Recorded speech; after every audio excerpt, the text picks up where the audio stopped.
After the crowman finished speaking, Lin Yu was slightly moved. This hint, combined with the layout of the room and the information he'd gotten from the first question. All these things added together made Lin Yu immediately think of a very classic probability theory problem. As predicted. The crowman spoke next. Congratulations, you've reached the decision problem in the first room. Quack, as you can see, there are doors of different colors in this room, and there's only one door that leads to the next room. Ga, the other doors. You already know in advance. They lead to the void of endlessness, falling into them will lead to death. Ga, all of you still have to keep your answers consistent. You must choose the same door, and then I will lead you in.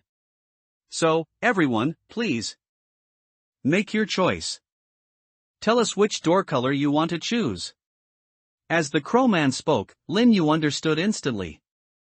Buwang also spoke at the same time. This is the Monty Hall paradox, also known as the three-gate problem.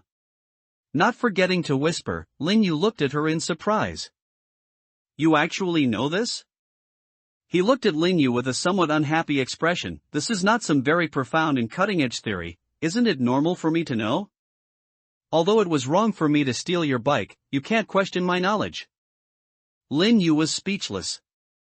He did subconsciously look down on Buwang's knowledge. After all, this little girl's profession was a thief.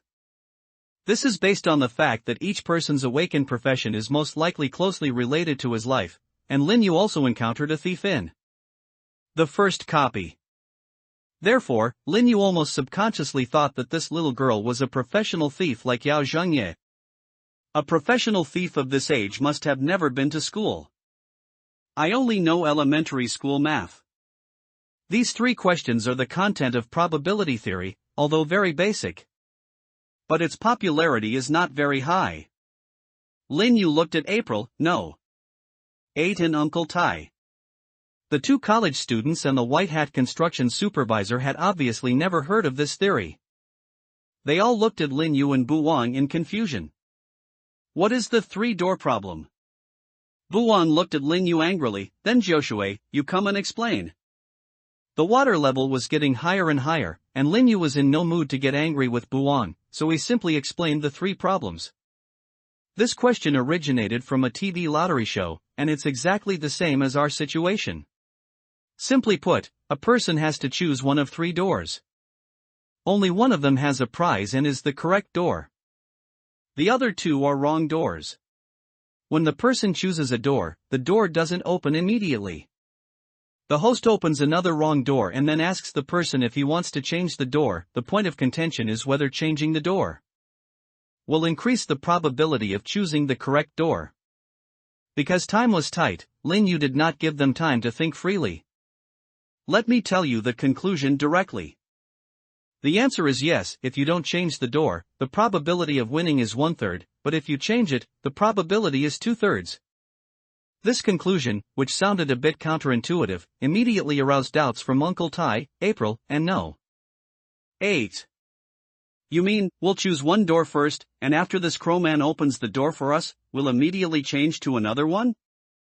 Uncle Tai said this in an incredulous tone. That's right, Buwang said eagerly, this is a problem of probability theory. The mathematical community has already reached a conclusion. If you want to know the reason, Joshua, and I can explain it to you after we are in the safest room. Now, just do it this way. Because the water level is rising higher and higher, it is now completely out of reach of the ground. She kept paddling, and her tone was naturally a little anxious. Okay, I'll trust you for a while, Uncle Tai said through gritted teeth. Now just pick one at random, right? Let's pick red then. Okay, red. April and No. 8 also spoke quickly. The five of them chose red together, and the crowman laughed. Ha, you chose red for the first time, right? Great, now I'm going to start the hint. Then the crowman flapped his wings, and the yellow door opposite the red door opened. Wow! Behind the yellow door was a pitch-black void, and water rushed out from the door. The huge flow of water pushed several people towards the yellow door. Although the five players breathed a sigh of relief as the water level began to drop, they soon realized The water flow rate is also a bit dangerous. This reward is really a ripoff. Number 8 yelled and cursed, quickly hugging April to prevent his girlfriend from being washed away by the water.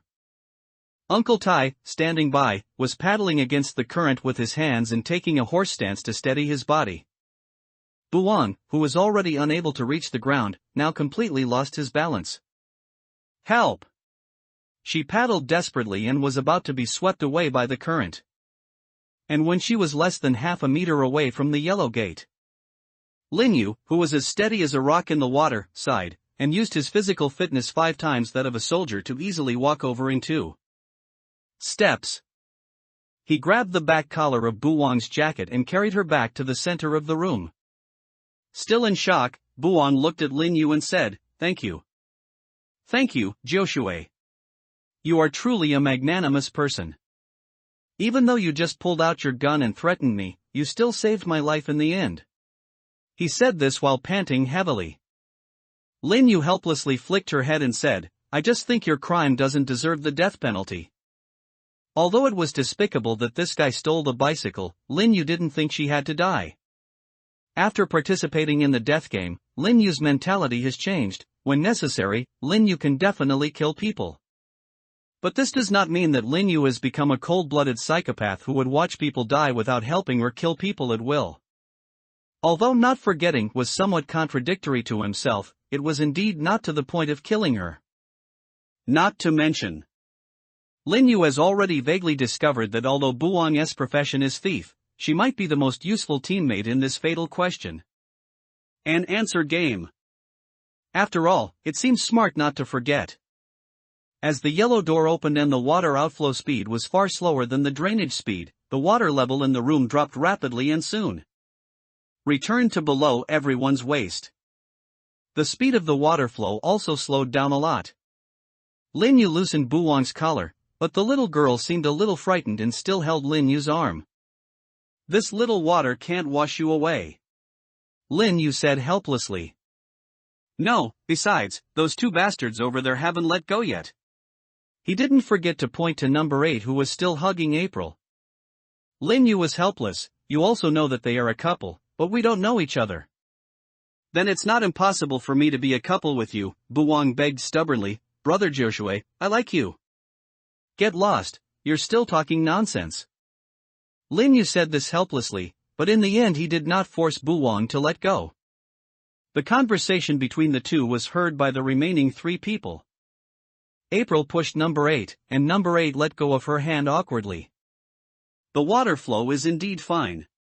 Uncle Tai, who was doing horse stance alone, suddenly felt a little emotional. It's great to be young. But even though the water level has gone down, let's quickly change the door. Now all that's left is the blue door, right? After the water level in the room gradually dropped, everyone's tension was indeed dissipated a lot without the pressure of being drowned at any time. Linyu also got some time to think calmly. So, he suddenly thought of something. "Wait a minute, don't rush into making a choice." Linyu interrupted everyone who was about to choose Blue Gate and said in a deep voice. Uncle Tai looked at Linyu with some confusion. "Is there any problem, Joshua? Is there something wrong with this 3-door question?" "There's no doubt about it. This is something that has been finalized in the mathematical community," Buwang said in a deep voice. Linyu shook his head. "No, this has nothing to do with the conclusion of the 3-door problem itself. I'm just thinking that even if we think about it according to the 3-door problem, the final result is not 100% right." April recalled Linyu's words. "I remember that if you said that after changing the options, the probability of choosing the correct door would become 2/3 right. In other words, there is still a 1/3 chance that we will die." Linyu nodded. "Yes, that's what I was thinking about. After all, a 1/3 probability is still too high." After hearing this, Uncle Tai sighed. "There's always an element of luck involved in death games. In the 8 dungeons I've been through, there was even one where all players had to play Russian roulette. It's a death game after all." Buwang nodded and said, "That's right. Honestly, a 2/3 chance of survival is already pretty good." After hearing what Uncle Tai and Buang said, Lin Yu was still not convinced. But that's not the style of this fatal questions game. The first two questions were about rewards and punishments, while this one is about choices. Buhui waved his hand. Isn't it normal to have a difference? Number 8 also revealed an expression ready to die heroically. Yeah, I think we should make a decision as soon as possible. Sometimes, winning the game just requires a little courage. When you are brave, luck will be on your side. Lin Yu looked at number 8 in surprise. This student has been timid since the beginning of the game, and his personality seems even more cowardly than Shinjua. He actually said such words at this moment. However, number 8's sudden toughness lasted only a second before he was interrupted by his girlfriend April. April poked him. Don't make a decision so hastily. I think you just don't want to get wet, right? April said in a bad tone. Number 8 touched his nose embarrassedly. Oh, you found out. April sighed. So? When it comes to matters of life and death, don't interfere with other people's thinking. Although most of the water had flowed out through the door, water was still coming out of the 10 drains and trapdoors overhead. The water kept wetting the calves and shoes of several people, and the room was also wet. The splashing water would wet the upper bodies and hair of several people from time to time, which was really uncomfortable. But after hearing April's words, Lin Yu suddenly realized something. I see. This isn't a 3-door problem at all. He spoke suddenly, then looked at the crowman. Because actually, there were 4 doors for us to choose from before you opened the yellow door, and now there are still only 3, right? As Lin Yu spoke, the crowman laughed. Yes, now it's still a choice between 3. Uncle Tai was very surprised by the words of the crowman. What do you mean? Could it be that the reward for the first level is fake? Can I still choose the disappearing green door? No, the rewards are all real, Lin Yu said calmly, and both reward prompts are real. He pointed to the black trapdoor overhead where water was being released. From the beginning, this thing said to choose from doors, but it never said it had to be one of these 4 doors. And if we don't have the correct answer to the first question, I'm afraid the trapdoor won't open.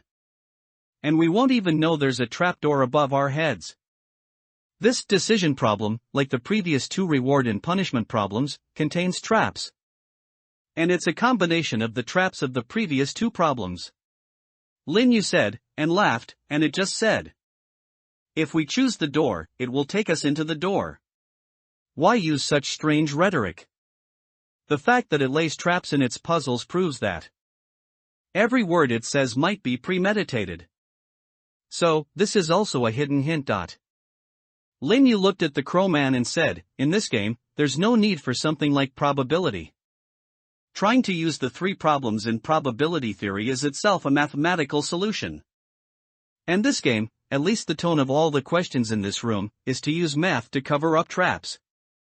Upon hearing this, Crow asked, but isn't this enough? What if this black door is also a trap? Lin Yu shook his head. That's the part that requires luck. However, since water is flowing out of this black trapdoor, I don't think it leads to the void. Lin Yu finished speaking and then grinned. Besides, the designer of this game dungeon wouldn't make it so boring and set up those meaningless traps, right? The crow looked at Lin Yu with a gleam in his eyes. As expected, I admire you. Tell me your choice. Which colored door do you want? Lin Yu pointed to the top of his head and said, I choose the black door above my head. As Lin Yu spoke, Crow looked at the others. Are your choices the same as his? And seeing that Lin Yu chose the black door and it actually worked, then other people won't have any other options. I also chose a black door. Uncle Tai said quickly. April and 8th then spoke in unison, we choose the black door. He did not forget to look at Lin Yu, and also gave him a thumbs up with an admiring look. That's amazing, brother Joshua. All 3 questions in this room were answered thanks to you. Then she looked at the crowman and grinned. Then I'll choose a black door too. The crowman heard their choice and nodded. Okay, the choice has been made. The crowman said, then fully spread its wings. The black wings were broader than anyone imagined. It used its wings to sweep up everyone and then flew towards the black trapdoor. Just as it was about to hit the trapdoor, the black trapdoor suddenly grew larger, and the entire ceiling split in two. Then, they came to the second room. The crowman flew upwards for a while, about 5 minutes, before slowly stopping. Lin Yu felt that he was put down steadily. The ground beneath my feet seemed to be made of wooden boards, and it creaked when I stepped on it. But Lin Yu was not too sure. The reason why I was unsure was because this room was pitch black compared to the first pure white pastel room. Lin Yu lowered his head and could not see the black ground clearly. There were only 2 black candles on the 2 candlesticks in front, barely illuminating the surrounding space. On both sides of Lin Yu, the other 4 players were also adapting to the darkness. Soon, Uncle Tai, who was the first to adapt to the darkness, spoke. Wait, where are the crowmen? Everyone then noticed that the crowman who was the examiner was missing. Its entire body was covered with jet black feathers, but in this dark room, they were naturally completely invisible. Number 8 was a bit flustered. Ah, what should I do? The examiner is gone? Are we going to figure this out on our own? And at this moment, the very distinctive hoarse and overlapping voices of the crowman rang out. Ha, welcome everyone to the second room. This room still has 2 reward and punishment problems and 1 decision problem. The crowman's voice echoed through the room. Ha, in this room, asking me a question will be replaced by asking a question to a specific creature, and there will be a limit on the number of times you can ask questions, so good luck. As the crowman finished speaking, the sound of flapping wings was heard in the air. Then, 2 black crows landed on the candlesticks on the left and right. As the 2 crows landed, the candles seemed to glow brighter, illuminating the left and right sides of the candlestick. In the middle and on both sides of the 2 candlesticks, there are 3 wobbly drawbridges. The crowman's voice rang out again. Gaga. Of these 3 bridges, only one will allow you to reach the other side safely. The other 2 will suddenly collapse when you reach the middle, sending you plummeting into the endless void. Quack. Before you are 2 great gods transformed into crow clones. One crow represents truth, and the other crow represents illusion. Ha, reality only speaks the truth, and falsehood only speaks lies. And both of them can only answer yes questions. You have 2 chances to ask them questions to decide on your final plan route. After the crowman finished speaking, he fell into silence. This time, number 8 became excited after hearing this. I've heard something similar before. All I have to do is ask one of the crows what the other crow would say if I said the bridge was safe, and then I'll get the answer. If we asked the true crow, and the bridge happened to be safe, it would naturally answer no, because that is what a lying crow would answer. Similarly, if the bridge was not safe, it would answer yes. But similarly, if we ask the false crow, if the bridge is safe, the truthful answer would be yes, so it would lie and answer no, and if the bridge is unsafe, it would answer yes. So no matter which one we ask, the result is the same. April looked at him in surprise. You actually thought of this? Number 8 said somewhat sheepishly, I just saw it in a magazine before. Since there are 3 bridges, 2 questions are just right. Uncle Tai also nodded. If we're lucky, maybe 1 question can confirm it. Lin Yu narrowed his eyes and said nothing. No, this question is not that simple. But he said nothing. Because Lin Yu has realized one thing, what is the difference between the second room and the first room? Among the crowd, Bu Wang also remained silent. Number 8 excitedly walked up to the crow on the left and asked. Crow, if I ask another crow if the bridge on the far left is safe, will the other crow answer yes or no? But the crow on the left didn't speak. Number 8 is a little strange. Ha? Why don't you answer? April and Uncle Tai also looked at each other. Did that crow man deceive us? Or is it stuck? Lin Yu, unable to bear it any longer, sighed and reminded him, because this isn't a yes or no question. You need to regulate your questioning. If I ask another crow if the leftmost bridge is safe, will it answer yes? Lin Yu said in a low voice. Number 8 suddenly understood. So that's how it is, haha. Number 8 scratched his head, a little embarrassed. Ahem, I was careless. Sorry. At the same time, number 8 was also a little annoyed. The previous room was almost Lin Yu's home turf. When he arrived at the second room, he finally heard that he knew the solution to the first question. He wanted to show off in front of everyone, especially his girlfriend April, but he didn't expect that there was a flaw in the way he asked the question. But fortunately it's not a big problem. Number 8 raised his head again, looked at the crow on the far left, cleared his throat, and asked the same question again using Lin Yu's method of questioning. If I ask another crow if the leftmost bridge is safe, will it answer yes? And this time, the crow on the left finally spoke. Its answer is goo.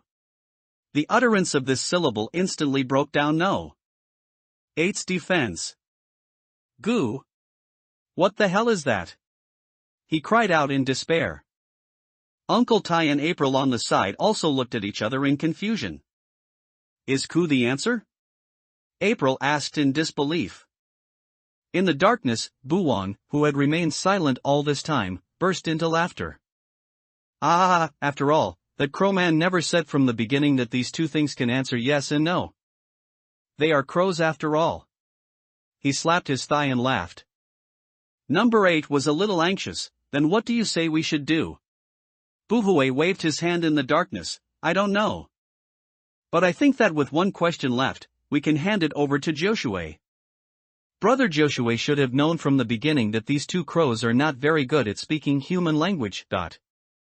Upon hearing this, Lin Yu looked at Buwang in surprise. Although he did guess it at the beginning, Lin Yu was still a little curious. How did you know I guessed it? Because when you were standardizing number 8's question, you ended by saying, will you give a positive answer? Plus, Brother Joshua, you're very smart, so I concluded that even I had a vague guess, so you couldn't have failed to guess it. He said with a happy smile. And I believe you should have thought of a way to break the deadlock, right, Brother Joshua? Otherwise, you wouldn't have allowed number 8 to ask that question just now. Hearing the words, never forget, Lin Yu shook his head slightly. I can't say I've broken the impasse, but there is definitely a way to get through it. Lin Yu looked at number 8. Don't let its words throw you off balance. We only have 2 problems, but don't forget there are 3 bridges. When only one is known to be safe, whatever cuckoo means to a crow. As long as you ask the same crow 3 questions, its answers will inevitably be 2 the same and 1 different. In other words, let's just randomly pick a bridge to ask a question and see what the answer is. If the 2 answers are the same, then the remaining bridge is naturally safe. Lin Yu said. Number 8 looked at Lin Yu in surprise. It's actually still possible? Lin Yu nodded slightly. Of course can. But April realized something was wrong. What if its answer is different from the previous one? Lin Yu laughed. Then I have a way. Anyway, let's ask first. He said, then looked at the crow on his left. If I ask another crow if the rightmost bridge is safe, will it answer yes? Lin Yu looked at the crow and asked. The crow on the left raised its head and gave the answer again. The answer this time is still a non-human syllable. Ga. When Lin Yu heard the answer, he narrowed his eyes. What a shame, it's different. Lin Yu said in a relaxed tone. Uncle Tai realized something. If the 2 are different, then one of the 2 bridges must be correct. Uncle Tai said this and Lin Yu nodded. That's right, a 50-50 chance.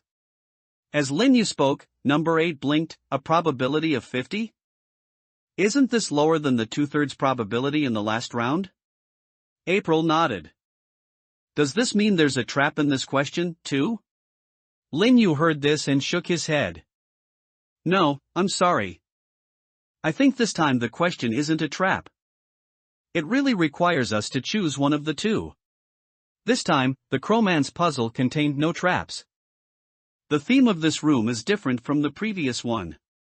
Lin Yu spoke in a low voice, and the remaining 4 people looked at each other. Number 8 said in a panic, "So, is it really time to try our luck now?" That's not the case. You still haven't noticed the fundamental difference between the second room and the first. This is indeed a trick played by the crowman, but it can't be called a trap. Lin Yu said as he took out a pistol from his waist. In the first room, we all have to give it direct answers to the questions it asks. But in this room, what we need is an answer of action nut. So we no longer need to have a unified answer and answer at the same time. At this point, Uncle Tai had already reacted and said in a low voice, "I see. So this level is more like letting us choose someone to sacrifice than a trap, right?" Lin Yu laughed. "Yes, although we do have to push our luck next, there is only one person who needs to take the chance. As long as one person takes one of these paths, we will know what will happen next." Under the dim candlelight, April and No. 8's expressions also changed slightly. "Then who wants to be the one to take the chance?" April asked out loud. Uncle Tai said, "For the sake of fairness, let's decide by drawing lots." As he was speaking, Lin Yu interrupted him. "Draw a hammer lot. I took out the gun just to remind you of something," Lin Yu said coldly. "I will decide who will be the unlucky one." Having said that, Lin Yu pointed the gun at the thief Buong, who had been hiding in the darkness without saying a word. "Well, dear Miss Thief, it's time for you to play your part." A charming smile appeared on Lin Yu's face. Looking at Lin Yu, who suddenly attacked, he sighed, raised his hands and walked out. "Why me?" Lin Yu shrugged. "In this situation, someone has to do it. First of all, I can't do it. I can only choose from the remaining 4 people. Among the others, you have the fewest dungeons cleared, the craftsman has the most, and the remaining 2 are still bound, although I'm confident that no one can match a gun-wielding soldier like me in a head-on battle, but just in case, let's start with you, the softest persimmon. Besides, you really did offend me, didn't you?" He did not forget to raise his hands, with an expression of helplessness and unwillingness. She looked at the others. "Hey, you guys are just watching him do whatever he wants. What if it's your turn next time?" Lin Yu interrupted her with a smile. "Don't talk about bad luck, Buong. Don't you still have a 50% chance of not dying? To be fair, choose a bridge yourself, this way you can hold your fate in your own hands." He gritted his teeth and said, "I choose the one on the left. Damn, if I really die, I won't let you go even if I become a ghost." Faced with Buong's threat, Lin Yu remained calm. While keeping the gun aimed at Buong, he looked at the others. "By the way, does anyone have a rope-type item?" As Lin Yu spoke, Uncle Tai was stunned for a moment, then quickly said, "I have one, and it's a safety rope."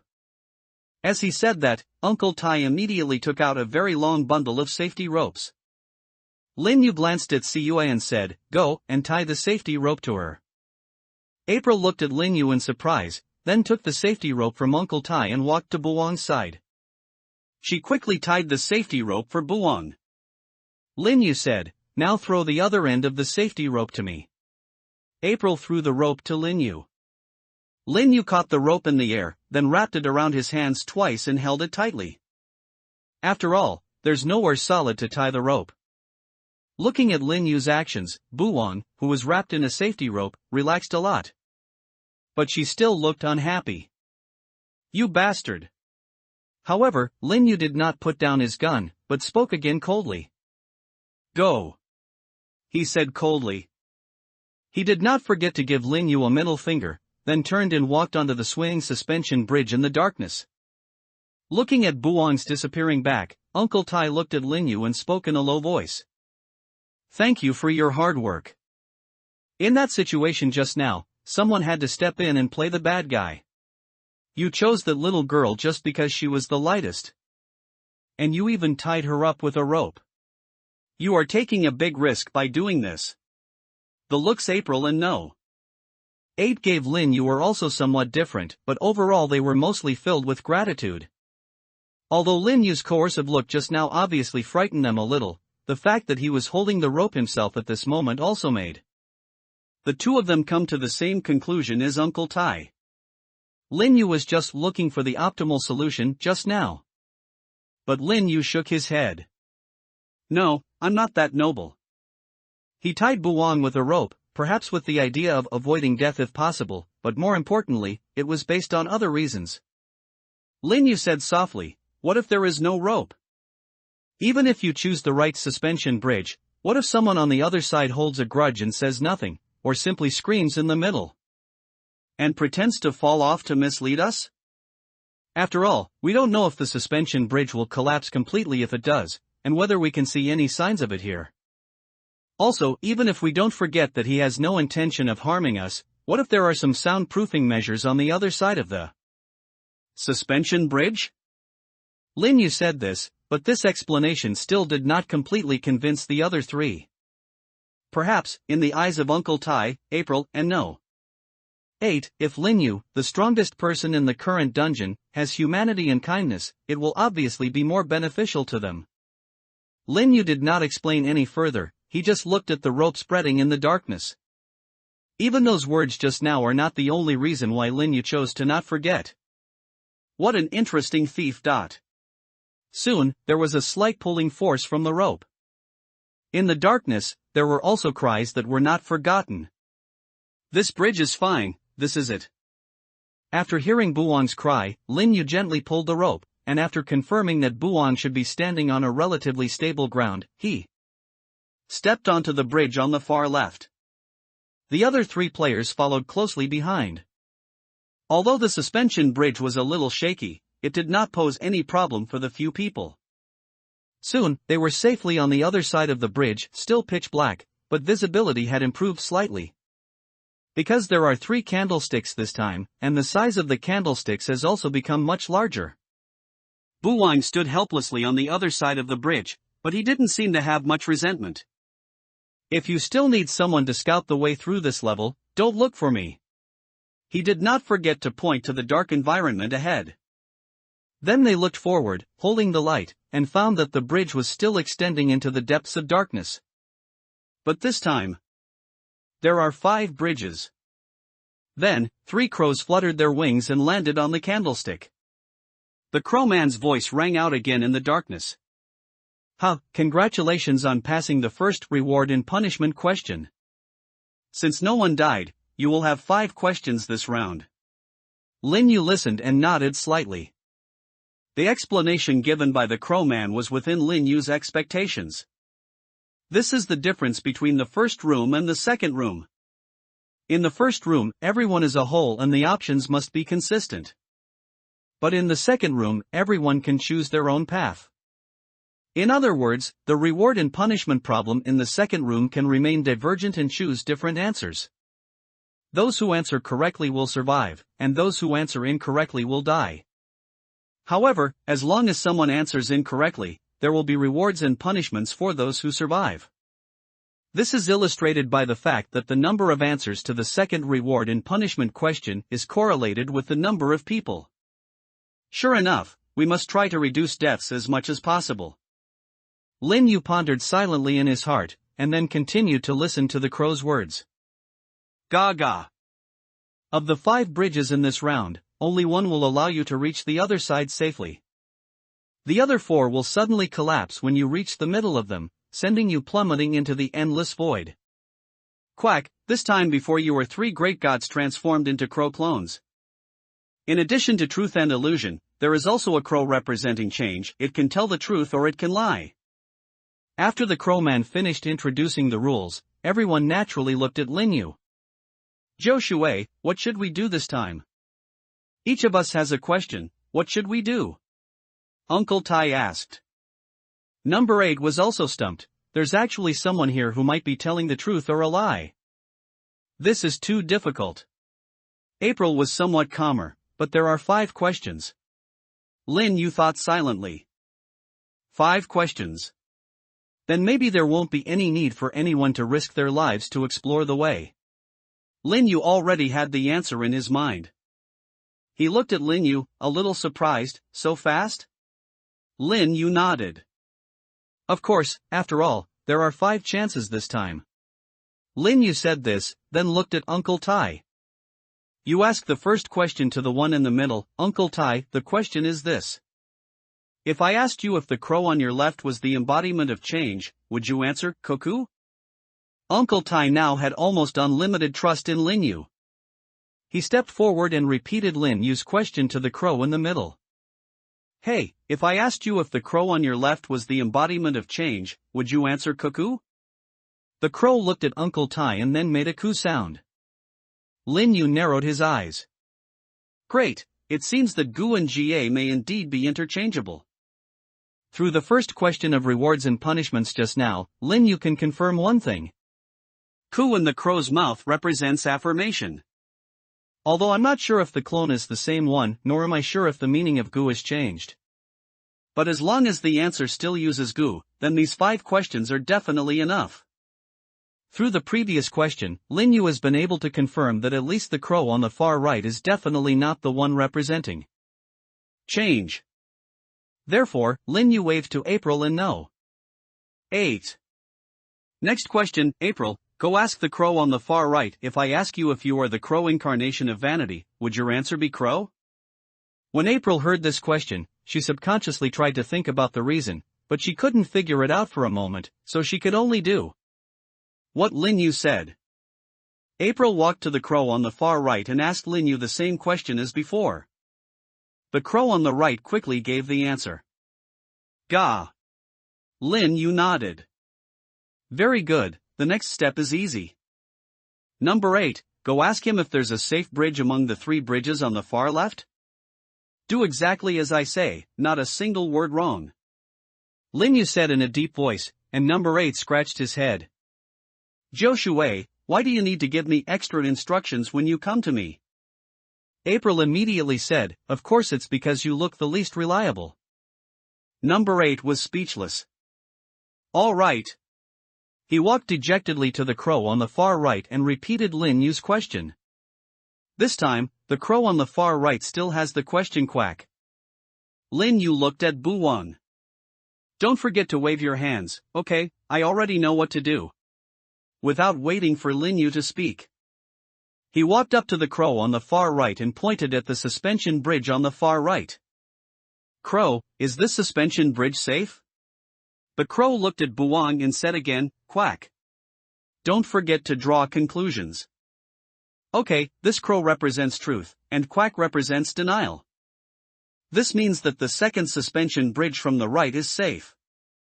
I don't need you to ask the last question, Joshua.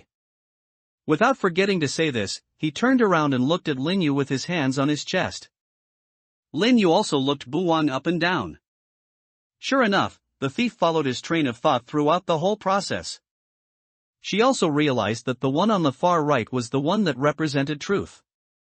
You're quite clever, but what if the meanings of gu and ga were reversed between the first and second questions? Lin Yu said calmly.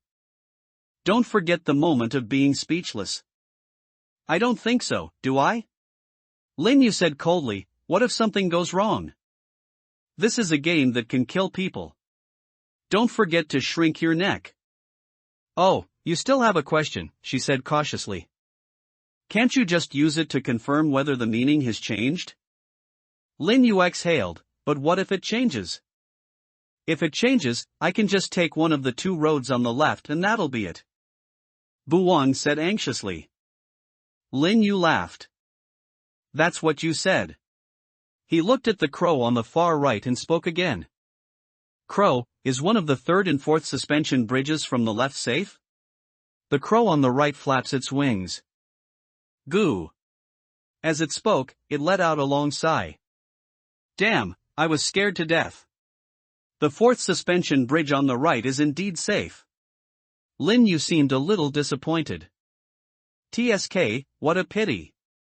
What a pity. You're really happy forcing me to choose between the 2. He said this indignantly. Lin Yu sneered, this time, you did it yourself, who made you so self-righteous in the first place?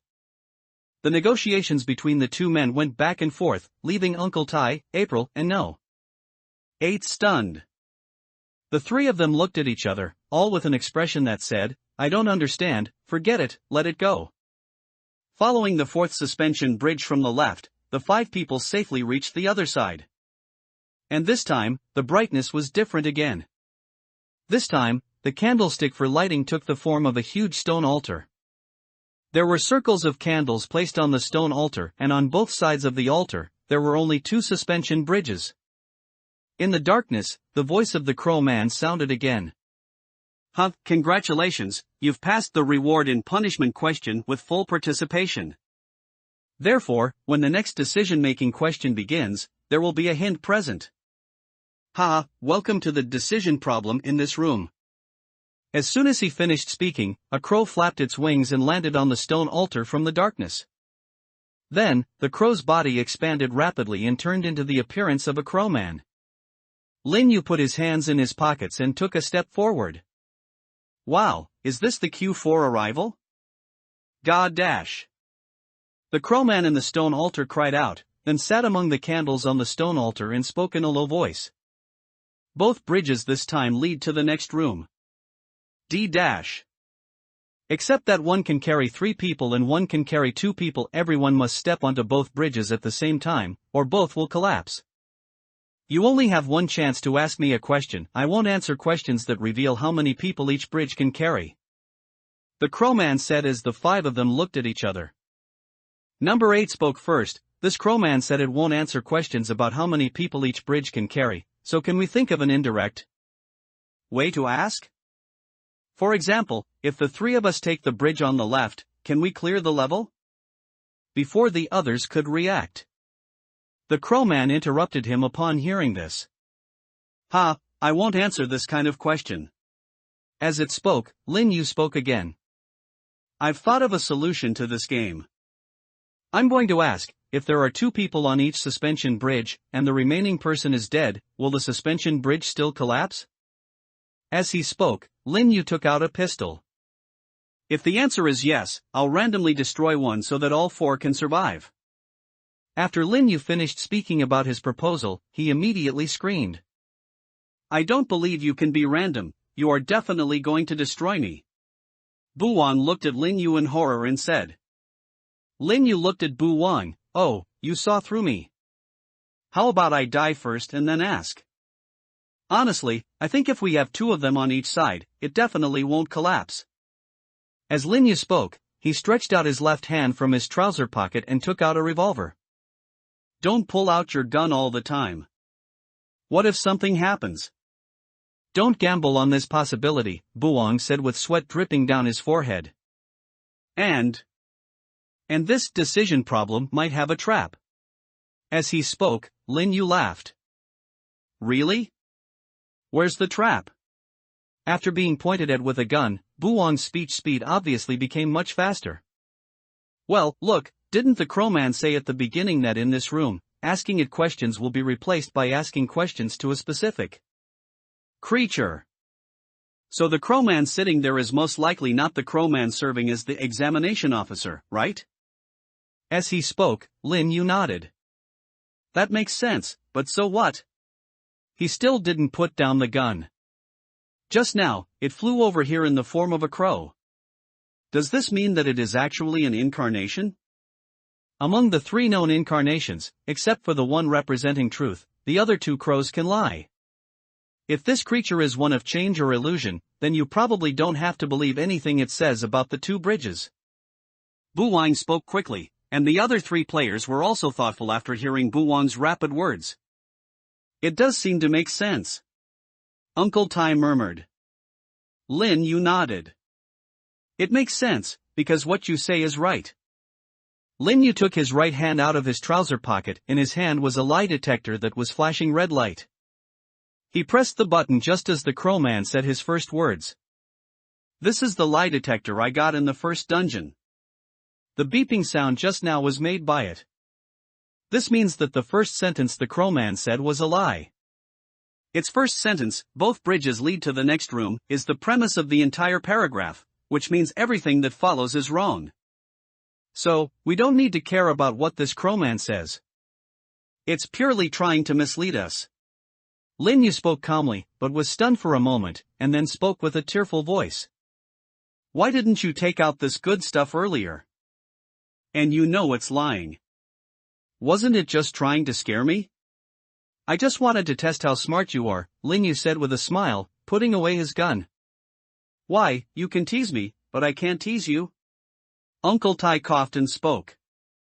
Okay, so since its words are misleading, does that mean only one of the two bridges leads to the next room? Number 8's eyes lit up. In that case, wouldn't it be perfect to just ask it? We don't need to ask which bridge can carry how many people, we can just ask which bridge leads to the next room. Lin Yu shook his head. If there were only two incarnations, real and illusion, it wouldn't matter if they were all lies. Then all we would have to do is listen to them in reverse. But there's an incarnation of change in front of it, which means that it might be the incarnation of change. So asking him any questions is meaningless. Lin Yu explained, and number 8 was stunned. Ah, it can be like this. What should we do then? Is it another one of two choices? After saying that, number 8 also looked at Buwang. Not forgetting to notice number 8's gaze, he angrily pulled out a utility knife. What do you mean? What do you mean? You don't have a gun, but you still want me to take the lead, right? Believe it or not, I will stab you to death with one knife. Student. If I can't beat Joshua, I can't beat you, right? He was so angry that he screamed. Number 8 quickly spoke up, I absolutely don't mean that. I will follow brother Joshua's arrangements. As he spoke, he looked at Lin Yu with a flattering smile on his face. Lin Yu walked up to Buwan without saying a word, gently reached out and grabbed her utility knife, pulling it out of Buwang's hand. He did not forget to look at Lin Yu's actions, feeling somewhat puzzled and angry. What do you mean? Are you afraid that I'll actually stab it with a knife? You're not really going to let me pick one at random, are you? Lin Yu shook his head.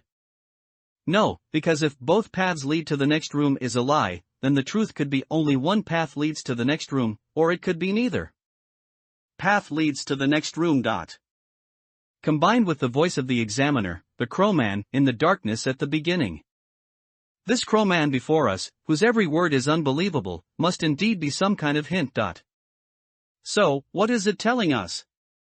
Considering the answer to the decision problem in the previous room, I'm guessing. As Lin Yu spoke, he threw a utility knife behind the crowman. Hey, my knife! Don't forget to scream. But before she finished her words, a crisp sound was heard in the darkness. Clap. Lin Yu laughed. The candles are arranged very realistically, but from our angle we can't see any path behind. But it's a pity that you can hear it just by dropping something. Just like in the final decision in the first room, the black trapdoor above your head is the correct option. In the final decision problem in the second room, the suspension bridges on both sides are fake, the real path to choose is in the middle. A circle of candles on the stone altar resembles water pouring from a trapdoor, intended to mislead the player. This circle of candles made everyone think that it was the boundary of the stone altar, but it was not. And after Lin Yu pointed this out, the figure of the crow disguised as a crowman, representing change, disappeared, and then the crow flew into the darkness. From the darkness behind the stone altar, the real crowman slowly walked out. Then, what is your final choice? Of course it's this way. Lin Yu looked at the direction where the crowman came from and said calmly. The crowman chuckled again. Then congratulations, you answered the decision question in the second room correctly. The crowman spread his wings and flew away, and then the room suddenly lit up. There were countless extinguished candlesticks on the ceiling and walls of the second room. As the candlesticks lit up, the room, which was much larger than the first room and about the size of a football field, was fully illuminated. Lin Yu looked at the scene in the room and his expression changed slightly. April, who was standing by, screamed in fright. What? There was only a narrow wooden plank under everyone's feet, wide enough for 4 people to sit side by side. Beyond that, there was a bottomless abyss. The suspension bridges they had walked across were not wide at all. And what was even worse was that, except for the 2 correct suspension bridges, the ropes on the remaining suspension bridges had cuts in the Middle, there was no doubt that as long as they walked there, the suspension bridges would definitely collapse. The same is true for the last two suspension bridges. In particular, the place where these two suspension bridges lead to is also a shaky and lonely stone pillar. Number 8, who was beside April, also looked pale, but he still forced himself to comfort his girlfriend. "It's okay, we're here." Uncle Tai and Buwan, on the other hand, were relatively calm. "It's so high, it reminds me of the time when I climbed a tower crane." Uncle Tai smiled, then looked at the stone altar where the crowman was standing in front of him. Below the stone altar, there is a stone bridge that was completely hidden in the darkness. It extends all the way to a black door. The utility knife that Lin Yu threw over lay quietly on the stone bridge. "Let's go."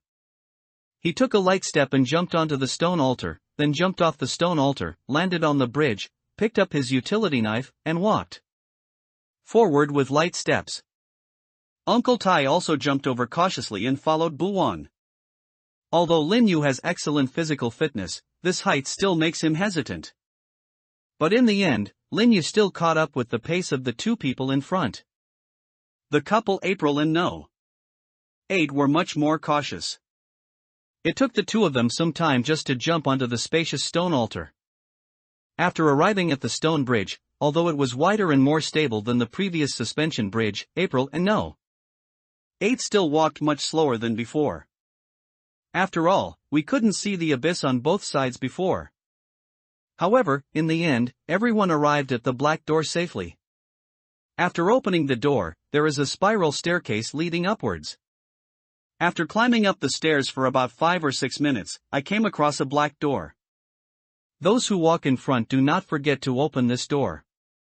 What appeared before the 5 people was a gray room. Gray smoke was floating around, making it impossible to see where the ceiling and walls were. The figure of the crowman emerged from the mist again. "Ga, welcome everyone to the last room." The crowman said this, then took out an ancient key from his arms. The thick fog around dissipated to both sides, forming a narrow passage sandwiched between two towering fog walls. It was like the sea that was split apart by divine power in ancient legends. At the end of this passage, there is a locked door. "Ga, in this room, there is only a decision problem, not a reward and punishment problem. Ha, as long as you answer the following questions correctly, you can choose to leave this copy. Ha, but I have to remind you, not everyone can pass the choice. Ha, everyone, please find the lies in my words. Everyone must find one and explain why you know it's a lie. Otherwise, you will be punished. Now, I will make 5 statements." The crowman said this, spreading his wings and pacing in front of everyone. "First, all of you are honest, and no one is cheating with your titles. Secondly, all of you trust each other, and no one hides the number of dungeons they've completed. Third, all of you have been very forthright and considerate of others, and none of you have lied about your occupation. Fourth, between the two of you who know each other, no one has ever betrayed the other. Fifth, none of you has ever thought to yourself, it would be better if the other person died." After the crowman said these 5 sentences, the faces of everyone on the field turned ugly. Lin Yu narrowed his eyes. "It's really funny, it's almost a bad taste. These 5 statements and this question seem to be designed specifically for the 5 players. In these 3 rooms, the antagonism between players seems to be gradually increasing.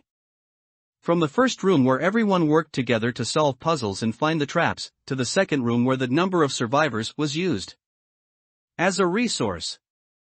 Now in this third room, I always feel that the crowman did it on purpose." While Lin Yu was thinking, Uncle Tai was the first to speak. "Ahem, I think the 5th sentence must be a lie." Uncle Tai said this, and the crowman looked at Uncle Tai.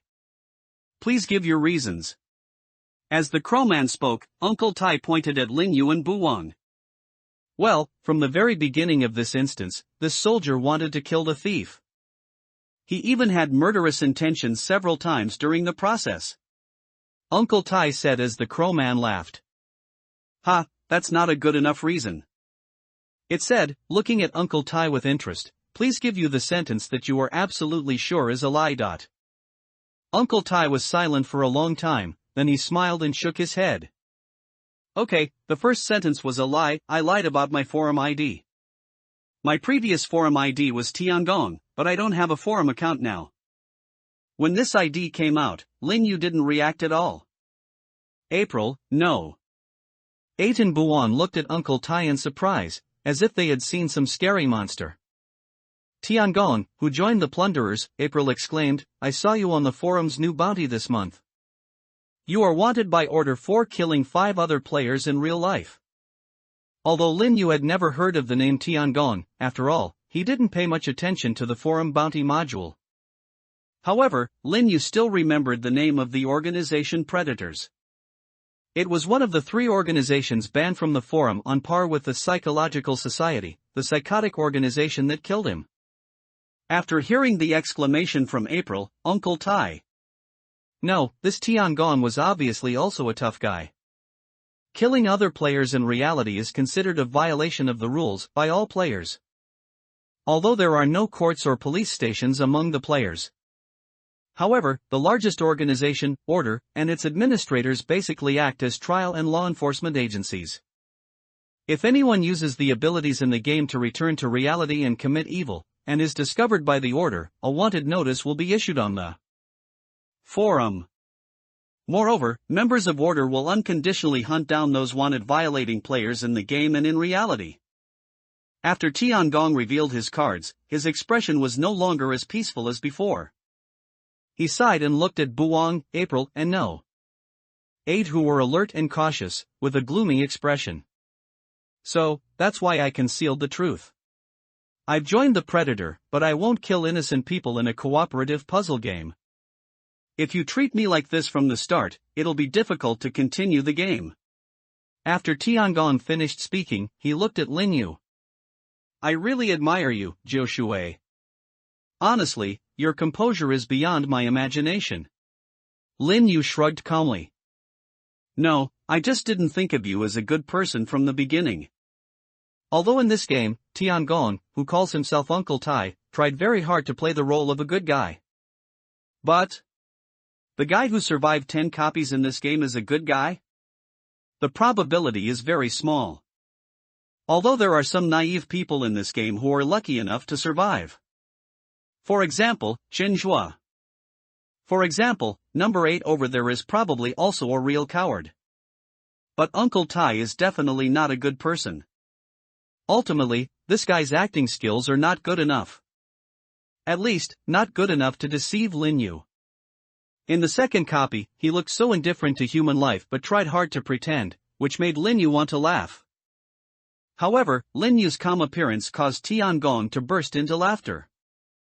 Ah, I admire you.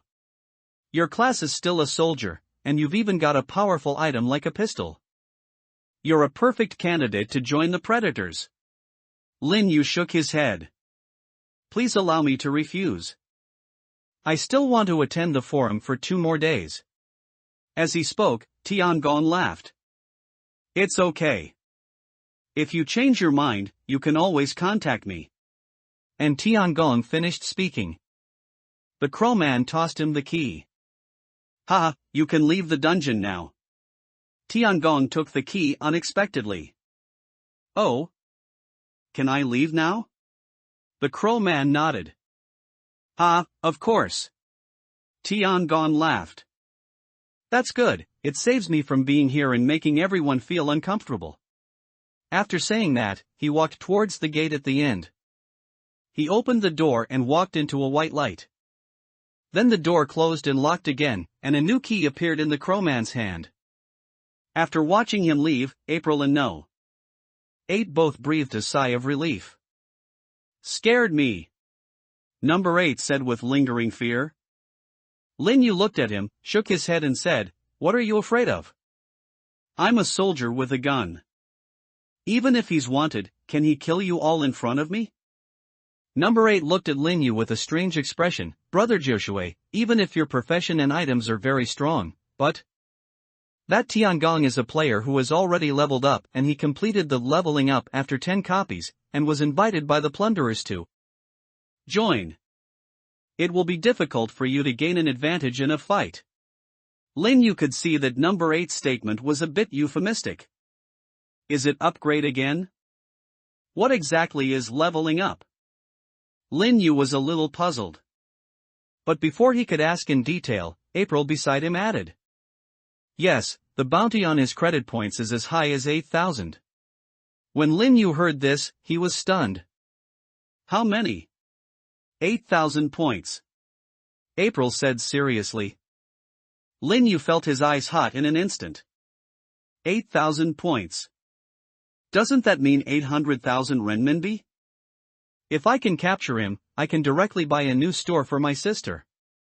Even if I don't give it to my sister, if I save it, I won't even have to worry about finding a job in the next few years after graduation, and I can continue to perform the dramas I like. Lin Yu suddenly felt a little regretful. If I had known this earlier, I would have found a way to kill this guy in the dungeon. Buwan couldn't help but speak up. Do you usually check the forum? Tiangong is the most popular bounty post recently. Lin Yu shook his head. I said, I just passed the first copy, so I haven't figured it out yet. Lin Yu said this, not forgetting to be surprised. Huh? You really just finished the first instance? I was going to use you to challenge the second statement as a lie. Lin Yu spread his hands. If you don't believe me, you can try it. That's not necessary, Buwang said, laughing and looking at April and No. 8, but you two over here better hurry up, or I'll take away your confirmed lie. What the Crowman just said doesn't necessarily mean that everyone will pass. There might be some truth mixed in among these 5 statements. As he spoke, April and No. 8's expressions changed slightly again. Lin Yu also looked at the two of them with interest. To be honest, after the Crowman finished his statement, April and number 8 had the ugliest expressions. Something very interesting will definitely happen between this young couple next. And it was just as Lin Yu expected. At Buwan's prompting, April and No. 8 gritted their teeth and spoke at the same time. I choose 4. The two voices rang out in unison. The Crowman looked at the two of them and laughed as well. Interesting, please state your reasons. This boy needs to be quick, so you should state your reasons. The 4th point just stated by the Crowman. The content is exactly between the two of you who know each other. No one has ever betrayed each other. Number 8 and April looked at each other with somewhat ugly expressions. April spoke in a low voice. Tell me, how have you betrayed me? Number 8's face turned pale and he spoke through gritted teeth. I'm sorry about the day I told you I stayed up all night studying in the library during finals week last year. Actually, I went to see my ex-girlfriend. After number 8 confessed with a guilty look on his face. April exhaled slowly, and her eyes grew colder. This young woman is a doctor and has a gentle appearance. But at this moment, her cold expression made even Lin Yu shudder. April looked at her boyfriend and spoke softly. Actually, I've suspected this for a long time, but I didn't expect you to actually go so far as to betray me that day. Number 8 wanted to argue, but in the end he could only lower his head helplessly. I'm sorry, Io. April sneered, you don't need to apologize hypocritically. You haven't let me down, you've only let yourself down. After saying that, April paused. No, it seems you do feel sorry. Let's not even mention the final assignments I helped you with. Just in this death game, how many times have I saved you? Even if you've lived and died with me, you're still no match for that woman? Just because she's pretty and knows how to have fun? Aren't you afraid of getting sick? April said sarcastically. After hearing April's accusation, number 8 finally couldn't help but retort, don't slander her. Besides, that happened a year ago. Only that one time a year ago? April interrupted him and said coldly, think about it carefully and don't fool yourself. Number 8's expression changed drastically. You knew this a long time ago? Before this instance, it was all just speculation. No, it was just wishful thinking. April smiled and shook her head. You actually defended her just now. Good, very good. April said as 8's face flushed red. So what? She didn't do anything wrong in the first place. Besides, the only reason I ended up in this crappy game was because you insisted on going on a trip that day. You already owe me your life. Number 8 growled, and April was stunned for a moment before she started laughing. Okay. So that's what you think. So what? Number 8, completely shattering his timid image, shouted out loudly, "You're just a manipulative, loveless psychopath. I never feel at ease with you. You only belittle and insult me over and over again. So what if you saved me? I didn't even ask you to save me in the first place." April looked coldly at the roaring no. 8. This made number 8 even more hysterical. "You're the same. You wanted to answer the fourth question just now. You actually betrayed me too, right?" he said, glaring at April angrily. April shook her head. "No, I didn't betray you. I chose option 4. Actually, it was because of what happened at the library last year and last week when you said you were going to the internet cafe, and last month when you said you were going to a high school reunion. But rather than clearing the game, I'm actually more interested in verifying the truth of those things." The Crowman's voice sounded at the right moment. Congratulations, you can now leave the dungeon," the Crowman said, tossing the key to 8. April looked at 8 and just shook her head. "Get out." She waved her hands, and number 8 growled, "Get out." Then, number 8 said, taking the key and walking towards the end of the fog. April looked at no. 8's back, let out a breath, and her face looked very tired. Lin Yua did not forget to look at the doctor lady with interest. What a great show! It turns out a scumbag isn't just a playboy. He can be so restrained in his anger after being cheated on. Lin Yu touched his chin and thought. Buwang walked up and patted April on the shoulder. "Hey, is it really okay to let that guy go like this?" April shook her head. "It doesn't matter. He can do whatever he wants. Honestly, I'm tired too, even though the god who designed this death game said that only those who really want to live will be chosen. I really wanted to live before, but now I'm really tired," April said tiredly. She put her hands in her pockets and shook her head. "Don't let your emotions get the best of you. Are you an orphan? You don't have anything else besides that good-for-nothing boyfriend, right? You two are classmates, right? You're both students, but you've awakened to the profession of doctor. You must be a medical student with excellent grades, right? Isn't your life more valuable than that of that scumbag who can't do anything right and has corrupt morals?" After Buwang finished speaking these few words, April's heart seemed to be touched. She looked hesitantly at Buwang beside her, "But I don't know which of the remaining 3 is a lie."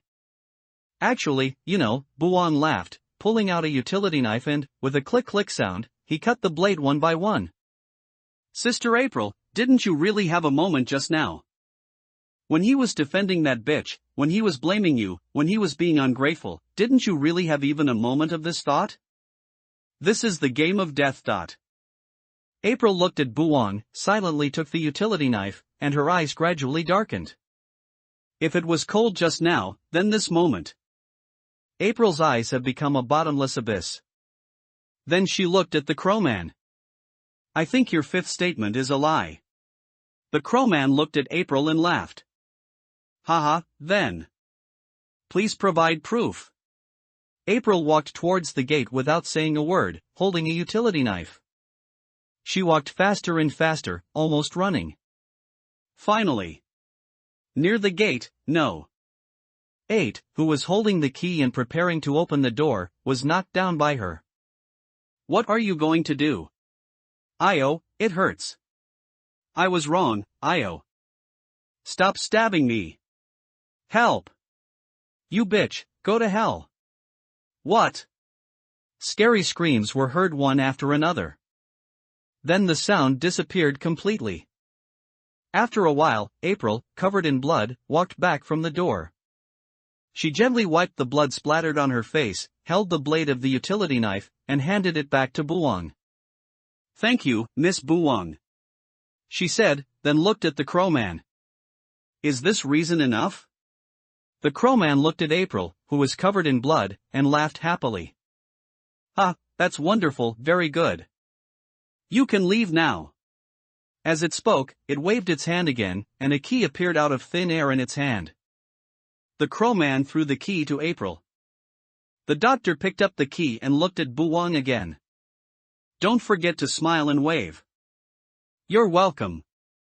And how are you feeling now? April laughed. I feel great. As she spoke, she turned and walked towards the end of the foggy passage. April's figure quickly disappeared into the gate at the end of the fog. Only Buwang and Lin Yu were left on the field. Lin Yu looked at Buwang with a strange expression. Although April had indeed had murderous intentions towards number 8 a long time ago. But the main reason why April finally attacked number 8 just now was because of the instigation of the little girl in front of him. Noticing Lin Yu's gaze, he smiled embarrassedly. Brother Joshua, do you want to choose first? Lin Yu looked at Buwang and whispered, you choose first. You should choose the number of copies option. You don't look like you've only completed 3 instances. After being exposed by Lin Yu, Buwang put her hands on her chest and said, oh, I've been seen through. I really couldn't help it just now. After all, I hate scumbags. A bright smile appeared on Buwang's face. Your acting is so good, I almost got fooled, Lin Yu sighed, then what's the point of hiding the number of copies you have? He shrugged, it's just my style. After all, my profession is a thief. For me, showing weakness to others actually helps me activate my abilities. As he spoke, he did not forget to smile. If you don't believe me, check yourself.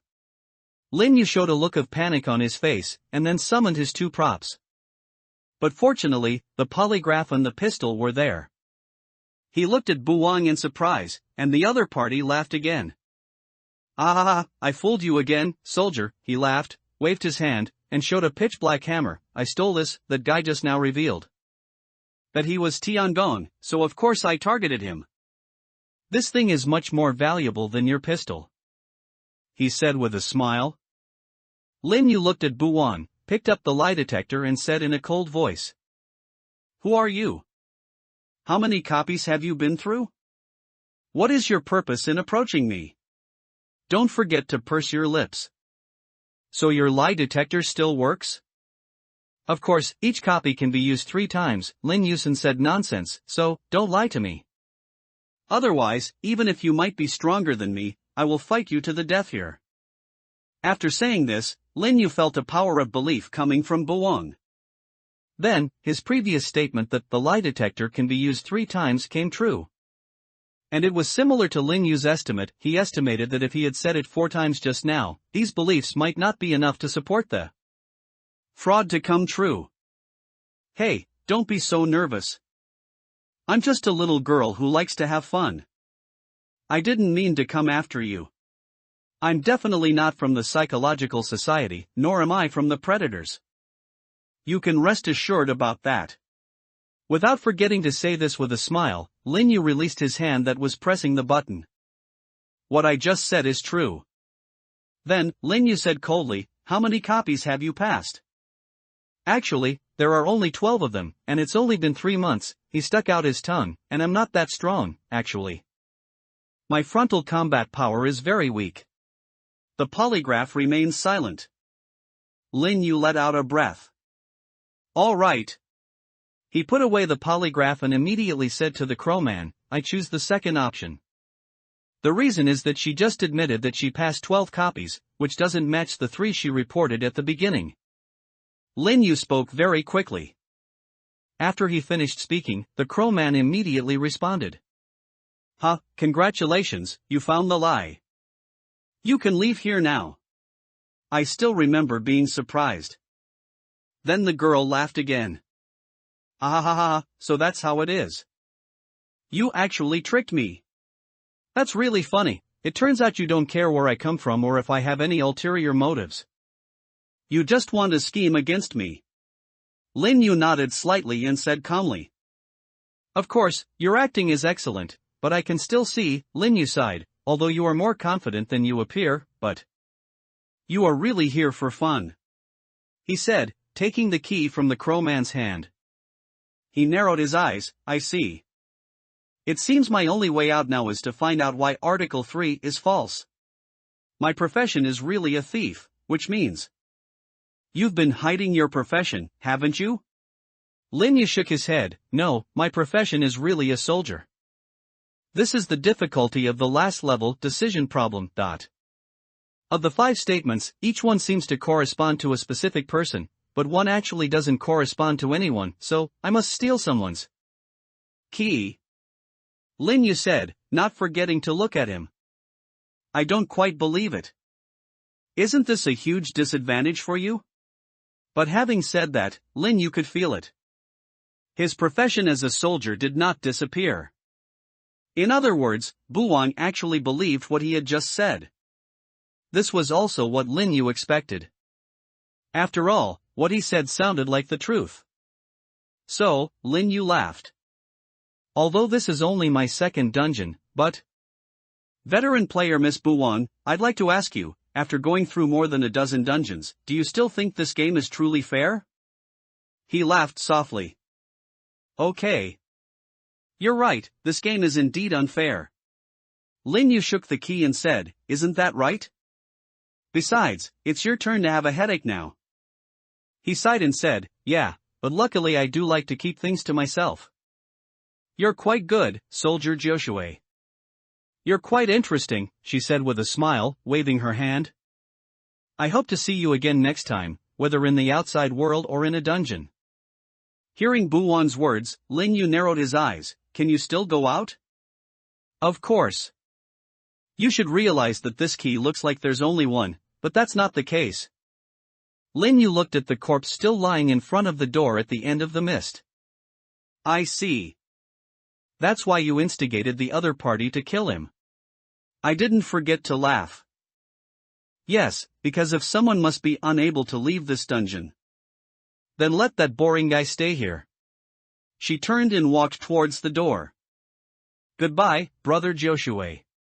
He walked briskly to the corpse, quickly took out a key from it, and showed it to Linyu from a distance. Then she opened the door and walked in. After watching Buwang's figure disappear, the crowman looked at Linyu and spoke again. Ha, you can leave too. Linyu turned his head, looked at the crowman, and exhaled. He threw the key aside, his face full of curiosity. When did I say I was leaving? The crowman looked at Linyu and fell silent. Ga, this is already the last question. No, this is the first reward and punishment question in the third room. The reward is the option to leave the dungeon directly. Linyu interrupted him and grinned, but I don't accept this reward. Really? Everyone's lying to me. The honest old man is actually a villain, and that cheerful guy has ulterior motives. Even you, the examiner, are full of lies. Linyu took a step forward and raised his head to look at the crowman. Don't waste any more time. I've seen through all your tricks and lies. Honestly, your acting skills are even worse than the thief from before. After hearing Linyu's words, the crowman laughed softly. Ha, you're even better than I thought, player Linyu. I'm curious, how did you figure that out? Was it just my acting? When the crowman called out his real name, Linyu spoke calmly and slowly. Honestly, it's more than just your acting. Also, you've been hinting us the whole time. To be honest, the hints are quite obvious once we react. So in the end, I had to deliberately take away the never forget key to mislead her, to limit her thinking and focus on how am I going to get out. After all, she's very smart. As Linyu spoke, the crowman spread his wings. So, where did I give you any hints? GA, in the second level, we learned that GA represents a negative answer, Linyu said, but besides appearing alone, it can also be used at the beginning of a sentence as a negative symbol. Am I correct? From the moment you entered the game until now, everything you've said that begins with a single GA is a lie. And the one with two GAs is a double negation indicating affirmation, representing the truth, so most of your questions introducing the rules are lies. Linyu paused here. And when you arrived at the third room, and you said this was the last room and there's only one question in this room, you just said ga. Meaning both statements were false. And this also corresponds to when you introduced the general rules of this game in the first room. There are 3 rooms in this game, a smack. It's fake, which proves that the third room is indeed not the last room. 3 questions in each room, 2 claps, really, proving that there are indeed 3 questions in this room. And the last sentence in all the rules at that time. You said 2 GA sounds, paused, and then said GA again, which means that the sentence is both true and false. I tend to think the first half is true and the second half is false. And the second half of that sentence is answer all the choice questions correctly to clear the dungeon. That's false.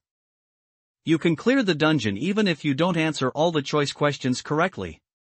And back to the first 2 rooms. You hinted through your questions back then that you, as an examiner, are also capable of deception. Lin Yu spoke clearly and logically, and the crowman laughed. Haha, what a brilliant analysis. It's not difficult to understand the meaning of GA and GA. But you actually remembered every word I said. Small idea. Lin Yu said modestly. This was indeed not difficult for him, as his memory had always been pretty good. If he was just memorizing random numbers and patterns, he might still have some difficulty and effort, but remembering other people's words, it's still relatively easy. After all, memorizing lines is an actor's basic skill. The crowman looked at Lin Yu with admiration in his eyes. Ah, very good, I really like you more and more. Although Lin Yu had just criticized his acting skills and deception, the crowman did not seem angry. It paced back and forth, looking Lin Yu up and down. Then, Lin Yu spoke in a low voice. Can we move on to the next question now? The crowman laughed. Ha, of course. Now, please listen to the second question in this room. Who designed this replica? Please tell me his name. As the crowman spoke, Lin Yu was stunned for a moment. You are such an unreasonable question, you idiot. He cursed subconsciously. All the previous problems may be full of traps or very distorted, but there are always traces to follow. You can reason and analyze to get the answer.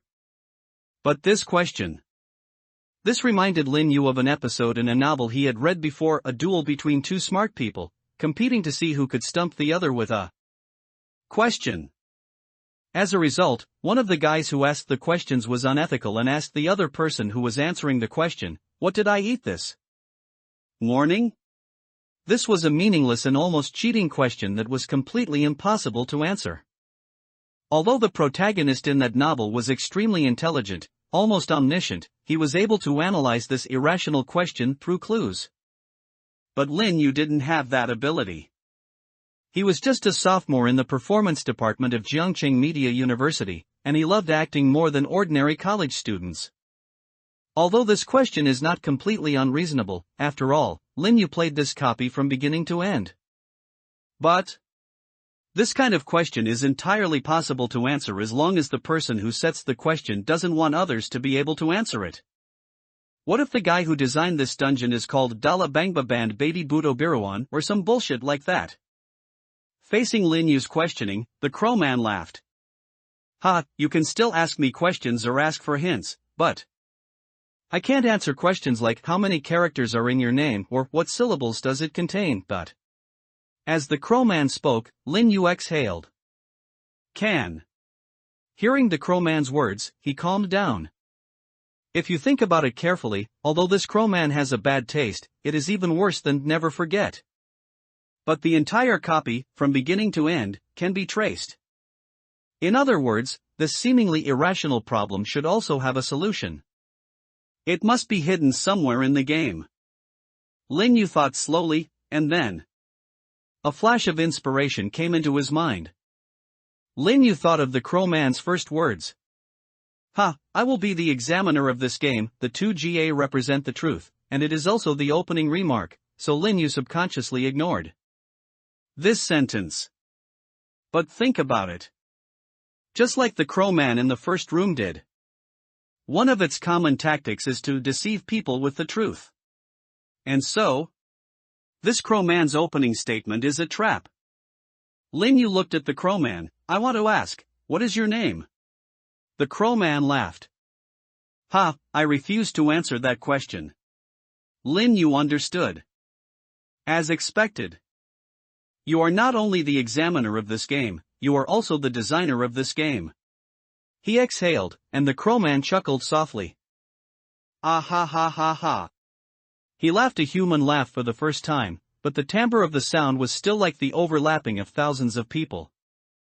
What a surprise, Lin Yu, you reacted in an instant. But, this doesn't count as you passing. You still have to say my name. The crowman said so. Lin Yu had already had a vague feeling that the crowman in front of him was the designer of this copy. Because its control over this game is so great. Therefore, Lin Yu couldn't help but test it before. In the first two rooms, Lin Yu had implicitly praised the designer of this copy. And judging from the crow's slightly happy attitude at the time, it must be it itself. Anyone who designs such a series of problems full of traps, whether it is a person or something else, is often a little narcissistic. After confirming that this somewhat narcissistic crowman is the game designer. Although its name still needs to be guessed, Lin Yu already has a direction. He exhaled and looked towards the crowman. Your name has actually appeared in this game, right? The crowman looked at Lin Yu and nodded. Ha, yes, it did appear, and it's the full name. I see, Lin Yu murmured, I'm so sorry, I never thought there was a god standing in front of me. He said, and the crowman laughed. Ha, it seems that you already know my identity. Then, which god am I? As the crowman spoke, Lin Yu grinned. It's simple. In the second room, the crow representing the incarnation of change can transform into the same image as you. It's the one representing the god of change.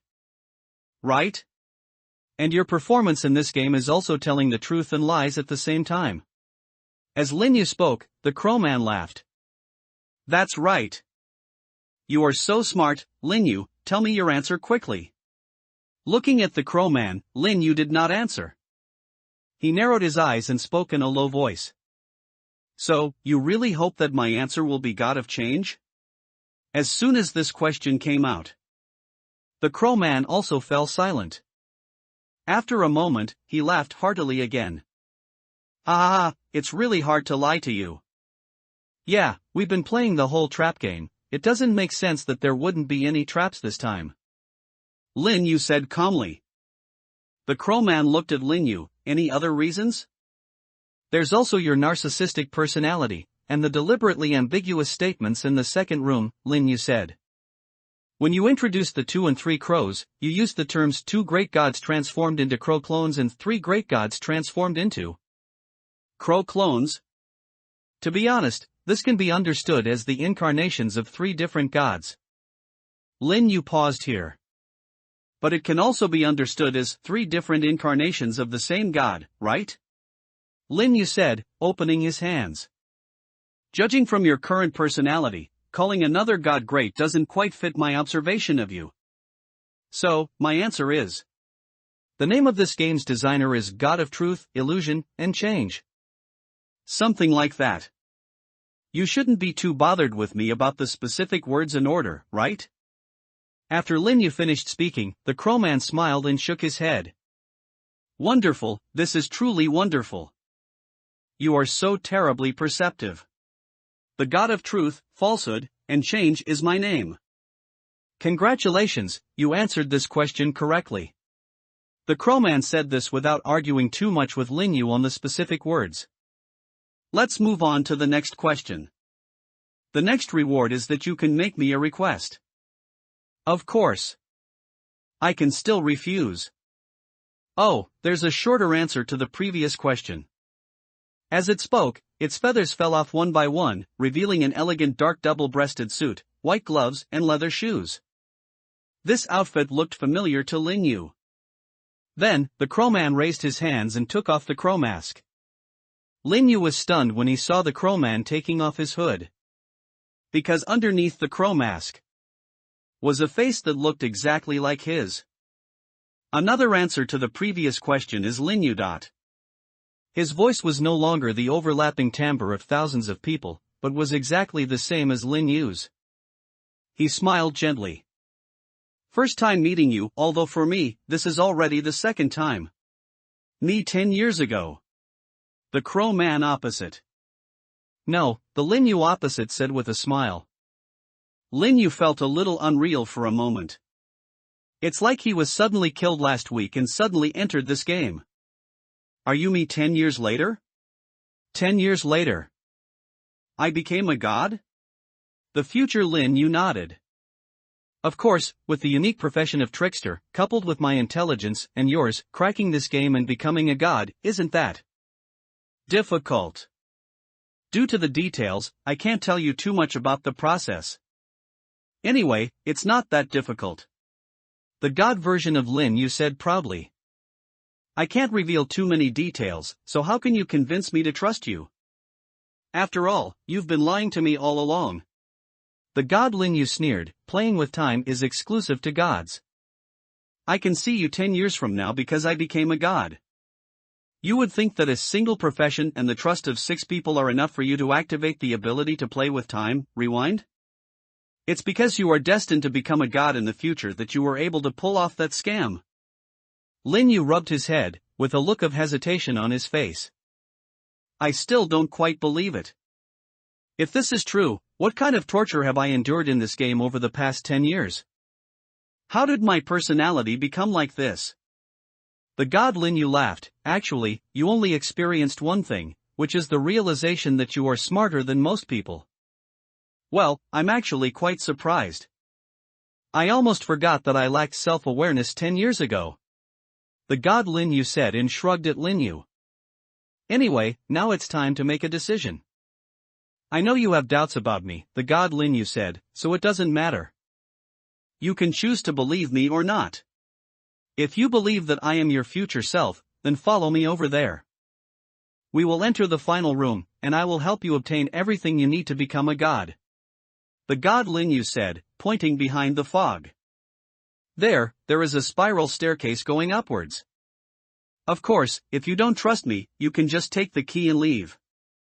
I'll still give you enough help to at least allow you to not have to worry too much about survival in the next dozen or so dungeons. The god Lin Yu said. Lin Yu still had some doubts, but the expression on his face showed that he believed it about 70%. But, if you were me 10 years later, you should know my choice, right?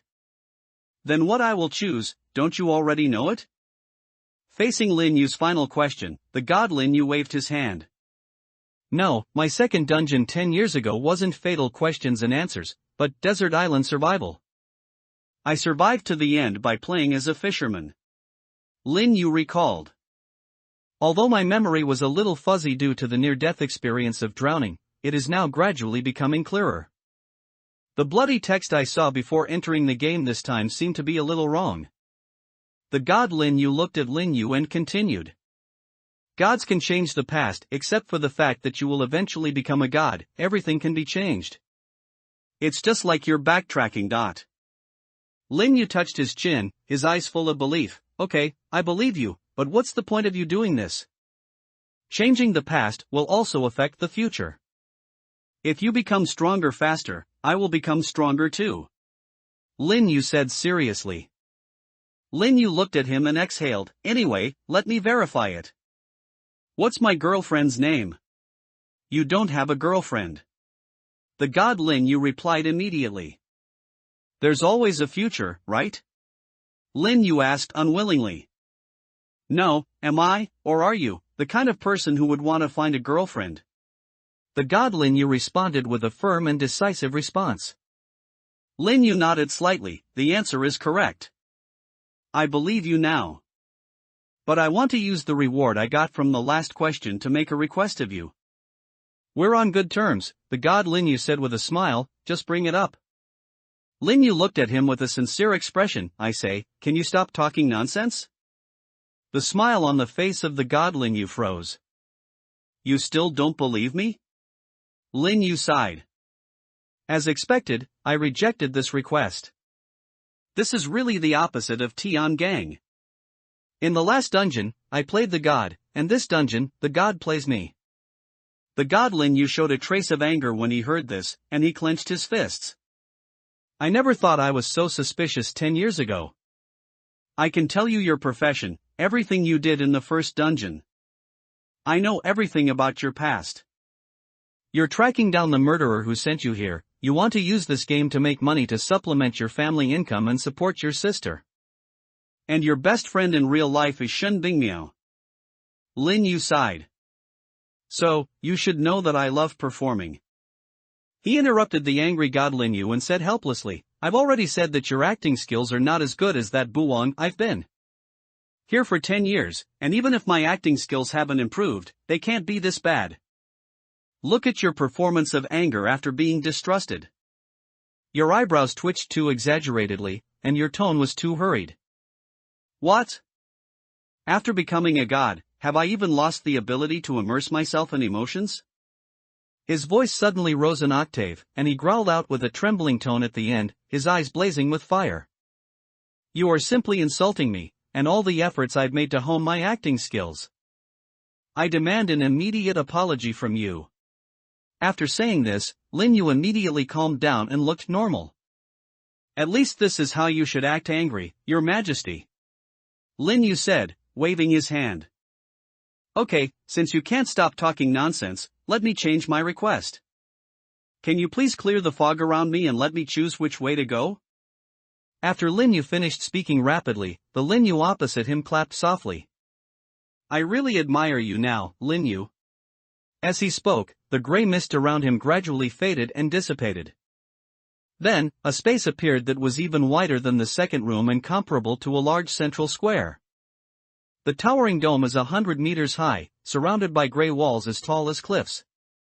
Lin Yu turned around and found that the spiral staircase behind him was just a decoration. Although it was very high, it was still a long distance from the dome. After the fog dissipated, there was a real long staircase hidden deep in the fog on Lin Yu's right side. A long, wide, and imposing staircase leads to a huge door near the dome, which was also covered by fog just now. The gate is also gray, but its gray is lighter, and it looks like it is carved from 2 square stones. Lin Yu let out a breath. Knew it. Sure enough, the decision problem in each room is a virtue, and the real answer is not the option given on the surface.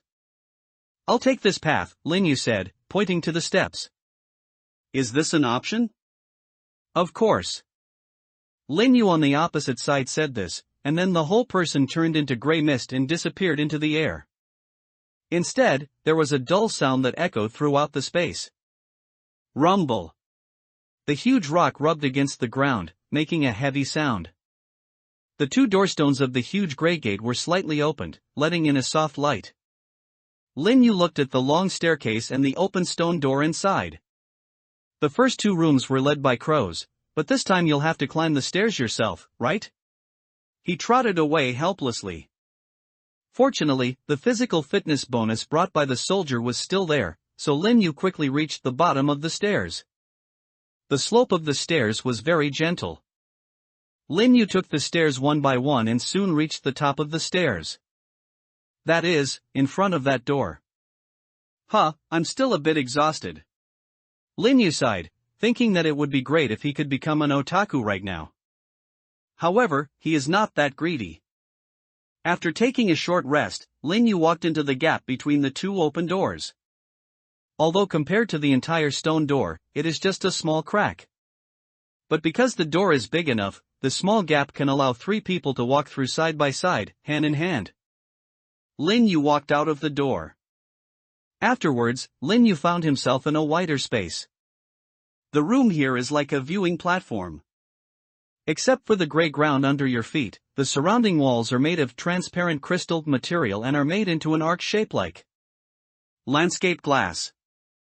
Lin Yu looked around and saw that the platform seemed to be in the towering sky, with clouds surging around it, and many huge creatures were faintly visible swimming in it. After taking a few steps forward and looking back, I saw a gray stone statue of a crowman about 100 meters tall. The stone gate that Lin Yu just walked out of was the lower end of the cane in its right hand. So, the last room is the rooftop. Lin Yu muttered. In front of him, the gray mist condensed and transformed into the image of a gray crowman. It looked at Lin Yu and spoke. Congratulations, Lin Yu. Welcome to the last room of the inverted tower. Lin Yu carefully looked at the gray crowman in front of him. Compared to the crow headgear and feather clothes that were obviously worn on the body just now, the crowman at this moment is more like a real crow transformed into a human. And it was wearing a straight and elegant gray suit, but the gray was darker than the color of its feathers. If the previous one was an incarnation, this should be the real one. At least it should be an advanced incarnation. After all, the color of this crowman matches that of the giant statue that is 100 meters tall. Lin Yu's gaze fell on the crowman in front of him again. This place is called the inverted tower, is that right? The crowman nodded. Yes, this is the inverted tower. However, this is only your second dungeon, so you probably don't understand what this name means yet. It said, and Lin Yu nodded. Then I'll definitely go out and find out what this place represents. Since this is the last room, then tell me your problem. A smile appeared on the face of the crowman, or the god of change. Actually, reaching this final room should be considered a bonus level. After all, if you figured out all my riddles and come here, there's no point in testing or making things difficult for you. So, for the 3 questions in this level. Although answering right is still better than answering wrong, the moment you're asked, you've already gained something. The only difference is how much you gain. The crowman said with a polite smile. Lin Yu looked at the crowman and nodded. Really? I don't believe it. The crowman was helpless. You, although being vigilant is a good thing, you're really a little too vigilant. Forget it, you'll know when you hear the question. The crowman said, clearing his throat. Then, Lin Yu, please listen to the first question. Why is your profession in the death game trickster rather than actor? The crowman finished the first question. Lin Yu looked at the crowman in some surprise. This guy didn't lie. The moment he heard this question, Lin Yu had indeed gained something. Because this was the question that confused him.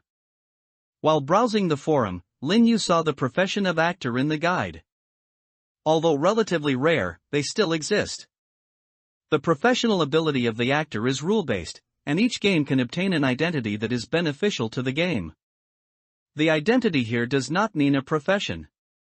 For example, if Lin Yu's profession is really actor, then in the first copy, he will probably get the identity of a human explorer, which will allow him to get one more letter than others. In dungeons with a large number of NPCs, actor is considered a very powerful profession. But Lin Yu did not awaken this profession, but awakened the only profession fraudster. Although he thinks that the statement, the essence of performance is fraud, is correct, but that's all. He shouldn't have awakened the trickster. But Lin Yu has never had any clue. But at this moment, this problem appeared again, and Lin Yu felt that he had found a clue. Just as the crowman transformed from the god of change said. It is a reward for stating the question. The fact that a god asked this question is itself a hint. Lin Yu let out a breath. He recalled the reason why he entered this game in the first place. A mysterious girl from the Psychological Society whose identity was unknown shot him to death. At his deathbed, those light words echoed again, awakening the world. May you be seen by the gods. This sentence was not her crazy talk, but a prophecy that came true at this moment. He recalled the sound of praise he heard when he successfully retraced the first copy. It's wonderful. Those words did not come from anywhere in the world, but seemed to resound directly in his soul. And just now, the god of change once again reminded himself there was a hint hidden in the lies and deceptions he had woven. Playing with time is the preserve of the gods. Indeed, now that he has activated the ability of the trickster more and more, Lin Yu has become more and more aware of the belief required for making it come true. Thinking back now, the recall at that time was indeed incredible, relying solely on the belief of 6 people, even if it deceived myself. Is it really enough to turn back time?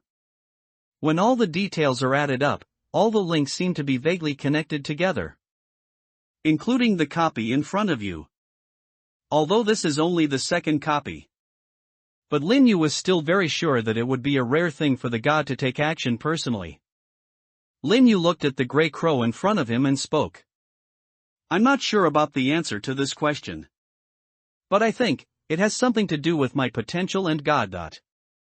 According to the Scarlet text, the condition for entering the death game after death is its strong desire for life.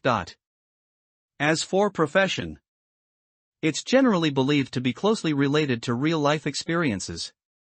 Lin Yu paused slightly when he said this. But this is just the surface. The deeper reason, I think, is related to why this game was created. This death game was indeed created by God. In reality, some people seem to be able to tell who has potential in this game, Lin Yu sighed. To be honest, I was forced into this game by them. He recalled the ninja who was sent by the Psychology Society to test him. The other party enthusiastically invited him to join the Psychological Society. At the same time, he was a little skeptical at first about the fact that he had awakened a soldier. But the other party's attitude made Lin Yu realize one thing. So, in this game, although most people's awakening professions are related to their own experiences, most professions are not distinguishable from each other at the beginning. But if someone has exceptionally high potential, they might receive the attention of a god and awaken their only profession.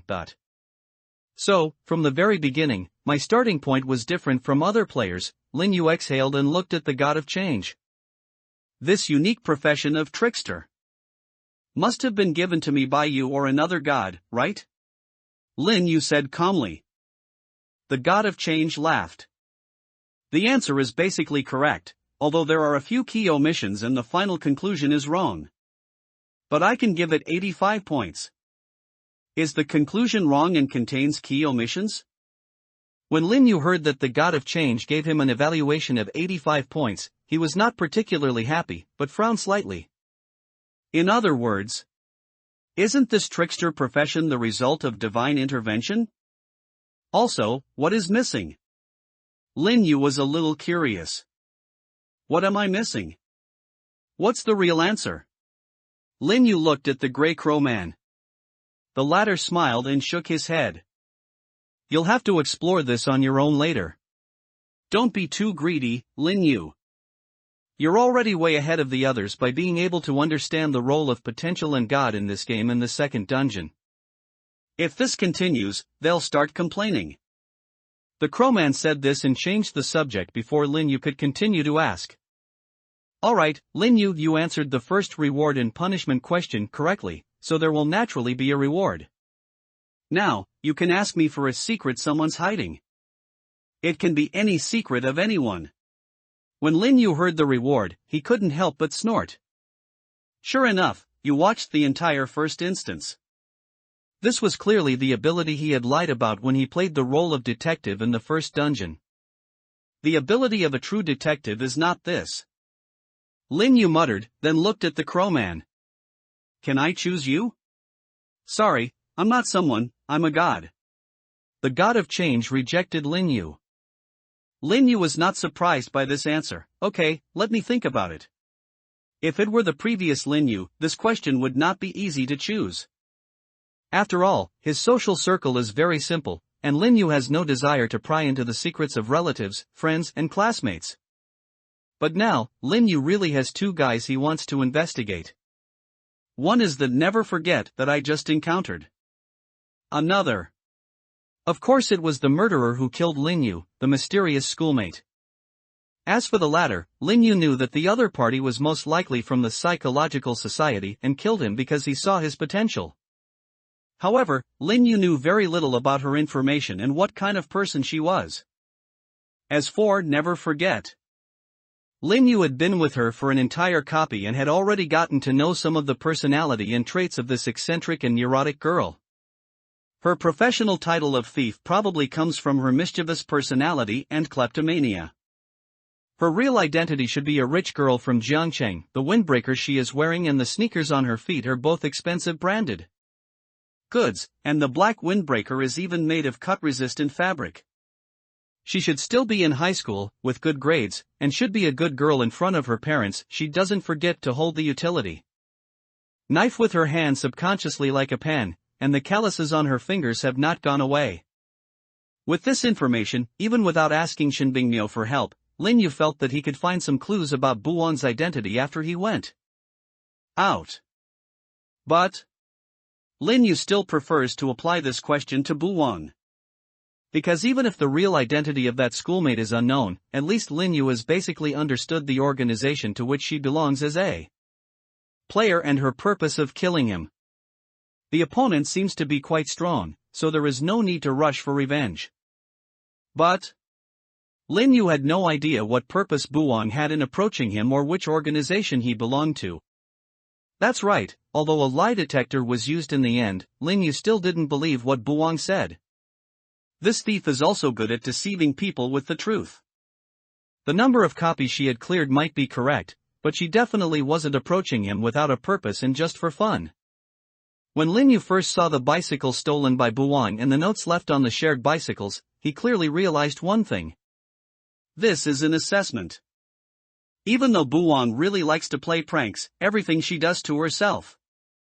That evaluative feeling used to test my own reactions is really too strong. Especially since this guy left almost at the same time as the ninja. As a veteran player, how could she not recognize the smoke of ninja? Therefore, even though Lin Yu was unsure whether this was a test or an evaluation, or whether someone was secretly observing him, out of caution, he still acted like he was irritable, angry, and being fooled. And afterward, Lin Yu also consolidated his personality in a timely manner and demonstrated his ability as a soldier. And it turns out, Lin Yu's guess at that time was correct. After encountering Buwang in this copy, the other party indeed knew his profession of soldier in advance. This means the other party is indeed observing me in secret. Therefore, it was even more impossible for Lin Yu to believe that the other party coming to this copy was a coincidence. It has been mentioned in the forum that there are many kinds of props that can allow people to team up to participate in the same dungeon. Then it is not impossible that there are props that allow people to join a specific player's copy. Even though Buwang mentioned Tiangong at the end, Lin Yu still thought. The target of not forgetting is definitely yourself. The reason is very simple. You can tell that Tiangong is from the northwest just by the accent. Not forgetting to steal his things should just be a matter of convenience. In fact, it was precisely because of the intentional or unintentional misleading of Buwang that Lin Yu became more convinced that the other party was most likely coming for him. Therefore, Lin Yu also further demonstrated his personality to Buwang in this copy. Based on the previous violent character setting, the characteristics of good at solving puzzles, strong sense of revenge and extremely conceited have been extended. But no matter how he disguised himself, Lin Yu became even more uneasy after realizing that besides the Psychological Society, there might be other organizations targeting him.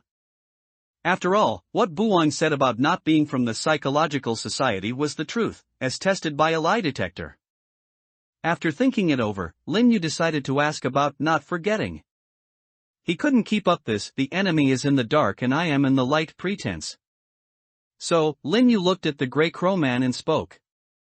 I want to inquire about the secrets of the player whose profession is thief in this game.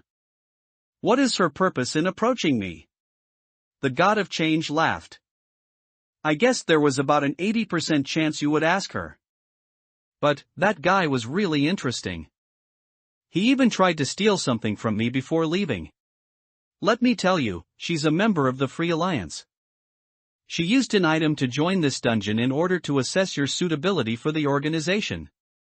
Freedom Alliance? Hearing the words of the Crow Man, Lin Yu was stunned for a moment, then he recalled. This is also one of the 3 organizations that appeared along with the Psychological Society and were banned from the forum. Lin Yu felt a little helpless and couldn't help laughing out loud.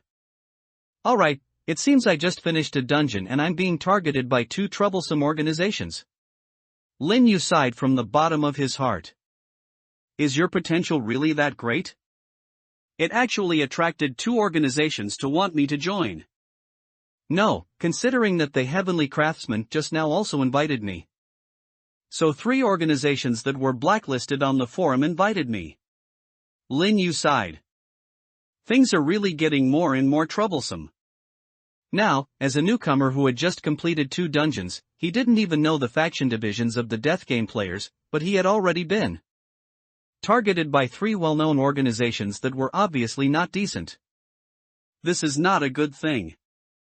As expected, after we get out, we still have to disguise ourselves as quickly as possible and do as much research as possible. We need to find out what's going on with Level Up as soon as possible. Lin Yu thought to himself and looked at the Grey Crow Man again. Okay, should we move on to the next question? Lin Yu asked, and the Grey Crow Man nodded. The Crow Man smiled and said, okay, then let's move on to the second question. Of all the information I've given you in this room, there's only one that's false. Do you know which one it is? When Lin Yu heard the Crow Man's question, he also narrowed his eyes. This second question is quite interesting.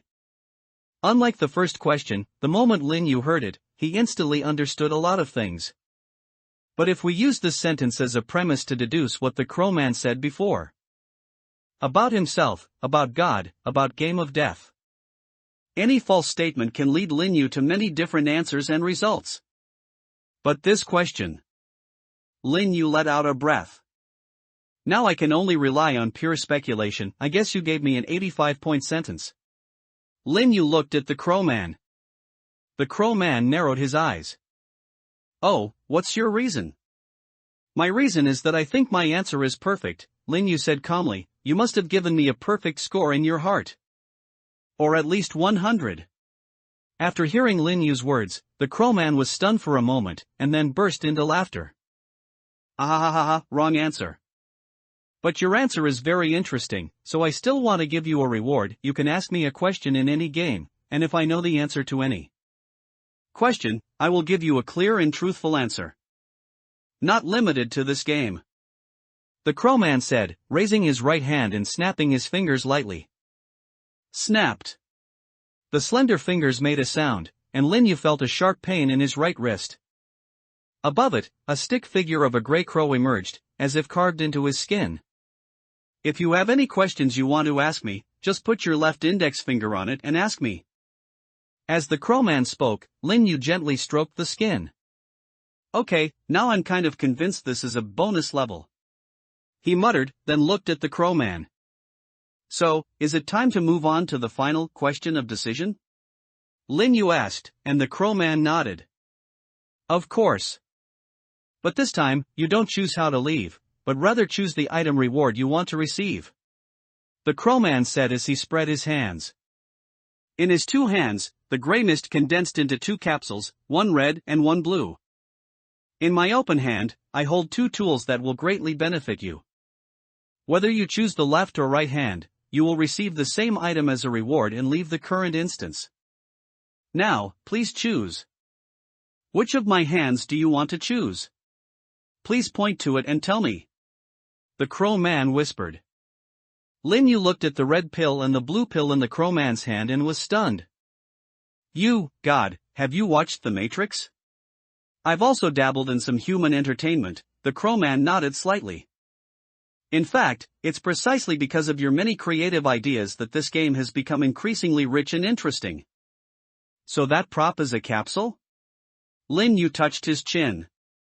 If you've seen The Matrix, from an auspicious point of view, you should choose red. If I choose blue, I feel like I'll be stuck in the death game forever. The Crow Man laughed. That's not the case. Neither of these 2 capsules has anything to do with whether you can leave this instance. Lin Yu also laughed. Yeah, because I can't choose either side. You bastard God, you called it a bonus level at the last minute, and you've got a big final question in this last room, right? I let my guard down with those 2 joyful questions just now. He laughed as he spoke, his eyes gradually becoming sharper. You didn't even say quack.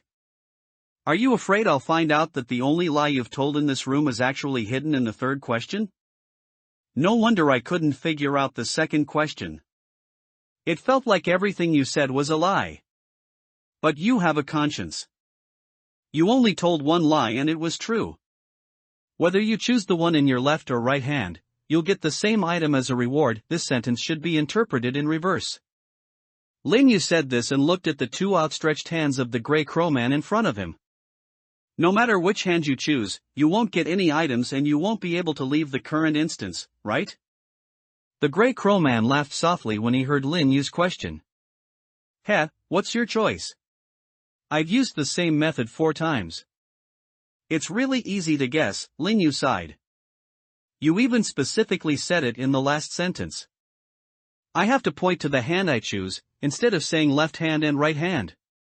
Lin Yu pointed to the sky above his head. Above the sky, a towering gray crow statue leans on a cane in his right hand and it is spread out flat. I choose the statue's open hand. Lin Yu raised his hands above his head and spoke calmly. The crow man laughed. Even in the end, I couldn't fool you.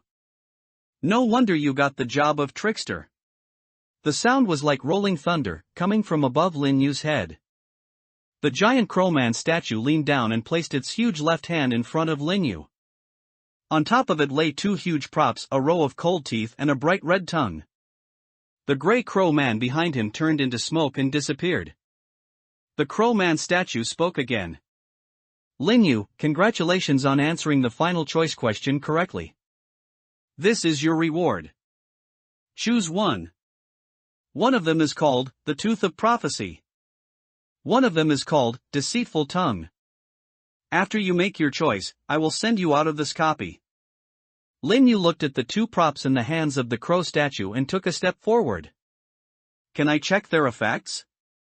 As Lin Yu was speaking, the crow statue spoke again, its voice low, majestic and grand. Of course can.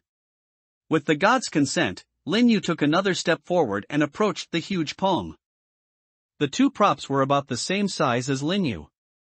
Lin Yu reached out and touched the 2 props. The Tooth of Prophecy feels slightly hard and cold, while the Tongue of Lie feels warm and soft. It looked like real teeth and tongue, and Lin Yu couldn't help but feel that it really represented truth and lies. Like other props, the functional descriptions of these 2 props appeared after being touched by Lin Yu. Prophecy Tooth, after activation, your next statement of established fact will be believed. This item can only be used once per game. After 3 uses, it will disappear. Lie Tongue, after activating, your next possible lie will definitely come true. This item can only be used once per game. After 3 uses, it will disappear. Looking at the descriptions of Teeth of Prophecy and Tongue of Deception, Lin Yu was slightly stunned. This is a prop tailor-made for me, a fraudster. Lie Tongue, needless to say, this is equivalent to being able to ignore the conditions and restrictions required by the trickster to make the lie come true, and forcibly activate the effect of a lie coming true. There is even no need for a victim of deception. At first glance, Tooth of Prophecy does not seem to be as strong as Tongue of Deception. After all, truth is real in the first place, and the probability of being distrusted is very small. However, Lin Yu realized in this game how easy it is to use truth to deceive people. Moreover, a truth that must be believed can become a prerequisite for many lies if used properly. So, looking at these 2 props, Lin Yu was conflicted. What should I do? I want them all, he said with emotion. Then, Lin Yu looked up at the gray crow man and suddenly realized something. I got this tool, can I try it out? The gray crow statue looked down at Lin Yu, squinting its eyes, as if it knew what Lin Yu wanted to do. You want both, don't you? If you choose Tooth of Prophecy, I can let you try it once. If you choose Tongue of Deception, I can't. Lin Yu looked at the statue of the gray crow man and grinned. It doesn't matter. The Tooth of Prophecy is enough. If you give me the Tongue of Lie, then it will be easy for me to take both of them, Lin Yu said calmly. The crowman became even more curious after hearing Lin Yu's speech. Very good, then let me see what you would do. The effect of prophecy tooth will also work on me. The gray crow man whispered and waved his hand gently. The row of cold teeth turned into the size of normal teeth and then flew into Lin Yu's mouth. Lin Yu only felt his teeth slightly cool, and then returned to normal. At the same time, a feeling naturally emerged in his heart, just like when he first got his job. As long as I silently recite, Tooth of Prophecy, and wish to activate the ability, the next sentence will take effect. Lin Yu understood, then looked up at the statue of the crowman. He opened his mouth, revealing his cold, white, neat and sharp teeth, and whispered the truth he had prepared. I received double the item rewards in all dungeons. This is the ability I gained as a game master. Once words are spoken, they become prophecies. This is an established fact. Lin Yu did get double rewards in all the past copies. However, this is also a scam. In this sentence, Lin Yu concealed the fact that he only went through one copy and obtained double props, which was achieved by defrauding Chen. Shua. This is the scam of deceiving people with the truth, coupled with the effect of definitely being believed by the prophecy tooth. Lin Yu felt the surging power of belief coming before his eyes. The power from a god completely made the fact that he could get double the reward become completely real. The tongue of deception on the giant palm also shrank and sank into Lin Yu's mouth, merging with his original tongue. Lin Yu flicked his tongue lightly, making a crisp sound. Just like when the Tooth of Prophecy was fused, Lin Yu did not feel any discomfort at this moment. He obtained the item called Tongue of Deception. The gray crow man was in a trance for a moment, then exclaimed in surprise. I see. I see. It looked at Lin Yu and exclaimed, you had this idea from the beginning, right? Even if I asked you to try the Tongue of Deceit, you would still choose the Tooth of Prophecy. Of course, after all, the difference is still quite big. Lin Yu nodded and smiled. If the previous deception comes true, it will not only grant him the lie tongue. What Lin Yu said was all copies.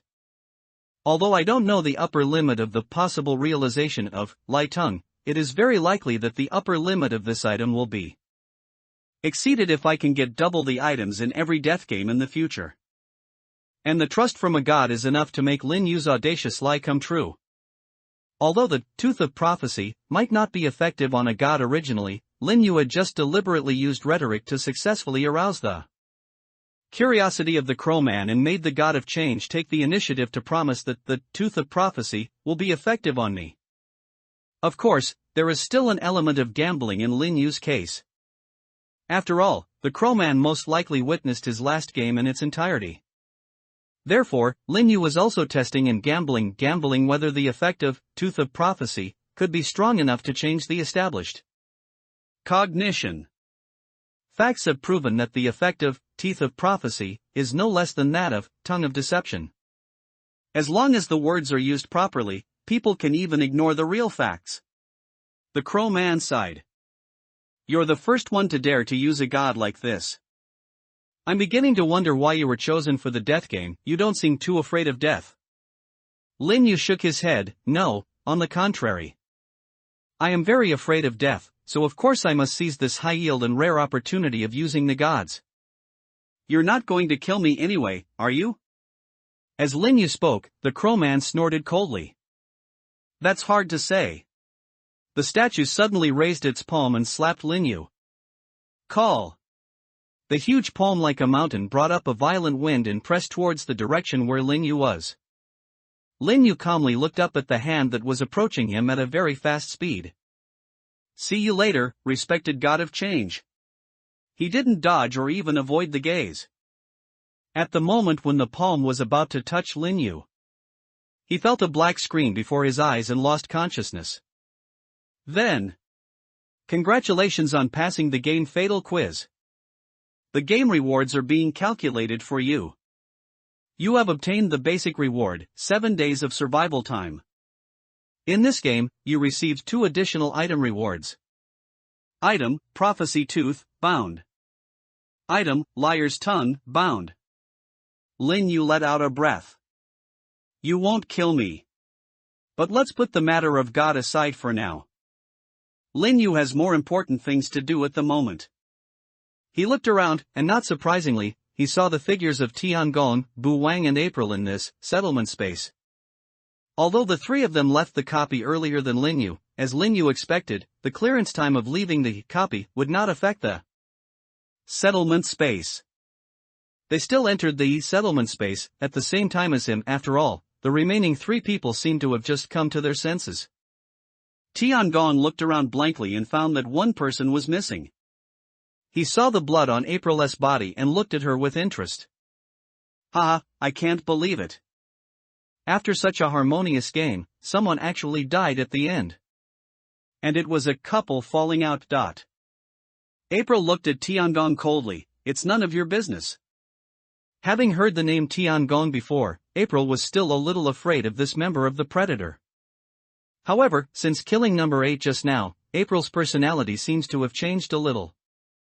Tiangong was choked by April and raised his hands helplessly. Okay.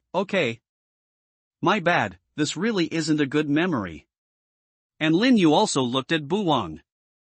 After confirming that this guy was from the Free Alliance, Lin Yu naturally had to further implement his own character.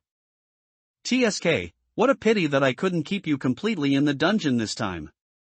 Lin Yu acted somewhat dissatisfied and indignant, and looked at Bu Wang. Bu Wang smiled and said, "Oh, aren't you having fun? Death game is just a game. Enjoying the game is what's most important, isn't it?" Lin Yu shook his head. "I can't enjoy this kind of game. I just think the farther away from a lunatic like you, the better," he said with a headache. "Don't forget," he chuckled. "What a shame, I've got you on my radar. I told you I'd definitely keep pestering you even more." Hearing this, Lin Yu threatened coldly, "Next time I see you, I might kill you." "Then I really, wait and see." "Don't forget," he said with a big laugh. Then, settlement time ends. Lin Yu returned to reality again. He opened his eyes and woke up from the huge wooden bathtub. Wow! Lin Yu stood up from the still warm water in the wooden barrel, and water droplets rolled down his clean skin. Finally, through the conversation in the settlement space, Lin Yu had a rough idea. If you don't forget your own evaluation, it is very likely that you are qualified. Even if he behaves like a vindictive, impulsive, irritable, sinister person, or even displays obvious hostility towards not forgetting, the other party still seems to think that he is qualified. The reason is probably because of the ability he showed in the previous copy. So, the Free Alliance probably only looks at potential when selecting members, and doesn't really care about the relationships between members or their personalities. This means that this organization is either as loose as its name suggests, or the organization's managers are confident in resolving conflicts among members. Lin Yu thought to himself. In any case, this Free Alliance is indeed of the same character as the Psychological Society, and there is a reason why it was banned from the forum. But Lin Yu feels that the Free Alliance is still slightly better at the moment. At least Bu Wang didn't really hurt me, but that mysterious schoolgirl from the Psychology Society really shot herself. Thinking of this, Lin Yu touched his chin. This is also reflected indirectly through the reactions of other players in this game. The forum seems to be a trustworthy organization. After all, even Tiangong and Bu Wang, who were not allowed to access the forum, created a forum ID at the beginning. When April and No. 8-inch heard the name Tiangong that was removed from the forum, they instantly became wary and cautious of him. Even Tiangong himself did not refute anything. This shows that the forum should be a very credible and authoritative organization for most players. All the reliable information Lin Yu had seen about the two organizations, forum and order, was from the posts on the forum. How can information from the same source be credible? Now that he had actually seen the reactions of several veteran players, Lin Yu finally let down his guard a little towards the forum. Similarly, a tycoon who has been certified by the forum may be more trustworthy. Maybe I can try to inquire with him indirectly about that mysterious woman in the Psychology Society. And the Free Alliances never forget. Lin Yu thought about it and decided to find another opportunity to contact the tycoon. Of course, I won't be selling fake props this week. Lin Yu now has a more reliable way to make money than selling fake props, that is the reward post on the forum. Since the forum organization is reliable, the people they put a bounty on are likely to be guys who deserve to die. Why not find some guys who are within your ability and deserve to be killed to make some extra money? Let's talk to that tycoon about the bounty later. It would be best if I could also ask about the level up issue. Although Lin Yu has decided not to sell fake props for the time being, he is still considered a big customer to the tycoon based on the last order. What's more, with the permanent buff of double rewards, even if he never sells fake goods again, he can always sell the real ones. Therefore, he probably wouldn't mind if I asked the tycoon a few questions. Thinking of this, Lin Yu took off his wet clothes, dried his body with a bath towel, and changed into clean clothes that he had prepared. He decided to send a message to the tycoon to contact him right now. Lin Yu picked up the phone on the bathroom sink and turned on the screen. The time at this time was just 5 minutes past midnight, just like last time. He woke up just 1 minute after midnight. It took me about 4 minutes to wipe my body just now. But at this moment, Lin Yu suddenly realized that the blood words in front of him seemed different from before. Latest start time until next game, 6 days 23 hours 54 minutes. Note, in the next game instance, you will receive an additional upgrade trial mission. Lin Yu was a little confused. Advancement trial. He was still struggling with whether he should ask the tycoon about what upgrade was while inquiring about other things. Now it seems he might have to prioritize investigating the level up issue. Even if I don't get a satisfactory answer from the tycoon, Lin Yu was ready to use the precious opportunity to ask questions given to him by the god of change. He calls himself Jiao Shui and his occupation is soldier. He is impulsive, easily angered, and vindictive, but he is also quite thoughtful. He has unique insights when it comes to solving puzzles and using the rules of the game to set traps. His potential is probably A+ to S-. During the actual game, they didn't see through my identity and purpose, but they discovered that I had been secretly observing them before, which caused me some trouble during the dungeon. My opinion is, if he passes the upgrade, he might be accepted into the organization. In a detached villa on the outskirts of Zhengcheng, a girl in a swimsuit and a bath towel is sitting by the pool with a tablet in her hands. Beside her, a soaked jacket and sweatpants were thrown aside. After saving the file on the tablet, she dragged it into a group chat with 11 people and uploaded it. Soon, many people appeared in the silent group chat of 11 people. Magician, is that the end of the evaluation? Pretty quick. Thumbs up. Embarkantist Xiaoyun, with an irritable personality and a grudge, she probably wouldn't join the Psychology Society, right? After all, the Psychology Society killed her. AAA building materials Lao Wu, but be careful of the order snatching people away, after all, they are soldiers. Chef, SS soldier? No wonder the Psychology Society took him so seriously and sent him to Zhengcheng. Magician, is this true? Even a master like me is only an A. Prisoner, who do you think you are? You're just a worthless piece of shit being chased and beaten by the C-City administrator. AAA building materials Lao Wu, seriously, should we make an exception and invite him first? With that kind of potential, there's no way he wouldn't be able to level up, right? Chef, let's wait a little longer. With this kind of potential, maybe he can even level up in the 8th dungeon. Maybe even the 7th, in that case, it'll only take a month or so. Magician, I agree with the god of cooking, flowers. Prisoner, I also think what the god of cooking said makes sense. I can observe him for a while. Embarkantist Xiaoyun, there's one thing I'm very concerned about. Why does he call himself Jiao Shui?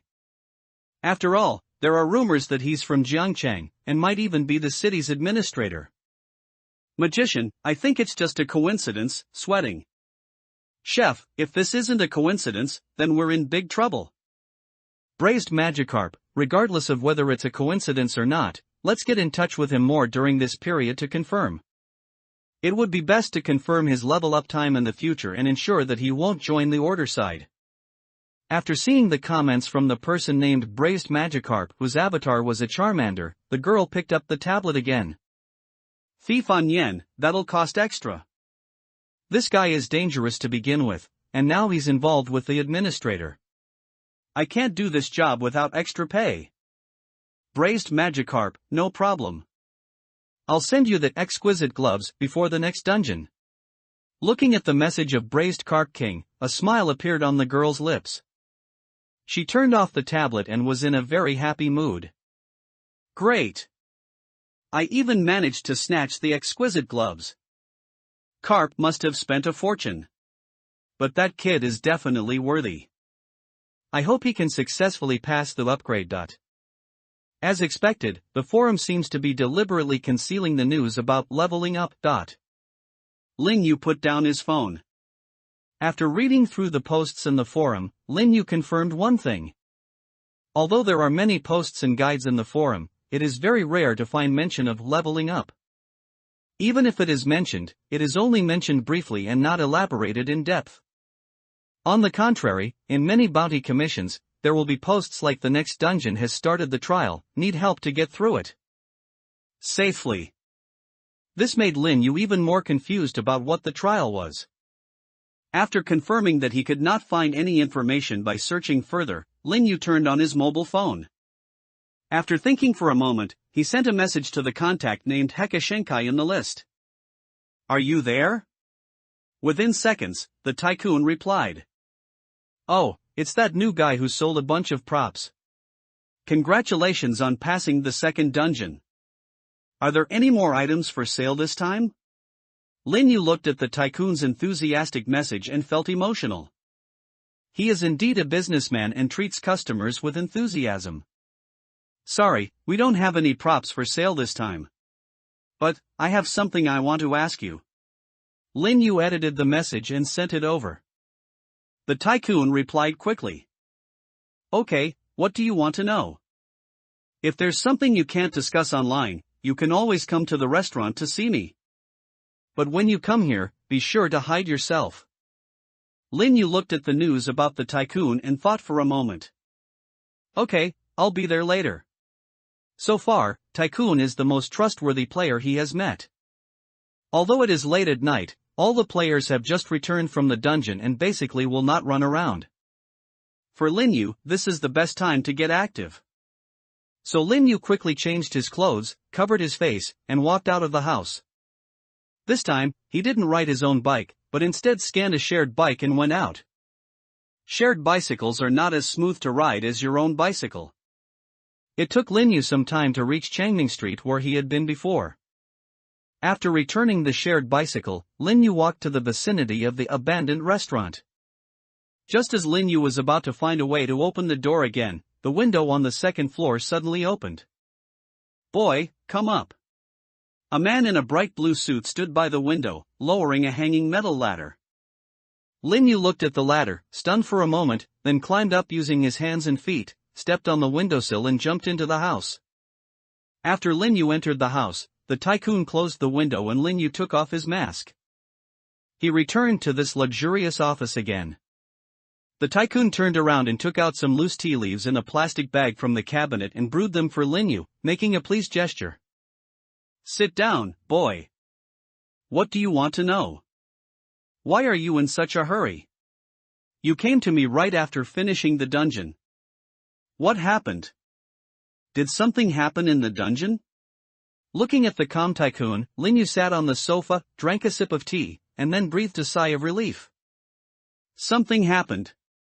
Lin Yu acted as if he was conflicted and frightened, and spoke. Are you familiar with the Predators and the Freedom Alliance? They're the two organizations banned from the forum in the notice pinned at the top. I met some of their people in the last dungeon. They seemed a bit difficult to deal with. And I even offended one of them. Will I get into trouble? After the tycoon heard the two organization names that came out of Lin Yu's mouth, his expression suddenly became much more serious. Predators and Freedom Alliance? Tell us more about what's going on. Lin Yu nodded. My last dungeon was a puzzle-solving dungeon, so the confrontation wasn't too intense. After entering the dungeon, we exchanged identities and introduced ourselves. Two of the players gave me a strange feeling, but I didn't pay much attention to it at the time. It wasn't until the very end, because of the puzzle, that their true identities were revealed. One of them is Tiangong from Predator. The tycoon was suddenly enlightened. Oh, that newbie who just joined the plunderers is quite capable. Look through the forums, you should be able to find him on the bounty list. The tycoon said. Is he targeting you? If I remember correctly, he's probably from the northwest, so don't worry too much. The tycoon waved his hand calmly. Lin Yu shook his head, not really. On the contrary, he was quite friendly to me. On the contrary, it was that guy from the Free Alliance who was very hostile to me. The tycoon also looked a little serious. The Free Alliance? It's so rare that you can encounter them. Honestly, the Free Alliance is most likely a fake. Lin Yu shook his head. Probably not, because she didn't claim to be from the Free Alliance. I confirmed it myself through some means. But why do you say it's most likely a fake? The tycoon shook his head. Tell me about her characteristics first. She's a girl, not too tall, wearing sunglasses and a windbreaker. She seems to be a thief by profession. She has a rather bad temper and speaks with an accent like someone from Jiangchang. After Lin Yu finished speaking, the tycoon suddenly understood. You met the thief Onion. When Lin Yu heard this name, he was a little surprised. Onion, never forgetting, so this is what she calls her ID. He thought in his heart, but his expression showed confusion. Is this a famous guy? She's quite famous. Before she was kicked off the Free Alliance forum, her ID, Anian, was incredibly famous. Basically, anyone who participated in a dungeon with her would leave one or two items in her hands, and even after leaving the dungeon, those items wouldn't come back. Lin Yu was shocked when he heard the tycoon's words. Her skills were actually stolen permanently? Normally, the items stolen by the thief's skill in the dungeon will be automatically returned to their original owner after the dungeon ends. If you activate a skill in reality, it will be automatically returned at the beginning of the next instance. Although items other than props are stolen forever, the thief ability for props is not permanent. Previously in the copy, Buong or Anian showed the props she stole from Tiangong. Lin Yu thought she just wanted to play with it or see what the effect of the props was.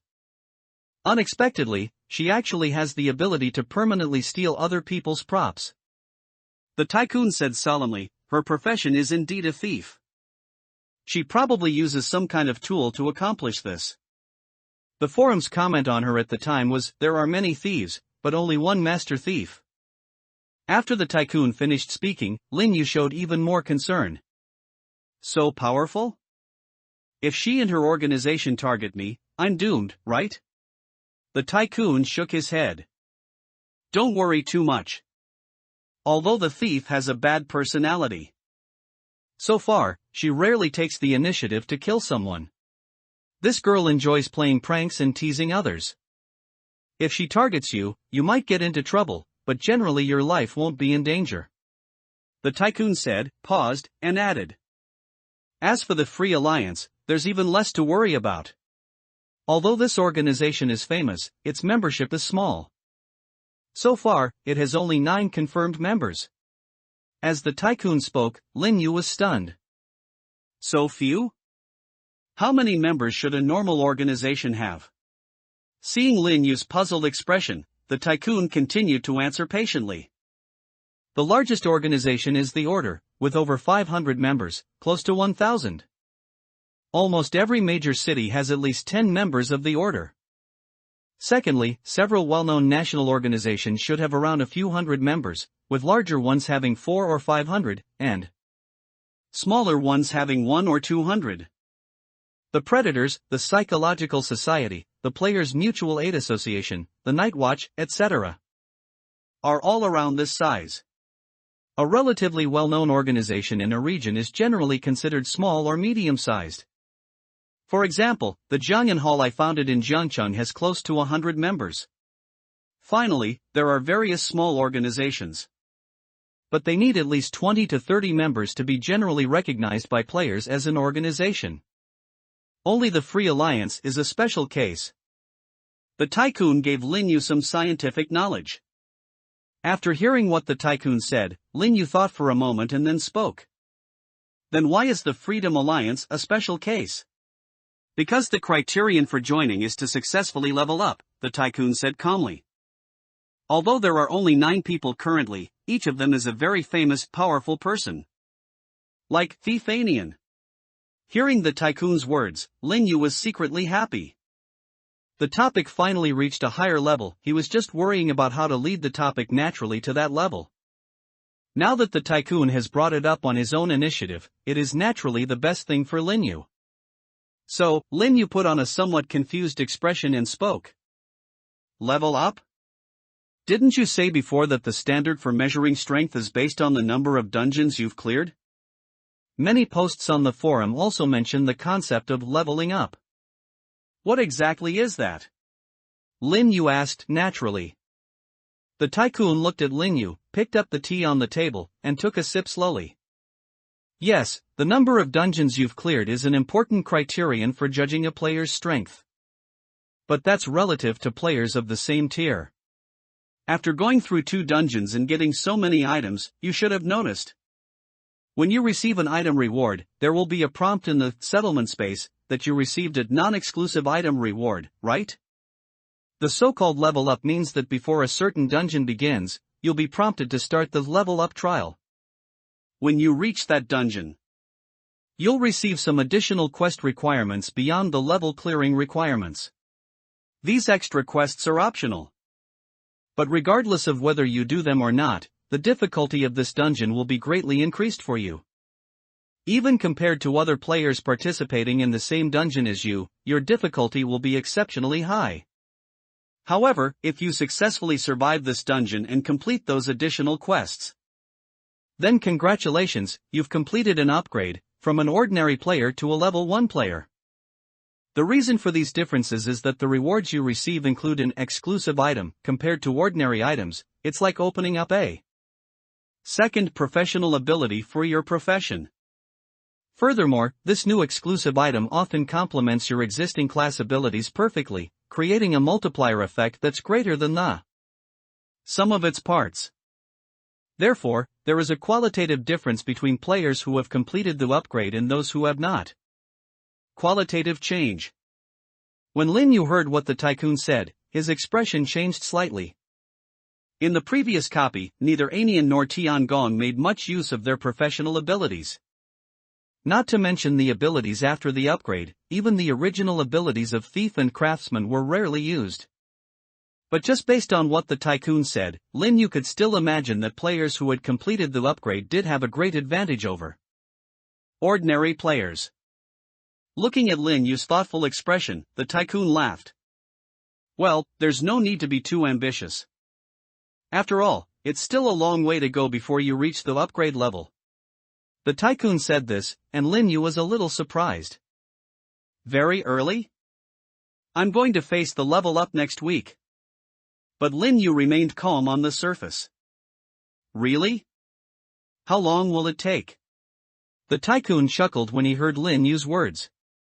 Typically, players will encounter their first upgraded dungeon around the 9th or 10th dungeon. It depends on their performance in the previous dungeons. When the death game feels you're ready, it will unlock the upgrade dungeon for you. The one with higher potential is in the 9th place, and the one with lower potential is in the 10th place. Of course, there are also a few who have great potential and are showing their potential. They will receive a level up prompt after the 8th dungeon. There are very few geniuses who will start upgrading in the 7th dungeon. The tycoon said, looking at Lin Yu, honestly, I don't think you should drag it to the 9th or 10th copy. But even if you're a genius and qualify for the advancement as the 7th person, that's a month away, so there's no rush. Lin Yu smiled, nodded, and said, that's right. But deep down he felt extremely shocked. He didn't just fail to make it to the 9th or 10th. Judging from the tycoon's tone, it's rare to level up a dungeon on your 7th attempt. This is his third one. Lin Yu immediately made up his mind that this matter must be kept secret. He, a newcomer, has already been targeted by 3 very dangerous organizations. If he reveals any special features, he will probably never be able to live in peace again. Some people are born to be in the spotlight and thrive even in dangerous situations. But Lin Yu is not. Apart from enjoying the feeling of being the center of attention when performing, he is very low-key in his daily life. What's more, the players and organizations of these death games are more crazy than each other, and Lin Yu doesn't want to be paid too much attention by them. So, Lin Yu coughed lightly. Well, it seems like there's really no urgent need to worry about this. But I'm curious, you just said that the level up mission is optional, so, what happens if you don't do it? Oh, it's nothing, the tycoon said, smacking his lips as he took a sip of tea. It'll just happen again after 10 instances. That's why many people fail to complete the level up the first time, and only a few can even complete it the second time. Of course, even if you don't do the level up quests, the level up quests themselves will make your dungeon more difficult. Being able to survive is a sign of strength in itself. At this point, the tycoon laughed. This is also why there's so little information or guides about leveling up on the forums. It's a tacit understanding between the various organizations. Lin Yu also picked up the teacup and took a sip. How do I say this? The tycoon laughed.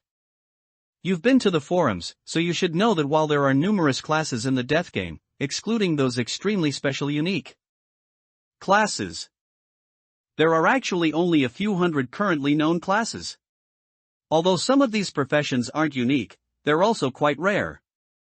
Excluding those, there are actually only about 50 common professions. Lin Yu nodded slightly. In the past week, he has memorized more than 50 common occupations and more than 20 less common occupations. According to the tycoon, he knows it better than the average new player. The tycoon's words also gave Lin Yu a vague understanding.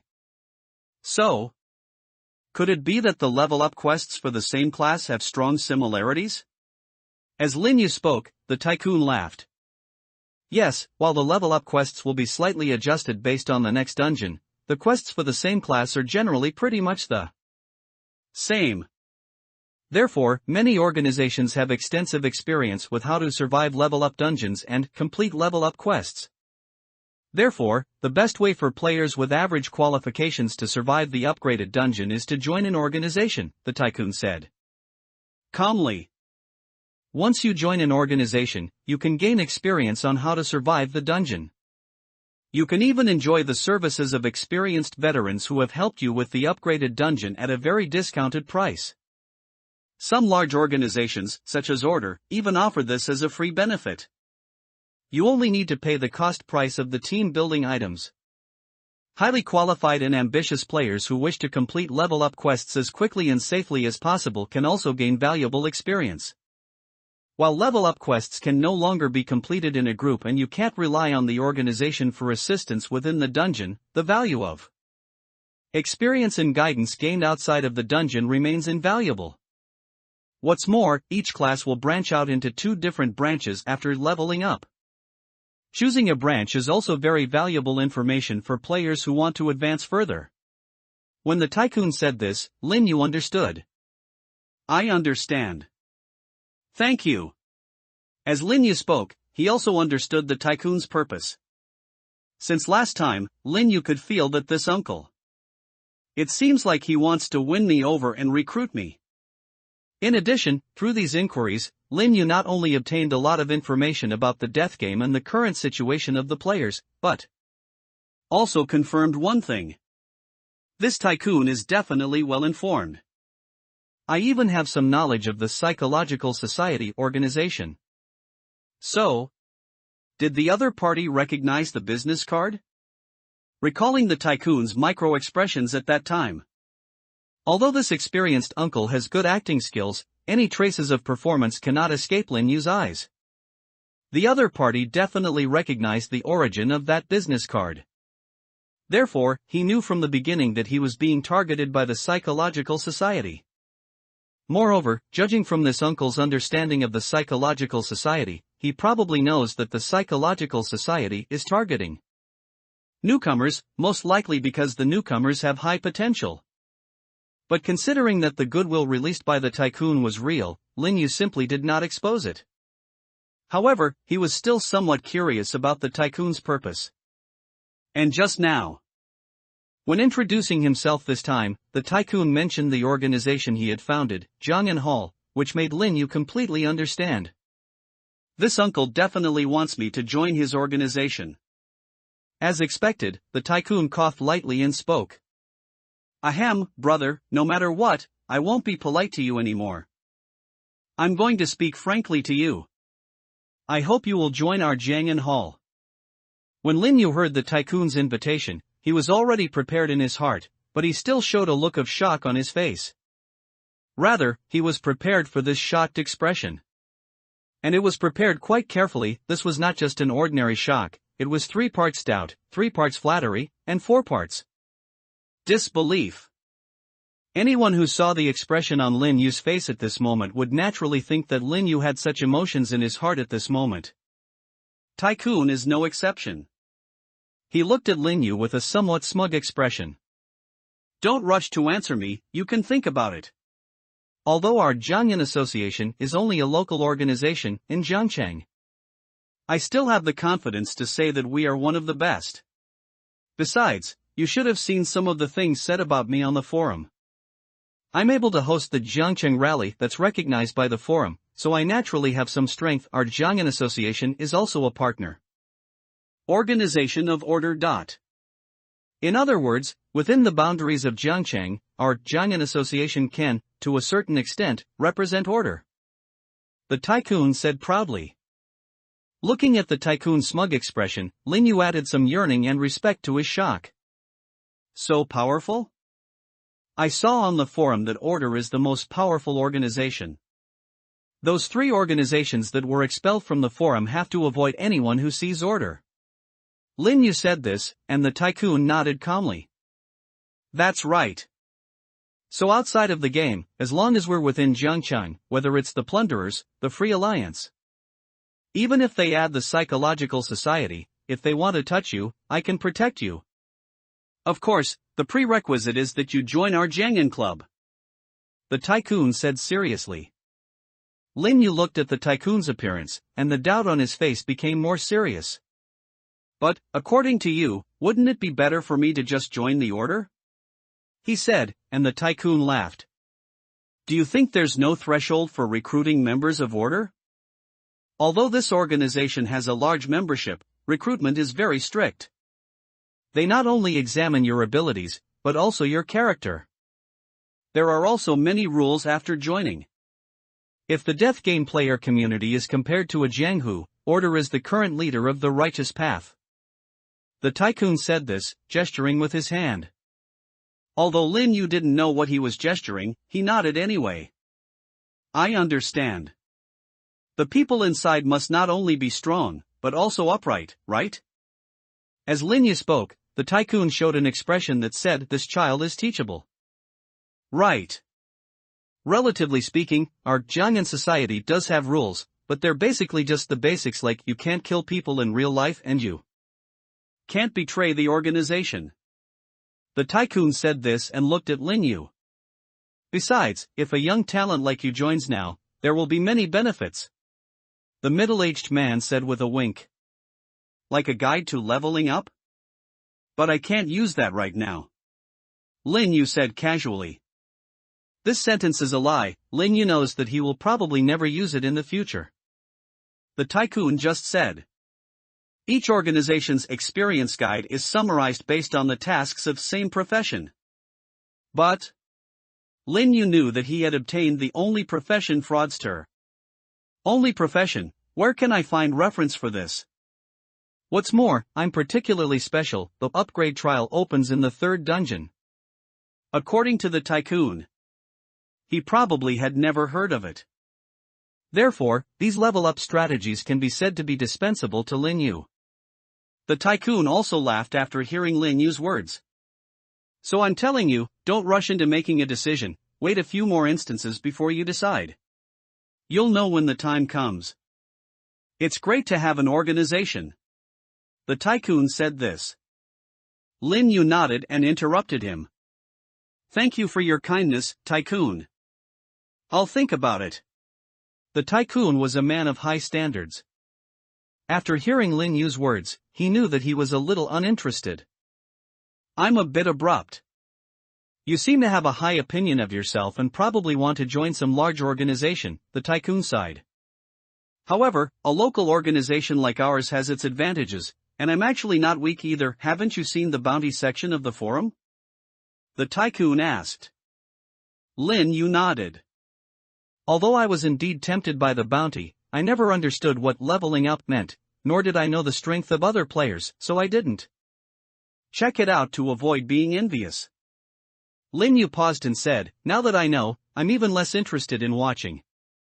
After all, you also said that there is a qualitative difference between players who haven't upgraded and those who have. Lin Yu was telling the truth. He wants to make money, but he's not in a hurry. You can take some risks, but they cannot be too great. The tycoon smiled. Let's take a look. This forum section's name really needs to be changed. It's called a bounty, but it actually has a ranking feature now. At first, someone with a curious mind counted the total credit points on the bounties posted above and made a table. Then someone joked that the forum didn't have a feature to assess the strength of high-end players. In the end, the forum was actually created. A ranking list of the top 100 was created. Although everyone was quite controversial at first and didn't know how the rankings were created, after more than half a year of using this ranking feature, through various factors, everyone has come to accept it. At least the ranking error should be within 3 or 5 places. Of course, those on the list who have forum accounts can choose to remain anonymous. As the tycoon spoke, Lin Yu finally understood. It sounds like you're on that list. The tycoon laughed. Just take a look. Lin Yu took out his cell phone and opened the forum. Then, he opened the reward section and actually found a pinned post titled Player Ranking, Real-Time Update, in this section. The poster is the official account of the forum. After Lin Yu clicked on it, names and organizations appeared on the black forum. First place, General, organizes order. Second place, Fortune Teller, organization Predator.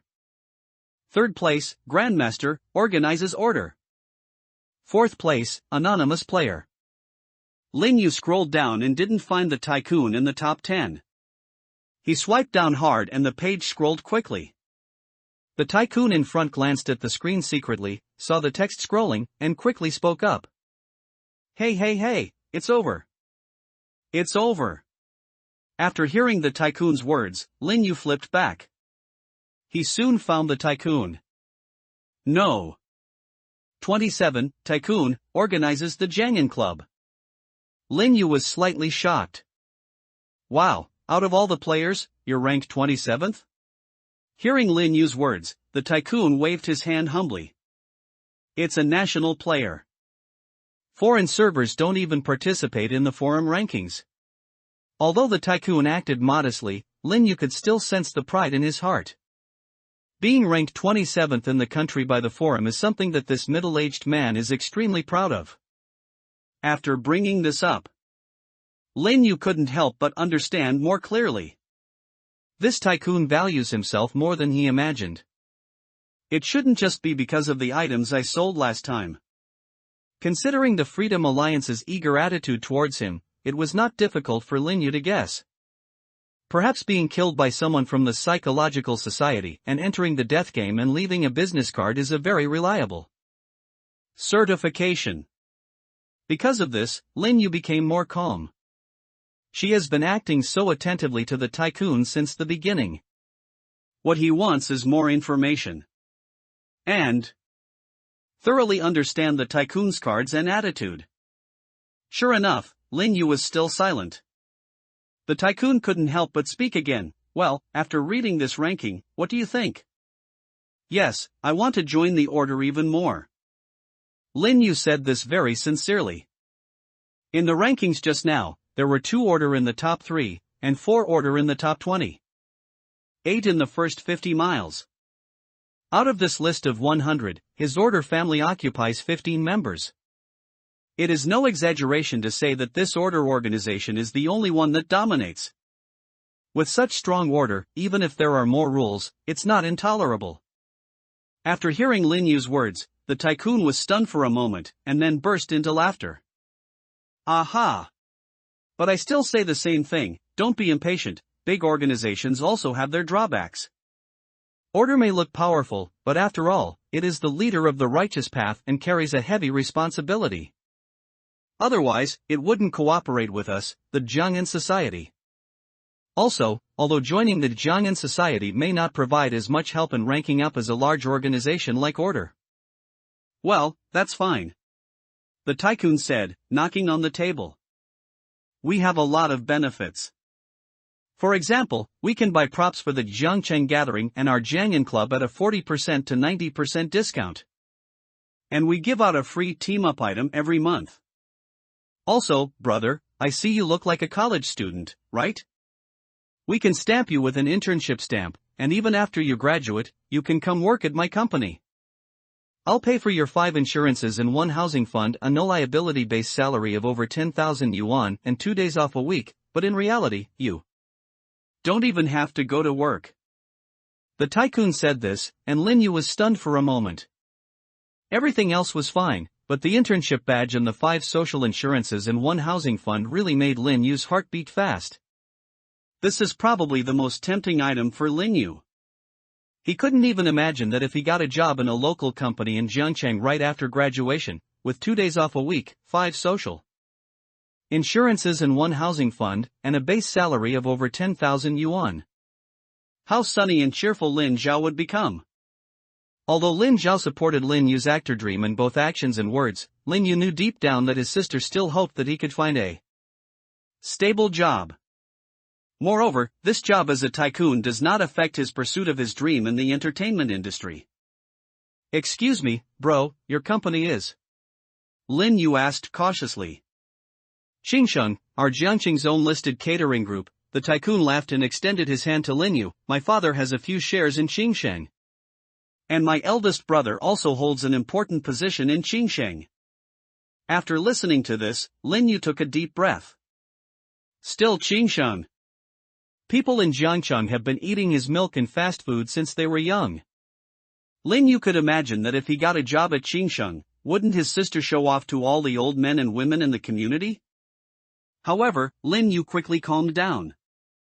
Looking at the tycoon's hands that were adorned with rings, bracelets and jewels, he felt a little emotional. No wonder this guy gave money so readily last time. It turns out he is a rich second generation. Seeing that he was a little older and dressed extravagantly, I thought he was a nouveau riche, but I didn't expect him to be an old dandy with no taste. Lin Yu's thoughts raced as he held the tycoon's hand and swallowed. I'll think about it, he replied again. Although it was still considerate, the tycoon also heard the change in Lin Yu's words and spoke with a smile. Okay, I'll wait for your reply. Lin Yu stood up and left the restaurant. After walking out of the restaurant, Lin Yu's expression calmed down. Organization. Although the conditions offered by the tycoon just now were tempting enough, Lin Yu only sighed slightly and acted according to his feelings. He would not join the Jiang'an Club for money. Of course, this does not mean that the tycoon's guess about Lin Yu is correct. Lin Yu also didn't really want to join the order. To be precise, Lin Yu actually had no intention of joining any organization. Because of the existence of the profession of fraudster, Lin Yu has already prepared himself mentally. He can't have any real companions. There are circles among the players of the death game, or as the tycoon said, it's like a jianghu. This is not good news for Lin Yu. His career is already determined, and the more others know about him, the more disadvantageous it will be for him. Therefore, it is impossible for Lin Yu to actually join an organization. Unless one day I find a way to change my identity at will without anyone knowing these organizations. Cooperating with them is the limit. Thinking of this, Lin Yu took out his mobile phone and opened a chat window. Xuanmu, President, are you asleep? The chat box replied to the message almost instantly. Jiao Shui? Zhou Shuwei, no money, I loved you, but I can't do an encore. Looking at the message sent by Xin Bingmiao, Lin Yu felt helpless. Xuanmu, no, I have something to ask of you, and someone else needs you to check something. Zhou Shuwei, oh, I was scared to death, are you sleeping so late at night? Zhou Shuwei, I thought you wanted to confess, borrow money, or encore. Zhou Shuwei, I was just opening a box. Tell me, who in the game screwed you over again? Looking at the news about Xin Bingmiao, Lin Yu couldn't help but be speechless. Senior sister is still so lively. He edited the message and sent it. Xuanmu, neither. This time we're investigating a celebrity. Xuanmu, a relative of a senior executive or shareholder of Qingsheng Group, probably a male in his 30s to 40s. I have his WeChat ID. Zhou Shuwei, are you crazy? It's easy for rich people to be found if they open the box. Zhou Shuwei, this is from a listed company. What do you want to do? Are you considering marrying into a wealthy family now? Then don't look for an older man.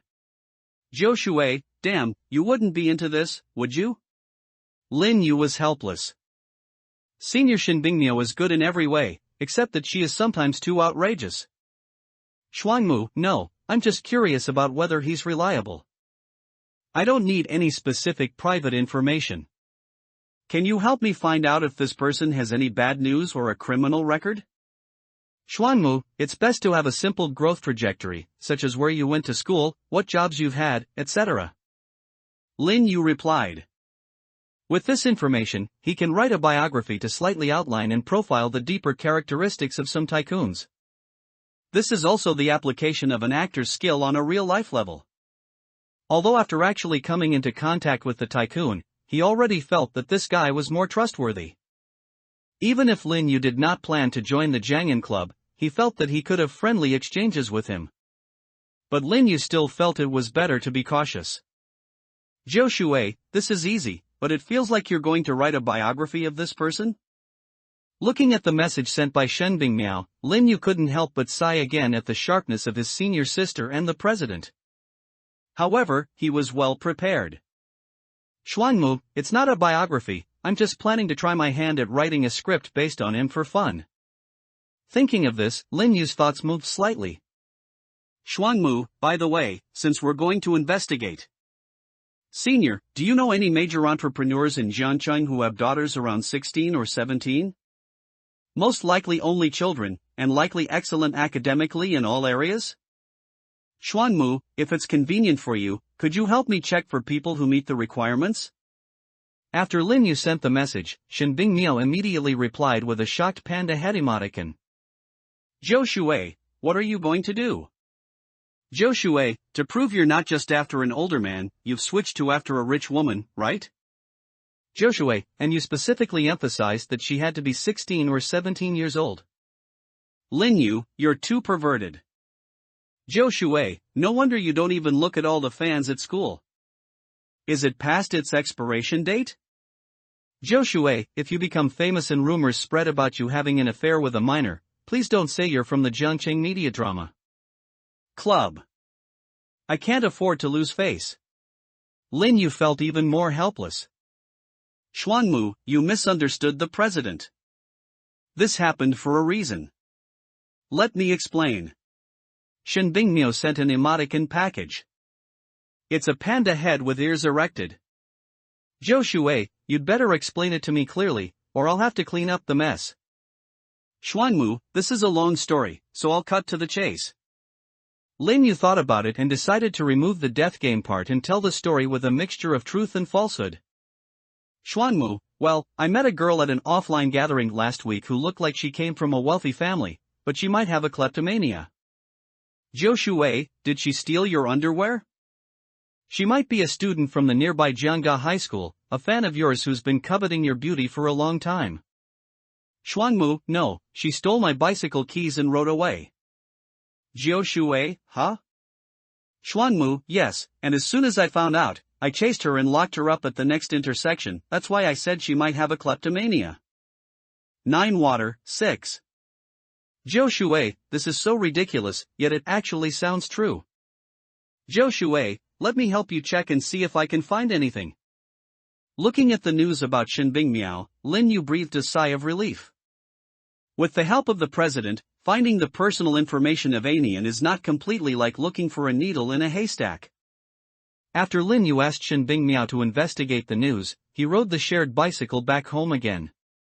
Because he said hello to Lin Zhao before going out this time, saying that he was going to discuss filming, so this time Lin Zhao did not stay at home to wait for Lin Yu, but went to bed early. After Lin Yu returned to his quiet home, he lay on the bed and continued to think about what he had seen and heard during the day. Call. In the darkness, Lin Yu stretched out his hand toward the sky and spread out his 10 fingers. After this instance and the conversation with the tycoon just now, Lin Yu was even more certain. The peaceful life has indeed gone far away from me. Even his life at this moment may be more exciting than that of the average death game player.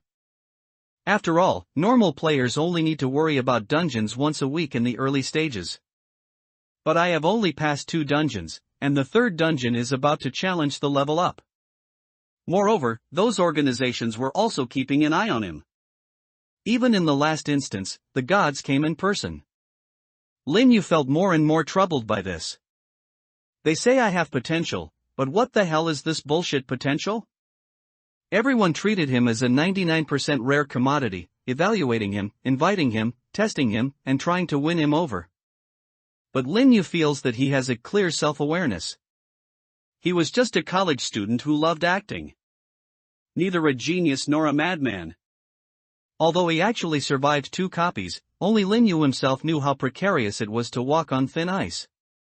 I originally thought someone like me wouldn't last more than a single chapter in those infinite flow online novels. Lin Yu sighed. From now on, we can only take one step at a time. Just treat the rest of your life as a stage and perform to your heart's content. Anyway, my job requires me to perform. Lin Yu muttered, and the phone beside his pillow vibrated slightly. Buzz dash. When I opened my phone, I found 2 files sent by Shinbing Miao. One of the file names is Hijutsai. When it was opened, the tycoon's headshot was on top. Lin Yu took a quick look and found that Shinbing Miao was indeed very efficient in digging out this guy who was already a semi-public figure. The life trajectory of the tycoon uncle is vividly portrayed on paper. He finished his studies at a private aristocratic high school and paid money to attend the Sino-Foreign Cooperative College of Jiancheng University. During college, I seemed to have some disagreements with my family, so I went out to start a business and lost everything. It seemed that the abandoned restaurant was bought by the tycoon in high spirits at the time, intending to run it, but in the end, Lin Yu had already seen the result. I still have the office, and I'm quite nostalgic. I think I should value the relationship. Lin Yu commented in his heart. Even the reason for the failure of a business is that I was too sentimental and was dragged down by classmates who were less capable. Of course, it's not appropriate to say that he is a burden, as the tycoon himself is probably not cut out for business. Since the other party is evaluating him, Lin Yu also feels that he should reciprocate and evaluate the tycoon and others more. Maybe in the future, when dealing with tycoons, I should take more of the emotional route. In short, after looking at the tycoon's life trajectory, it is basically the same as Lin Yu expected. He's a guy who can be trusted somewhat, and he values relationships more than I thought. Thinking carefully about the name Jiangyan Hall, it sounds like a gang from a young and dangerous comic. Lin Yu closed the tycoon's profile page. Then he opened another document. The title of this document is His name is Lin Yan. When Lin Yu saw the name of the file, he had already guessed it in his mind. And sure enough, after opening this file, what came into view was a familiar face. The young and naive high school girl has a face full of purity and liveliness. She has a well-behaved sister's hairstyle and bangs, and a shallow dimple at the corner of her mouth. It's like she has above-average academic performance in school, has good relationships with everyone, and is the white moonlight in the hearts of many boys. However, Lin Yu looked at the pair of eyes that were as smart as nocturnal animals and let out a soft tisk. The kid's acting is pretty good. I almost didn't recognize him from his temperament in this photo. This girl is of course Anian, the master thief who has a remarkable reputation in the death game. Lin Yu continued to look at her personal introduction. A senior high school student at Jiangcheng Shengla Private Middle School. Then he saw Lin Yan's family background. Both my parents are university professors, and their names often appear in textbooks. At the same time, my father also serves as a research and development consultant for a large international company. If we only look at assets, Lin Yan's family is not as good as the tycoon's family. But it can also be considered a wealthy family. At least it can be confirmed that Lin Yan's stealing and thief profession should really be a hobby. Lin Yu touched his chin and felt that the character of this little thief girl was gradually becoming fuller. So, her actions in the death game that deliberately caused trouble, including joining the somewhat unorthodox Freedom Alliance. Is it because her real life is too depressing? After all, according to Lin Yu's observation, families with parents who are both professors and other top-level intellectuals are either particularly open-minded or particularly repressive. Lin Yan should be the latter. Perhaps we can take advantage of this. Lin Yu silently memorized Lin Yan's analysis and evaluation. Next time I meet this girl, I will try to find a way to verify it. It's best to be able to bluff the other party. Lin Yu thought about it, then put down his phone. Of course, these are things to consider later. The most important thing to consider now is the issue of upgrading. As well as tomorrow morning at 8. Lin Yu thought about tomorrow's class schedule, and his back teeth felt sore. It's hard to say which is more difficult, the death game or the early 8. He sighed, then closed his eyes and fell asleep. On the other side of Jiangcheng, underground. A small girl in white pajamas hugged her knees and sat in a black ergonomic chair. The air conditioning was turned on high in the spacious room. The water-cooled computer case hummed, and the cool light of LED lights and more than 10 display screens illuminated the room, making it look cold and futuristic. The light blue and light green light reflected on the girl's face, outlining her mostly cute face. Windows were opened and displayed one after another, some containing short messages, some containing codes, and some even containing pictures and videos. Her eyes moved rapidly at a speed that clearly exceeded human physiological limits as she looked at the information scrolling by and bit her thumb. It's great. All organizations and individuals have made it through this week safely. There's no new developments in the Psychology Society, and Zhigang has left Jiangcheng. The Night's Watch remains the same. Unfortunately, the general failed to capture the fortune teller last week, and this week he has completely vanished again. It seems the ranking list doesn't need to be updated. The girl tapped the keyboard lightly, closing dozens of windows. Then, a chat window was left on the middle screen. The girl's eyes fell on the chat window and stayed on it, no longer moving around quickly. But, my dear Ace, I didn't expect that you would become the biggest variable recently. In the following period, although he got some information, Lin Yu did not take any new actions rashly. Before completing the upgrade, Lin Yu will not take the initiative to get involved in matters related to the organization. After all, the school curriculum is very busy. There are midterm assignments for 2 courses, and one of them is a group assignment. The old professor of the acting class suddenly had an idea and asked them to read Shakespeare's plays, saying that it was related to the final exam. This would also require some effort for Lin Yu.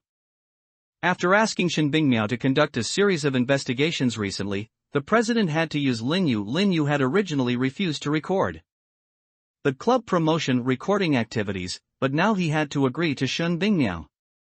Welcome all junior students to join the Jiangcheng University Drama Club.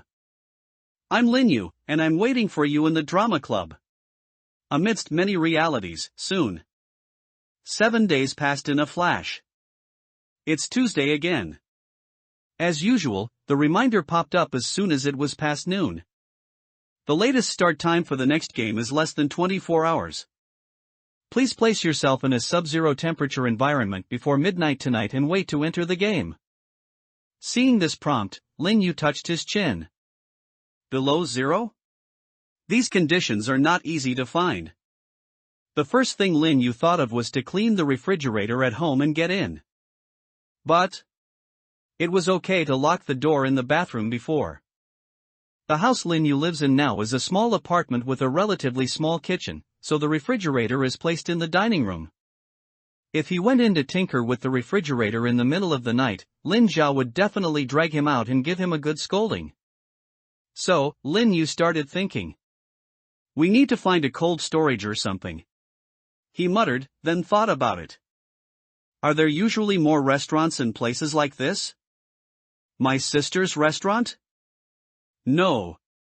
Absolutely not. That? The Tycoon's? That won't work either. The Tycoon's restaurant has been abandoned for who knows how long. Moreover, Lin Yu didn't really want to have a close connection with the Tycoon. After much thought, Lin Yu came up with the best solution. It seems that the only option is to try the school cafeteria. Lin Yu thought of the most suitable option so far. As a student of Jiangcheng University of Media, it is reasonable for him to appear in the school in the middle of the night, right?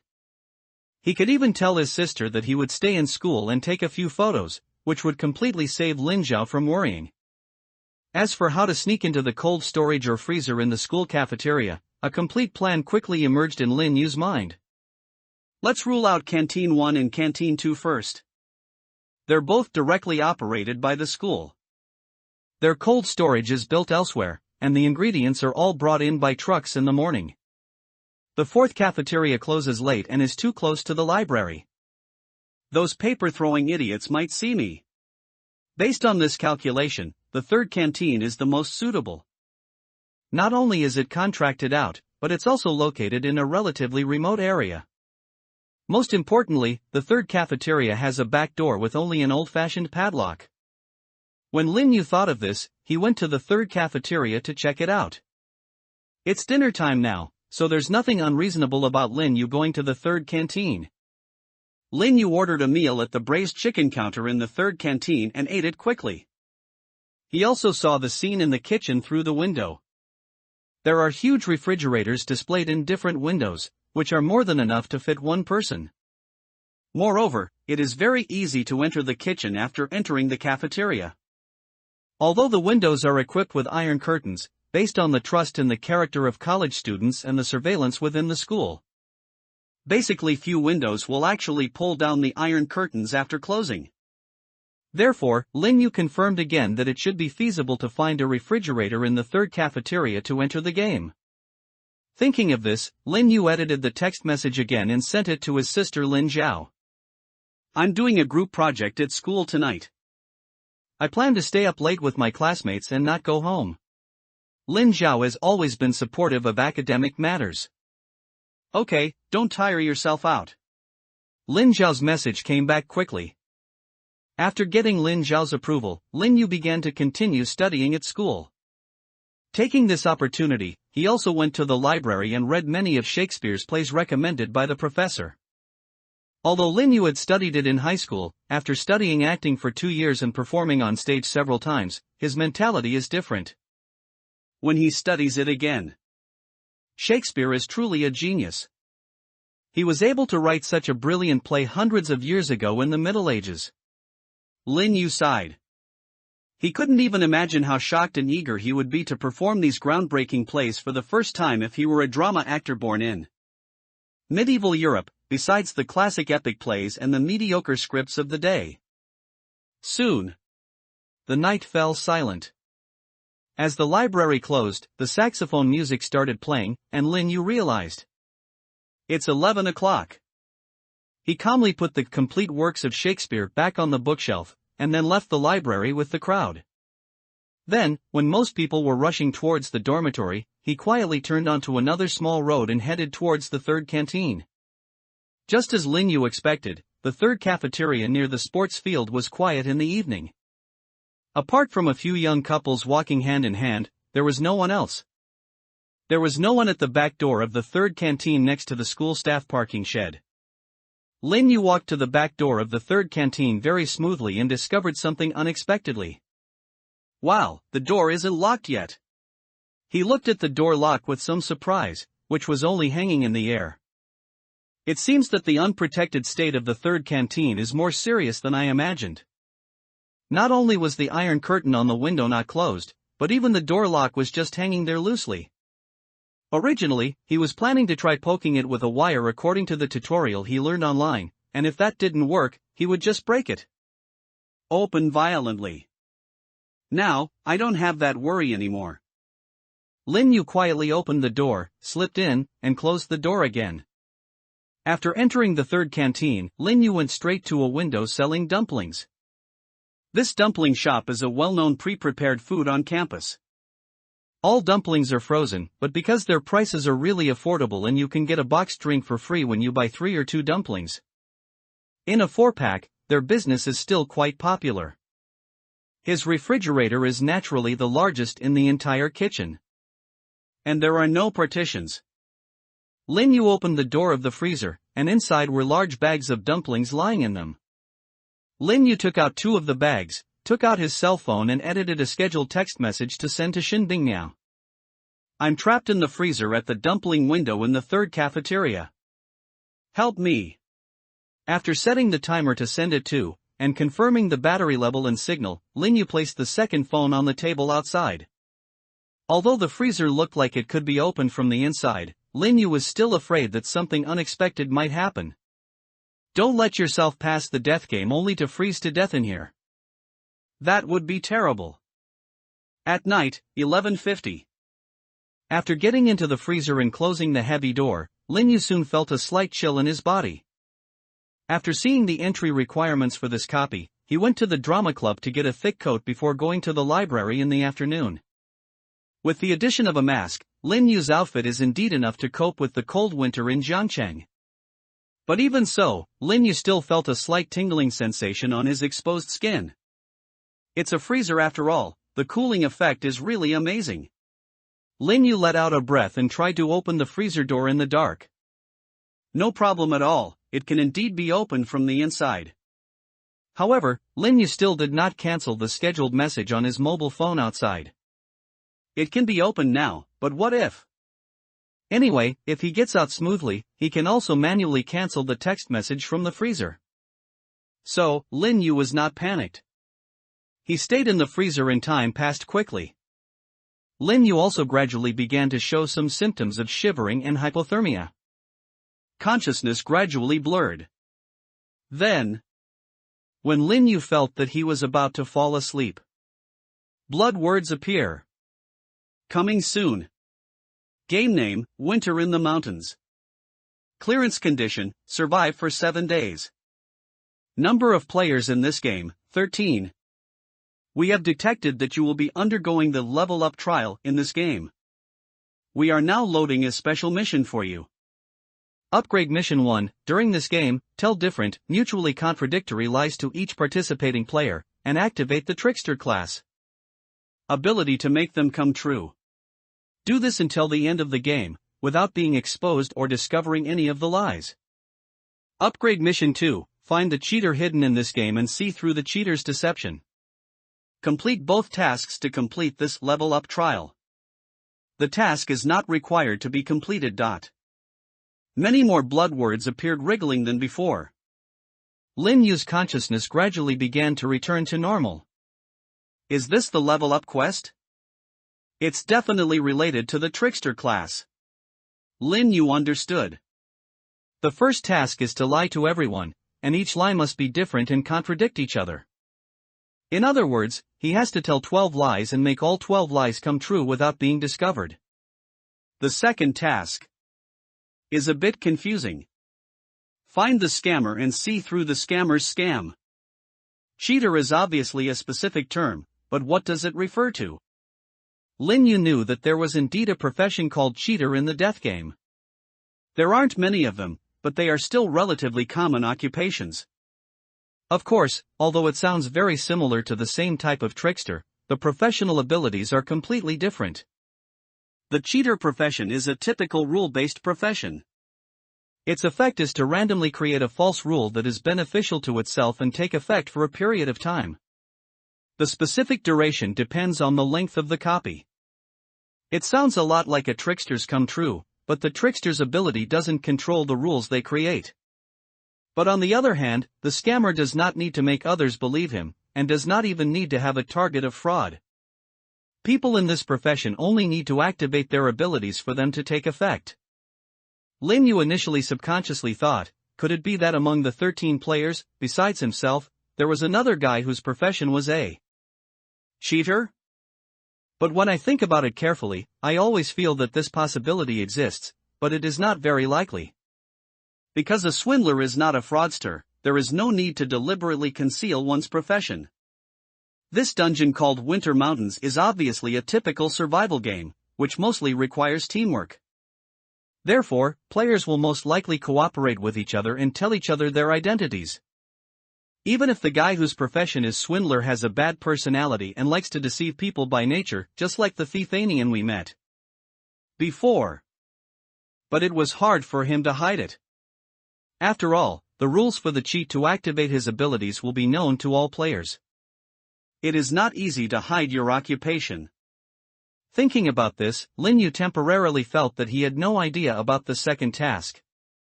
We still have to wait until the game progresses and we get more information before we can make further analysis. Lin Yu thought about it and quickly formulated a strategy for this copy. Let's focus on the first mission first, while ensuring my own safety, and gather clues about the swindler. When Lin Yu thought of this, he also woke up completely. My senses suddenly became clear, the whistling cold wind blew past my ears, and my face was hurt by the wind and snow mixed with ice particles. He opened his eyes and saw that everything around him was white. He was in a dilapidated wooden house that had collapsed due to the wind and snow. He was lying on a simple wooden bed in the last corner of the house that had not collapsed. A middle-aged man with a rough build, wearing a fur hat and an old coat, sat at the entrance of the house. Hearing the sound of Lin Yu waking up, the middle-aged man turned around, and a hint of surprise appeared on his face, which had turned purple from years of cold. "Oh, you're awake. I thought you were frozen to death." Lin Yu looked at the other person's appearance, climbed up from the wooden bed, and had some guesses in his mind. Judging from his appearance and speech, he should be a game NPC. Lin Yu quickly verified it according to the method taught on the forum. He tried to talk to him about the death game, but it was just like when he was talking to ordinary people in real life. He couldn't tell me anything about the death game. This is one of the ways to quickly verify whether you are encountering a player or an NPC. Although some game NPCs are aware that they are playing a game. For example, the crowman in the last game. After all, he is simply the incarnation of a god. However, in most of the game NPCs in the death game copies, they don't know that they are playing the role of NPCs in a game, nor do they know that players from other worlds have broken into their lives. They will use some more reasonable methods to introduce the rules to players and guide them through the game, just like the letter that Lin Yu saw in the first copy. Although I didn't see the person who wrote the letter, he was a typical NPC. Of course, some may be hostile to players, or even be something that players need to fight against. But Lin Yu looked at the rough uncle in front of him, with vague guesses in his mind. This is probably a relatively benevolent NPC. He calmly grasped the pistol in his arms, looked at the other party, and asked, "Who are you?" Facing Lin Yu's vigilant questioning, the rough uncle laughed. "Like you, I'm a gold prospector who came into the mountains to hunt for treasure. I just didn't expect the heavy snow that closed the mountain would come so quickly." The burly uncle blew on his hand and continued. "Even the abandoned village marked on the map as a place to rest temporarily has been overwhelmed. It seems that we need to find a new base with a fire as soon as possible. There should be other camps, caves, or something like that nearby.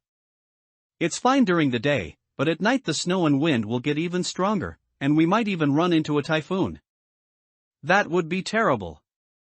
Lin Yu frowned slightly. "What is chat?" The uncle looked at Lin Yu in surprise. "You didn't even know this, and yet you came to this winter mountain to look for treasure?" Aside from the extreme climate, chat is the most terrifying thing you will face in the mountains," he answered seriously. Legend has it that various snow monsters live in this winter mountain and feed on humans. The leader of these monsters, and also the most powerful one, is called Chat.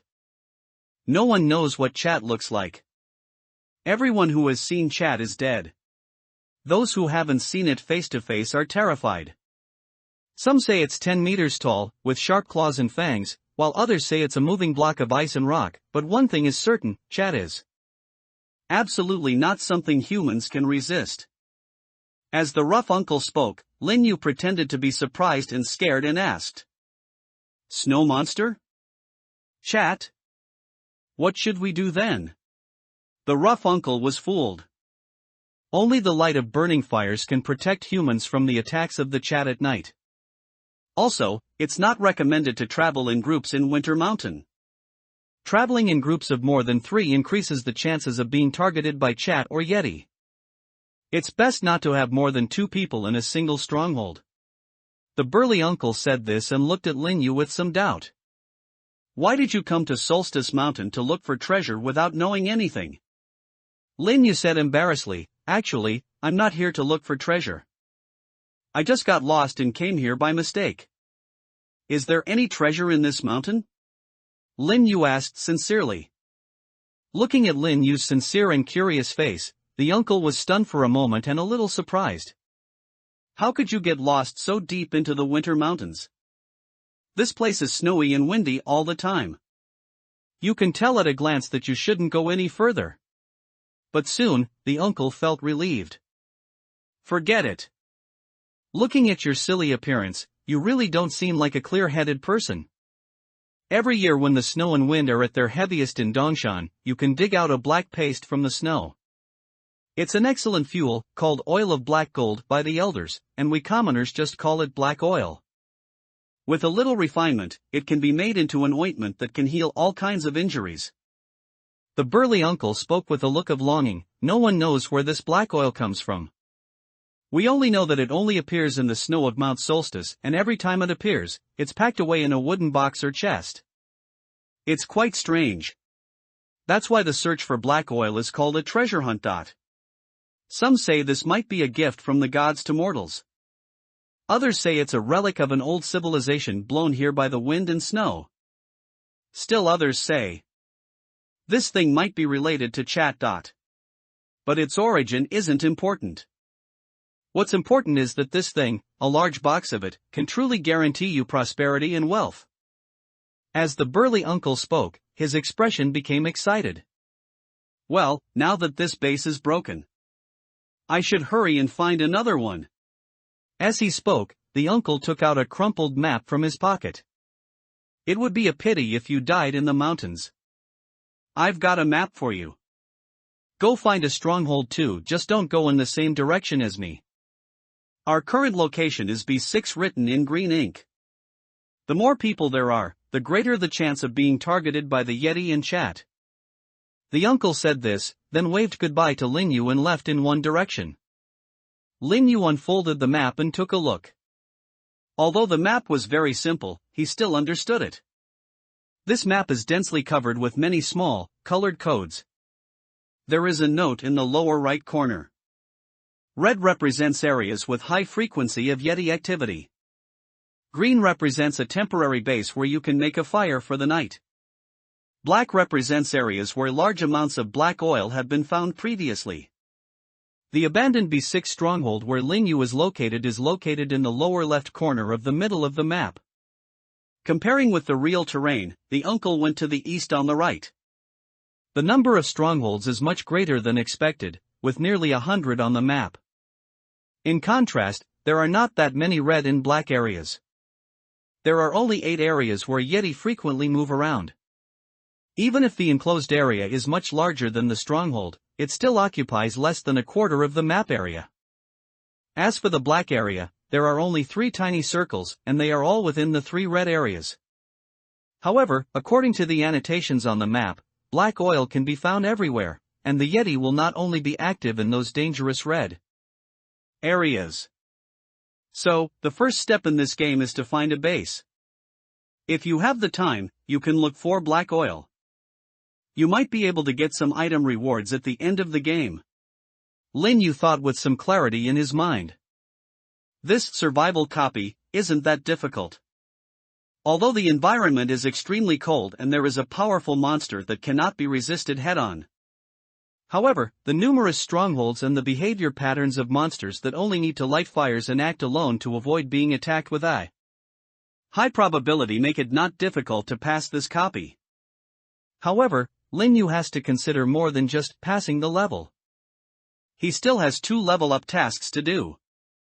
I originally thought the difficulty of the first mission was how to lie to everyone simultaneously without getting caught. Now it seems I was wrong. Lin Yu exhaled and said with a sigh.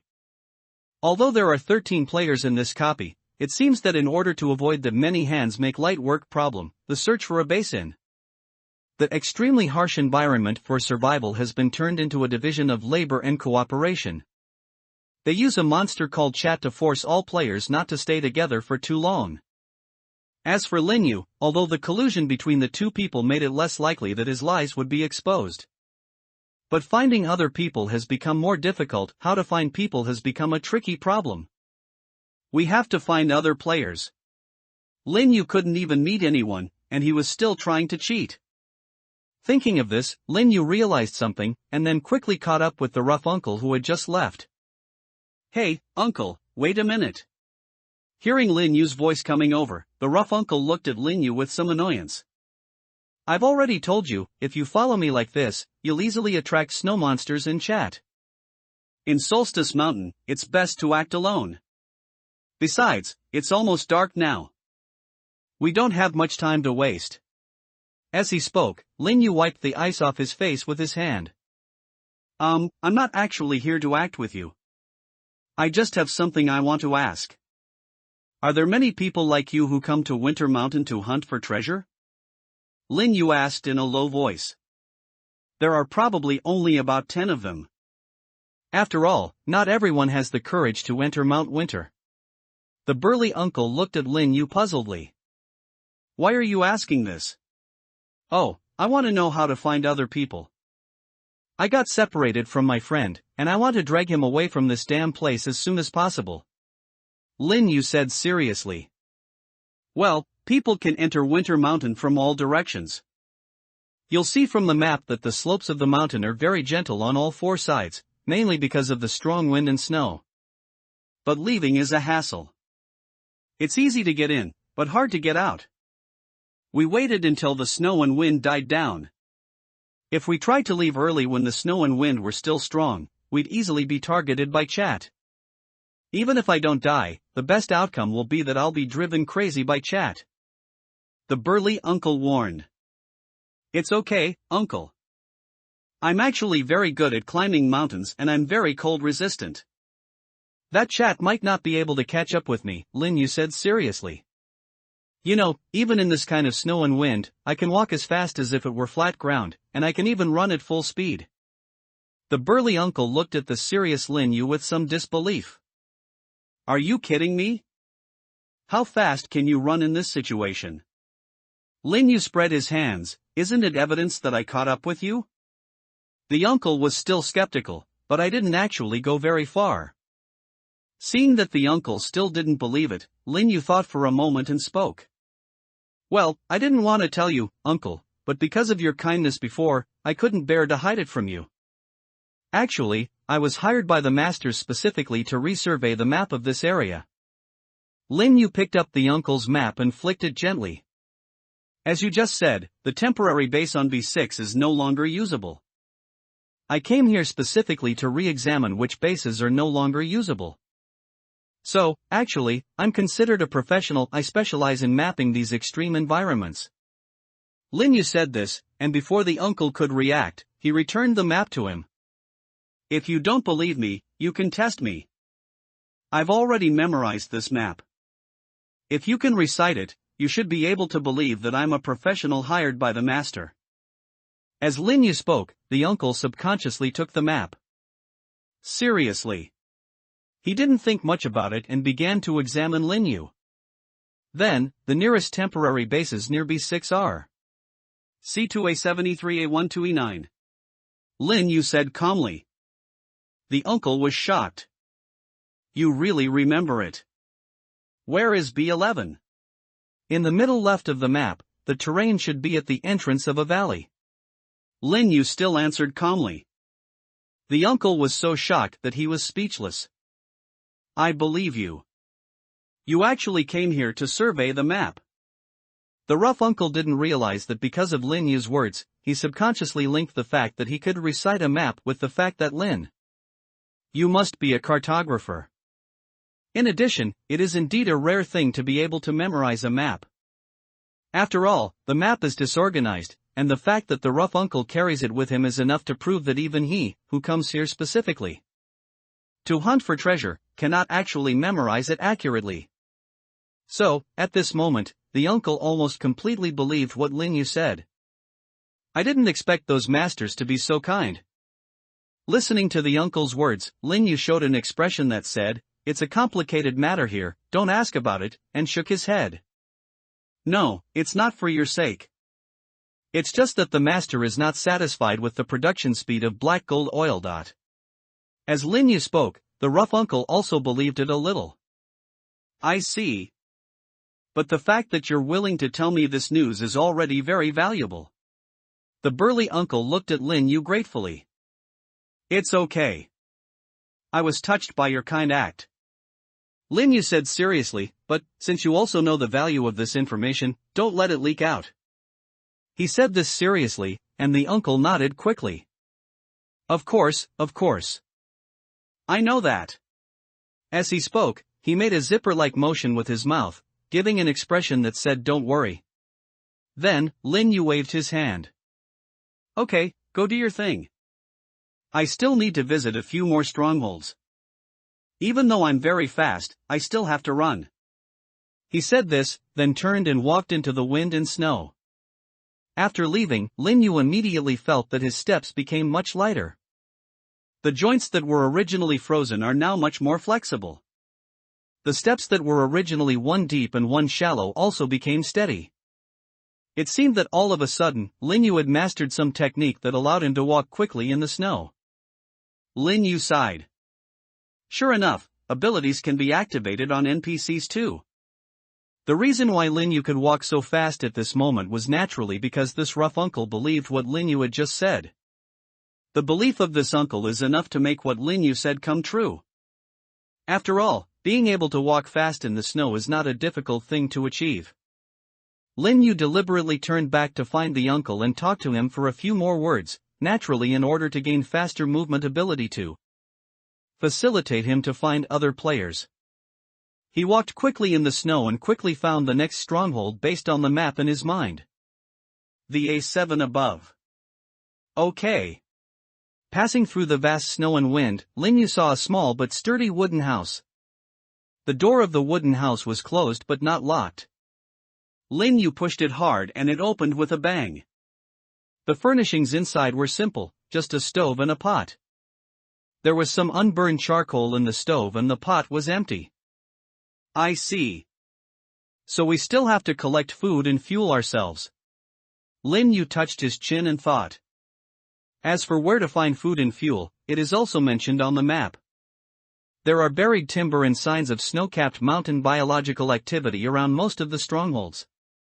It is also one of the bases for establishing a stronghold. Of course, the supplies near a stronghold are not enough to support a person for 7 days. However, for Lin Yu, he didn't plan to just settle down and spend the first day in this stronghold. Although we could still feel the sky getting darker despite the wind and snow, the uncle mentioned earlier that time is running out. But Lin Yu still planned to continue looking for someone. 12 players must be found within 7 days. We have to find at least one every day. Although I ran fast, it was still really cold. Walking in the increasingly thick snow, Lin Yu could only feel his body temperature gradually disappearing. He had already visited 3 outposts near the first abandoned outpost, but he hadn't met anyone and hadn't found any signs of anyone entering those outposts. According to Lin Yu's idea, the start of other players in this game should be similar to his. Therefore, they should find a stronghold and make a fire as soon as possible. Looking for someone in a vast snowy mountain is like looking for a needle in a haystack, but it seems. If we search in various strongholds, I'm afraid the efficiency will be greatly improved. Although there are nearly 100 strongholds, it is still better than expanding the scope to the entire snow mountain. But after failing to find anything for 3 consecutive times, Lin Yu had some vague suspicions that were not very favorable. Could it be that the 13 players in this instance are all initially very far apart from each other? Lin Yu took out the map again. Although he already remembered it quite well, he couldn't help but take it out again to confirm it. If you take the point B6 where you first enter the game as the center point of a fan-shaped area, and then divide the entire map into equal parts. Lin Yu soon discovered something. There are exactly 12 strongholds that can be connected to form an almost complete circle. These 12 strongholds can just divide the whole circle into 12 30-degree sectors, and each is located at the center point of this sector. If you add the center of the circle, there are exactly 13 points. The most important is, all the strongholds are evenly divided among these 12 sectors. There are exactly 8 strongholds in each sector, no more, no less. There are 96 strongholds in total, plus the center of the circle, 97 in total. If we assume that the initial point of each stronghold is abandoned, the remaining 7 points correspond exactly to the option of 7 days. Lin Yu let out a breath. Coincidence? No, not necessarily.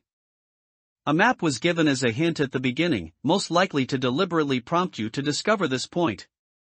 Lin Yu always felt that he seemed to have touched something vaguely. But anyway, let's go to the nearest fan first.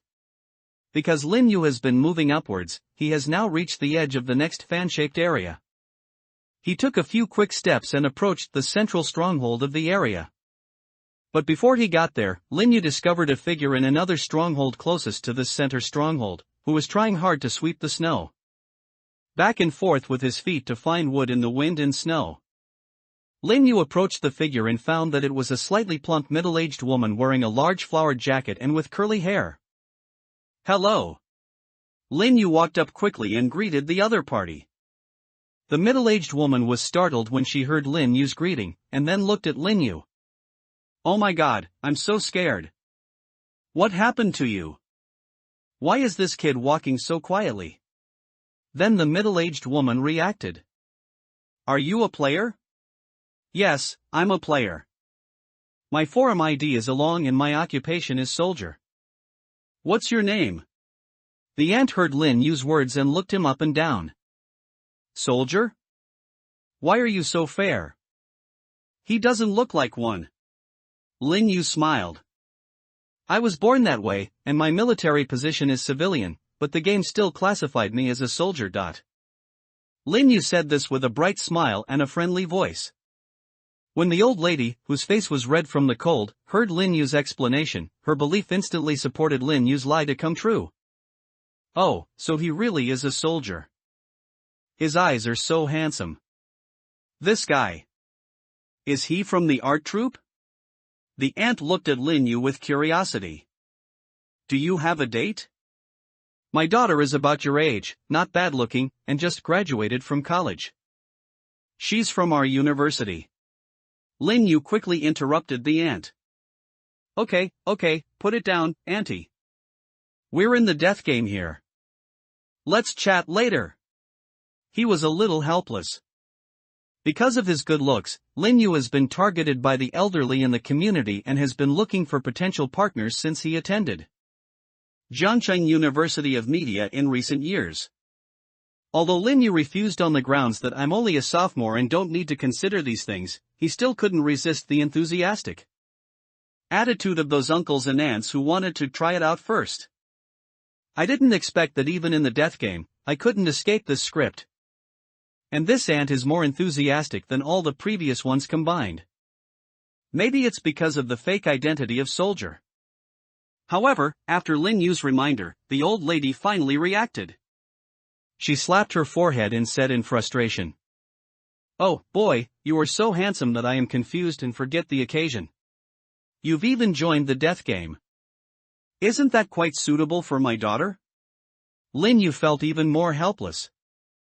Auntie, that's not what I'm talking about. What I mean is, shouldn't we talk about the game first? What's your occupation?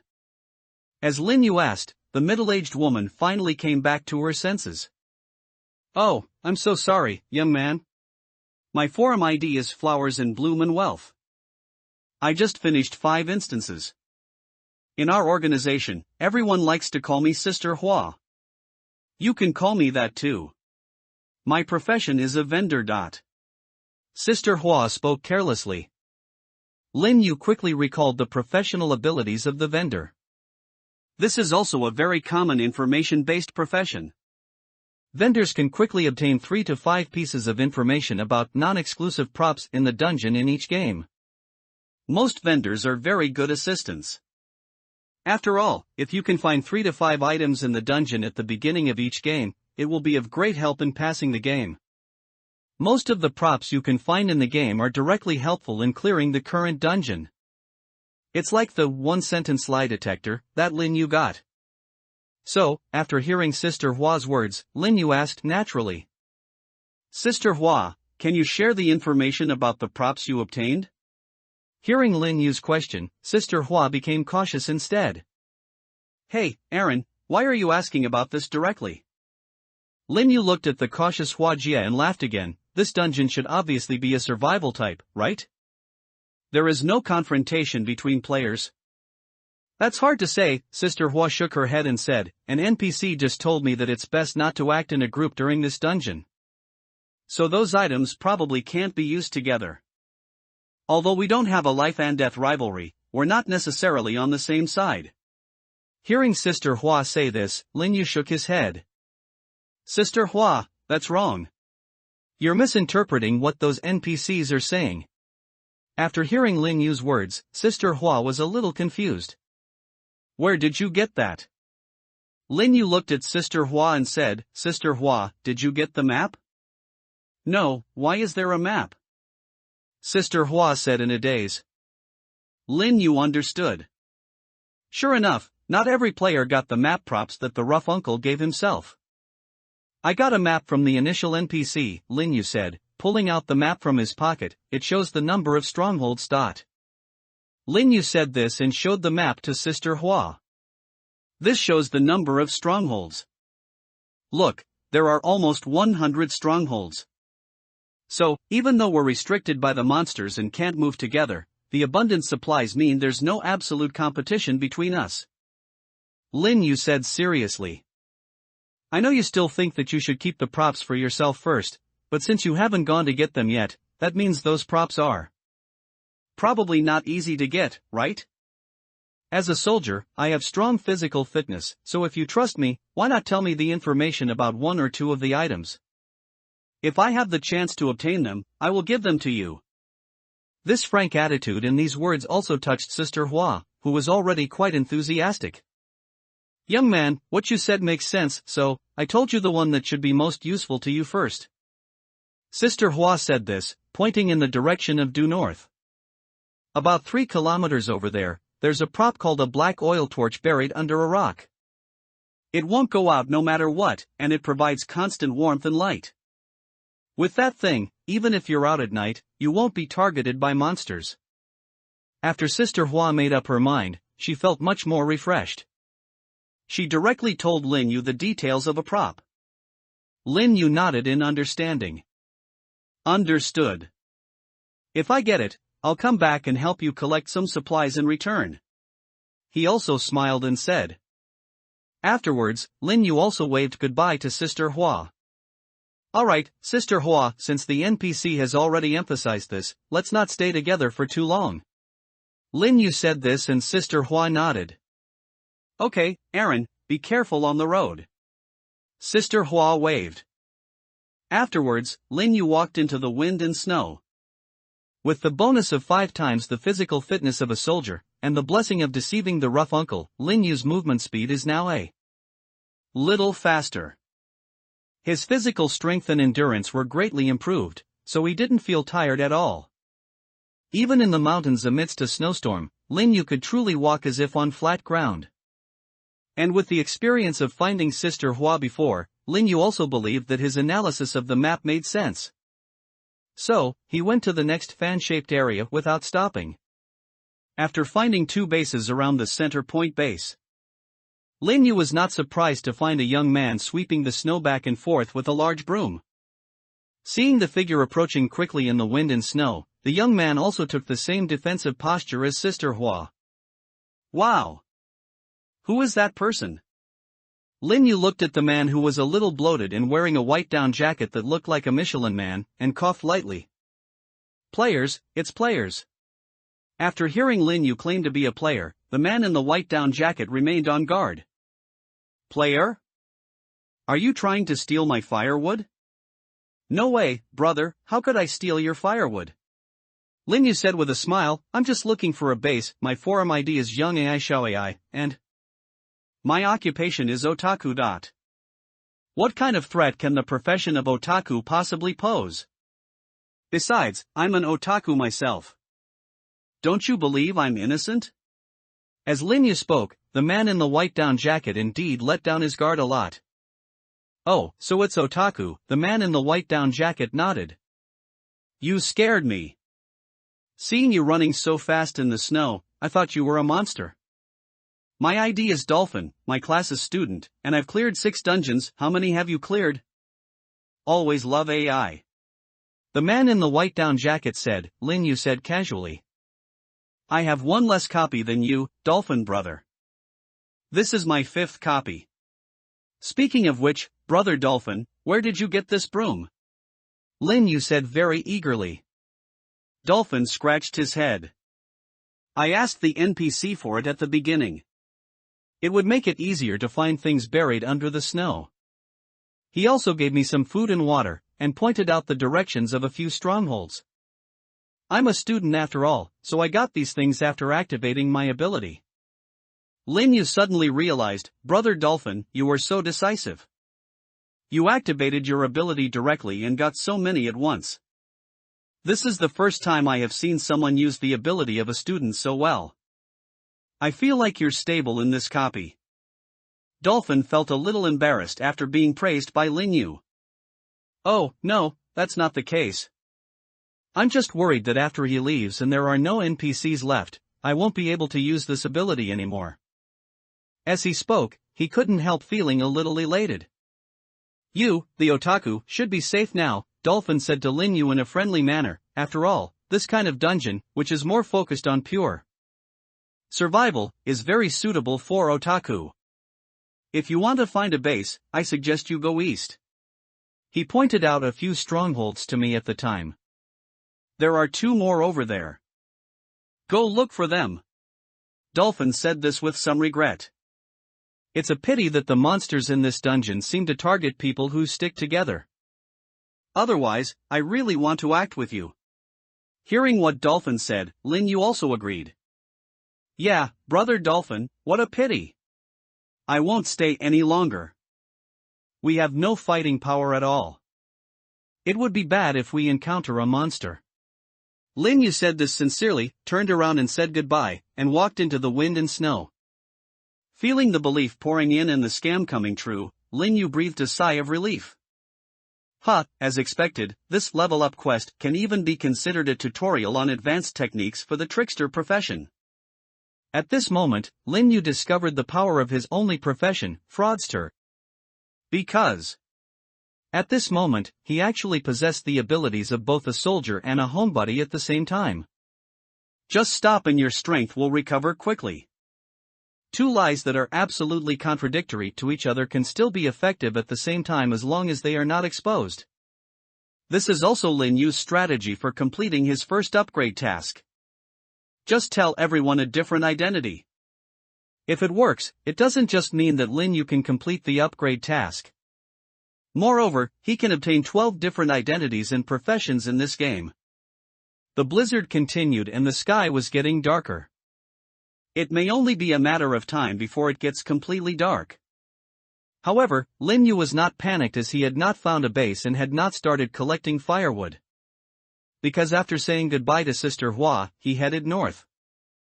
Therefore, this means that he is now closer to the props given by Sister Hua. Of course.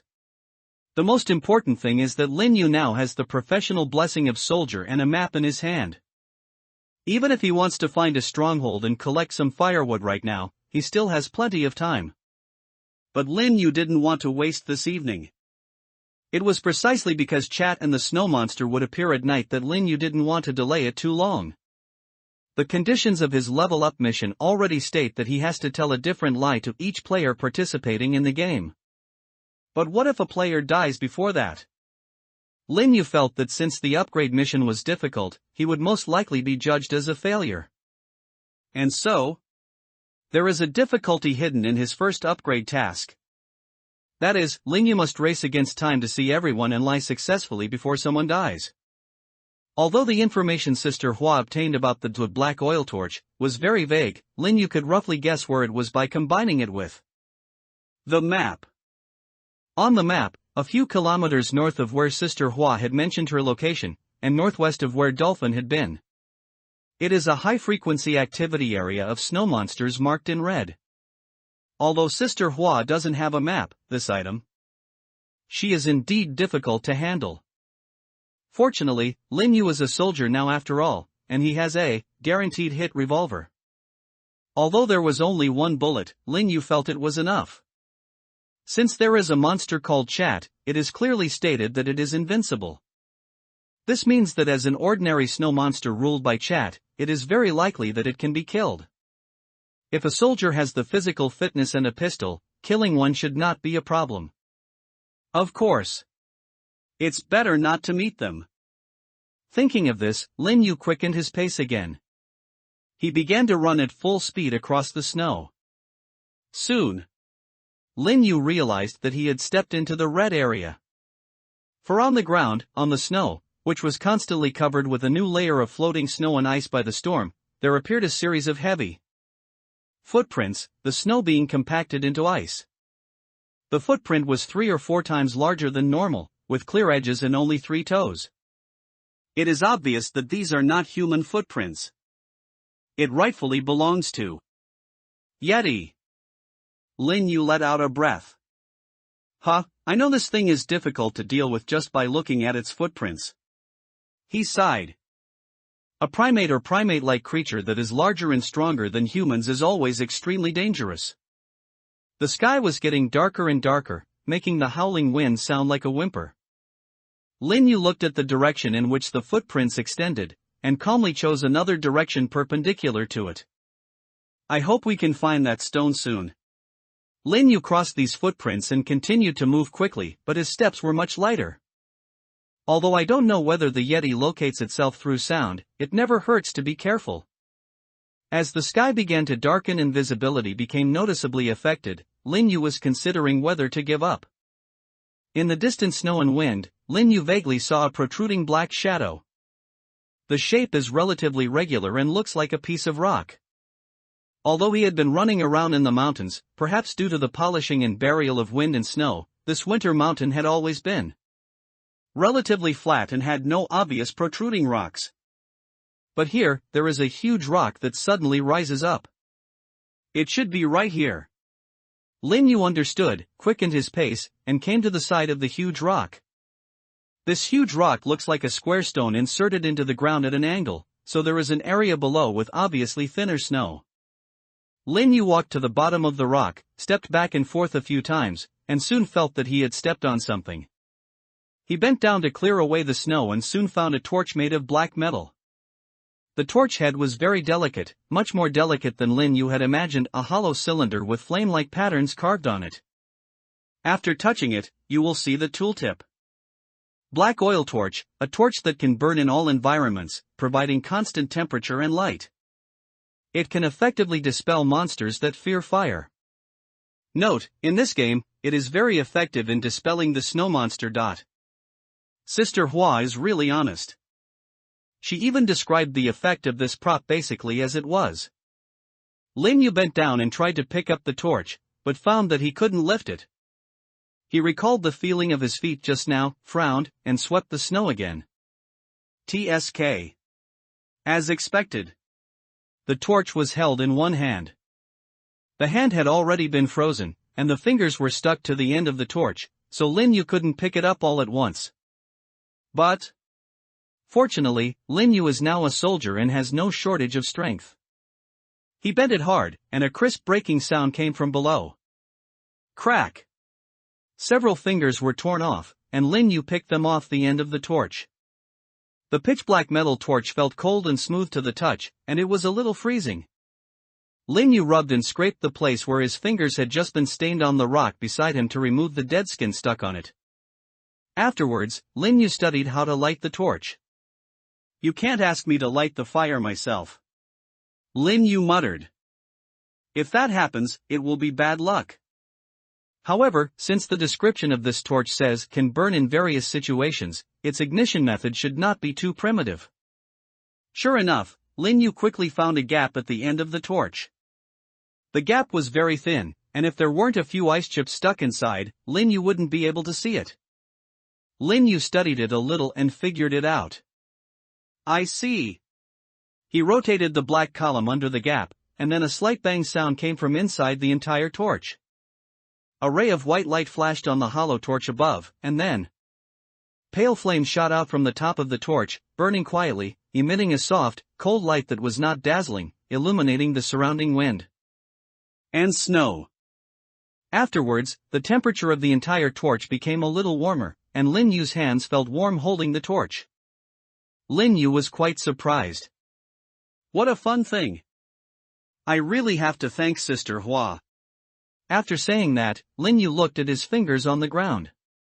"Thank you, brother. But how did you die here when you have such a good torch?" he thought with some curiosity. In order to find a place to stay after investigating the cause of death, Lin Yu squatted down with a torch in his hand, and then cleared the snow, covering the body. As the snow was cleared, Lin Yu's face became a little solemn. The cause of death is still unclear. The body appears to have no obvious external injuries, but is frozen gray with a frozen expression of fear on its face. Lin Yu had seen the face of this corpse. He was the rough uncle I met at the beginning. Even their outfits are exactly the same. Oh, and there's a fucking surprise. Lin Yu looked at the corpse and muttered to himself. The corpse in front of me looked frozen solid, and must have been dead for some time. This information, combined with the information about the vendor, is something you'll get at the very beginning of the game. There is no doubt that the body died before he met the rough uncle. As a result, Lin Yu couldn't help but have new thoughts. So what was that NPC I met earlier? He felt a little bit of a chilling fear.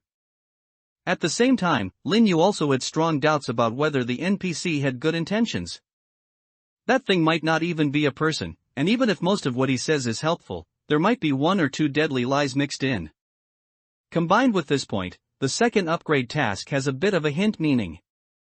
The cheat is most likely not a specific player, but is something in this game. Lin Yu rubbed his eyebrows with a headache. The feeling of fear was fleeting, replaced by a sense of helplessness. Competition, puzzle, survival. I've already seen 3 of the 4 types of dungeons. Why do I have to fight against the game itself in every one of them? I have to figure out the authenticity of the rules of these 2 or 3 myself. It would be fine if there was no forum, but Lin Yu went to the forum to look up the guide. He knew very well that most of the NPCs people encountered in the game and the in-game rules that appeared were rarely misleading. Puzzle-type copies may be slightly more misleading, but not always. Now it's good for me. So, apart from the first words you enter the game, you have to be on guard everywhere. Lin Yu sighed. However, he quickly adjusted his mindset. No matter what secrets are hidden in this copy. Was the first person he encountered a monster in disguise, a wandering ghost, twins, or a clone? Now, he will continue to implement his first plan step by step. Anyway, there is nothing to be found here no matter how hard you try to analyze it. Lin Yu raised the torch, turned around and walked into the wind and snow, leaving the stiff corpse. The night is still long and cannot be wasted. Wait till I have all 12 professions, and wait for me. I don't care if you're Chat or Buffett. Lin Yu muttered and moved slowly forward in the darkness. Although visibility was low in the wind and snow, it was not enough to make Lin Yu get lost. After all, his years of performing in dramas had given him a very precise grasp of his stride length, and the strongholds on the map weren't far apart. Lin Yu can constantly correct his direction by checking how far he has walked and whether he has encountered any strongholds. At least Lin Yu could be sure based on what he had seen so far that the map given by the NPC, a rough uncle of unknown origin, had not been tampered with. Soon, Lin Yu arrived at the next fan-shaped area. But the difference is, this time he found no signs of human activity in the base near the center point of this fan-shaped area. Lin Yu had just entered this fan-shaped area when he discovered a wooden house with lights on in the windows at the edge. Holding a torch, he quickly arrived at the entrance of the stronghold. Dong dong. Lin Yu knocked on the door. Soon, a strong man opened the door a crack. Who is it? Lin Yu saw the man behind the door holding an iron rod and looking at him vigilantly. Seeing the other party's vigilant look, Lin Yu quickly spoke. Don't worry, I'm a player. What's there for players to be assured of? The man said coldly.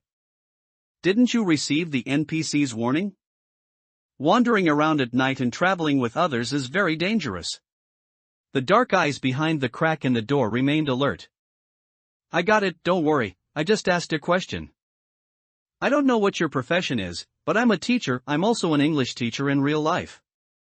What evil could possibly be in the profession of teacher? I have obtained some key information that is useful to all players and that you would be wise to know, and I want to share it with you. Lin Yu said calmly. But it was night after all, and the man was still a little skeptical. Teacher? Yes, teacher, my forum ID is Lao Su, you can just call me Xiao Su. The man looked Lin Yu up and down. You don't look that old, and your temperament is different too. Lin Yu quickly said, I'm not the kind of middle school or elementary school teacher you think I am. I'm a teacher at an after-school tutoring institution.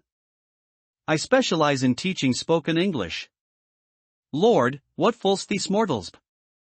As he spoke, Lin Yu quoted a famous line from Shakespeare's play A Midsummer Night's Dream. It was actually a very classic line. Lin Yu had just seen it once before entering this copy. Therefore, speaking with standard pronunciation and fluctuating and infectious emotions can make men believe it instantly.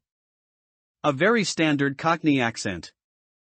And that part just now was from William Shakespeare's A Midsummer Night's Dream, right? Your tutoring institution is of quite high standard. As the man spoke, the crack in the door opened a little wider, revealing his thin face, who looked to be in his early 30s. He was wearing professional snow goggles on his face and a cold-proof down jacket from the well-known and expensive Goose brand. Lin Yu had just caught a glimpse of the other person's clothes through the crack in the door, so he deliberately said that he was an English teacher. The man, who acted like a social elite, continued speaking. Xiao Su, right? You can call me Karen. I'm a member of the Players Mutual Aid Association and a lawyer by profession. Do you have anything you'd like to share? A smile appeared on Lin Yu's face. At this moment, the teacher profession came true, and a prompt message about this game appeared in his mind. Chat is not alive. Being alone will only reduce the chances of being discovered by chat. Looking at this information, Lin Yu was shocked, but he did not show it. He spoke to Karen. Brother Karen, this is what happened. Did you encounter a bearded NPC at the beginning who claimed to be treasure hunting? He said, and Karen nodded slightly. Yes. That's right, is there any problem? Karen asked, confused. Lin Yu also confirmed this through Karen's answer. The NPC that all of them encounter is likely to be the same. So, Lin Yu answered, it's like this, Brother Karen, each of us encountered a similar NPC, and the initial information he gave was mixed with a piece of false information. Lin Yu did not intend to tell Karen the true information he obtained through the profession of teacher. The reason is quite simple. The information the teacher received was not enough to support his behavior of going to report the news one by one in the middle of the night with a torch and braving the wind and snow. Especially the man in front of him has an arrogant social management style, which shows that he is not stupid. Such people are often selfish and conceited. So in order to make him always believe, Lin Yu must give Karen a reason for him to believe. Of course, Lin Yu didn't think he was lying. Since that rough uncle might not even be a human being, then we naturally cannot trust everything he said at the beginning. Sure enough, after hearing Lin Yu's words, Karen frowned slightly. So, there were some false tips from the NPC at the beginning. Then, Karen looked at Lin Yu. This information is crucial. If you encounter difficulties during the rest of the game, I will help you, Karen said seriously. Lin Yu laughed. Thank you so much, Karen, he said, then took a step back. Brother Karen, in that case, I'll leave first. After all, it's nighttime now. If we stay here for too long, we might be attacked by that monster. After Lin Yu finished speaking, Karen slammed the door shut. Then, Lin Yu turned around, his expression turning cold. Call. I got another career. Although this time's teacher is not like the previous soldier and otaku, it has the ability to be always effective and help Lin Yu move. But the information the teacher just obtained is also very crucial.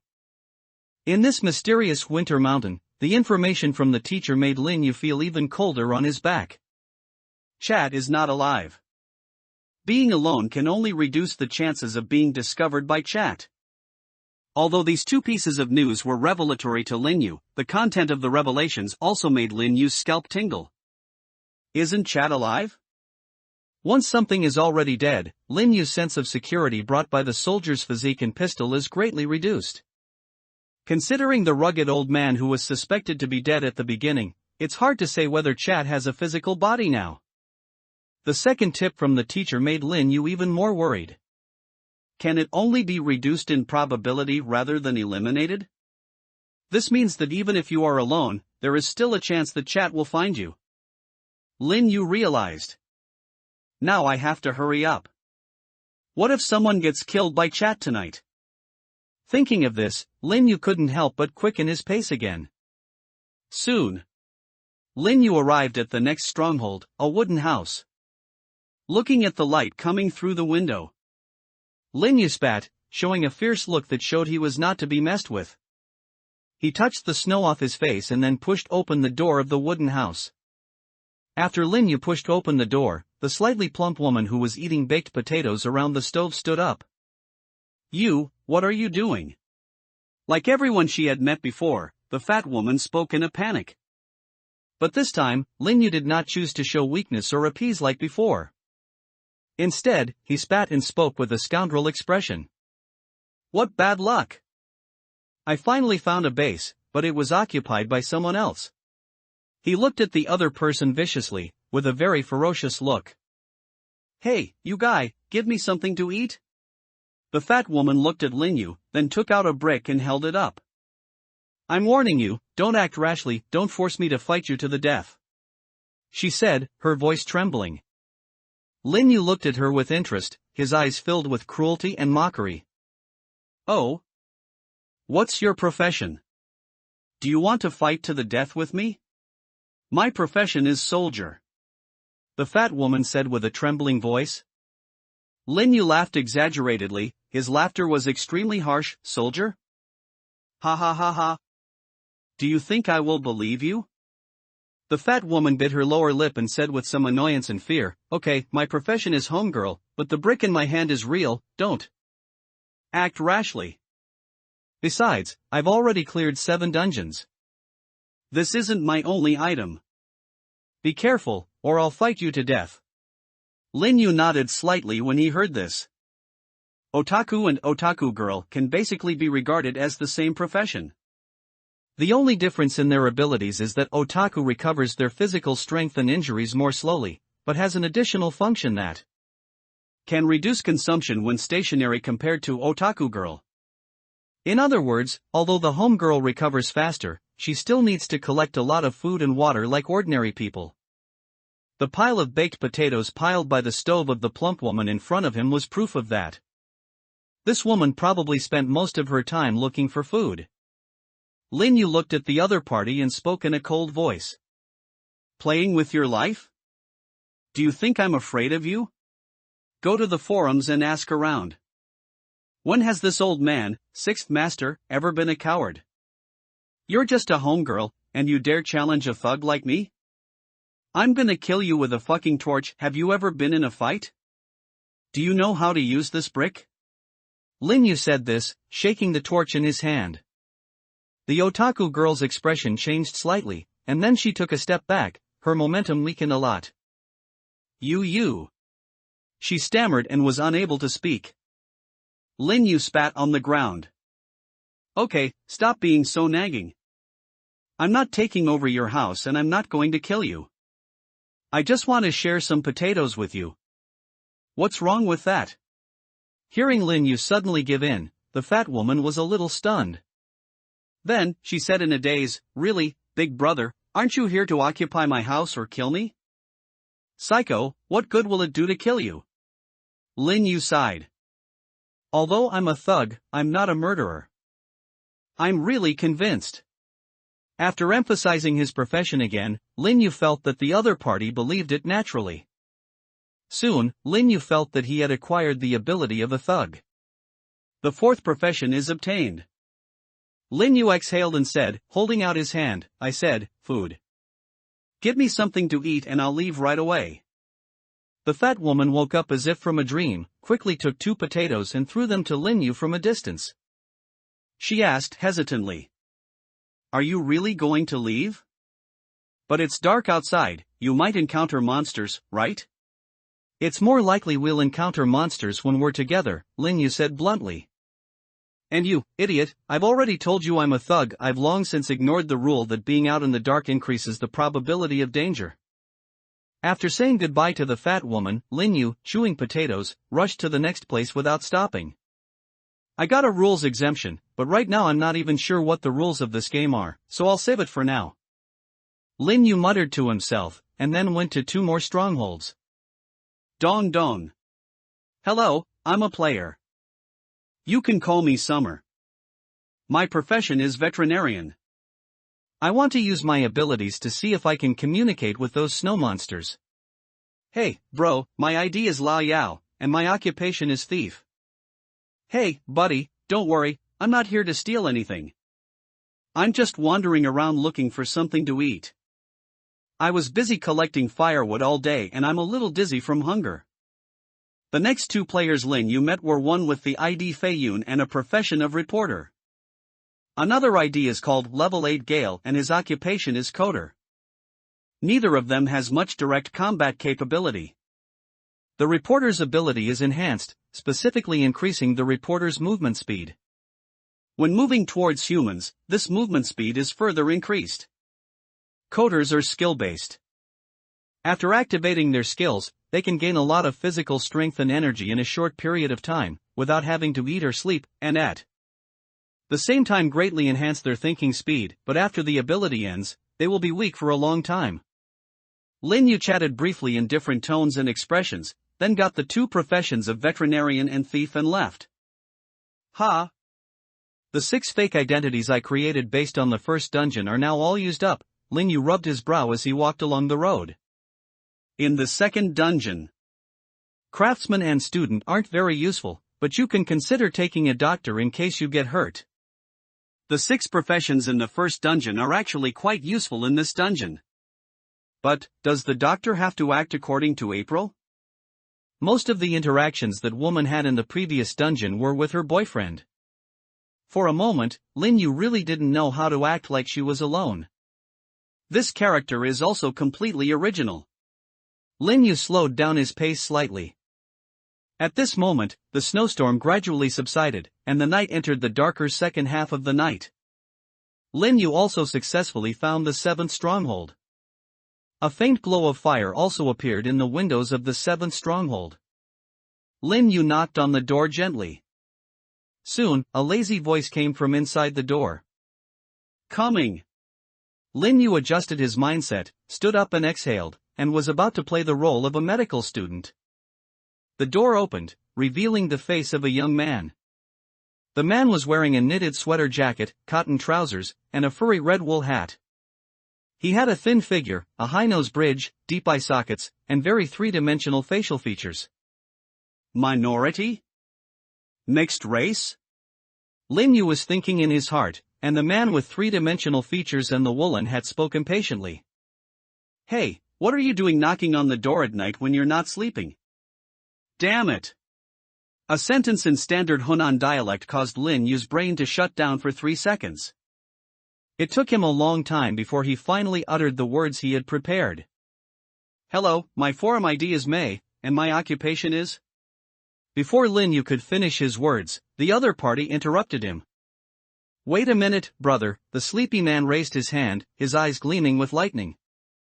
Don't rush to tell me, let me be a detective and guess. Lin Yu looked at the man in front of him with some surprise. Your occupation is detective? The professional ability of a detective is not to explore the secrets in other people's hearts. Although it is also a skill type, the actual function of the detective's ability is to prompt the player to find a clue about the current question. That's right, the man in the woolen hat said proudly, I'm the most famous rookie detective player on the forum. My ID is Forboluo. I've already gone through 16 dungeons and still maintain an undefeated record. I'm destined to become the strongest detective player. If you lose even one of the 16 copies, I won't be able to see you again. Lin Yu sighed and said. However, I do think I've seen the ID for Boluo before. He seems to be an active user on the forum. Ignoring Lin Yu's words, Forboluo wearing a woolen hat pushed the non-existent glasses on his face and spoke in a low voice. I can tell you have a good appearance and a good temperament, but the clothes you're wearing aren't expensive, so you might not be very wealthy. And you're running around in the snow alone late at night, not afraid at all. You must be staying up late often. I see, your profession is security guard. In real life, you probably work as a security guard in a high-end residential complex or somewhere. Forboluo analyzed it seriously in his Hunan accent. Lin Yu let out a breath. What a mess, it's totally wrong. Are you really a detective? You must be just a guy who read too many detective novels in real life. Forboluo's expression changed drastically. Shinshio, why do you care about my real life? My profession in the game is indeed a detective. Lin Yu nodded. I believe you are indeed a detective, but I'm really not a security guard. My profession is doctor. He spoke seriously, and Forboluo suddenly understood. Then I was right after all. The doctor is on night duty, so you are indeed active at night. As Forboluo said this, the word believe immediately emerged, and Lin Yu immediately possessed the profession of doctor. In this regard, Lin Yu could only say, ah, yes, yes. When Lin Yu first heard that the other party was a detective, he was prepared that this might be the most difficult and hardest to fool guy. He almost wanted to give up playing the role of a doctor and become an actor. After all, if we count based on conventional occupations, Lin Yu would most likely be an actor.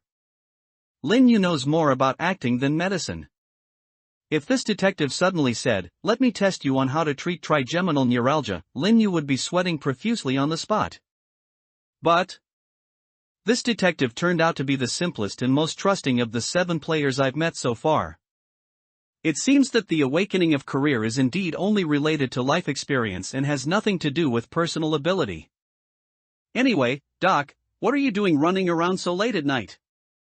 Oh, well, I have this torch, so I won't be targeted by monsters when I go out at night, Lin Yu said casually, so I plan to go around to prevent anyone from getting hurt on the first day. It's done, brother, you are such a kind-hearted doctor. Forboluo said seriously with awe. After saying goodbye to Forboluo, Lin Yu continued to move forward. The sky was already getting light and the wind and snow had weakened a lot. With a whole night's experience, Lin Yu's walking became more and more smooth. He quickly found the 5 people in the remaining strongholds and completed negotiations with them. The next 5 professions obtained are Enhanced Postman, ability to move quickly regardless of terrain and environment. Enhanced Fighter, improves reaction speed and gains bonuses in fighting skills. Information-Based Chef, provides information on the location and cooking methods of ingredients in the dungeon. Skill-based corporate slave, after activating the skill, enter a calm state and forcibly eliminate any negative emotions. Rule-based officials can interpret and supplement a rule, thereby changing the scope and manner of its effectiveness. The 5 people he met didn't question Lin Yu too much. After obtaining a total of 12 professions, Lin Yu said goodbye to the last person and held the torch, and his survival pressure was instantly reduced a lot. After obtaining the postman, Lin Yu ran more than twice as fast as before. Coupled with the ability of chef, Lin Yu can even directly see the food buried under the snow. The potatoes buried underneath were actually already cooked and edible. Not only potatoes, but also tomatoes, corn. There are even very rare and precious cookies and chocolates. However, although these foods are all ready to eat, according to the ingredient tips obtained by the chef, Lin Yu discovered another strange thing about this copy. All these foods are alive. For this reason, he even observed a little bit. When buried in the snow, the vegetables, the biscuits, would move slowly. It's like crawling under the snow. This suddenly reminded Lin Yu of the clue he got from the map at the beginning. There is wood and signs of biological activity near the stronghold, which will provide you with fuel and food. Originally, Lin Yu thought that this was a wrong mark on some kind of map. Now it seems these vegetables and even processed foods are actually living things. Of course, Lin Yu no longer feels there is anything to be afraid of. He has become immune to it. In short, the first mission is almost complete. All that's left now is to make sure you don't get caught. Lin Yu didn't think this part would be difficult. Because when Lin Yu was playing each different profession to commit fraud just now, he created different personalities and temperaments based on the profession. This is not only to increase persuasiveness and make them quickly believe that their profession is real. Information exchange between people based solely on language is very low and vague. What's important is that even if 2 people run into each other and even talk about the player they met last night, they probably won't realize they are talking about the same person. A very friendly otaku and a teacher who is very good at English do not go together. All they have in common are at most some unspecified traits like being a little handsome and not short. In the following time, Lin Yu will definitely avoid appearing in occasions where the other 2 meet, of course, based on the original mechanism of this game, this should be avoided. Unless there is another occasion where everyone has to gather together, Lin Yu can't think of how he will be exposed. Lin Yu sighed in his heart, returned to his original starting point, and took out the map again. Next, it's time to focus on solving the second level up task. And this second upgrade task. There is no doubt that this is closely related to all the doubts about the game itself. Strongholds that are too neatly distributed and a map that can be divided equally. An NPC that's been dead for a long time, and everyone seems to be the same. The monster named Chat who was also dead. And the newly discovered, living food. Although other players seem to have not noticed it yet, they only thought it was a survival copy that only required overcoming the severe cold and being wary of snow monsters. But Lin Yu knew very well. There's something wrong with this copy. Although the genre does seem to be a survival type, it seems to hide some weird settings. Anyway, let's go to the center first. Lin Yu exhaled and looked at the center part of the map. There happens to be a stronghold there. It's like a piece has been dropped from the center of the Go board. It's impossible to ignore it. Although there may be some extreme danger there. But now with the blessing of 12 professions, Lin Yu doesn't feel very scared. What's more, it's daytime now and the wind and snow have subsided. Before the next night came, Lin Yu wanted to go and take a look. For places like this, of course, you should be well prepared and go as early as possible. After all, he knew something was wrong with that place but he still left it alone. Lin Yu couldn't sleep well. He hadn't slept all night yesterday and was still traveling in the wind and snow. If it weren't for the physical recovery of a homebody and the super physical fitness of a soldier, Lin Yu felt that he would have fainted now. What? Lin Yu yawned. It would be better to find out the truth sooner so that we can rest earlier. He muttered to himself and walked towards the center point in the wind and snow. Comparing the terrain and other strongholds marked on the map, Lin Yu quickly approached the central area. As they slowly approached the central area, the snow became thicker and thicker, almost reaching Lin Yu's waist. If it weren't for his postman ability, Lin Yu would probably be unable to move at this moment. However, the postman cooperated with the soldier's ability, and the deception on the NPC at the beginning was still effective, which allowed Lin Yu to maintain a fast-moving speed in the heavy snow.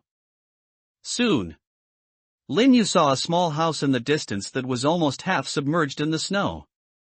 Call. Lin Yu exhaled and narrowed his eyes. It's really different. After visiting nearly 20 strongholds yesterday, Lin Yu discovered that the huts in these strongholds basically look the same: simple, old, and even somewhat dilapidated wooden huts with only a simple stove as furniture. However, this hut submerged in snow is not big and has a layer of wood on the outside. However, the wood eroded by the snow was somewhat broken, revealing the material underneath the cabin, some kind of matte black metal. If the previous ones were like temporary wooden houses, then this one, it seems that it can be called a refuge. After clearing the snow from the door, Lin Yu pushed open the heavy metal door covered with wood and entered the cabin. The furnishings in the room were obviously different from all the previous strongholds. Workbench-style tables and chairs, a spacious single bed with a quilt, a single wardrobe, a wall-mounted bookcase. There is even a special wine cabinet and a stove with pots and pans, and many iron cans on the stove. Although most of the furniture was covered in dust, it could be seen that there were actually people living here. Unlike those temporary bases, they are not for people to live in at all. Every decent house has a stove. And through observing this room, Lin Yu could roughly draw a conclusion. The person living here is probably a serious and self-disciplined intellectual. He muttered. After all, the beds were neatly made and the tables and chairs were neatly arranged, almost like someone with obsessive-compulsive disorder. Even the books on the bookshelf and the wine in the wine cabinet are arranged in order of height. At the same time, although no one has used them for a long time, the metal handles on the wine cabinet door are newer, while the metal door handles on the bookcase have been polished to a smooth and bright color. From this, it is not difficult to conclude that drinking is just an occasional drink for him, but reading should be done every night. And when you get closer to the bookshelf, you will find that the spines of the books are written with some English book titles. The death game is ultimately inseparable from reality. At least the language is common. It's just that the English titles are a bit difficult to read. The literal translation is probably The Principle of Happy Mechanics, Extremely Good Angry Gears, Crazy Wrench, Stupid Tire. When I opened the bookcase and took out the books, I saw large areas of black marks when I flipped through them. Any areas that appeared to have had some kind of illustration were completely blacked out. Lin Yu could only roughly judge from the remaining fragments and the book layout. These all seem to be some kind of academic works. All these books point to a subject that Lin Yu cannot understand for the time being. This made Lin Yu fall into thought again. So, this is what the owner of this room reads every night? And, the black stripes are so neat and straight, it's very likely that the owner of these books deliberately painted them black. Then why did he do this? Is this a disguised way of destroying these books? Lin Yu let out a breath. But there are better ways to destroy a book, like setting it on fire. Lin Yu stroked the smooth footers of the books and thought. These books must have been read from time to time, but there are still no missing pages or curled edges. This explains. The owner of this book not only loves cleanliness, but is also likely to love books very much and is a natural book lover. The image of a young male scholar living alone in the snow began to take shape in Lin Yu's mind. As for why it was a young man. Because the clothes displayed in the wardrobe in this room are all men's coats, the colors are relatively plain, but the styles are all slim-fitting. And the pants are also relatively stiff in style, which is more suitable for young people. Then, Lin Yu stuffed all the books back into the cabinet. Then he looked at the workbench. On the wooden workbench, there was a lot of residual pencil dust around the edges of the table. Although the owner of this place has wiped it carefully, the pencil dust stuck in the cracks of the table and seeping into the tiny texture gaps is not so easy to clean. Lin Yu was able to tell this by the fact that there was only pencil dust around it. Perhaps this table was once used for drawing?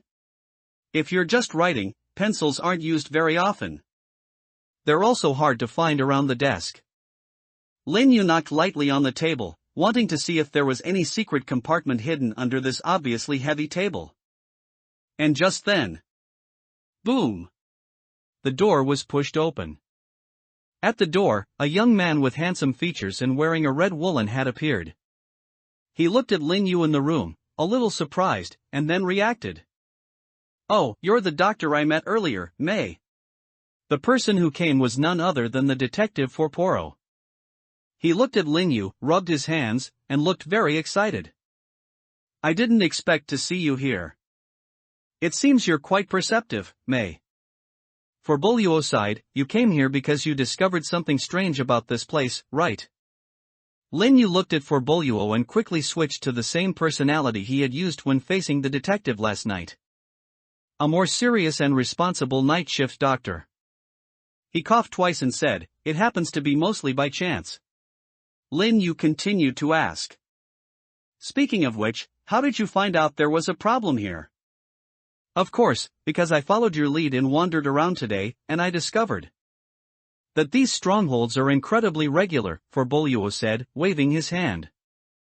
"Although they appear to be scattered haphazardly, they're actually quite regularly distributed, at least in the 3 places I visited. Every abandoned stronghold had exactly 7 other strongholds. If you look down from above, you'll see all the strongholds are arranged in a perfect circle.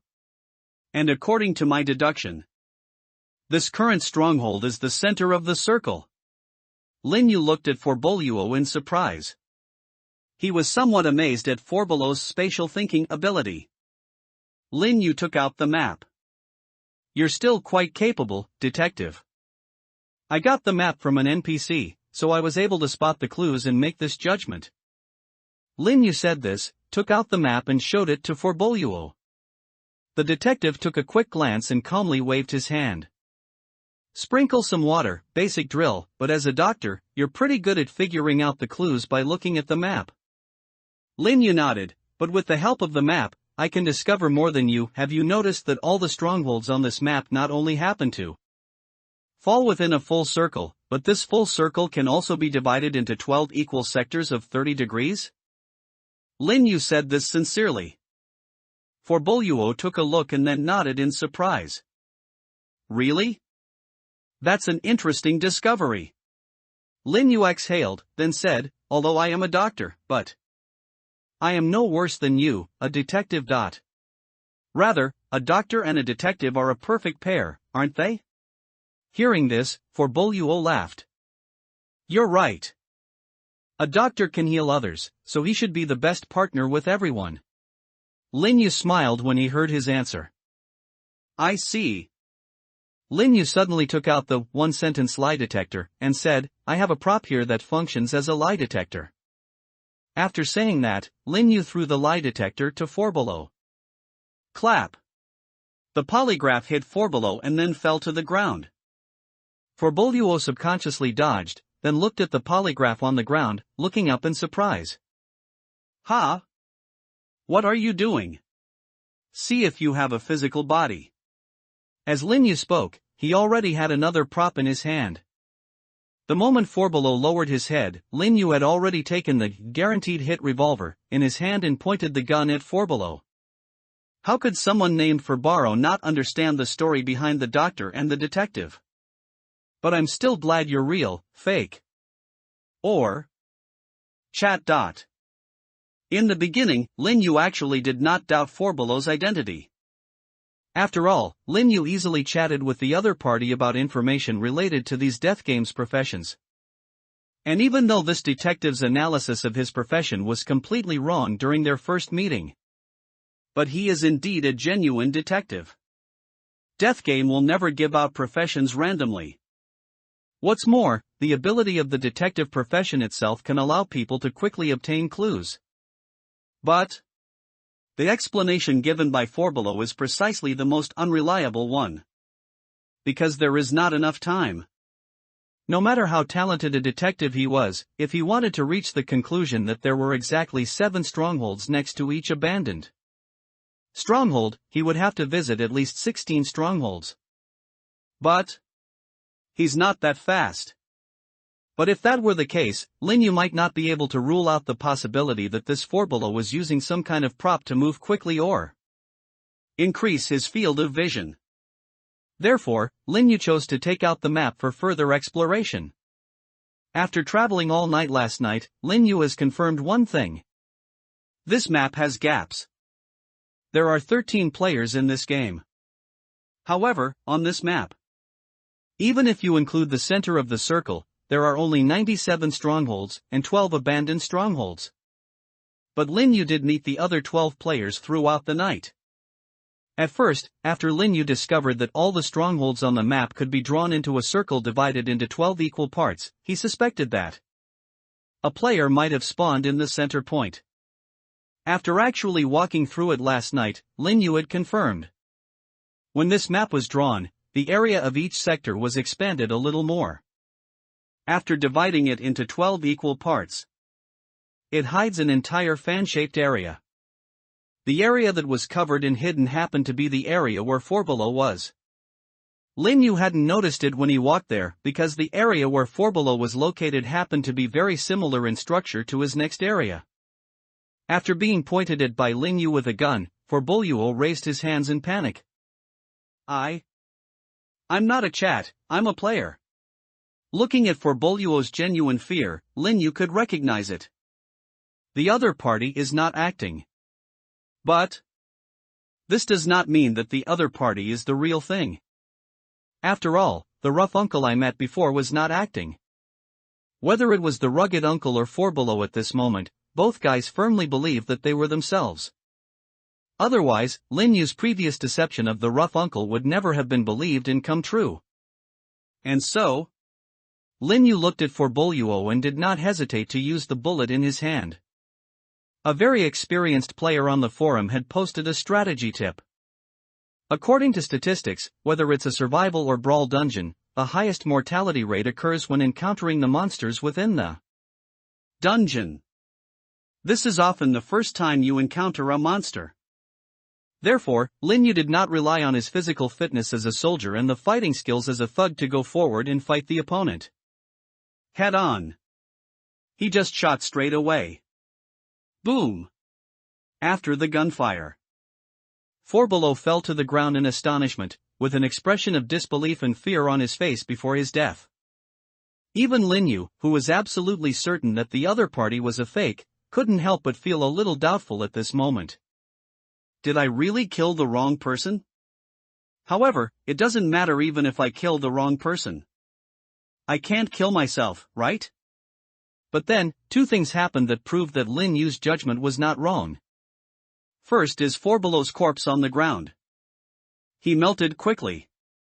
The whole person first faded into black, then became soft, and then began to take on the shape of a viscous non-Newtonian fluid. Soon, the black liquid seeped into the ground. The whole process took only a few seconds and happened very quickly. However, Linyu had been staring at Forbelow's body for a long time, so he did not miss any details. The second piece of evidence is Linyu still has the ability of a doctor at this moment. So, the Forbelow I met first was the real thing, and this one is a fake. While we can't be certain this is chat in disguise, whoever it is, its method of disguise is to create a replica that can imitate its behavior. And based on Forbelow's reaction just now, it seems this copy isn't the kind that can replicate memories. It's probably only able to imitate what he's already shown. Linyu let out a breath, pulled out a chair and sat on the workbench. So, the actual number of strongholds isn't 97, but 105. Linyu thought about it and spread out the map on the workbench. There is a pencil holder next to the workbench, with an unused pencil in it. Linyu pulled out the pencil and drew 2 dotted lines on the workbench, marking the 13th area that was erased. This area should be located exactly in the north of the entire map. If there's an undrawn area here, the starting point is at the center, where 4 below was last night, and I passed by another. Lin Yu drew 3 dots. Then, he froze. Lin Yu suddenly discovered that the standards of all previous strongholds were a combination of 5 letters from A to E and numbers from 1 to 12. But, if the current center of the area where 4 below is located is marked as a 13. Lin Yu connected a 1 to a 13 from the bottom, like the .com notebook he bought in elementary school. It became a perfect arc.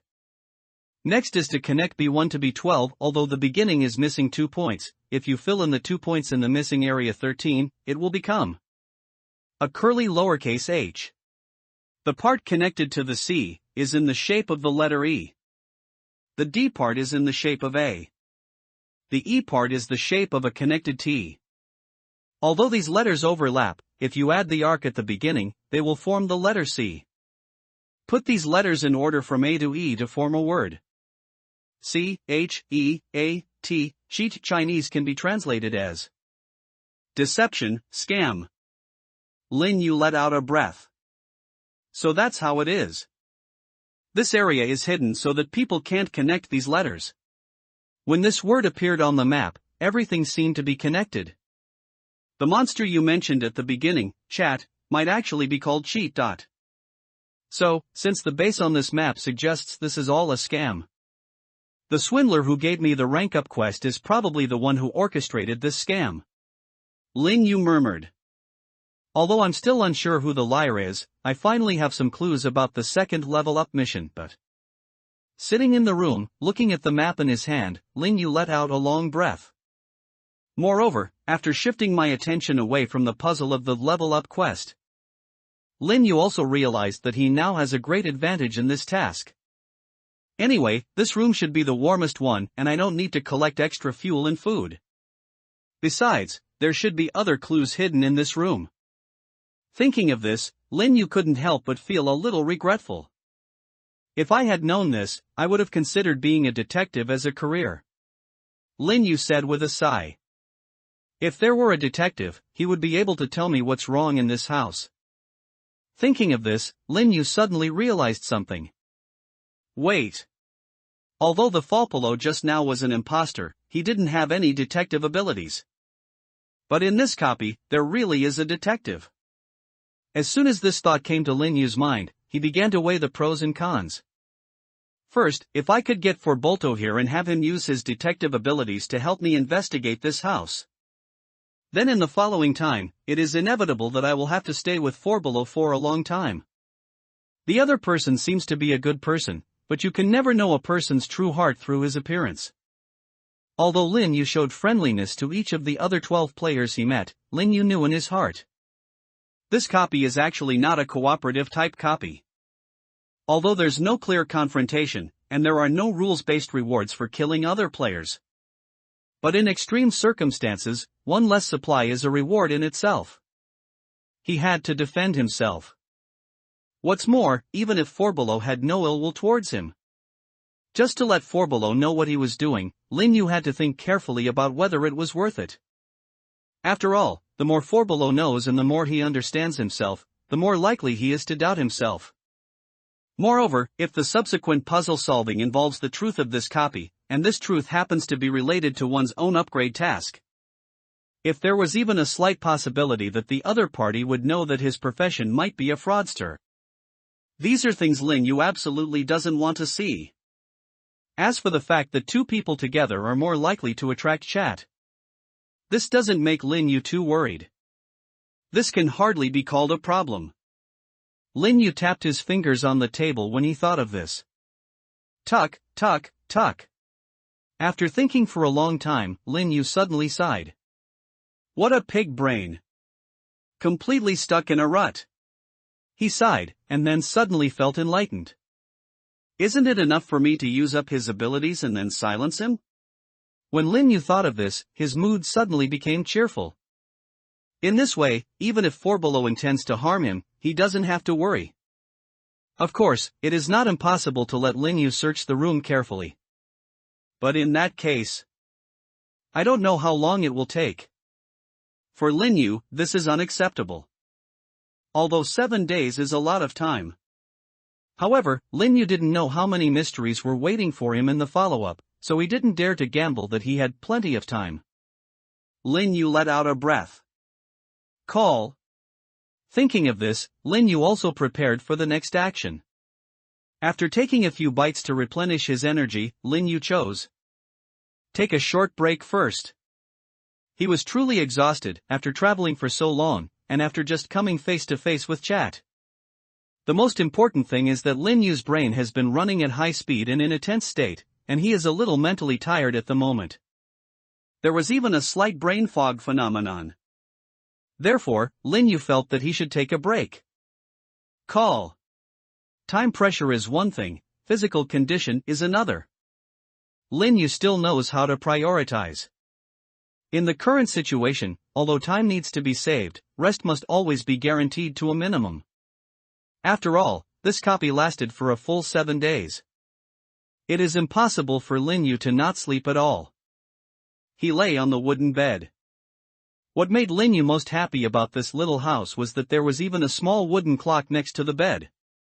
At first, Lin Yu even thought that this thing was broken. But after sitting on the bed, I realized. This thing is even moving. Lin Yu picked up the clock and took a look. The current clock time is approximately 3 o'clock in the afternoon. Sleep for about 15 to 20 minutes. Lin Yu yawned and thought. I'll go out around 3:30 and try to find Detective Forbelow as soon as possible. I'll bring him back tonight to work as a laborer. After planning the next itinerary, Lin Yu lay on the bed and closed his eyes. Lin Yu was not worried about oversleeping without an alarm clock. He has had the ability to set an alarm for himself since he was a child. He can wake up at any time he wants before going to bed. So far, Lin Yu has not made any mistakes. Of course, it's not accurate to the minute. But Lin Yu can basically achieve an error within 10 minutes. So Lin Yu, lying on the bed, closed his eyes, slowly relaxed the muscles of his body, and began to take deep abdominal breaths. Call. Lin Yu lay on the bed, breathing evenly. Just a few seconds later, Lin Yu fell into a deep sleep. And soon, Lin Yu opened his eyes again and found himself in a world of ice and snow. Lin Yu, feeling slightly cold, was a little confused. What's going on? Why am I outside? I'm lying in bed sleeping, right? Lin Yu thought very clearly. But soon, Lin Yu realized. Oh wait, this is a dream. I'm dreaming. Lin Yu tried to move his hands and feet. This was probably the most lucid dream he had ever had. Moreover, the environment is consistent with the current copy you are in. This made Lin Yu feel vaguely that something was wrong. But even though he felt something was wrong, Lin Yu didn't know what to do. And just when Lin Yu was entangled, he heard a noisy sound coming from the distance. Ha, we finally made it to Winter Mountain. I'm going to get enough black oil this time. The price of black oil is unprecedentedly high this year. The masters are really spending a lot of money. This is indeed a once-in-a-lifetime opportunity, I must seize it. A group of rough men wearing worn fur clothes were walking and talking in the snow-capped mountains. Lin Yu took a look and found that most of the faces were unfamiliar. But the rough uncle I had seen before was mixed in with them, walking and talking with others. In the dream, these uncles who came into the mountains to hunt for treasure walked straight past Lin Yu, chatting and laughing, as if Lin Yu did not exist. Lin Yu stood there and began to think. Is this simply a dream caused by my excessive focus on this dungeon puzzle? No. I'm afraid that's not the case. In this situation, Lin Yu suddenly had a lucid dream related to this tour. There was absolutely no way he could just treat the dream as a dream. My perspective seems to be that of a detached bystander, and at this time the uncle seems to be still alive. Is it a fragment of the past? Lin Yu thought about it and followed the crowd in the wind and snow. He counted the number of people, no more, no less, 13. After these 13 uncles entered Winter Mountain, they soon separated. We can't walk together here. That's right. It would be bad if we provoke that monster called Chat. But I'm really grateful to that monster. If it weren't for him, the master wouldn't be able to buy the black oil at such a high price. That's true, huh? I hope everyone can come back alive. I wish everyone a fruitful harvest. The 13 uncles walked in different directions, and their figures were soon submerged in the wind and snow. Lin Yu thought about it and still chose to follow the rough uncle he knew and met at the beginning. He at least wanted to see how this guy died. After all, Lin Yu couldn't tell from the other person's body how he died. Following this rough uncle, Lin Yu quickly saw the complete process of finding black oil. The uncle took out a broom-like tool that he had seen before from a player named Dolphin and began to walk around the map. When he comes to places where the snow is deeper, he will use this tool to shovel and sweep the snow. Sometimes he could sweep out some wood and food, but Lin Yu had not seen him sweep out black oil yet. Soon, night fell, and the uncle carrying the wood took out a torch from his backpack. We need to find a place to light a fire and rest. The uncle muttered to himself, then looked at the map and the light of the fire and seemed to have chosen a direction. Lin Yu looked at the uncle's things and felt something strange. So, he doesn't plan to go to the base, but plans to make his own fire? Lin Yu thought about it, and then realized something belatedly. No, at this point in time when the uncle was alive, it seems that there was no stronghold in this mountain yet. Following the uncle all the way, Lin Yuka didn't see any wooden houses or anything like that. Those man-made strongholds have not appeared yet. When Lin Yu thought of this, he couldn't help but become more curious. So, where is this uncle going now? After walking a few steps with the uncle, Lin Yu was stunned. Because this rugged uncle walked under a huge rock that could shelter him from the wind and snow, he built a bonfire with the firewood he had picked up, roasted the fire on the spot, and ate the food he had found during the day. Lin Yu was very surprised. Because the stone that this uncle is standing on at this moment. If Lin Yu remembered correctly, this was where he was buried. This made Lin Yu very curious. After the uncle had eaten and drunk his fill, he extinguished the torch, hugged it, and fell asleep in front of the burning campfire. Then, the night is getting dark. Lin Yu observed the uncle and found that he had fallen into a deep sleep. And then, it was late at night when a look of fear suddenly appeared on the uncle's face. It's like a nightmare. However, the uncle did not wake up immediately, but seemed unable to wake up, with his mouth open and making silent shouts. A few more minutes passed. This terrified expression lasted for a while, and then suddenly froze on the uncle's face. Lin Yu was stunned. It took him a few minutes to react. It turns out that this uncle died immediately. The loss of life is so simple. Although the lives encountered in these games are called NPCs by players, but according to the experience of countless players, they are indeed not preset programs. All NPCs are essentially living beings. Lin Yu sighed. This game is really cruel. He squatted down and carefully observed the uncle's body. So, Chat's method of killing is to kill people in their sleep without them noticing? It seems this monster, while boasting about being terrifying, actually specializes in psychic attacks. But that makes sense. When it was disguised as 4 below before, it seemed to have almost no direct combat power. It was shattered instantly after being hit by a single shot. Lin Yu thought about it and came to a conclusion. So, Chat kills people in his dream, creating fear and an inescapable dream. Thinking of this, Lin Yu suddenly realized something very, very bad. Oh no, I feel like I'm dreaming now. He instantly felt a creepy, nameless fear growing in his heart. But the moment this fear emotion was born, Lin Yu immediately activated the skill of corporate slave. Even in a dream, the professional abilities of a corporate slave can be effective. Lin Yu immediately felt himself calm down, his mind clear and stable. Although this skill looks weak, it's just as I expected. A magical skill. Emotions themselves can often affect judgment. In the game of death, the difference between life and death may be a matter of millimeters. Not to mention, The difficulty of many copies may be emotion itself. Just like this current copy. Lin Yu didn't know whether the fear on the uncle's face before he died was the cause of his death or the result of the cause of his death. However, he would definitely try his best to avoid having any emotion of fear. The cooldown time for the corporate slave skill is that it can be activated once a day and lasts for 1 hour after activation. Therefore, Lin Yu did not hesitate to use this skill. After Lin Yu forced himself to calm down, he let out a breath and stated his conclusion. So, chat can only kill people in dreams, right? And in the wind and snow of this dream, a voice was heard. Your guess is right. The sudden sound seemed very far away, but it rang clearly in Lin Yu's ears.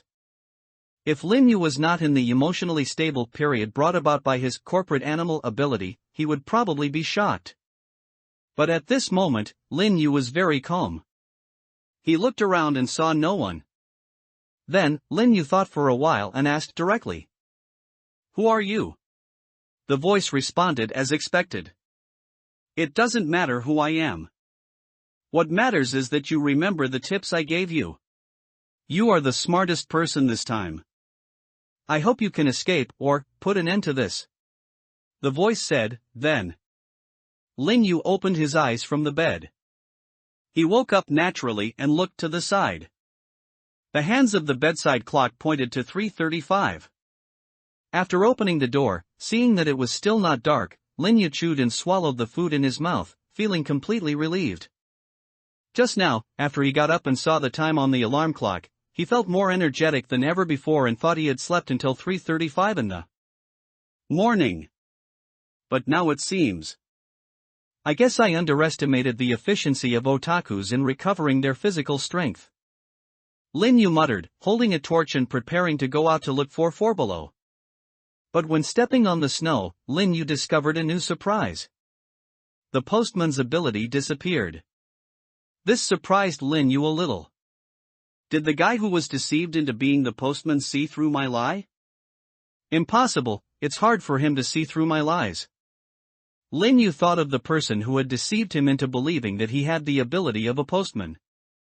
He was a security guard who had only cleared 4 dungeons. He doesn't look very smart, sharp or intelligent. He seems like a security guard who often works night shifts. He is taciturn and listless.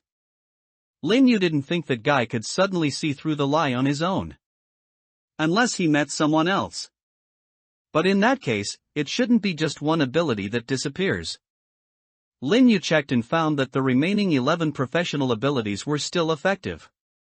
So, it's more likely that the first deceased has already appeared. Lin Yu breathed a sigh of relief. If he died, then his first upgrade mission wouldn't be considered a failure.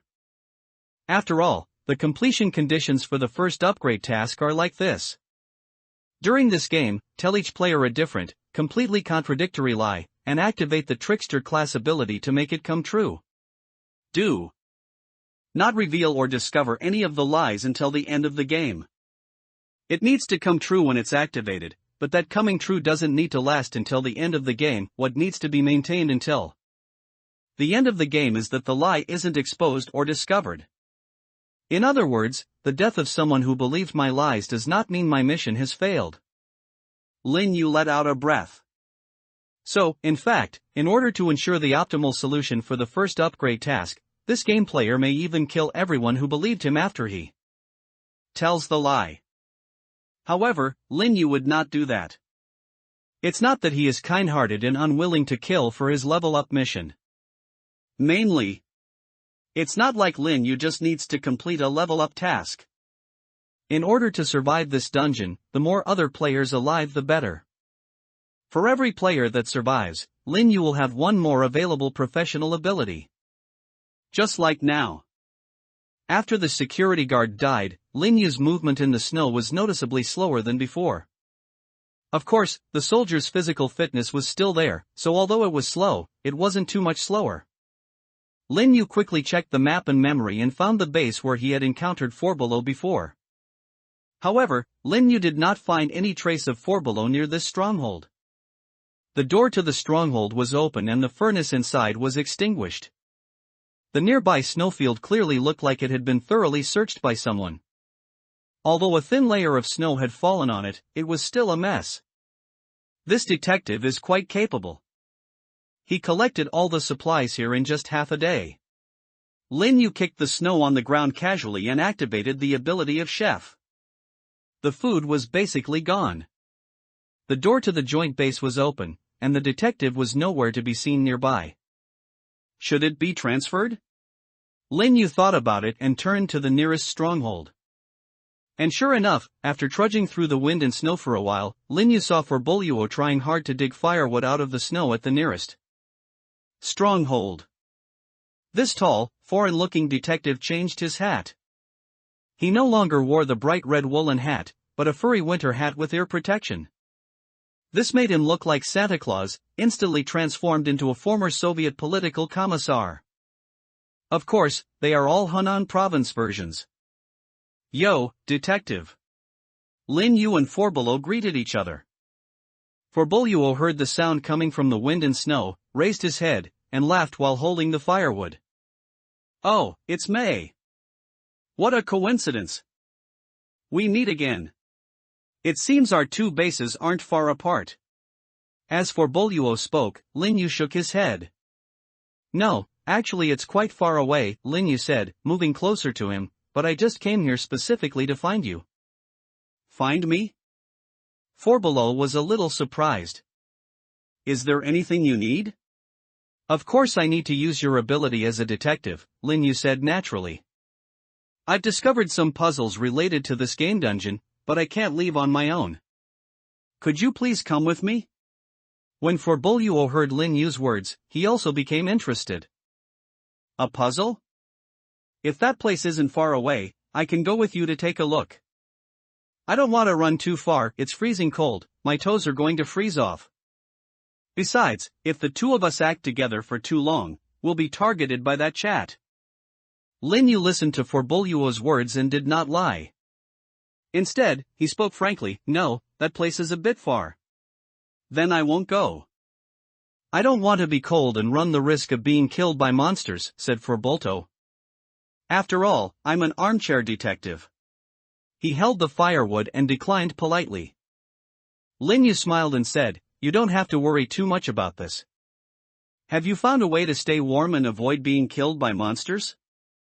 Forboluo asked curiously. No, Lin Yu took out a revolver and put it against Forboluo's head, if you don't go, I will shoot you to death. So, instead of worrying about those risks, it's better to think about whether I would shoot. Lin Yu's eyes were very firm. The only bullet in the pistol had been emptied, having been fired at the imposter Forboluo. But Forboluo was not aware of this. So, with a gun pointed at his head, Forboluo instantly froze. He let go of the firewood in his arms and raised his hands to hold his head.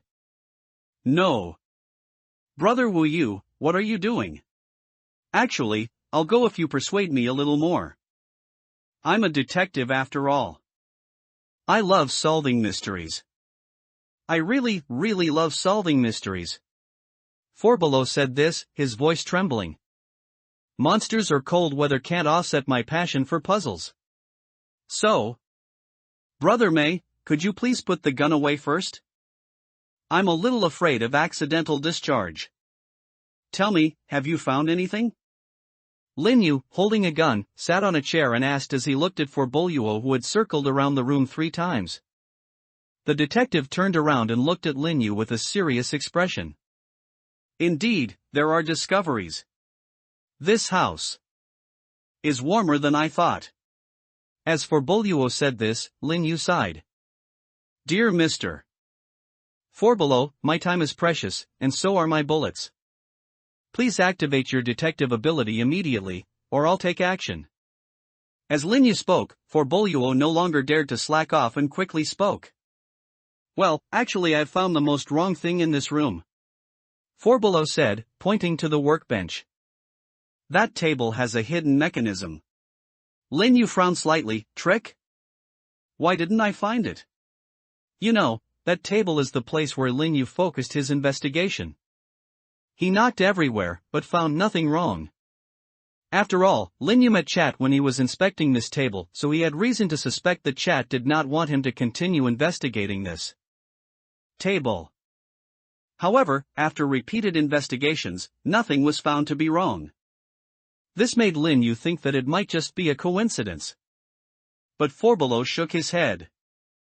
It's normal that you didn't notice it, because this mechanism is hidden too secretly. Then, Forbolo looked at Lin Yu. What do you think is the most important thing about being a detective? Lin Yu thought for a moment and said, is it a talent for reasoning and observation?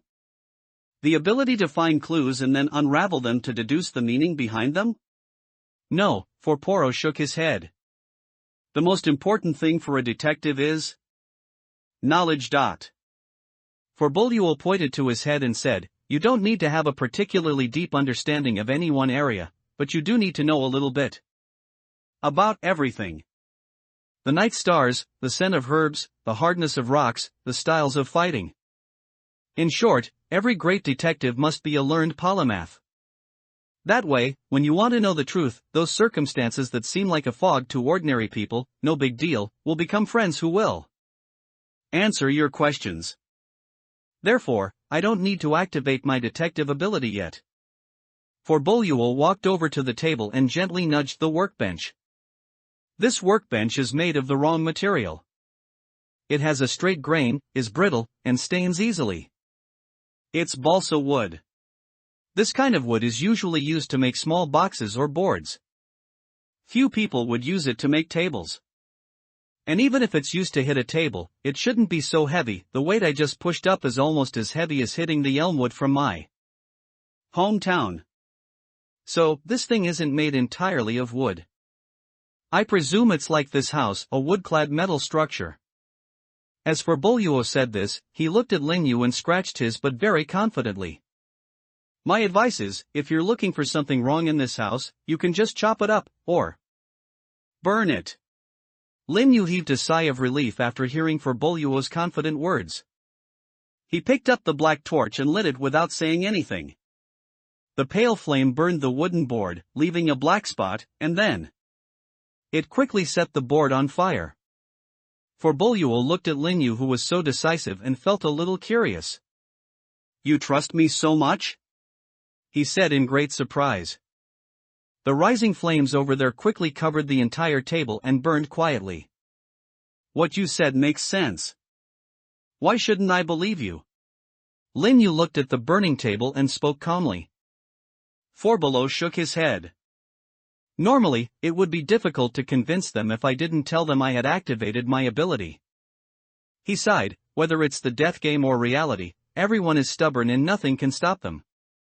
Lin Yu looked at Forbolo and couldn't help but complain, I think you should look for your own reasons. Forbolo's analysis just now was indeed reasonable and well-founded, but this person's appearance, accent, and temperament all gave people a feeling of being unconvincing. He seemed so unreliable. Which detective speaks with a Hunan accent and wears an earmuff? If Lin Yu had not been very interested in observing humans and therefore been able to minimize the influence of appearance and temperament on his own thinking, he would have also doubted Forbolo. Soon, the entire table was burned up. When the fire was about to spread further, Lin Yu picked up the bucket he found under the stove and poured a bucket of snow water on it. Laugh. The flames died down and smoke and steam billowed up. Forbolo smiled with relief as he looked at the metal box exposed by the burnt wood after the flames died down. Ha, I knew there was something in here. He said this, then stepped forward to brush off the dust and burnt wood residue on the metal box. But as soon as he reached out and touched the surface of the box, Forbolo let out a shrill cry. Emma, hot! He screamed and rushed out of the house, putting his hand into the snow outside to cool down. Lin Yu walked over helplessly, looked at Forbolo, and sighed. Oh, learned polymath, great detective, well-versed in astronomy and geography, do you know that the embers of a recently extinguished fire are also very hot? Forbolo was in so much pain that tears came out of his eyes. He looked up at Lin Yu and said, I am too excited. Lin Yu shook his head helplessly again, I really don't know how you survived 16 copies. Lin Yu scooped up another bucket of snow and poured most of it onto the metal box. After the snow melted again this time, the temperature of the metal box surface also dropped. Lin Yu calmly brushed off the dust with a book, then wiped his hands with snow. The full appearance of the metal box was revealed, which was about the height of a 6 or 7-year-old child. It is square and has a locked door on the top. The door of the box is a mechanical old-fashioned knob combination lock. To open it, you need to enter a 4-digit password. Lin Yu squatted in front of the box and began to think. The password. Lin Yu said this, and then Forboluo came over. His right hand was red and swollen, and his palm and 4 fingers were burned white. It should bubble up soon. Forboluo looked at Lin Yu and said, "Brother Wu Yu, can you use your ability as a doctor to heal me? My hand hurts so much, it hurts so much." Lin Yu laughed. "Of course not. I won't pay for your stupidity. Besides, this isn't a fatal injury." Forboluo's eyes fell on the password box in front of him. "How about this? I'll help you decipher the code, and you help me heal my hand injury." Lin Yu looked at Forboluo, feeling a little surprised. "When did you develop the illusion that you could negotiate with me? If you help me crack the code, I promise not to chop off your hand." That's pretty much it. Lin Yu still helped Forboluo heal his hand. Anyway, the doctor ability is not something that can only be used once per game, but can be used once every day. Of course, the main reason is because Forboluo found a clue about the code. In order to save his own life, Forboluo directly activated his detective ability. Then, according to the prompt of the detective ability, the clue to the code of this metal box is hidden among the pile of books on the bookshelf. There are 8 books in total. Forboluo and Lin Yu naturally began to look for clues to the code from these books. In order to help Forboluo look for the code more efficiently in the book, Lin Yu also healed his hand.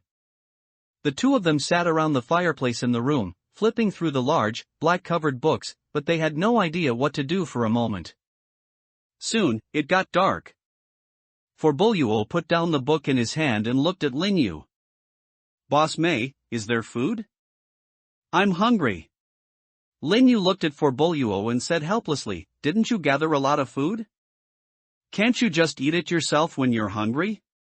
As he spoke, Forboluo touched his nose in embarrassment.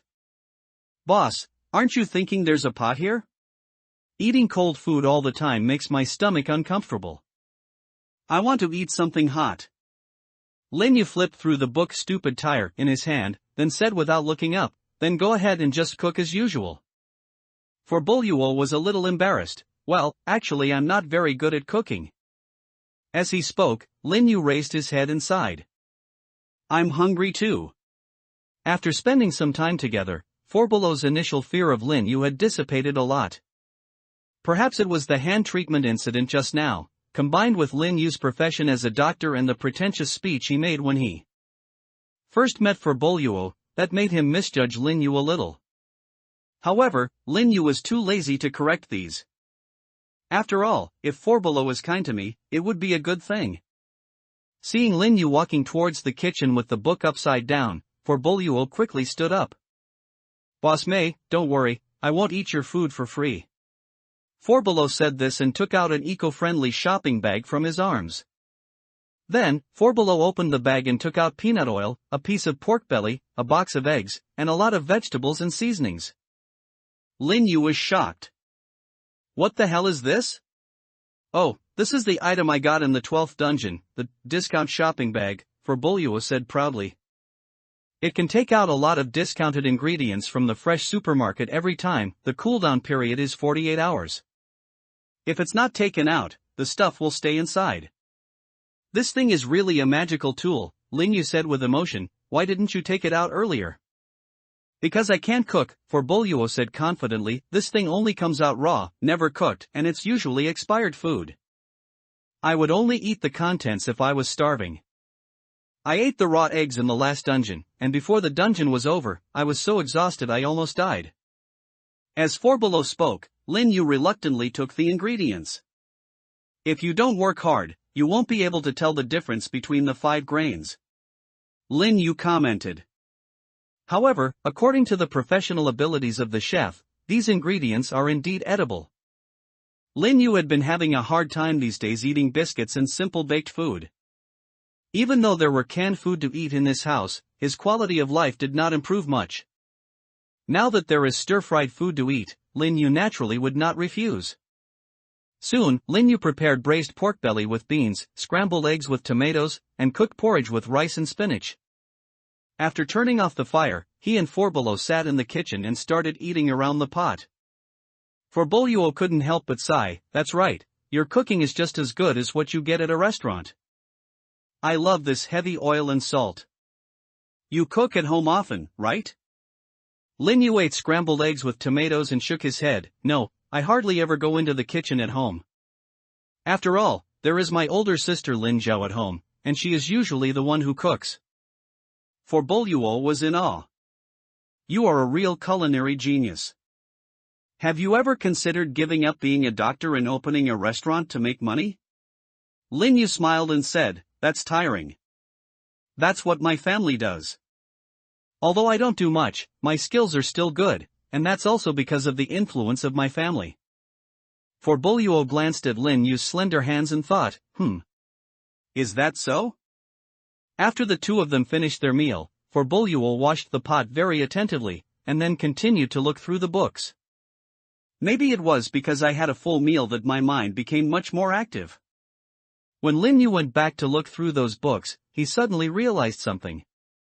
Wait a minute, I've always thought that the book being blacked out was a bit unnecessary. After all, no matter what the purpose is, destroying and hiding are both the best options. Why did the young scholar who lived here before take so much trouble to blacken every book? Lin Yu suddenly thought of a possibility. He looked down at the pages of the book Stupid Tires in his hand. Although it is a normal page number, a dot symbol is added at the end. Give me that crazy wrench you have over there. Lin Yu looked at Forbolo. Forbolo was stunned for a moment, then handed the book to Lin Yu. The page numbers of this book. It is also in the style of 1 and 2. Lin Yu opened another book, Extremely Good Angry Gears. The page numbering style of this book is -1-. Then, Lin Yu discovered that the page numbers of these 8 books can be divided into 4 categories: dotted, dashed, wavy and underlined. After sorting these books into categories, Lin Yu remembered the previous map connections. He thought for a moment and tore off the first 5 pages from each of the books Stupid Tire and Crazy Wrench. He ignored the blank space above and below the 10 pages and began to arrange and combine them. There are 5 pages of blackened parts that can be completely put together and connected end to end. Lin Yu looked at the scene on the ground and laughed. This guy's spatial imagination is really strong. Besides, he really likes this connect the dots method of giving hints. As Lin Yu spoke, Forbolo beside him also understood.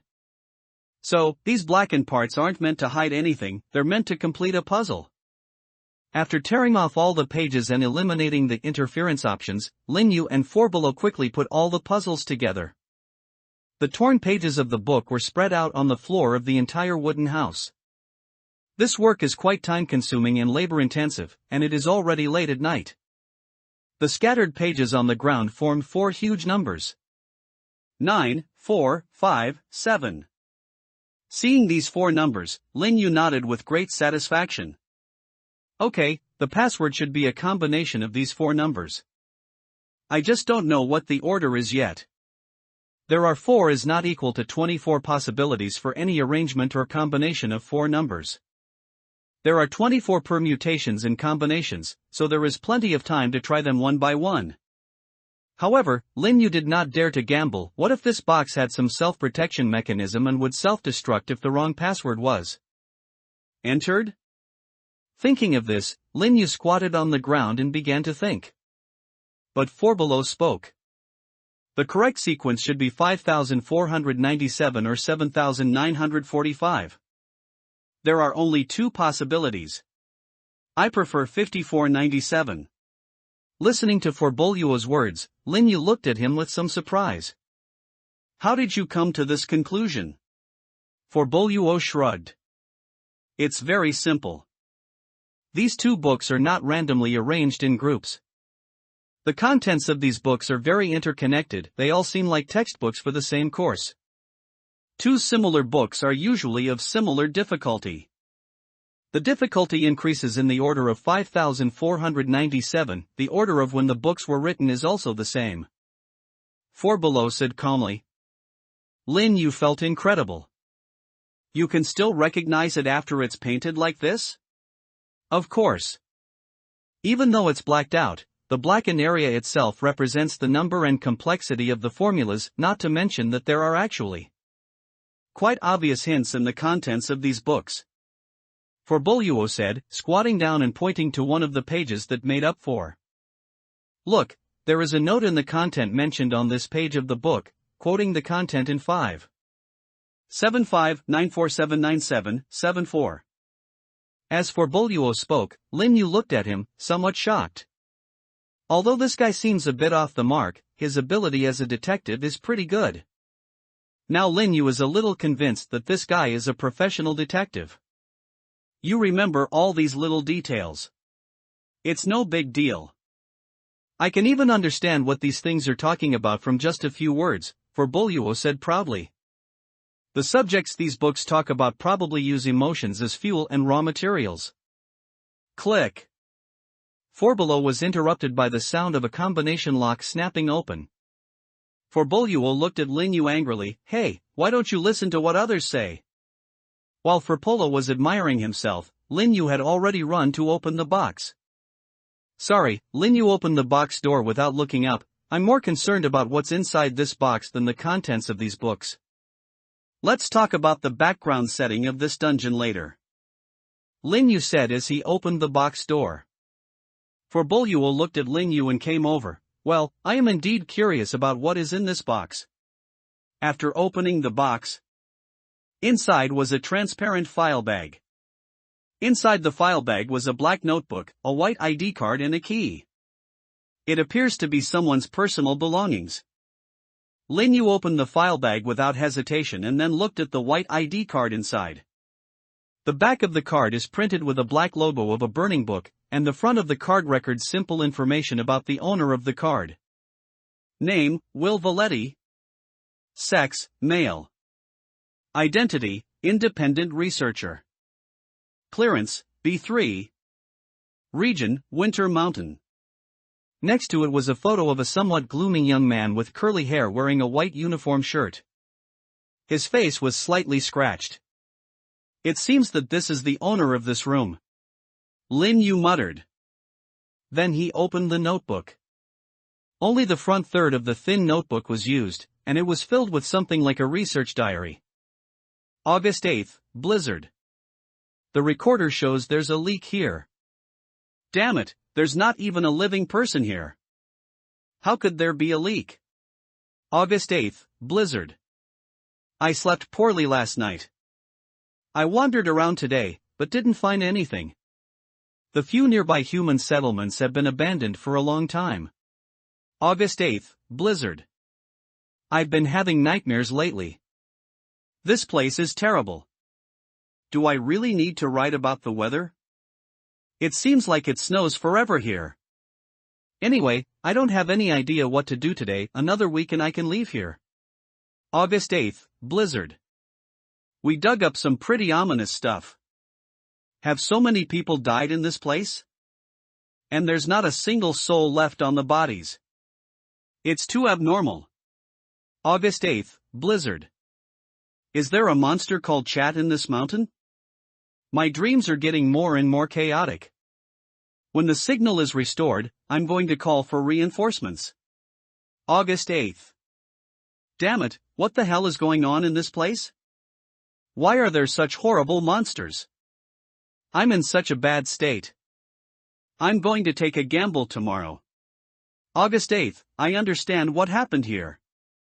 No wonder it was a leak. Damn it, I never thought it would take this form. This is all our fault. It's terrible. 8.27 I know how to deal with Chat. The diary ends abruptly here. There is nothing behind it.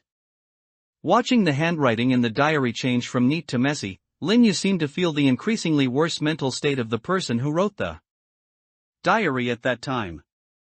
He rubbed his brows. It's really complicated. Lin Yu let out a breath. The truth about this copy is getting closer and closer. However, it also gave Lin Yu more and more headaches. After all, his goal wasn't to restore the truth of this copy, but to find the liar. Who set up this hoax at Solstice Mountain?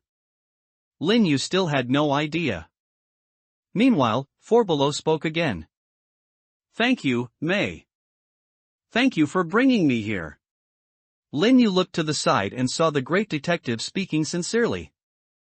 But it was precisely because of this sincerity that Lin Yu was somewhat puzzled. No, why are you thanking me?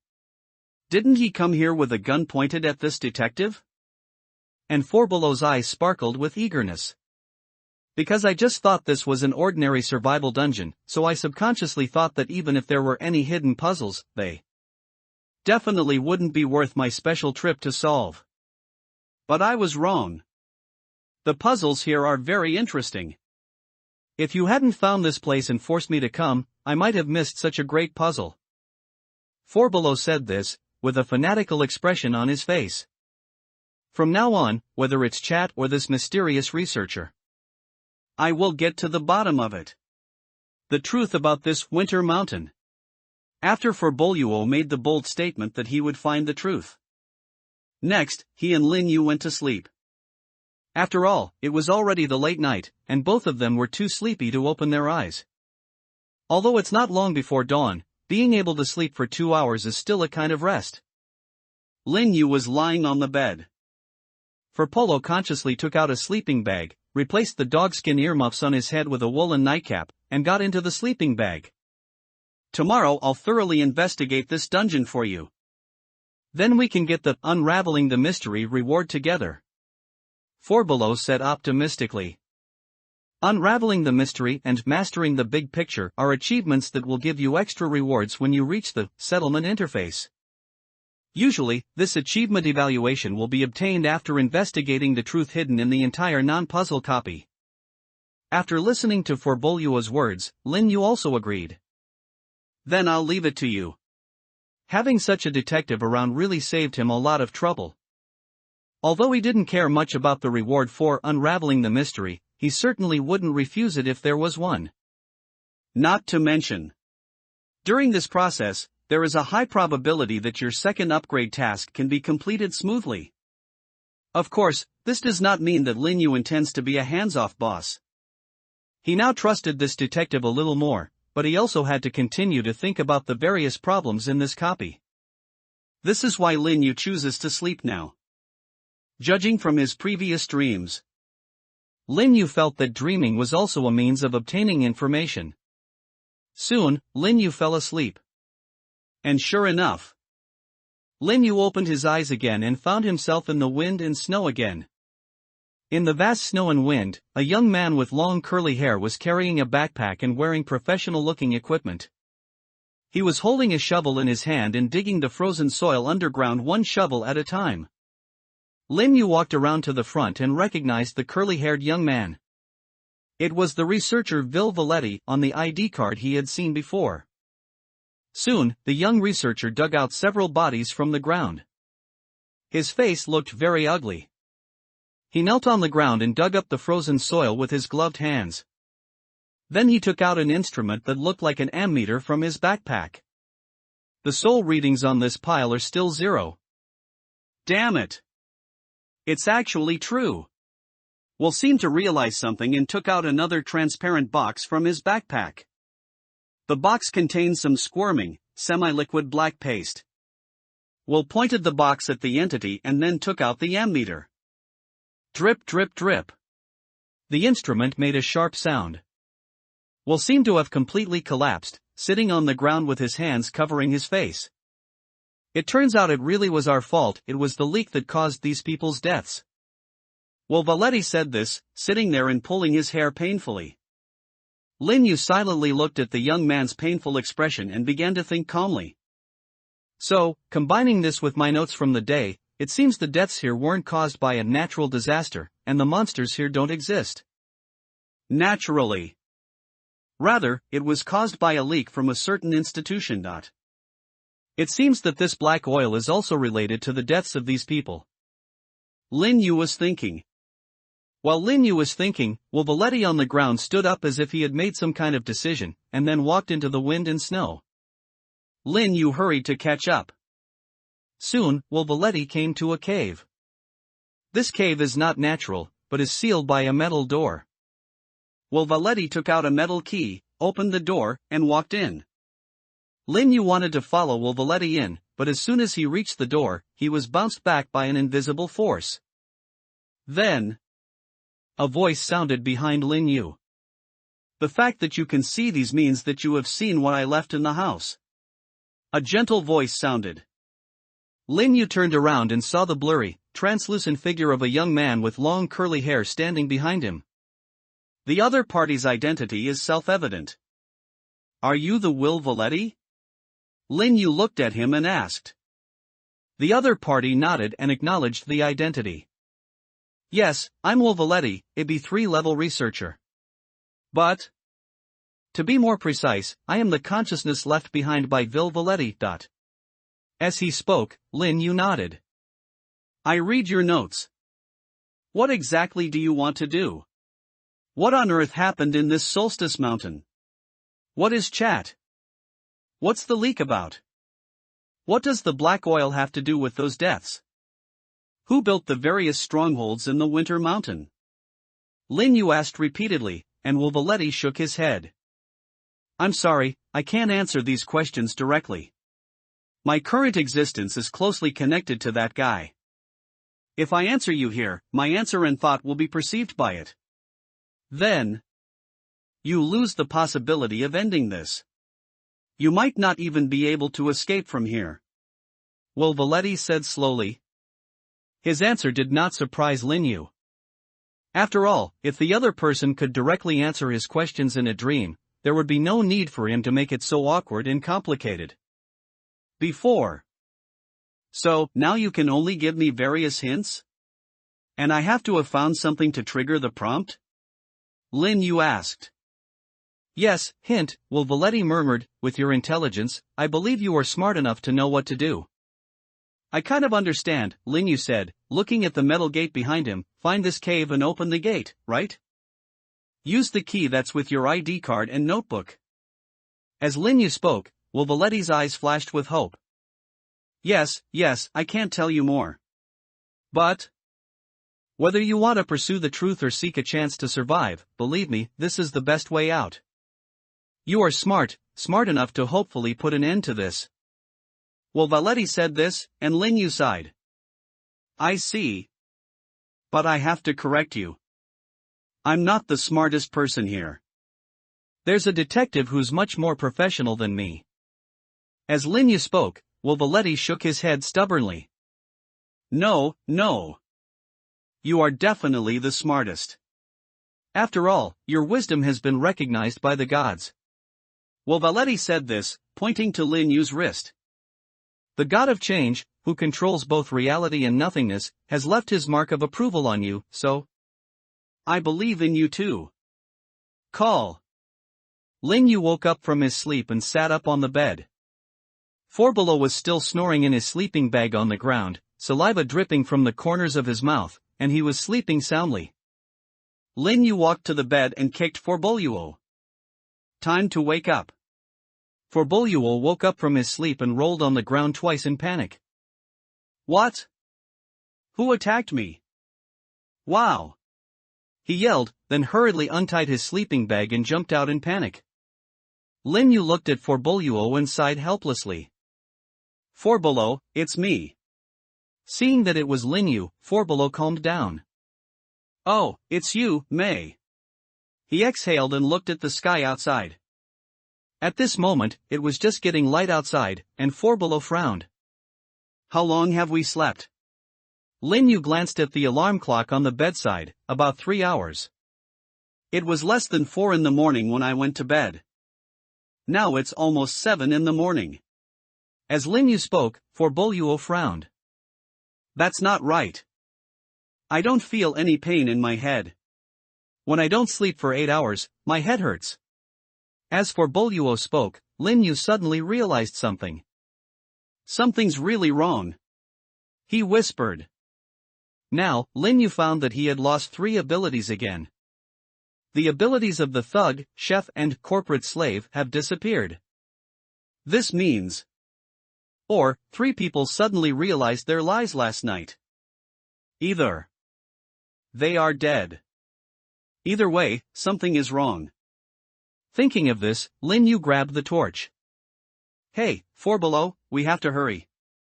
Go check some things. Lin Yu said this and walked out the door without looking back. For Boluo, who was not yet fully awake, was stunned for a moment, then hurried out the door. Wait for me, Mei. As he spoke, he followed Lin Yu's pace. Where are you going? What are you trying to confirm? Lin Yu did not answer, but came to one of the areas based on his memory. That was the area where the player who believed he was the chef was located. Lin Yu looked around and found him in one of the strongholds. The gate of the stronghold was open, the stove inside was extinguished, and wind and snow were pouring in. The player was a middle-aged man with a slightly balding head. He was curled up by the fire and had been dead for a long time. For Boluo walked forward quickly, reached out and pressed the skin of the corpse, frowning. Excluding the influence of temperature, the time of death is about 12 hours ago. There are no obvious signs of trauma or poisoning. He may have died of freezing or unnatural causes. But judging from his expression, I kind of suspect he was scared to death. Lin Yu breathed a sigh of relief when he heard for Boluo accurately report the time of death. I originally thought I would have to look at a few more corpses, but now it seems that's not necessary. The cause of death should be chat. This thing's method of killing should be killing in a dream. Probably scaring people to death. Also, based on this person's death and the information I already know, I can determine one thing. Lin Yu said this and looked at For Boluo. For Boluo also looked at Lin Yu. What do you want to express? For below, what day do you think it is now? The 3rd day? No, it's the 5th day now, Lin Yu said seriously, every time we sleep. We sleep for more than 24 hours. This is the killing method of the monster called chat that lives here. I found the body of the NPC we encountered at the beginning, and the death was almost identical to this. As Lin Yu spoke, For Boluo's expression changed slightly. There's actually such a thing? Brother, why didn't you tell me earlier? I didn't fully trust you before. Lin Yu said calmly. Then everything makes sense. No wonder my head doesn't hurt. For Below's expression turned grim, but it only lasted for a moment before he started laughing. Ha, that's true. It's quite interesting. For Boluo grinned, his eyes gleaming with excitement. It turns out this dungeon isn't just interesting in the hidden truth and puzzles, it's also quite difficult. Now I'm going to play seriously. Forbelow pulled off the woolen hat on his head and stuffed it into his arms, revealing his flowing lead gray short hair. He carefully tidied his hair, then took out a black round-top gentleman's hat from his arms. Lin Yu watched for Boluo's operation and became curious. Is this hat of yours some kind of powerful item?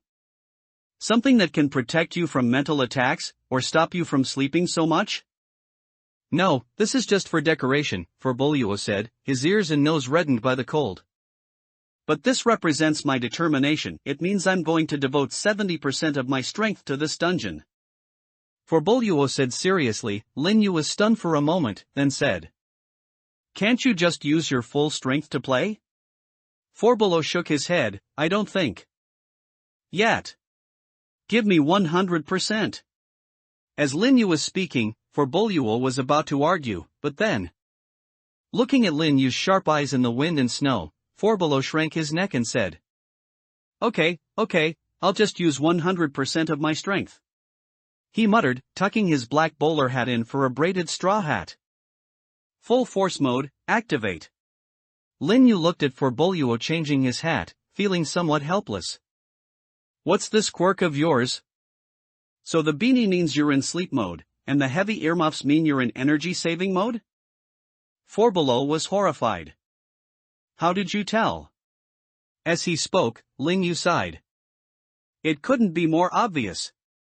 Below pondered and looked at Lin Yu. Well, May, as expected of a doctor, your mind is sharp and meticulous. You must be good at surgery, right? I don't know anything about hair surgery. I'm just a medical student. I haven't even done residency yet. Lin Yu said helplessly. He didn't dare to agree to it casually. What if it got exposed later? Saying that you are a medical student is the best option. After all, the April I met before was also a medical student who got the profession of doctor. Below nodded slightly. I see. So, where should we go next? You should have a goal in mind, right? After all, you seem to be able to get some revelations in your dreams. Did one of your tools do this? Below asked. Lin Yu looked at the detective in surprise. He nodded and said, yes, I can get hints in my dreams. The owner of the notebook we found earlier, Valetti, has been appearing in my dreams these past few days. Lin Yu didn't intend to tell Below all the information he had at first. Although he had made up his mind to kill this detective once Below began to suspect him, as he got to know Lin Yu, he found that Below was quite useful as a tool. This detective was indeed quite capable and even smarter than he had expected. Therefore, Lin Yu was a little reluctant to kill this guy. Therefore, Lin Yu changed his strategy. He decided to be honest with Below. As long as it doesn't involve his own upgrade task, Lin Yu can be honest with him. Information about this copy. Lin Yu decided to process it and tell Below everything. After concealing his motive and the reason why Valetti trusted him, Lin Yu told Below all the information he had currently. Walking in the wind and snow, Below looked at the metal key and understood the whole story. I understand. Considering the notebook we found, it seems that what happened in Winter Mountain was a standard technological tragedy, Below pondered. An organization possessing advanced technology had an accident here, creating a monster called Chat, which resulted in the tragic death of many people. Then, a poor low-level worker in that institution was ordered to investigate the matter. He eventually discovered the truth and unfortunately died here. But he's lucky enough to have retained his self-awareness. He reminds you through dreams. This might also be a form of protection. After all, the monster called Chat's killing method is closely related to dreaming. Lin Yu also basically agreed with Below's analysis. Yes, that's what I thought. So, now we need to go into that cave. Hearing Lin Yu say this, Below frowned. But are you sure Valetti can be trusted, Doctor? Let me remind you, it's not just players who need to be wary. Sometimes NPCs need to be wary too. It seems that both Chat and the deceased Valetti have the ability to enter other people's dreams. Even if he was a kind person in his lifetime. Below hesitated to speak. Lin Yu nodded. I understand, Below, I haven't completely trusted him so far. But even if he lied to me and it was a trap, I still want to go and take a look. Lin Yu exhaled softly, because time is running out. This is already the 5th day for us, but considering it's almost impossible for a person to stay awake for 72 hours under high pressure, we may have to sleep once more. So, for us, this may have been our second to last chance to get sober. Of course. We can just ignore it if we're just going to clear the dungeon, and then gamble that Chat won't kill us in this final sleep. But are you willing, Below? Lin Yu looked at him straight. I'm afraid your obsession with survival is closely related to uncovering the truth, right? Me too, I'm upset that I can't get to the bottom of this. He said it with conviction, his tone extremely infectious. When Below heard Lin Yu say this, his face became confused. Finally, he adjusted his straw hat and said, You've convinced me, Doctor. I did enter this death game because of an unsolved cold case. That's just me. If there's a puzzle in front of me, as long as it's complicated enough, I won't feel comfortable until I solve it. I'll take this risk with you, after all. For a dungeon this complex and deeply hidden, the rewards for unraveling the mystery must be very generous. Damn it. I've already taken out the straw hat and put it on, but I still can't solve the puzzle. That's really a bit too much. Four Below said fiercely. Lin Yu looked at him with an understanding expression on his face. I knew it, you and I are the same kind of people. He laughed. For Boluo also laughed along with Lin Yu. I never thought that as a doctor. You are also crazy. However, this feeling of meeting someone of my kind is indeed wonderful. Looking at For Boluo, Lin Yu smiled, but felt relieved in his heart. Success. For Below is indeed very clever. After he took out the straw hat and put it on, he declared that he had entered the full power mode and he was not bluffing. This detective who had passed 16 copies had not taken this copy seriously at all before. But it is precisely because of this that Lin Yu's performance at this moment is effective. He knew too well what the genius For Boluo wanted. For Lin Yu, once he understands the other person, deceiving a genius is easier than deceiving an ordinary person. Because geniuses prefer to believe what they believe. Maybe after I get out, I can use this guy to investigate the affairs of the Psychology Society.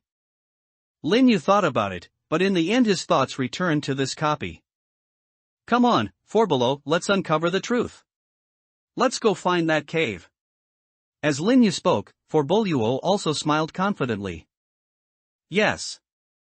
Based on my geological knowledge, this winter mountain is a typical multifold mountain, and the cave that can accommodate a metal gate is most likely a large, naturally formed cave.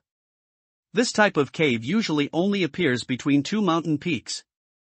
And within the range of this instance, there are only two high points. For Below said this proudly, and Lin Yu nodded. Then you lead the way. No problem, mate. I can only say that once I get into full power mode, clearing the level is a breeze. That's why I usually don't go all out. Once my brain is running at full power, any dungeon becomes boring. For Below said, then. The two men trekked in the wind and snow for a long time, and For Below brought Lin Yu to the intersection of two mountains. Standing in the vast snow, looking at the two exposed, bare rock walls, For Boluo fell into deep thought. Lin Yu looked at For Boluo inside. Great detective, your full power mode is only so good. What about the cave here? For Below scratched his head vigorously. Oh my god, something's wrong. This must be Chat's illusion. The wind and snow are getting stronger. Lin Yu and For Below stood in front of the rock wall in the wind and snow, silent for a long time. Finally, For Below broke the silence. This is just the place with the highest probability of a cave appearing. It's not 100% certain that there will be a cave. But then again, you were in a dream. Do you have any idea where the cave was in the dream? Hearing For Boluo's words, Lin Yu rubbed his eyebrows. That's the problem. According to my memory in the dream, the location of this cave should indeed be here. Lin Yu pointed his hand in the direction of the rock wall in front of him. And I always feel that this place is actually quite inconsistent. The two men had just knocked on the rock wall, but to no avail. For Below frowned. Yeah. He thought for a long time, then let out a breath. Assuming your idea is correct, then it seems I have no choice but to use my skills. After saying that, For Boluo whispered, I want to know where the hidden door and cave are nearby. For Below said this, and immediately activated his ability as a detective. Then, For Boluo seemed to have seen some clues and turned to look at Lin Yu. My detective abilities suggest that if we want to find the door and the cave hidden nearby, the key lies in you. On me? Lin Yu was a little curious. For Boluo walked around Lin Yu and then suddenly said, look carefully, it's the torch behind you. Torches? Lin Yu was a little puzzled. Does this thing have any hidden functions? He took out a torch from behind, waved it around, and didn't feel anything special. In the wind and snow, Lin Yu lit the torch. The pale flame shot out and instantly melted the snow and wind around Lin Yu. Below also came over to warm himself. Seriously, why don't you just leave it on all the time? At least having this thing on will keep us from being so cold. Occupying the hand, Lin Yuyan answered concisely, looking at Below who was rubbing the torch. Are you sure this is the clue? You didn't say that on purpose just to get the torch. Below shook his head. No way. Do you think I'm such a shameless person? I have my dignity. Do you really want it? Lin Yu asked back. Below, who was rubbing his hands to keep warm, was speechless when asked by Lin Yu. Well, I will indeed give up unnecessary face when necessary, but I really didn't joke about the clues. This thing is really the clue to finding the cave. As Below said this, Lin Yu had no choice but to turn his gaze back to the torch. What's going on? Do we need to go back to where I found the torch? That's not right. There's only a rock there, and it's not quite the same as the cave entrance in my dream. Lin Yu muttered to himself, and Below also began to think. Let me think about it. The functions of a torch are nothing more than heating, lighting, and igniting. Maybe you want us to observe it carefully? After Below finished speaking, Lin Yu looked at the rock wall in front of him and moved closer with the torch. It seems to make no difference. However, a few seconds later, Below and Lin Yu looked at the rock wall in front of them that had not changed at all, and realized something at the same time. Wrong. The rock wall did not change at all when the torch was brought closer. But the problem is that there is no change. There are still some bumps and cracks on the rock wall, with some ice and snow condensed inside. But this ice and snow. After Lin Yu's torch approached, there was no sign of melting at all. It's like someone pressed the stop button. Below said excitedly, there's definitely something wrong with this rock wall. But I still don't know what it is. It looks like it's not affected by the outside world. Compared to Below, Lin Yu already fully understood what was going on. I see. This thing is the rock wall of the past. This thing really needs a torch. Lin Yu said this and directly pushed the torch in his hand against the rock wall. He turned the end of the torch handle, first extinguishing the pale flame. Then, light it up again. Laugh. Flames burst out, burning the rock wall. Soon, the rock wall, which had not changed at first, began to fade under the continuous burning of the flames. The texture of the rock began to blur and melt, and the originally bluish-gray surface turned into an increasingly dark black. The angular surface gradually becomes rounded and loses its original solid shape. Then it turned into a liquid black paste. This is why Lin Yu was more aware of the rock wall in front of him than Below. Because he had seen this situation before. But what appeared before him at that time was not a large stone wall or a dead object. But it was the living Below. Soon, the melted black paste was ignited, and pale flames also ignited. Lin Yu took a step back, and the pale flames spread around, and the entire rock wall was burning. As I expected, this thing and the black gold oil are of the same origin. Lin Yu let out a breath. Not only is it a very good fuel, but it can also transform into any number of people or things that have ever existed. Below also realized it. I see. This is the technology recorded in those books. He looked at Lin Yu excitedly. The organization that researcher belongs to has a wonderful technology that can extract people's emotions and transform them into some kind of magic substance. That magical substance that was extracted is not only the best fuel, but also a highly plastic raw material. These are the things right in front of us. As Below spoke, the entire rock face began to burn. The pale flames melted the entire area of snow and wind, creating a rare area without wind or snow on this winter mountain. Soon, the fake rock wall made of black oil burned out, revealing the real part behind it, a fault rock wall that was almost exactly the same as the previous rock wall appeared in front of Below and Lin Yu. However, in the very middle of this rock wall, there is a carved cave and a tall round metal gate. Just like what Lin Yu saw in his dream after being prompted by Wolvaletti. It's exactly the same. Come on, we should go in. Lin Yu said, took out the key and looked at Forboluo. Forboluo also rubbed his hands excitedly. Okay, let's go. Come and see what the truth is about this winter mountain. Lin Yu inserted the metal key into the keyhole of the door and turned it gently. Then, the entire metal door made a dull sound. Click. As if some extremely heavy mechanism was activated, the metal door slowly opened, revealing a deep, long and wide corridor inside. Lin Yu subconsciously raised the torch higher and pushed Forboluo. Walk into. Forboluo looked at Lin Yu helplessly, and was about to refute. I said, why? But when he saw that Lin Yu had taken out a revolver with his other hand that was not holding the torch, Forboluo swallowed his words. Well, it's only natural for me to explore the way.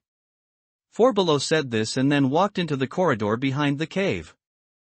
The two men walked cautiously, one in front and one behind, slowly going deeper into the cave deep in the blizzard. What surprised Lin Yu was, although the corridor inside this cave was formed naturally, it shows more traces of human processing than imagined. The ground was covered with a smooth metal plate of unknown material, which was flickering with a faint blue light. This is too technological. Lin Yu muttered, then couldn't help but complain, the NPC's attire and conversation, as well as the furnishings of the wooden house, all made me think that the background of this dungeon should be one with a relatively backward level of technology. I didn't expect it to be so advanced. Forboluo laughed heartily. Aha, May, have you ever heard of works like cyberpunk? Sometimes, the more advanced technology becomes, the greater the disparity in living standards between different classes and regions becomes. In that context, sometimes the upper classes are already living a life that's almost future, but the lower classes seem to have regressed to feudal or even primitive society. Hearing Forboluo's words, Lin Yu nodded slightly. I've heard of this. Do you mean that Winter Mountain is the setting? Of course. Forboluo continued walking forward, saying, the technology that can materialize emotions and use them as fuel and raw materials. Any organization that masters and monopolizes it will gain power like God. So, this is why you naturally distrust and even harbor hostility towards researcher Wolvaletti and the organization behind him, is that right? Lin Yu asked casually. Forboluo also responded casually, of course, doctor, that organization. But then, Forboluo suddenly realized that something was wrong. Wait, are you testing me? From beginning to end, Forboluo never expressed his attitude towards this organization. He only raised some doubts about the NPC Wolvaletti when Lin Yu talked about it. Lin Yu laughed, and his unbridled laughter echoed in the corridor. Ah, detective, you accidentally found out. As expected, you know that organization, right? In fact, you recognized the logo, the identity, and their technology from the beginning, right? Lin Yu laughed loudly, and Forboluo was slightly surprised. You're so perceptive, Dr. May. No wonder you said I'm one of a kind. Now I recognize you. But when did you discover my flaw? Lin Yu shook his head. When you read those books and analyzed their contents, to be honest, although I am not a genius, I don't believe that anyone can figure out what kind of technology it is when every academic book is missing 80% of the content. You can do something that I can't do at all easily. This is not genius, this is cheating, C-H-E-A-T. Later, I became convinced that you had indeed known some of the truths within this dungeon. It could be due to your professional abilities, or perhaps you've already seen things related to this organization.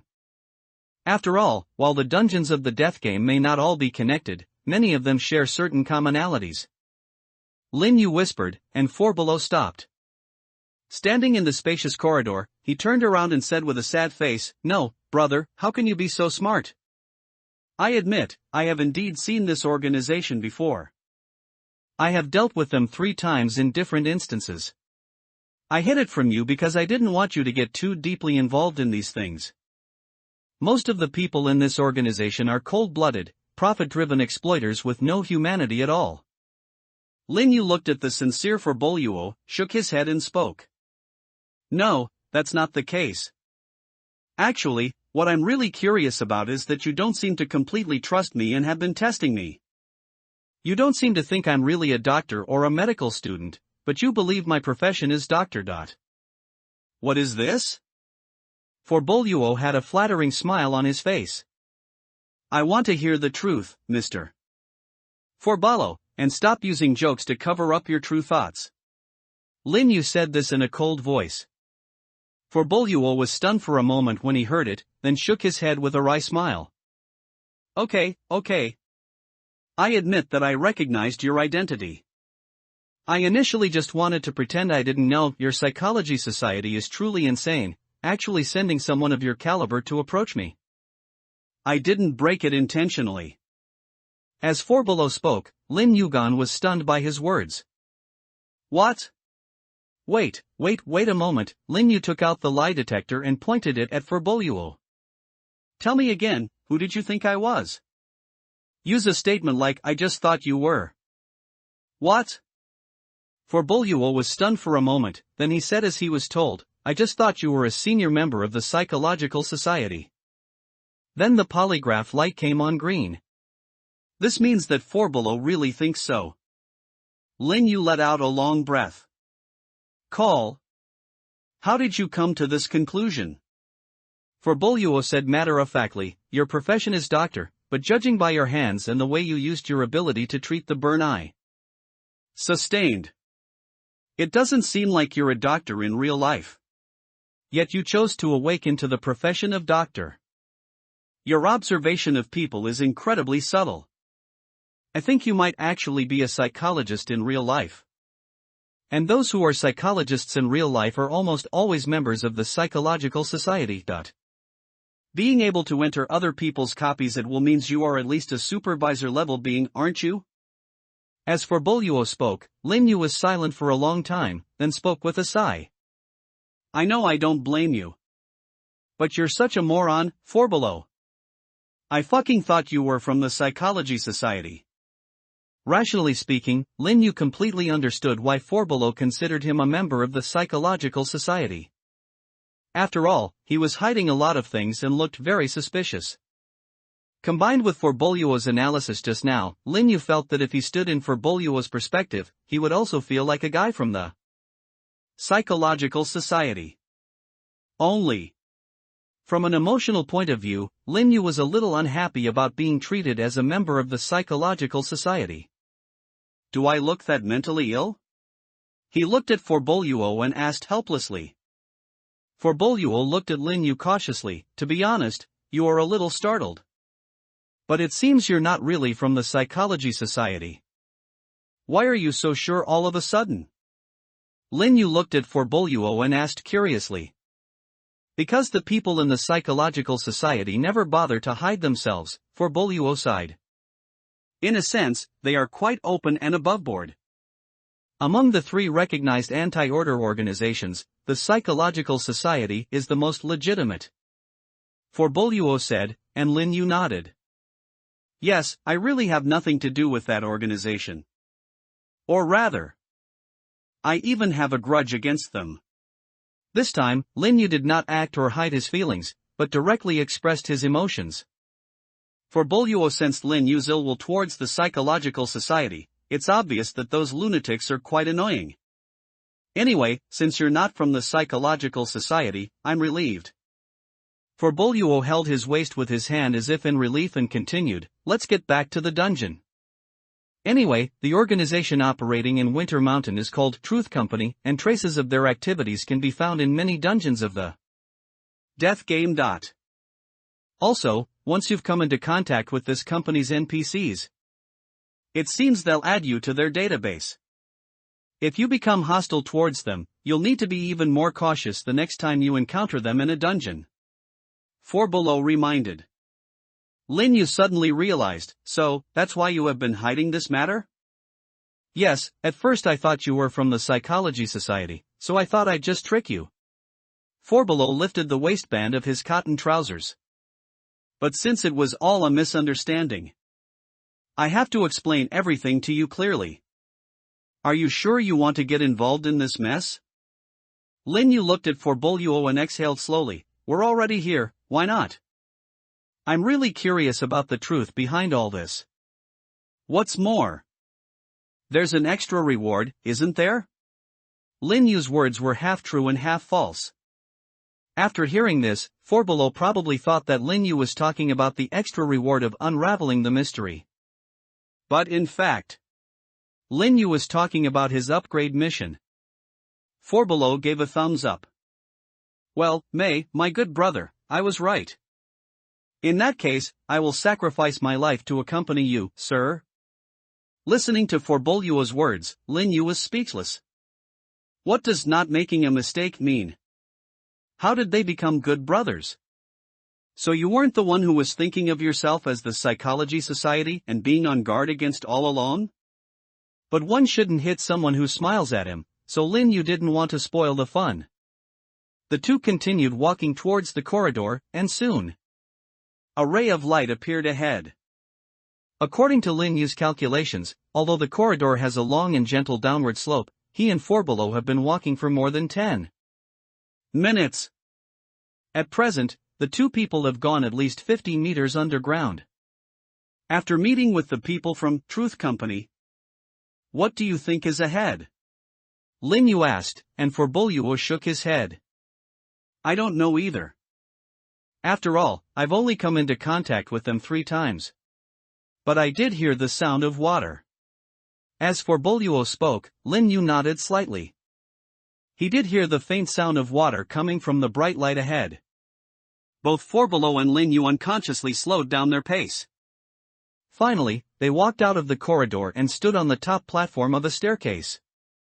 Looking down, beyond the already spacious corridor is an even more expansive space. A natural cave that seems to be able to fit the entire factory appears before our eyes. Cold light strips with a very high-tech feel are embedded in the surrounding rocks in circles, illuminating the entire space. And here, there is indeed a whole factory. Tall metal tanks and various instruments stand everywhere, connected to each other by metal pipes. The lines are smooth and the surface is glossy, which looks very advanced. However, this huge factory built with these advanced instruments is now abandoned. Most of the instruments and pipes were soaked in pitch-black oil. The black and sticky oil formed a lake. And in the middle, there is the only huge instrument that is still in operation. It looks like a metal heart. The instrument itself was also constantly vibrating, beating like a real heart. There are 2 huge holes on the top of the instrument. Every time the instrument beats, dark oil will flow out of the holes. This is also the source of the water sound heard by Lin Yu and Forbolio. It really is a leak in the physical sense, Lin Yu exhaled. Then the question is, what is the relationship between chat and these things? Forbolio's face was solemn. I don't know, but these things give me a bad feeling. Nothing that Truth Incorporated has come up with is simple, especially this technology that transforms emotions into physical objects. If I'm not mistaken, the emotion that this black oil originates from is fear. Hearing what Forbolio said, Lin Yu nodded. I also think these represent fear. He suddenly remembered the tips he had received as a teacher. Chat is not alive. This sentence could be interpreted as meaning that Chat was dead, or it could be interpreted as meaning that Chat is not some kind of living creature. Lin Yu raised his head and looked in the direction of the machine. When I was a kid, I watched an animated movie with a very similar setting. A group of monsters uses human fear as energy, and in order to collect their fear, they scare children. We've all heard about Snow Monster and Chat from the NPCs, but none of us have ever seen these things. Even Chat's method of killing people is to scare them to death in their sleep. As Lin Yu spoke, Forbolio suddenly understood. You mean, the so-called Chat might not be a real creature, or even a thing? Yes. A gentle voice sounded behind the two of them. The flowing black oil spread to the platform under the feet of the two people, and finally gathered into the shape of a young man with curly hair. Will Valetti, wearing a white coat, appeared in front of Lin Yu and Forboluo. As you said. Chat is the name of a project at the Truth Company where I work. 50 years ago, Truth Inc. became one of the newest megacorporations in the city that never sleeps through a new alchemical technology called emotional transformation. Emotional energy has gradually become the most commonly used energy in the entire city that never sleeps. At the beginning, the technology of emotion conversion was very simple and could only extract human joy and sadness.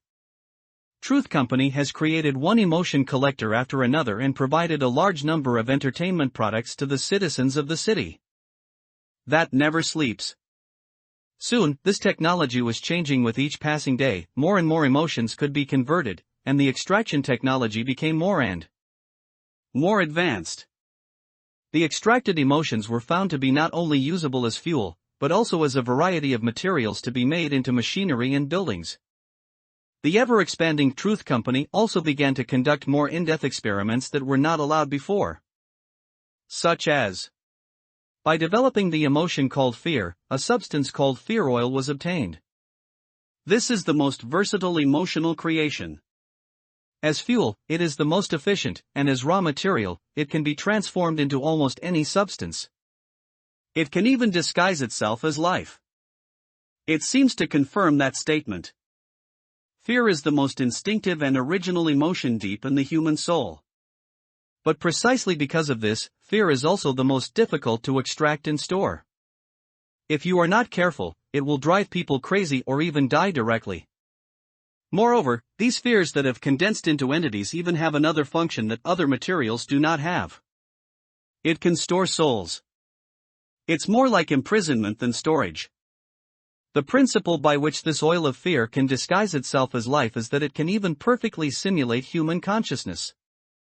Therefore, although the two other corporate oligarchs in the city that never sleeps jointly suppressed Truth Company for the first time, forcing Truth Company to promise to give up the development of oil of fear.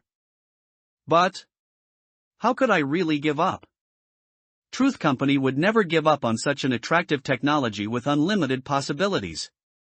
Then, outside the city that never sleeps and outside the Federation, in the endless wilderness, in those backward human gathering places, the Truth Company began to secretly build an experimental base. Winter Mountain is one of them. There used to be several human towns and settlements nearby that relied on hunting for a living. Truth Company has set its sights on them. After all, most of the residents in the wilderness are stupid and short-sighted. Therefore, several executives and A-level researchers from Truth Company built a complete set of oil of fear conversion equipment at the foot of the Winter Mountain next to the town, which was always covered by wind and snow, and lied to the outside world that it was an ordinary emotion conversion equipment. Then, they disguised themselves as nobles and deceived the residents of those towns, saying that there was a precious resource called black gold oil in the mountains, which could be exchanged with them for money. The townspeople who believed the rumors entered the mountain, but were frightened by the snow monster rumors spread in advance by the executives of the Truth Company and the company's unique dream-making device, which provided a large amount of fear and refined a large amount of fear oil. This is the plan called Chat. But what even the executives hadn't anticipated was that although the oil of fear was nearly omnipotent, it had a fatal flaw that no one had discovered before due to insufficient data. It has a strong tendency to destroy life and devour souls. The ability to store souls is not its characteristic, but a kind of instinct. Although the oil of fear is not a living thing, it is a creation derived from human emotions and has laws that are close to those of life activities. The fear created by the initial shock only frightened and drove the poor innocent townspeople crazy. But then, the amount of fear oil continued to accumulate. And the situation began to get out of control. These materialized fears even began to affect the operation of the instrument itself. Among those frightened, victims began to appear who died in their sleep or were frightened to death. And the souls of those people were also taken away by the oil of fear, and the sight of these dead souls appearing from time to time further deepened the fear of others who entered Winter Mountain. All these changes happened so quickly that they were completed in just a few days. So much so that the senior researchers and executives of the Truth Company did not react. They just thought it was an equipment failure and were only thinking about how to solve the problem and making technical adjustments.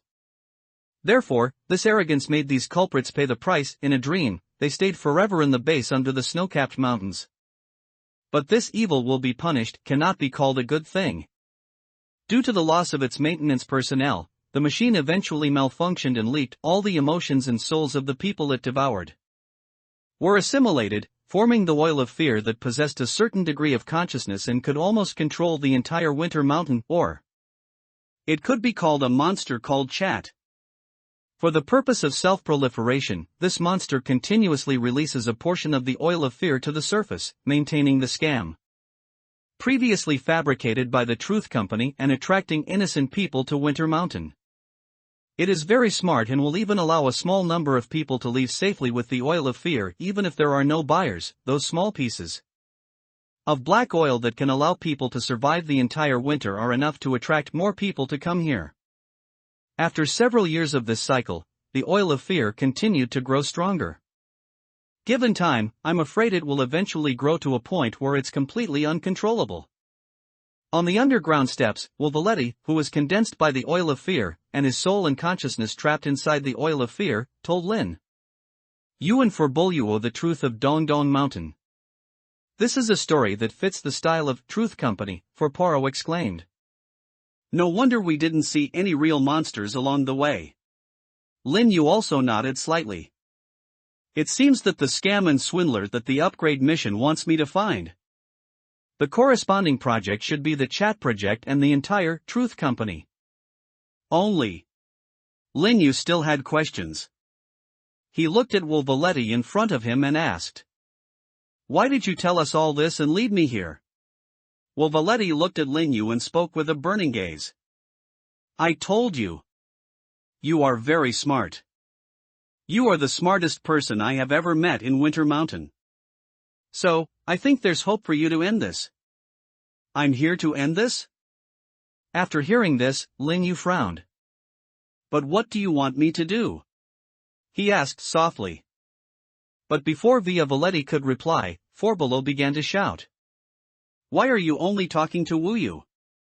And he's the smartest. Am I not qualified? Forbolo said dissatisfiedly. Valetti glanced at Forboluo and frowned slightly. You do have some wisdom.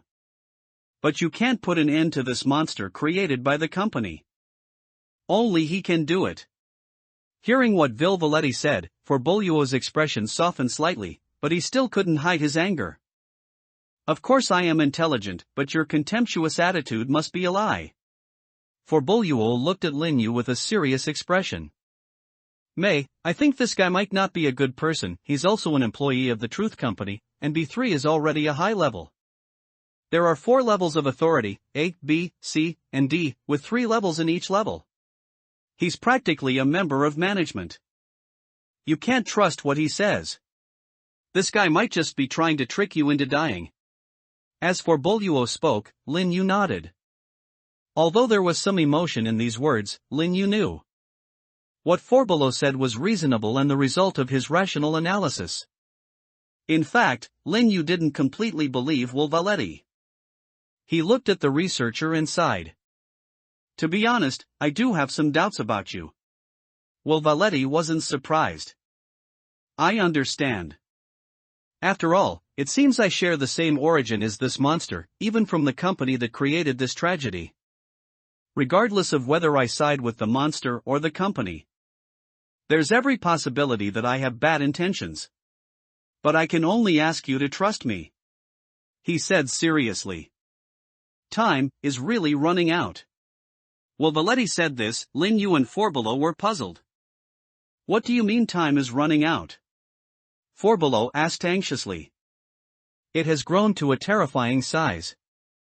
Your presence here has already alarmed it, said Wolvaletti. Soon, it will forcibly activate the Dreammaker. Now, it can control some of the instruments here. And once that thing is activated, you will all be trapped in the dream it creates, including the other survivors who appeared at Solstice Mountain. With you. It will take 2 or 3 minutes at most before this starts. As Wolvaletti spoke, Lin Yu's expression changed slightly. Does this monster sound alive? Upon hearing this, Wolvaletti looked at Lin Yu again. For the first time, a conflicted look appeared on the researcher's face. Finally, he spoke as if he had made up his mind. Okay, I'll tell you, it's not alive now. It's just relying on the aggregated consciousness formed by the devoured souls, but what you said is exactly its purpose. To obtain real life. This thing wants to digest and integrate all souls, allowing it to give birth to a true soul in life. To do this, it needs to devour more souls. And once this thing truly comes alive, transforming from a simulated consciousness and life activities into a real living being, it will be able to completely detach from these instruments, and it will likely gain intelligence from the souls it devours. None of us can predict what it will do then. As Wolvaletti spoke, Forbelow and Lin Yu looked at each other. This is too crazy. Forbelow murmured. I see, Lin Yu exhaled, that makes perfect sense. But I still have one final question, why me, and what do I need to do? Is it just because of that in me? Lin Yu asked. Wolvaletti nodded. Yes, what you need to do next is to find the true form of this monster in the dream. It's not easy to destroy it in reality. It's now tied to the underground base of Mount Winter. If we want to destroy it, we have to find a way to destroy the entire base. However, in dreams, it can reveal the consciousness formed by those devoured and imprisoned souls. He seemed to realize that Lin Yu did not want to reveal the mark of God on his body in front of Forbelow, so he also spoke vaguely. And the one on you can ensure that you find it. But I don't know how to destroy it after you find it. But I believe you can find a way. With your two clever minds, you can definitely find a way. Wolvaletti said frankly. Aren't you just trying to trick me? Forbelow couldn't help but curse. Although I don't know what kind of riddle you played with May, or why you're so sure that May can find that soul. But we don't know how to destroy souls. Wolvaletti explained, in dreams, its soul also has a physical body. And it can only transform into a frightening monster image, and it must be the fear of the soul in the dream, such as a giant snow monster 7 or 8 meters tall. That's easy for you to say, said Forbelow angrily, but we can't handle this thing. There are more than 2 of you. You have. There should be 9 left now. In the dream, if you 2 gather them together, you will definitely be able to come up with a solution. Wolvaletti said eagerly. Lin Yu, who had been silently thinking about how to kill the snow monster, was stunned when he heard this. He said, you mean, all of us survivors will enter the same dream next? Yes, that monster would also like to gather you all together and capture you all in one fell swoop. After all, it doesn't need many souls now. As soon as he finished speaking, Forbelow was about to say something, but suddenly there was a loud noise from below. OM-. Wolvaletti looked at the spherical machine running below, his face changed drastically, and he shouted quickly. Oh no! The device has been activated. Remember, you must eliminate all fear from your heart. No matter how terrifying the image, once fear arises, it's over. After he finished speaking, the spherical instrument below burst out with a burst of strong light. Forbelow fell to the ground with a thud. But Wolvaletti looked at Lin Yu in surprise. Lin Yu just stood there calmly and didn't fall asleep. Why can you ignore the dream-making device? Because this is essentially a rule. When this device is activated, everyone will enter the dream created by it. And I just happen to have the ability to tamper with the rules, and luckily, the person who gave me that ability hasn't disappeared yet. Lin Yu said thankfully. It was all thanks to him that he took a deep look at the rule-based career advancement guide. The various item effects activated by non-players and specific abilities of monsters and NPCs in the game can also be regarded as a kind of rules. It can be invalidated by ruffians and modified by officials. Otherwise, in those survival and fighting dungeons with simpler rules, this type of rule-based profession would be extremely weak. Just now, Lin Yu used the ability of official to modify the scope of effectiveness of this dreammaker and exclude himself. Of course, Lin Yu was even more fortunate because he had taken double insurance and made 2 preparations for his rule-based profession. After all, the ability of ruffian has disappeared. And Wolvaletti's surprise then turned into despair, but if you don't enter the dream, then all your companions will die. This monster called Chat will also come back to life. He knelt weakly on the ground and looked in the direction of Lin Yu. Lin Yu shook his head and said coldly, I have a reason why I absolutely cannot appear in dreams, or rather, I absolutely cannot appear with them. In that case, all of Lin Yu's contradictory lies will be exposed. As for the fate of those people, I'm sorry, researcher Wolvaletti, but they and I are not companions. If they die, they die. As for the monster, all I care about is the truth. Killing it won't do me any good. Lin Yu said calmly. From the beginning to the end, he solved all the puzzles step by step, just to complete the upgrade task. The second upgrade task only requires him to find the swindler and see through the scam. From beginning to end, Lin Yu did not need to expose or destroy this scam. He did feel sorry for those who died, but not to the point of putting yourself at risk for this. After hearing what Lin Yu said, Wolvaletti was stunned for a long time.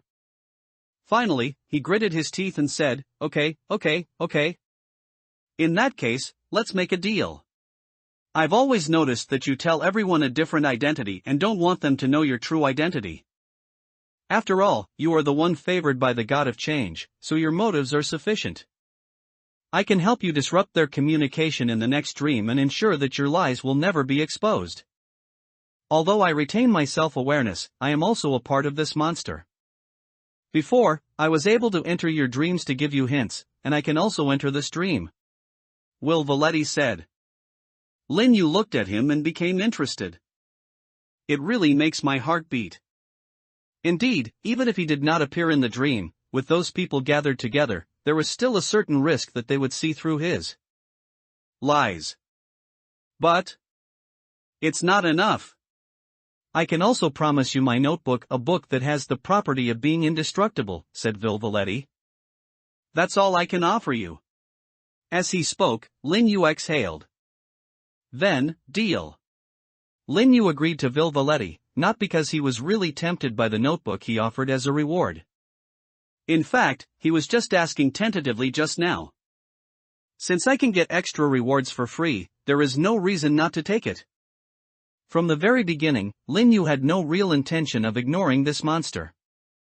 Admittedly, Lin Yu didn't care about the lives of other players in this game, but Lin Yu knew very well that if he wanted to survive, it would be best if he could use the help of Wolvaletti to kill this monster. After all, it's only day 5.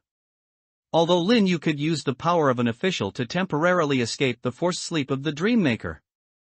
However, the difference between the abilities of officials and thugs is that officials have time limits for changing the rules.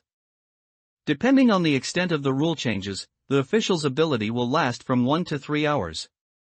3 hours later, the Dreammaker started up again, and he fell asleep again. What's more, Lin Yu didn't have the confidence that he could stay completely awake for 48 hours in this cold weather. And so, if you want to survive and complete the upgrade task, the monster in front of you must not survive. I'll help you kill it. Although it's not really alive yet, it's more accurate to say it's destroyed. Looking at Wolvaletti, Lin Yu said seriously. Wolvaletti looked at Lin Yu in confusion, but what are you going to do? You haven't entered the dream yet. It's very simple. Just physically destroy it, Lin Yu whispered. What's more, even if the consciousness formed by those souls is destroyed, the oil of fear will still exist. Sooner or later, souls will be devoured by it again. Wolvaletti shook his head. Impossible, I've already said that. And you can see for yourself, the oil of fear has now spread throughout the entire underground research base. It's massive, and it's simply not something that 1 or 2 people can physically destroy. Even if the company came, I'm afraid it wouldn't be able to do it. Lin Yu shook his head. No, it can. Although the amount of fear oil is huge, but... He looked down at the roiling black ocean and whispered, "It's still fuel after all, isn't it?" As soon as Lin Yu finished speaking, Wolvaletti was stunned for a moment, and then he understood what Lin Yu wanted to do. You are such a madman. Let's not even talk about whether you can do it or not. You're going to destroy the entire Winter Mountain. The whole mountain will burn down. And it might even cause an avalanche. Wolvaletti yelled. Lin Yu spread his hands. So what? You said it would be incredibly dangerous if it came back to life. Researcher Wolvaletti, it's time to put aside your conventional thinking. After all, there are only 9 living people in this Winter Mountain. Wolvaletti's momentum was somewhat suppressed, and he murmured, "But, your companions will die. You might even die." Lin Yu took a step forward, looked at the soul bound by the oil of fear, the residual consciousness of the deceased, and spoke sharply. "You tried to stop it, but you failed. I don't know what you did back then, but I think I can guess why you failed. Kindness and weakness. Mr. Researcher, you are indeed different from most people in the Truth Company, as my companion Falpolo said. You are very kind, Lin Yu said coldly, but this kindness also brings you flaws. You are too weak.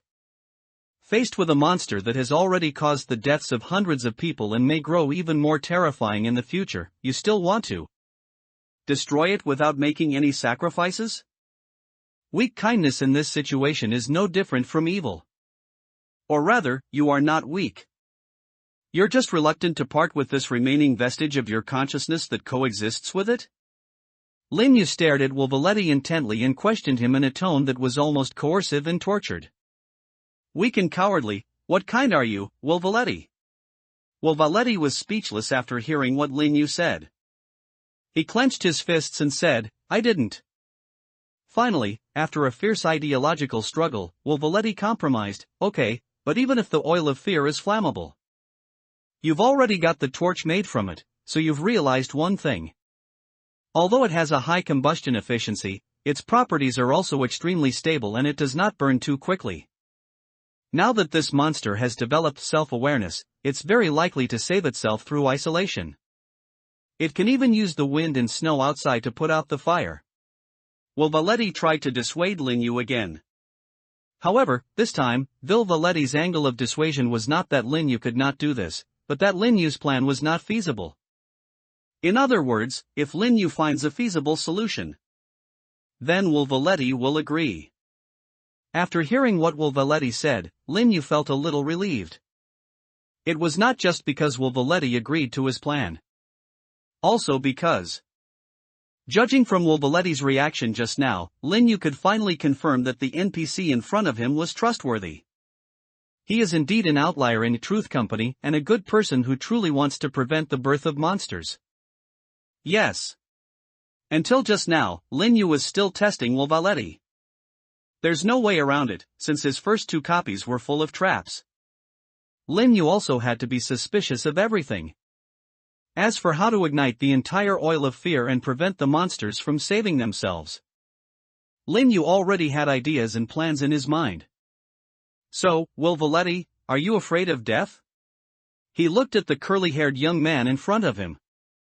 The young man was stunned for a moment, then smiled bitterly and said, "Actually, I was very scared. But, I was very scared back then. Now that I'm dead, I don't really want to continue existing as a residual consciousness, as you just said. Honestly, I don't miss this situation right now, I even want to get out of it as soon as possible." Wolvaletti said sincerely. "That's easy, Mr. Researcher," Lin Yu grinned, "as long as you are willing to cooperate, it will be much easier from now on. Anyway, since you said the oil of fear is very stable and won't burn too quickly, then why not make it unstable?" On the underground platform, after listening to Lin Yu's words, Wolvaletti was a little puzzled. How could that be? The nature of fear oil is very stable, and it is difficult to transform it into an unstable state. Wolvaletti said this, and Lin Yu shook his head. "I have a solution for this. Now I want to confirm 2 very important points with you. First, the oil of fear that transformed into the guy lying on the ground happened in reality, not in a dream without my knowledge, right? Lin Yu asked cautiously. Will Valetti nodded. Indeed, the oil of fear itself can simulate a variety of things in reality. That's why it's so highly valued by the company. In other words, this monster can actually create fear in real life? Yes, Will Valetti nodded. It's just that usually, it's more convenient to create in dreams. After all, in dreams, many things don't need to follow the physical laws of reality. While the fear it brings is more extreme, it won't consume too much energy, but using the actual physical oil of fear to transform it in reality would be quite laborious. Lin Yu looked at Will Valetti and nodded slightly. I understand. Now, the second important question. Researcher, since you can now be considered a part of that monster, to what extent can you influence its judgment? And to what extent can you influence its behavior? Lin Yu asked seriously. Although he didn't know why Will Valetti's soul could not be devoured or assimilated, it still maintained its independent consciousness. But, while maintaining his self, this guy can definitely influence the oil of fear to the greatest extent possible. Will Valetti looked at Lin Yu unexpectedly. How did you know this? I never had the chance to tell you this. I've never been attacked by this monster in my dreams. I think that's probably due to you. And the past scenes you showed me are actually, in a sense, exactly the same as this monster's method of creating fear. Lin Yu said, then took out the map. Not only that, these strongholds may have been built to lure people to Dongdong Mountain so that they can sleep more peacefully. However, it's arranged in the shape of cheat on the map. I guess you've secretly influenced the details. You left a hint, but in such an awkward and obscure way. Combined with your behavior in the dream I mentioned. I guess you should be able to influence some of this monster's actions, but not too much. And the promise you made to me just now, you can even promise me that people in the dreamland will not be able to talk to each other. As Lin Yu spoke, Will Valetti sighed and nodded. I was not wrong about you. You are indeed the one who has the ability to end all this. My cognitive and behavioral interference with it is almost enough to cause simple confusion. To put it more intuitively, it's like these strongholds were originally intended to be randomly placed, but I offset their coordinates to a certain extent, and finally corrected them into a meaningful, connectable pattern. It's like I'm in a dream. I've been interfering with it, trying to make it ignore your existence as much as possible. Will Valetti said, looking at Lin Yu, so, what do you need me to do? Lin Yu said, it's very simple. I need you to make it aware of my existence in about 40 hours, that I haven't been affected by the dream maker, and that you have hope that I can put an end to it. Will Valetti was stunned for a moment. Are you sure? Of course, Lin Yu nodded firmly, and when the time comes, I will still need you to help me with one thing, but you will know the answer to this question by then. As Lin Yu spoke, Will Valetti hesitated. But in the end he nodded. Okay, I believe you. But, why 40 hours? Will Valetti said this, but Lin Yu did not answer the question. Since we're talking about this, can you keep these guys trapped in the dream and not wake up? He pointed at Furboluo on the ground, referring to the other players. Will Valetti did not ask any more questions, but just nodded and agreed to Lin Yusen's request. Lin Yu exhaled and slowly sat down on the ground. Next, just make sure I don't fall asleep. Or, don't let me meet them in my dreams. As he spoke, Lin Yu gently closed his eyes and began to rest. We've done everything we can. Now all we have to do is do our best and leave the rest to fate. Soon, Lin Yu felt sleepy. It seems that Will Valetti chose the latter. When he opened his eyes again, Lin Yu felt much more refreshed. Furboluo was still fast asleep on the floor, with Via Valetti still standing beside him. As an imprisoned soul, you no longer feel sleepy, do you? It really is. Will Valetti responded. He glanced at the black oil below and whispered, to be honest, these people traveling with you actually caused some trouble for it. But correspondingly, 3 of them also died. Lin Yu checked and found that the abilities that disappeared were otaku, thug, and thief. It's not a big problem. Lin Yu shook his head and said. From now on, as long as the abilities of soldier and doctor remain, everything will be fine. Now he just needs the ability to survive. Then, Lin Yu looked at Wolvaletti. The Dream Maker is still ineffective against me. Among the 3 people who died, none of them could affect my ability to disable the Dream Maker. Lin Yu said, and Wolvaletti nodded. I can kind of guess the first step of your plan, but the follow-up? I still can't see through it. As Wolvaletti spoke, a feeling of belief emerged in him. Lin Yu's words just now came true. He used the official to obtain an exemption from the rules that should have been invalid, and it became effective again. Fortunately, this NPC is smart enough. I'm afraid that Wolvaletti, who has been observing the overall situation, has already guessed that he can gain some special abilities by saying different false identities. But he didn't understand the mechanism by which this worked. Therefore, Lin Yu only needs to say something ambiguous, and a smart person like Wolvaletti will naturally understand and believe Lin Yu's words. After solving the problem of the Dream Maker once again, Lin Yu waved his hand. Well, Wolvaletti. Let's begin. Let this monster bear witness to my existence. Lin Yu finished speaking, and then Wolvaletti suddenly felt. The temperament of the young man in front of him suddenly changed. Inside the underground base, Wolvaletti, as agreed, used the intricate connection between him and the monsters to begin influencing the monsters. Judgment. As you wish, the plan begins.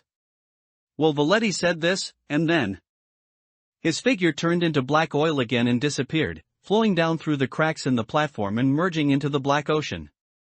And just after Wolvaletti disappeared, all the black oil suddenly surged, and the originally quiet and peaceful liquid surface began to fluctuate.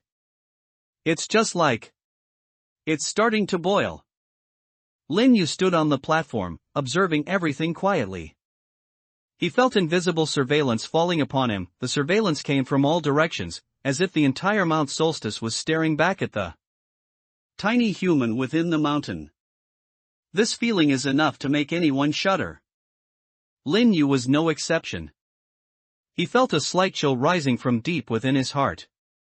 It wasn't scary enough, but it wasn't a good experience either.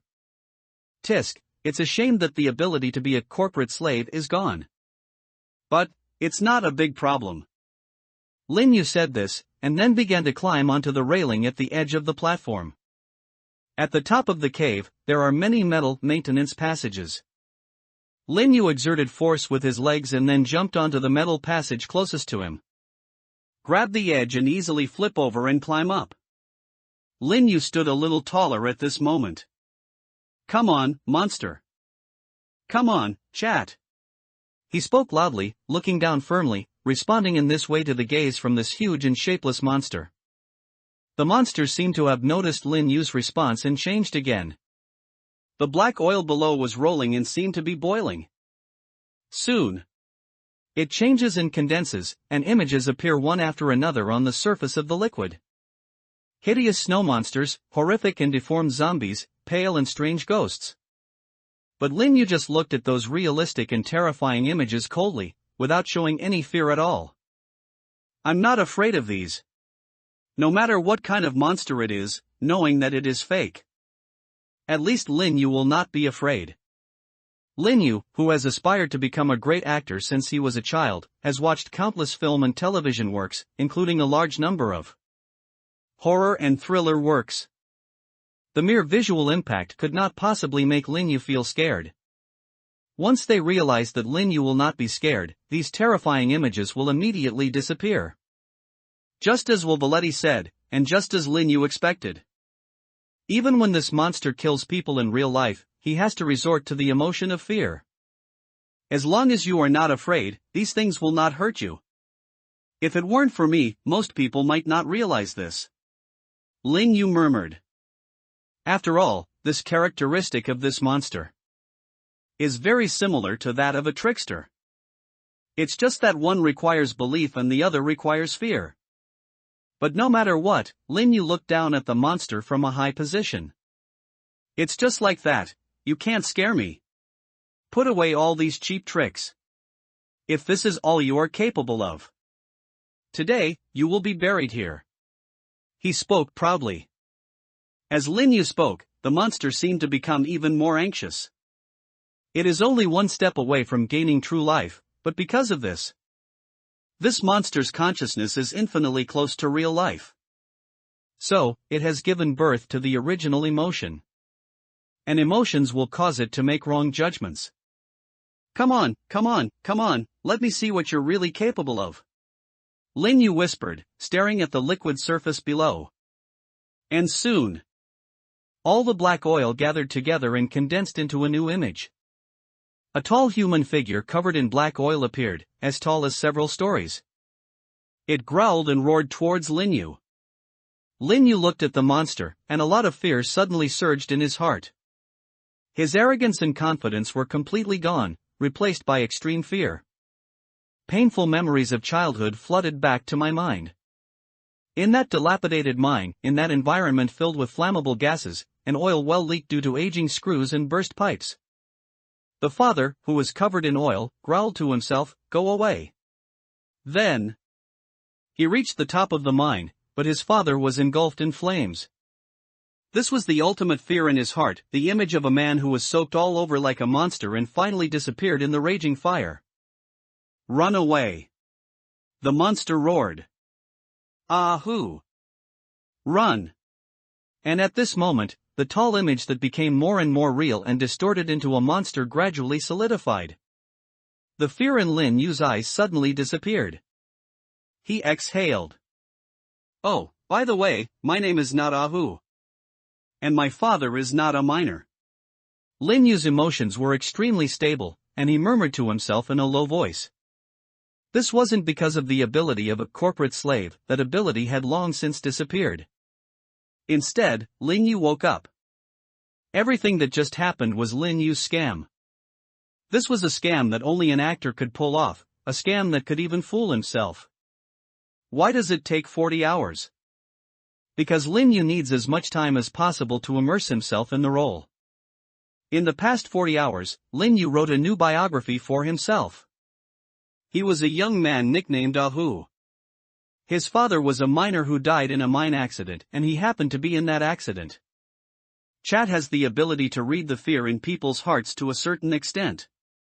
And what Lin Yu wants to use is this ability. He looked at the human figure that had already taken shape, smelled the faint smell of flammable gas in the air, looked at the boiling and turbid black oil sea below, and laughed. My fear plus your belief. Double the reality, a near-perfect restoration. He looked at the liquid surface below and spoke loudly. Vilvaletti, this is what I want you to do you understand? Let it maintain this image. Lin Yu said this and took out a black oil torch. Bam! Pale flames emerged. Come, Vilvaletti, my friend, let it burn as you wish. Lin Yu threw the torch with all his might towards the huge monster. From within the dark, oil-covered monster, a human hand reached out and caught the torch. Thank you, my friend.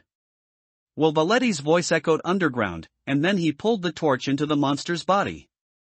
Laugh. Pale flames instantly exploded from within the monster, igniting the oil stains all over its body and spreading in all directions. Then, boom! A huge explosion echoed at the bottom of Mount Winter. It's finally over. You're worthy of being recognized by the god of change. Looking at the oil of fear burning everywhere on the ruins, Vilvaletti felt relieved from the bottom of his heart. The entire monster has been contaminated by flames, and it has turned into a flammable monster, causing the entire cave to become overheated the moment it was ignited, and burning can no longer be avoided. The oil of fear was burning in all of them, even Vilvaletti was no exception. At last, the oil of dread exploded, collapsing Wintersolst Mountain. Most of the oil of fear has been burned out, and the remaining part is not enough to form a monster. Most importantly, the entire base and all its equipment had been destroyed by the explosion, and the way the oil of fear could reproduce itself, no. longer existed. These remaining remnants will disappear sooner or later. Now, even the soul of Wolvaletti himself was being burned out bit by the pale flames. By using the ancient notes left to him by his mentor, he preserved his independent consciousness and the integrity of his soul. Wolvaletti did not muddle along and become a part of the monster's aggregated consciousness, and naturally retained his perception to a great extent. Now, feeling the flames burning my soul. It still hurts, Wolvaletti said with a sigh. But it's finally over. This is one of the rare good things that has happened since I joined Truth Company. Of course, maybe this isn't a good thing. Their research results were taken away, their superiors ordered them to ignore the dangers of immature technologies, and they were sent to the field department. In the end, he died together with the nameless monster in this snowy world. Wolvaletti smiled to himself.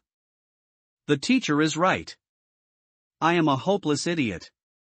Even that person favored by the gods can see that I am weak and cowardly. But I was pretty brave just now, wasn't I? Sitting in the snow, Wolvaletti thought and asked to himself. But no one answered him at this moment, the whole world was pale. That's good. Although I don't know what methods they used, it's a good thing that they ran away. Besides, he no longer needs recognition from others. The me just now was definitely brave and handsome. Congratulations on completing the game Winter in the Mountains. The game rewards are being calculated for you. You have obtained the basic reward, 7 days of survival time. After opening his eyes and seeing the familiar settlement space, Lin Yu breathed a sigh of relief. Finally survived. In fact, as an excellent actor, it may only take Lin Yu 10 hours to completely immerse himself in a role. As for why it takes another 40 hours. On the one hand, the more time you have, the safer it is. On the other hand, according to Lin Yu's calculations, 40 hours was almost the time it took them to leave the copy. As researcher Wolvaletti puts it, it would be almost impossible to survive destroying that monster on a physical level. So, Lin Yu set a time. This allows you to leave the copy as soon as possible when the real explosion occurs. Now it seems I have succeeded. In the settlement space, in addition to Lin Yu, there are 5 other living figures. It seems that the dream is indeed dangerous. In this last period of time, 3 more people died. Everyone stood there in shock, not talking to each other. Even the optimistic Furboluo was like this, squatting there with a dusty face. However, this is also what Lin Yu is happy to see. He looked at the results of this game again. Based on his performance, Lin Yu felt that it was impossible for him not to get extra rewards. Based on the performance of this game, you have been evaluated as mastering the overall situation and received an additional reward.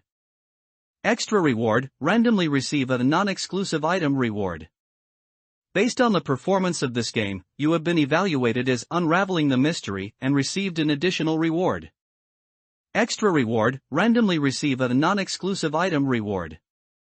In this game, complete the hidden quest assigned by the NPC and meet the hidden clearance conditions to receive an extra reward. Extra reward, get an NPC item reward. Looking at the 3 extra rewards that appeared, Lin Yu was still very surprised. Ha, that's great. Control the overall situation. He won the first copy, and this time Lin Yu really became the one who absolutely controlled the situation among all the players. Unraveling the mystery. Since Furboluo mentioned it, it makes sense that he could get it. As for the third one, it surprised Lin Yu a little. Although the guide said there might be hidden quests and rewards for completing them, I never thought this would be it. This can be considered a pleasant surprise. Sure enough, choosing to help Wolvaletti was the right decision. Good things will be rewarded to good people. Lin Yu sighed. Especially for him. All these rewards can be doubled. After deceiving the god of change last time, even though that god had seen through his lies. But it seems that in order to encourage Lin Yu's behavior, Lin Yu's privilege of getting double rewards was retained. And this doubling mechanism. Of course, the bigger the base, the more profit you can make. At this moment, Lin Yu can get 3 more rewards in this copy. This naturally made him very satisfied. I don't know what props they will give me. Lin Yu thought about it and started to collect the prop rewards. Congratulations! You have received the non-exclusive item reward, Torch of Fear. Lin Yu looked at the first prop reward and found that it was an old friend. The black oil torch that accompanied him throughout the entire dungeon now returned to his prop space in the form of real name. That's great! Lin Yu said happily. This thing can provide constant warmth and lighting, making it a very handy tool. Also good for starting a fire. Made of metal and of the right length, it's also very effective at hitting people if you swing it from a distance. It can be said that it makes up for Lin Yu's shortcomings of insufficient melee attack means and lack of continuous output means. After all, the guaranteed hit revolver only has 1 bullet. Then, Lin Yu looked at the next prop reward. Congratulations! You've received Chat Supply, a non-exclusive item reward. Lin Yu took a look and found that it was a small wooden box containing a set consisting of a bag of biscuits and a bottle of water. But what surprised Lin Yu was, this thing is not a consumable. Chat Supplies generates biscuits and water that meet the minimum daily needs of an adult. Requires fear as an ingredient. After receiving 2 items from Control the Overall Situation, Lin Yu then received the reward from Unraveling the Mystery. Congratulations! You have received the non-exclusive item reward, Lens of Fear. Fear Lens, after using this item, you can see the most terrifying scene in a person's heart.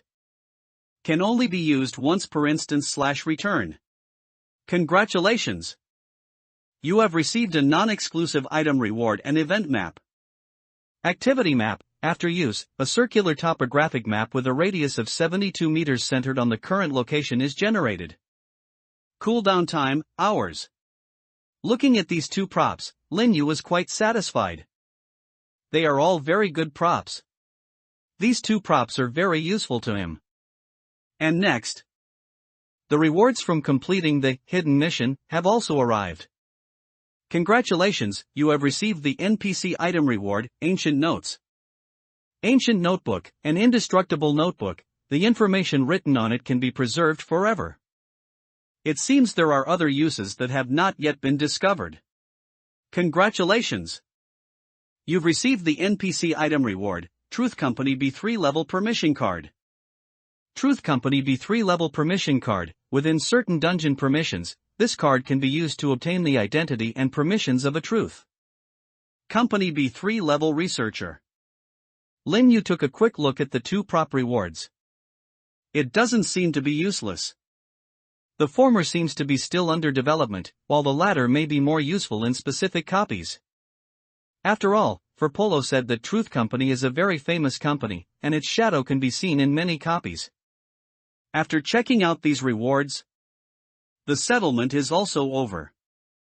Lin Yu felt his eyes go dark again. But this time, he returned to reality without opening his eyes. On the contrary, Lin Yu came to a new space. Compared to the previous space, this space is also empty, but not void.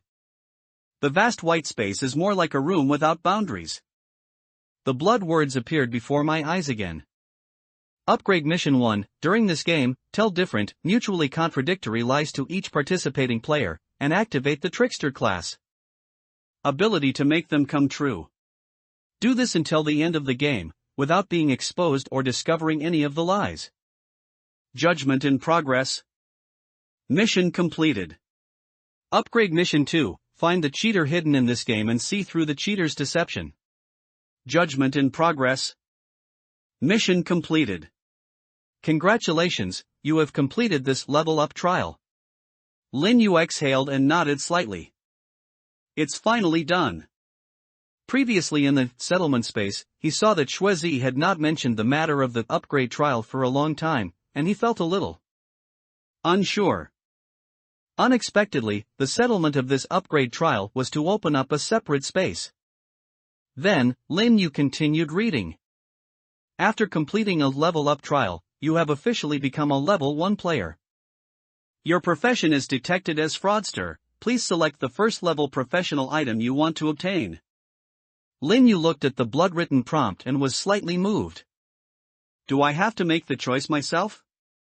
Then, in front of Lin Yu, two faint white lights flashed, and two floating props appeared. On the left was a dark, writhing mask. Professional item, mask, allows you to change your appearance and adjust your body shape within a certain range. Lasts 1 hour, cooldown 1 hour. On the right is a mass of black paste-like substance with an unstable shape. Professional item fake, able to perfectly replicate the appearance of any item you've ever seen. Lasts 1 hour, cooldown period is 24 hours. Looking at these two professional props, Lin Yu instantly understood why the first level had an absolute advantage over those who had not passed. The trial. The benefits of this custom-made prop. It's really terrifying. Whether it is a mask or a fake, combined with the original ability of the fraudster, it can make Lin Yu several times stronger. Even while ensuring the lower limit, the upper limit has been infinitely raised. Although I don't know what the exclusive items of other professions are. But Lin Yu guessed that it should definitely not be weak. And precisely because both props smelled so good, Lin Yu couldn't help but feel a little troubled. How do I choose this first level professional item?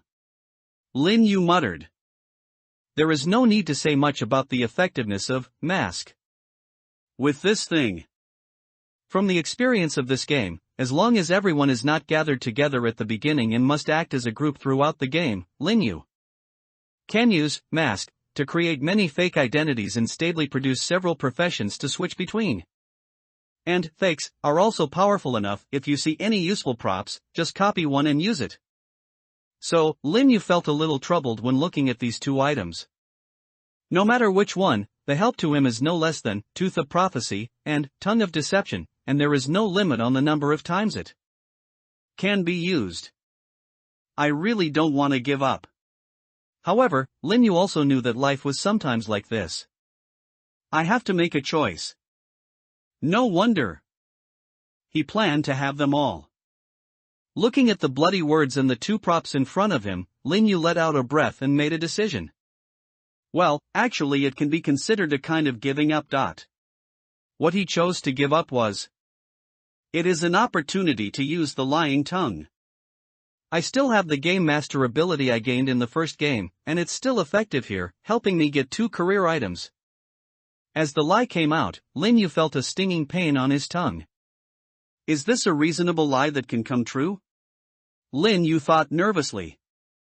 This was his first time using that tongue of deception, and it was unclear what the upper limit of what could be achieved was as described in the tongue item.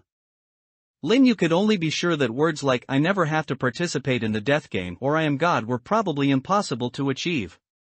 But Lin Yu was not sure if this idea of getting 2 professional props would work. If he fails, Lin Yu will have to make a difficult choice between mask and fake. But fortunately, this did not happen. A large amount of beliefs that were created out of nothing emerged, and then Lin Yu's almost fantasy words just now directly came true. The light of mask and fake dissipated, and then entered Lin Yu's prop space. Congratulations, you have obtained the professional item mask. Congratulations, you have obtained a fake professional item. Lin Yu breathed a sigh of relief. Very good, this time the tongue of deceit was not wasted. After obtaining 2 non-tradable, permanently bound, professional items, the settlement of the upgrade trial is also completed. Lin Yu opened his eyes and felt his hands and feet were icy cold and stinging, and his whole body was shaking uncontrollably. He reached out and pushed open the freezer door, then stumbled out. Lin Yu came to the table and then cancelled the scheduled text message with trembling hands. Finally, I've reached the next level. Now that he had returned to reality, the joy and relief of completing the level-up trial and becoming a true level 1 surged into Lin Yu's heart. I even got 2 professional props. Now, I have some strength left to protect myself. Lin Yu said with emotion in his heart. He sat in the cafeteria for a long time and soon warmed up. After carefully restoring everything, Lin Yu left the cafeteria. The joy and relief lasted only a moment before returning to calm again. Although he became a first-level player and even obtained 6 other props at once, Lin Yu has only experienced 3 copies now. In any way, he is considered a veteran player with considerable strength. But Lin Yu was also very clear that he could only be considered to be at the level of having the ability to protect himself after all. Whether it was the tycoon's ambiguous statement or the text after the conclusion of this level-up trial, they all revealed one thing. Lin Yu is now a first-level player. If there is a first order, there are also second and third orders. There will be even more powerful people in the future. In front of those established large organizations and those masters on the rankings, Lin Yu is still not strong enough. And unfortunately, Lin Yu worked hard to become stronger and he had to guard against 2 extremely powerful organizations. The Liberty League, the Psychological Society. The dangerous girl who killed him was definitely not an ordinary person in the Psychological Society. Lin Yu was very good at judging people. Although the other party's acting skills were not superb at the beginning, when his true nature was finally revealed, he had the dangerous aura of a top predator. Even now, when he thinks about it, it still makes his heart palpitate. If Lin Yu wants to take her as his revenge target, he needs to become even stronger. In fact, it's not just the pressure from reality. In the world of the Death Game Dungeon, the God of Change, the Truth Company. Although Lin Yu was generally safe in the dungeon, Winter Mountains. But more than half of the people in this copy still died. Death Game. It's so cruel. We still have to continue to become stronger. However, with the mask and fake, I think I can make some more aggressive attempts. Lin Yu came to the wall of the school gate. He took a running start and jumped over the wall easily. But Lin Yu, who climbed over the wall, did not head towards home. After all, I have already told my sister that I will not be coming home tonight. Lin Yu doesn't plan to waste this rare free night. In the darkness of the night, Lin Yu took out a pitch-black mask from the prop space and covered his face with it. As Lin Yu walked, his figure and appearance changed in this unattended blind spot. His originally tall figure became a little thinner and his skin became a little darker. That handsome face with delicate eyebrows and eyes also became a little mediocre, with sparse eyebrows and narrow eyes, giving him a sneaky look. Afterwards, Lin Yu took off his thick clothes and stuffed them into the bag, leaving only a tight black shirt and pants. He quickly walked to the restaurant where the tycoon was. Lin Yu knocked gently on the door of the restaurant. Who is it? In the middle of the night? The tycoon's slightly sleepy voice sounded, and the window on the second floor was quickly pushed open. Then, seeing the dark and thin stranger figure downstairs, the tycoon became even more confused. Who are you? He spoke vigilantly, his right hand already reaching behind him, obviously taking precautions. Lin Yu was prepared and smiled with his hands clasped together. Excuse me, tycoon. You can call me Old Yao. As you can see, I'm a gamer. I just finished my 7th dungeon and am about to enter the Ascension trial. So, I want to join your Jiangyan Hall. Lin Yu said with a grin. At the same time, he was amazed in his heart that this mask was too useful. At this moment, even the tone and range of Lin Yu's voice had changed greatly.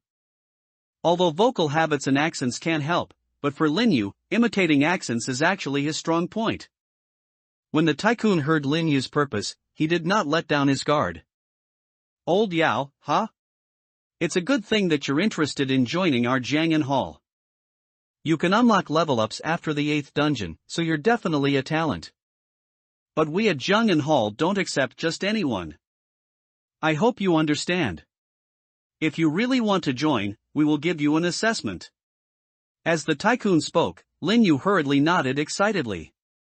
Oh, boss, I understand. Go ahead and test me. I believe that I will win your favor regardless of my character or ability. Lin Yu said seriously. The tycoon nodded. Okay, then you can go back first. Come back to me at 8 o'clock on Thursday night. I'll assign you some assessment tasks then. As he spoke, Lin Yu nodded again quickly. No problem, boss, I promise to complete the task. As he spoke, Lin Yu saluted the tycoon in a strange manner, turned around and left. After leaving, Lin Yu breathed a sigh of relief. He really had no intention of joining the tycoon's Jiangyan Hall or even joining any organization. After all, being a trickster is a profession that is destined not to allow others to understand too deeply about oneself. Lin Yu also hated the feeling of being bound by those organizations. But that was Lin Yu's thought before he obtained the mask. Now that Lin Yu has a mask, his thoughts have changed. Because he already has a way to avoid being bound and exposing himself. Join the organization under a fake identity.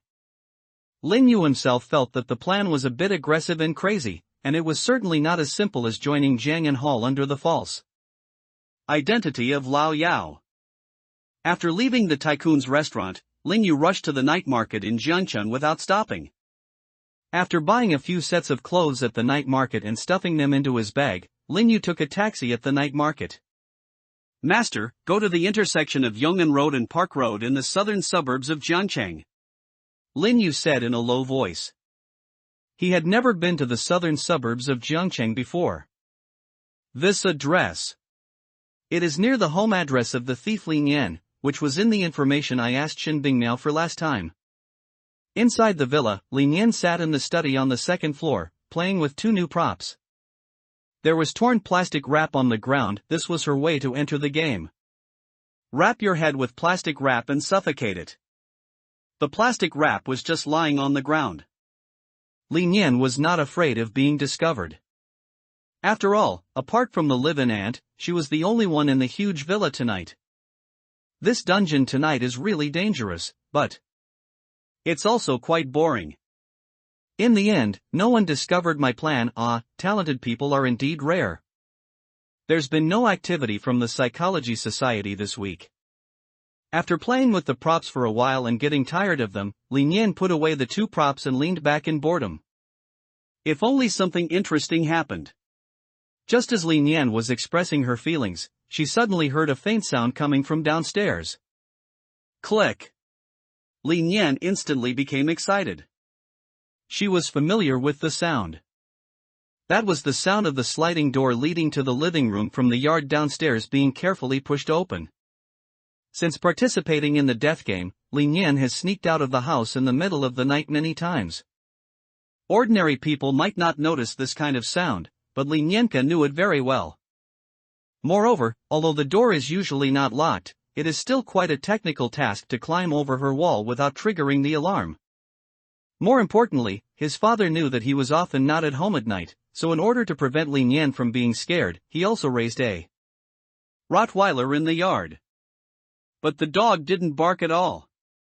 Finally, someone found out where my home address is. Lin Yan rubbed his hands excitedly, took out the utility knife from his pocket, and then put on his sunglasses. I wonder what level of guy this is. She quietly approached the study window, silently stood on tiptoe on the windowsill, and then flipped out of the open window. Lin Yan landed lightly on the air conditioner unit under the window and observed the courtyard in the night. The courtyard was empty, and the tall and mighty Rottweiler was nowhere to be seen in the kennel. Lin Yan slowly slid down the water pipe and found that the sliding door to the backyard was indeed open. The evening breeze blew the thin gauze curtains, and she looked carefully. A thin figure in white clothes sat on the sofa in the living room. The Rottweiler, which was usually very ferocious, was now lying obediently on the floor of the living room, enjoying the touch of that figure. Unknown guy. Although he couldn't see her face clearly, Lin Yan knew very well that he had never seen her before. Is he from the order? Or is he the administrator of Jiangcheng? No, judging by the style of his clothes, it looks like a white coat. It could also be the Psychology Society. Lin Yan thought about it, and then the figure in the living room suddenly spoke. Ms. Anian, please come out. The voice is soft and gentle. Lin Yan thought for a moment and felt that the other party did not seem to have any malicious intentions, so he walked out of the yard holding a utility knife. Then she saw clearly the figure sitting in the living room. She was a woman with a gentle appearance wearing a white coat, and looked to be around 20 years old. I saw Li Nian coming out. She stood up and looked at the other person with a smile. "Hello, Nian, I didn't expect you to be so young." Li Nian stared at the other person with his hands on his chest. "So, you found someone else's house in the middle of the night. Who are you? What are you going to do?" The woman smiled gently. "Well, it's time to introduce myself. You can call me Zhu Ming. My occupation is veterinarian, huh?" Li Nian interrupted the other party and said bluntly. "You're really smart." "Yes, I'm a veterinarian," the woman said after being interrupted. She remained calm and gentle, even praising the idea. "I've definitely found the right place." As she spoke, Li Nian narrowed his eyes. "So what?" "To be frank, I want to join the Freedom Alliance," the woman who called herself Zhu Ming said softly. Hearing the other party's intention, Li Nian was slightly stunned. You want to join the Freedom League?" "Yes, I want to join the Freedom League." Facing Li Nian's question, Zhu Ming nodded and said firmly. "Why?" Li Nian's attitude changed slightly in an instant. She looked the other person up and down curiously and asked. "Because I want to find an organization to protect me. The next mission dungeon is my 7th, and I'm about to undergo the level-up trial," the woman named Zhu Ming said. "Also, I've recently offended some organizations. The 7th dungeon is about to be upgraded. If you're not lying, your potential is qualified. The organization you offended. Let me guess, was it the Predators or the Psychological Society?" Li Nian said with interest. "You are indeed smart," the delicate woman whispered. "That's why I thought of joining the Freedom Alliance." "How interesting. If you want to seek asylum, why not join the order?" Li Nian said, taking a step forward. Almost instantly, her figure flashed and appeared in front of the woman. The cold blade of the utility knife was precisely pressed against the opponent's carotid artery. "Our Freedom Alliance is not an organization composed of good people." Faced with the sudden threat of death, the woman was not afraid at all. "Because I don't like order. I collected information on various organizations and determined one thing: only the Freedom Alliance is most to my liking." Her voice remained calm as she reached out her fingers to pinch Li Nian's blade and move it away from her neck. "Besides, to offend the Predators and the Psychological Society, do I look like I did it out of sheer righteousness?" she asked in a low voice, and Li Nian looked into her eyes. After a while, Li Nian laughed out loud. "Ahahaha, what a funny guy. But you also know that our Free Alliance has very strict recruitment standards. Otherwise, we wouldn't have the smallest number of members among all the organizations currently. Even though you like our organization very much, how can you be sure that you can meet the standards?" Facing Li Nian's half-smiled question, Zhu Ming looked at her with a bright smile on his face. "I thought that when I showed up in your living room and told you I wanted to join, I was already qualified. Am I right, Miss Anian?" Hearing Zhu Ming's answer, Anian shrugged helplessly. "Well, although there is no standard answer to this question. But you passed, Zhu Ming. I'll tell everyone else about this." After leaving Li Nian's villa and walking a long way away, Lin Yu changed from the weak Zhu Ming back to his normal appearance. As he expected, judging by the Free Alliance's usual style of action and Li Nian's attitude. If someone can find a member of this organization in real life and expresses a desire to join, then the Freedom Alliance will not refuse. It's just that it still needs to be assessed. Lin Yu still doesn't know what the content of the assessment is. He only got a piece of paper with Li Nian's method written on it. Li Nian had originally suggested adding the communication software, but Lin Yu refused on the grounds that he didn't have his cell phone with him. The reason is also very reasonable. "I'm being watched by the Psychological Society. If I get caught with my phone, I'm afraid my personal information might be exposed." So, Li Nian wrote his phone number on a piece of paper and gave it to Lin Yu. call me when you get home, or add me. Anyway, let me get in touch with you. Therefore, after leaving Lin Yan's house, Lin Yu also started to plan his next step. His current plan is to join as many organizations as possible that he knows about, including the Freedom Alliance, Predators, and Psychological Society. The existence of mask gives Lin Yu the possibility to have multiple false identities in reality. However, now it seems, besides the mask, I'll need a lot of cell phones and safe numbers. And it would be best if you could register multiple forum accounts. Although the former is a bit troublesome, after all, anonymous phone cards are not easy to get nowadays, but there is still a way. After all, money makes the world go round. The latter is actually very troublesome.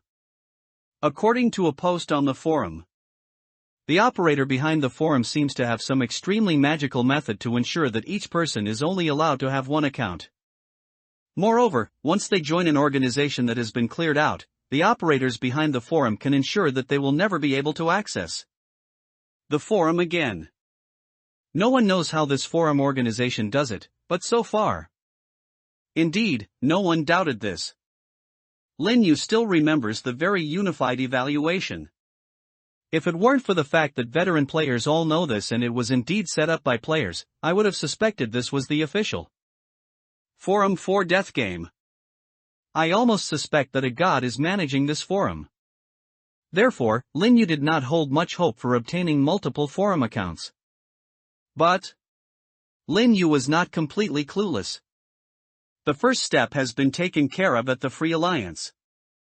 Zhang Yanhao will have to wait until tomorrow night to see what the tycoon has planned. The next organization to try is the Predators. Lin Yu had already chosen his target in his mind. And if you want to join the Predators, the conditions for joining this organization are even public. Although members of the Predator cannot access the forum, all members of the forum are well aware of the simplest requirements for joining this organization. That is, kill a player in real life. Then, he found a member of the Predators and asked him to recommend him to join. This is why the organization Predators sounds so terrifying. In reality, there is no mortal hatred between players. Those who are able to kill other players in reality are most likely mercenary and vicious criminals. This condition is indeed not difficult for Lin Yu, a first-level person. The biggest headache for other players is that they will be wanted by order, but Lin Yu can also resolve this by fabricating a false identity. In theory, the Predators is even the organization that best suits Lin Yu. But Lin Yu didn't want to join the Predator in such a simple way. He had an almost crazy plan in his mind. Lin Yu would often come up with such crazy plans. If the mission at Jiangyan Hall isn't too difficult, perhaps you can go to Hunan Province. Lin Yu murmured. Hunan Province, Zhengcheng. A young man who looked like a minority or mixed-race person was huddled in front of a computer in the corner of the internet cafe, with a baseball cap on his head. He was holding a bowl of pickled beef noodles with 2 sausages in his hand, and a large bucket of Nutri-Express next to him, staring intently at the screen. The yawning network administrator came over and asked, "Old Fu, are you staying overnight tonight too? Any big job?" The young man called Lao Fu was actually named Fu Luo. He shook his head when he heard the network administrator's voice. Fu Luo took out a pack of Yunyan cigarettes from his pocket, opened it, took out a mint-flavored cigarette candy from it and put it in his mouth. "No big job, just checking someone out." At this moment, there are 7 or 8 open web page windows on the computer screen. The network administrator was very interested. Checking someone? Is he cheating or a deadbeat? He knew that the young man named Fu Luo was a famous private detective in their Hunan province. Although in China, the extremely low crime rate means that most private detectives can only catch cheating and deadbeats. But there is no doubt that Fu Luo is still the top talent in this barren industry. It still maintains a 100% crime clearance rate. And each of these cases is a rare topic of conversation after dinner for the Chinese people who love to watch the fun and listen to gossip all their lives. Therefore, the network administrator naturally liked to chat with Fu Luo and ask questions. But Fu Luo's answer disappointed him again. Sorry, I'm just looking for someone I met in the game. As Fu Luo spoke, the network administrator suddenly lost interest. Is that so? Then I'm going to sleep.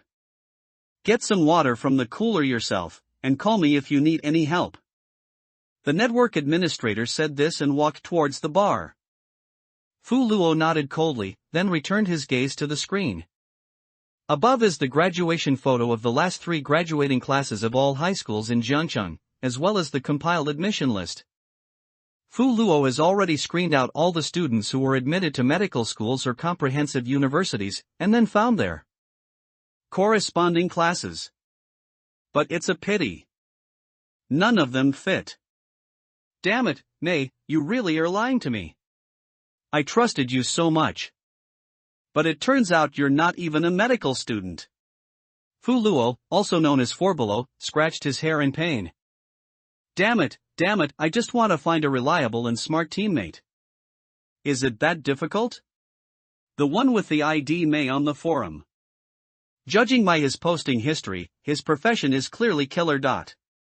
And he's a member of Order. This is ridiculous.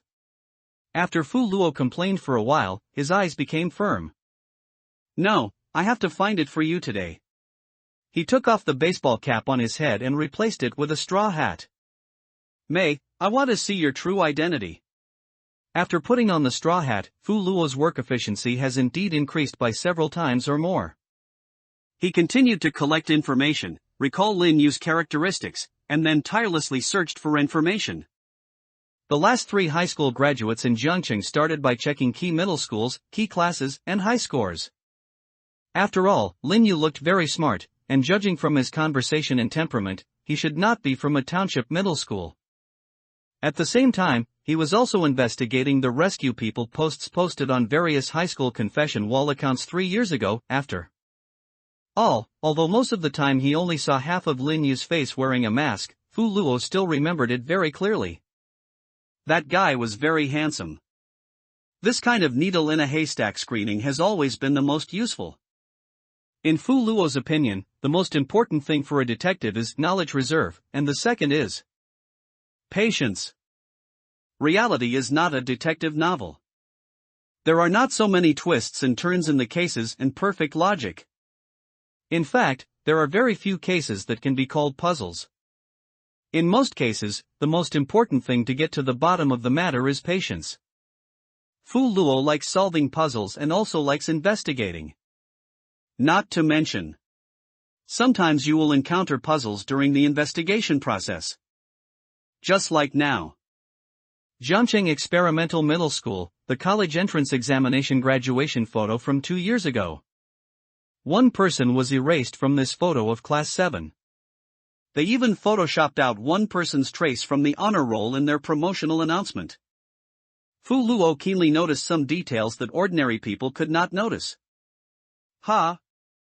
Is this someone trying to hide a high school student's past? Fu Luo vaguely felt that he seemed to have grasped the key to the problem. Although the erased person might not be the May he was looking for, but a person whose traces have been erased is right in front of Fu Luo, and it is difficult for Fu Luo not to investigate him. Moreover, Fu Luo's intuition as a detective also told him this hidden person may have a close connection with that May. It could even be the same person. Fu Luo took note of the class and then began searching for more information about him online. Soon, Fu Luo found the phone number of the head teacher. After getting the phone number of his former class teacher, Fu Luo thought about whether to call him. But considering that it was already late at night, Fu Luo finally gave up the idea and chose to go to the education website to check the list of everyone in the class. As expected, the number matches the photo, both are 64 people. This means there is still one person missing. At this moment, Fu Luo suddenly noticed that in the notice for commending the 3 good students, there appeared a name from Class 7, which he had seen for the first time. Lin what? Why is this word so blurry? This notice from Jiancheng experiment was a direct shot of the propaganda column. The image resolution was so low that Fu Luo could only clearly see the surname Lin, with the second character blurred. But fortunately there is an attachment at the end of the website. He was about to download the attachment. Suddenly, Fu Luo heard a rapid and labored acceleration sound from the computer fans in the internet cafe. OM-. There are only a few people in the entire black internet cafe besides Fu Luo, and most of the machines are dormant. At this moment, all the computers suddenly started up and the computer screens lit up red. Fu Luo's computer in front of him also turned pure red. There were wailing sounds everywhere in the internet cafe. Hey, why is this computer screen red? There's even a red screen. Network management. The voices of several internet-addicted teenagers who had booked a night out rose and fell, but soon the complaints and wailing came to an abrupt end. Fu Luo finally realized that something was wrong. He quickly got up from the chair and took out a magnifying glass from his arms. What the hell, I've been fished. Didn't the other party not delete the commendation notice completely? Stayed here to fish. Who is this May? How come he looks like an ordinary student, but when you look deeper, there are so many traps? Could it be a player? He climbed onto the table in the internet cafe and looked around, only to see a strange red light filling the dark internet cafe. All the internet-addicted teenagers and network administrators fell into a deep sleep, lying down. On a bright red screen, a flashing cursor jumped, and then the same line of text popped up on all the screens. Player 4 below, you've crossed the line. From the beginning, Fu Luo suspected that it was other players of the death game who were behind this. At this moment, his forum ID appeared on it, and it could almost be said that it was blown. After realizing that all this was planned by other players, Fu Luo suddenly thought of a possibility and his face turned pale. You are a hacker? He whispered tremblingly to the computer screen. Fu Luo knew clearly that the other party could hear him. Sure enough, new words appeared on the bright red screen. Yes. Then, a beating ancient and simple emoticon appeared. Smiley face. Fu Luo didn't find it cute at all, he just felt his legs go weak. I didn't know he was yours. I just met him in the game and was a little curious, I mean no harm. You should know that I'm just curious. I'm not even a member of any organization. Fu Luo spoke in rapid succession, with a faint cry in his voice. Since he was born, this was the time when Fu Luo hated his curiosity the most, except when he found his adoption records by rummaging through his parents' drawers out of curiosity. As he was speaking, the red screen suddenly went out. The eerie silence around disappeared, all the machines that needed to be turned off were turned off, and the noisy voices of people began to sound. Again. Fuck, network administrator. Fix it quickly. The computer is stuck. I'm coming. As the conversation resumed as before, Fu Luo touched his chest in shock. Have I passed the test? He slumped back in his chair, looking at the empty desktop on the computer screen, and felt cold sweat on his back. But just as he was about to take out a piece of candy from his pocket to calm his nerves, he felt the candy in his trouser pocket being taken away. Beside him, a petite girl in a hood ate one and dropped the box on the table. Looking at Fu Luo's surprised expression, she grinned. No, I haven't passed, mister. 4 below. Anyway, first of all, don't investigate any further. Secondly, in the next something, I will observe your performance. If you don't perform well, you'll be expelled. You should know that when I say exit, I don't mean the forum. She said, and then without waiting for Fu Luo's answer, she took a step forward. The girl entered the computer screen and disappeared. Fu Luo sat there, feeling that his heart, which had been hanging in the air, had finally completely died. Fuck you, what the hell is going on? After he finished cursing, a hand suddenly stretched out from the screen. Snapped. A crisp slap sounded on Fu Luo's face. No swearing. A scolding voice came from the screen. The next day, at night. After taking a nap at home during the day and making some preparations, Lin Yu came to the tycoon's abandoned restaurant again. At this moment, Lin Yu's disguise has reached a higher level. He bought a few new mobile phones, spent money to purchase some old anonymous phone cards, and got a few virtual numbers. After registering some social software accounts with these numbers, Lin Yu tried it. For some reason, as long as he is in the disguise of mask, he can even register a new forum account. This surprised Lin Yu a little. Could it be that the principle behind forum detection is to scan your face with a camera? I don't know the principle, but since it works, Lin Yu thought it was a good thing. With a brand new social account and forum ID, Lin Yu arrived in front of the abandoned restaurant. But this time, before he went upstairs, Lin Yu was stopped. Hey! Lin Yu turned his head and saw a classic silver van of the Made in China parked on the side of the road. This kind of car is obviously not in line with the status of a tycoon, whether he is the second son of Qingsheng Group or the boss of Jiang'an.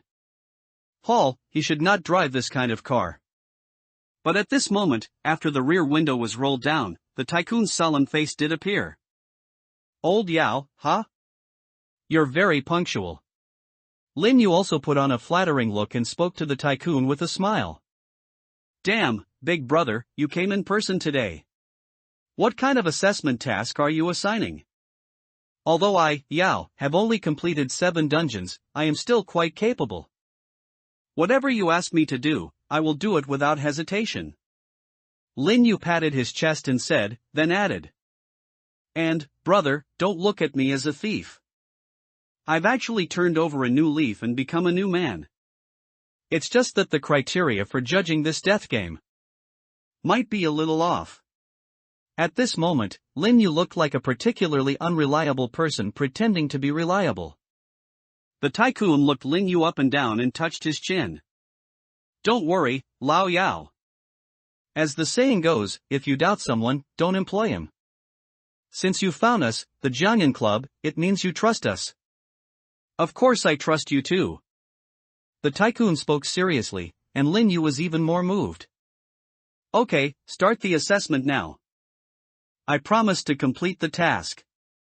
The tycoon coughed lightly and said, well, the assessment is just a formality.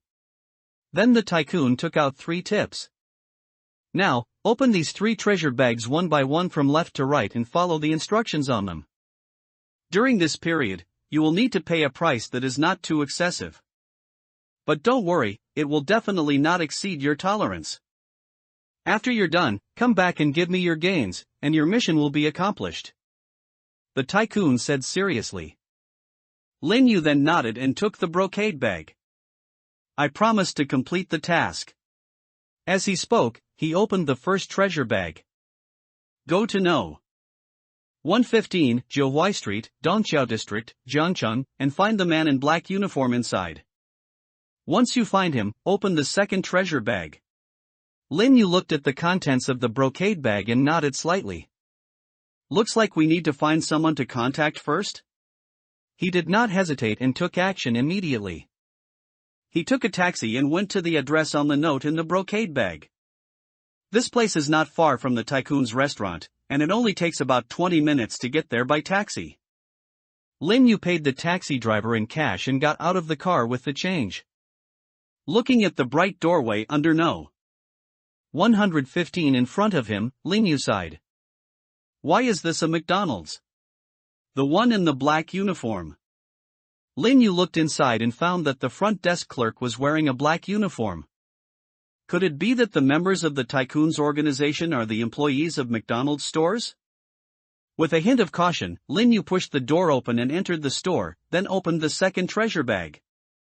Walk up to the person in black uniform, wait for him to speak to you first, and then read the words on the back of the note. Lin Yu carefully took the note and walked up to the clerk. We also need to match the secret code. Lin Yu muttered, and then the clerk took the initiative to speak. Hello, is there anything I can help you with? The other party spoke with a smile. Lin Yu turned the note over and read out the contents. Hello, I'd like a Big Mac combo with a Coke instead of ice, to go, huh? Lin Yu finished reading the contents on the back and felt somewhat confused. What kind of code is this? The clerk still smiled and said, Okay, is there anything else I can help you with? Lin Yu opened the third lucky bag and said, Pay the money and return with the harvest. Looking at the brocade bag, Lin Yu fell into silence. What on earth is this doing? But he still paid for the package in cash. Finally, Lin Yu got a paper bag containing a Big Mac, French fries, and a large Coke. Is the difficulty that on the way back, there will be people arranged by the tycoon to attack me? Lin Yu thought suspiciously, and finally, nothing happened. He took a taxi and successfully returned to the domestically produced van, holding the paper bag with a puzzled look on his face. What the hell? Lin Yu handed the paper bag to the tycoon, who had a net worth of at least 7 figures and acted like a successful man. He took the paper bag, excitedly took out the burger and took a bite. It's delicious. I've been craving this for a long time, the tycoon said with great satisfaction. Then he tore open the ketchup packet, squeezed half of it into his mouth, and spread the other half on the burger. The tycoon ate a hamburger, a bite of fries and a sip of Coke, his mouth full. He looked at Lin Yu with satisfaction. You're good, Lao Yao, you passed. Congratulations on officially joining our Jiangyan Club. Lin Yu was a little confused. Is this the end? The tycoon was puzzled. What else? How troublesome do you think this is? We're not an organization like the Order that shoulders heavy responsibilities, nor are we a sneaky organization like the Psychological Society or the Freedom League. Although the organization does have rules, it's not too late to kick you out if you break them, the tycoon said as he took out his cell phone while eating. Come on, brother, scan the code and I'll add you to our Jiangyan Hall group. Lin Yu nodded, took out his new phone from his pocket and unlocked the screen. The tycoon was sharp-eyed and noticed that Lin Yu's phone was very new. Hey, brother, the latest model of fruit? Where did you buy it from? Lin Yu was stunned for a moment, then said, Boss, the tone of your voice made me think you were going to advertise those cell phone recycling apps. The tycoon laughed and said, Really? Scan the code now. When Lin Yu was about to open WeChat to scan the code, the tycoon interrupted him. Wait, Lao Yao, this isn't the software. It's the forum app. In the taxi, Lin Yu was playing with his newly bought mobile phone. He looked at the somewhat tacky Xiaoshino logo of the newly installed Jiangyan app and let out a sigh. It's really the aesthetic of a gangster. Of course, in addition to criticizing the tycoon's own aesthetic taste, Lin Yu was more sighing. It is indeed easy to get into the righteous organization. According to the tycoon himself, as a senior partner of Order and Forum, he has a special app developed for him by Forum. The confidentiality is much better than ordinary chat apps. It's no wonder that the tycoon is so relaxed and casual about his own assessment. After all, there is a Forum and Order to back him up. Whether he is a person who does evil or has ulterior motives can be completely screened by whether he has a Forum app that can be used normally. The Forum is like a big network that connects all players. As for those excluded by the net, it will undoubtedly become much more difficult to move. From this perspective, the seemingly insignificant punishment of clearing accounts for members of the organization is actually the most severe punishment. It was not until now that Lin Yu realized 2 points belatedly. First, he was able to use the mask and the new phone to deceive the Forum and actually registered an account named Lao Yao. This was a huge advantage that the mask could bring him. Judging from the tycoon's reaction, he completely relaxed about himself after seeing that he had scanned the code to join. Apparently, even the tycoon, who was already the leader of a medium-sized organization, a local tyrant in Jiangchang, and even ranked 27th among all players, did not doubt that someone could hide the Forum. Including the fact that everyone likes to report their Forum IDs in the past few instances, Lin Yu can confirm. Ordinary players, or the vast majority of players, have almost absolute trust in the reliability of the Forum. Second, it was indeed unusual for this tycoon to give her his WeChat ID when they first met. Even the tycoon Lao Yao who joined the organization was contacted through a special app. Coupled with the popularity of the Forum, Lin Yu realized it belatedly. The tycoon's attitude towards Lin Yu is definitely not the same as his attitude towards ordinary newcomers. Combining what happened between the Freedom Alliance, the Psychological Society and himself, Lin Yu could roughly outline the context of the matter. Probably a certain organization, perhaps the Psychological Society, which should have some method of judging someone's potential, which can reveal a person's potential and qualifications. Once they make a judgment and discover a new player with particular potential, these lunatics will use any means necessary to drag that person into the game, even sending people to kill that new player. And I'm probably the one identified by the Psychology Society as having higher potential. No, considering that most experts level up in the 7th dungeon, while I completed the leveling up in 3, I'm probably the one with exceptionally high potential for some reason. And the Psychological Society's actions, or rather, the results of this assessment, are not completely confidential. After observing their assessment results, the Free Alliance chose to send An Yen, also known as Lin Yan, who is also in Zhangchang, to contact me for a detailed assessment. And the tycoon probably recognized my potential through the business card I gave him. Lin Yu let out a breath. He had roughly figured out the situation. So, in the end, everything still comes down to the Psychological Society and the mysterious girl who killed him in the first place. Moreover, the motives of both the Freedom Alliance and Jiangyan Hall are very clear. Only the Psychological Society. Lin Yu couldn't see through it. This organization kills potential newcomers whenever they see them who would want to join an organization that murdered them. Even though he didn't really die, but being dragged into this sandbite game would make anyone angry. Plus, the people being pulled in have great potential, so isn't this just creating enemies for myself? He even left a business card for himself to guide him to Jiangyan Hall.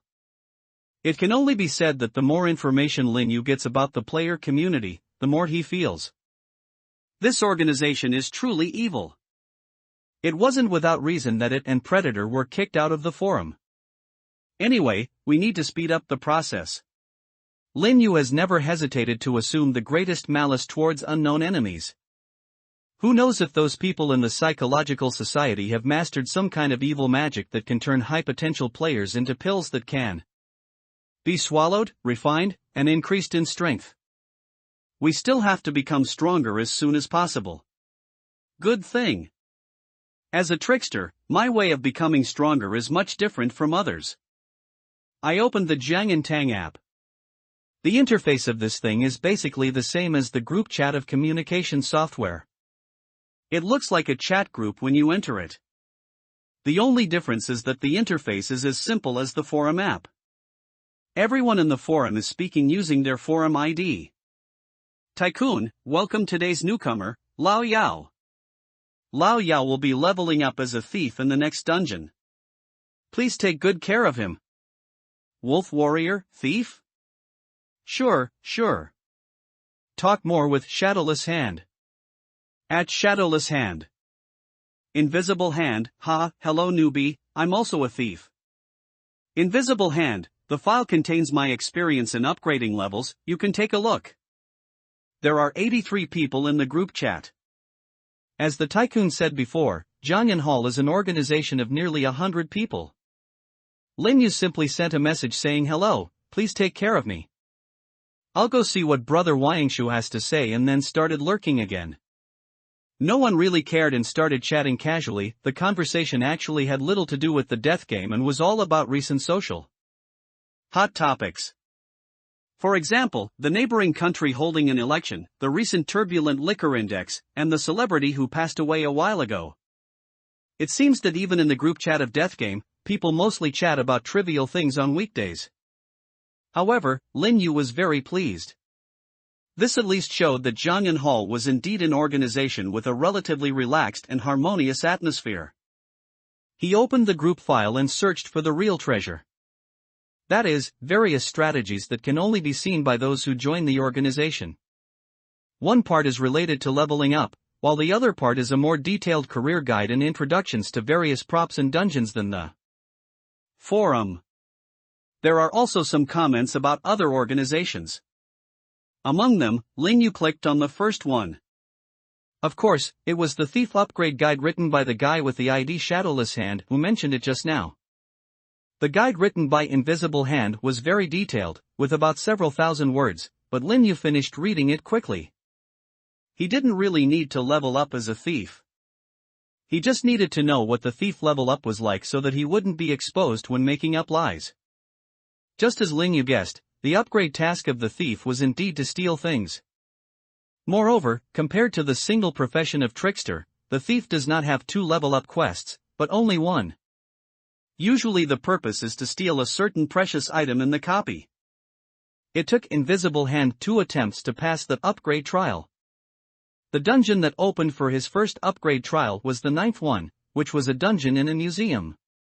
His goal was to steal any exhibit in the museum that was estimated to be worth more than 5,000 million and keep it until the end of the dungeon without being taken away.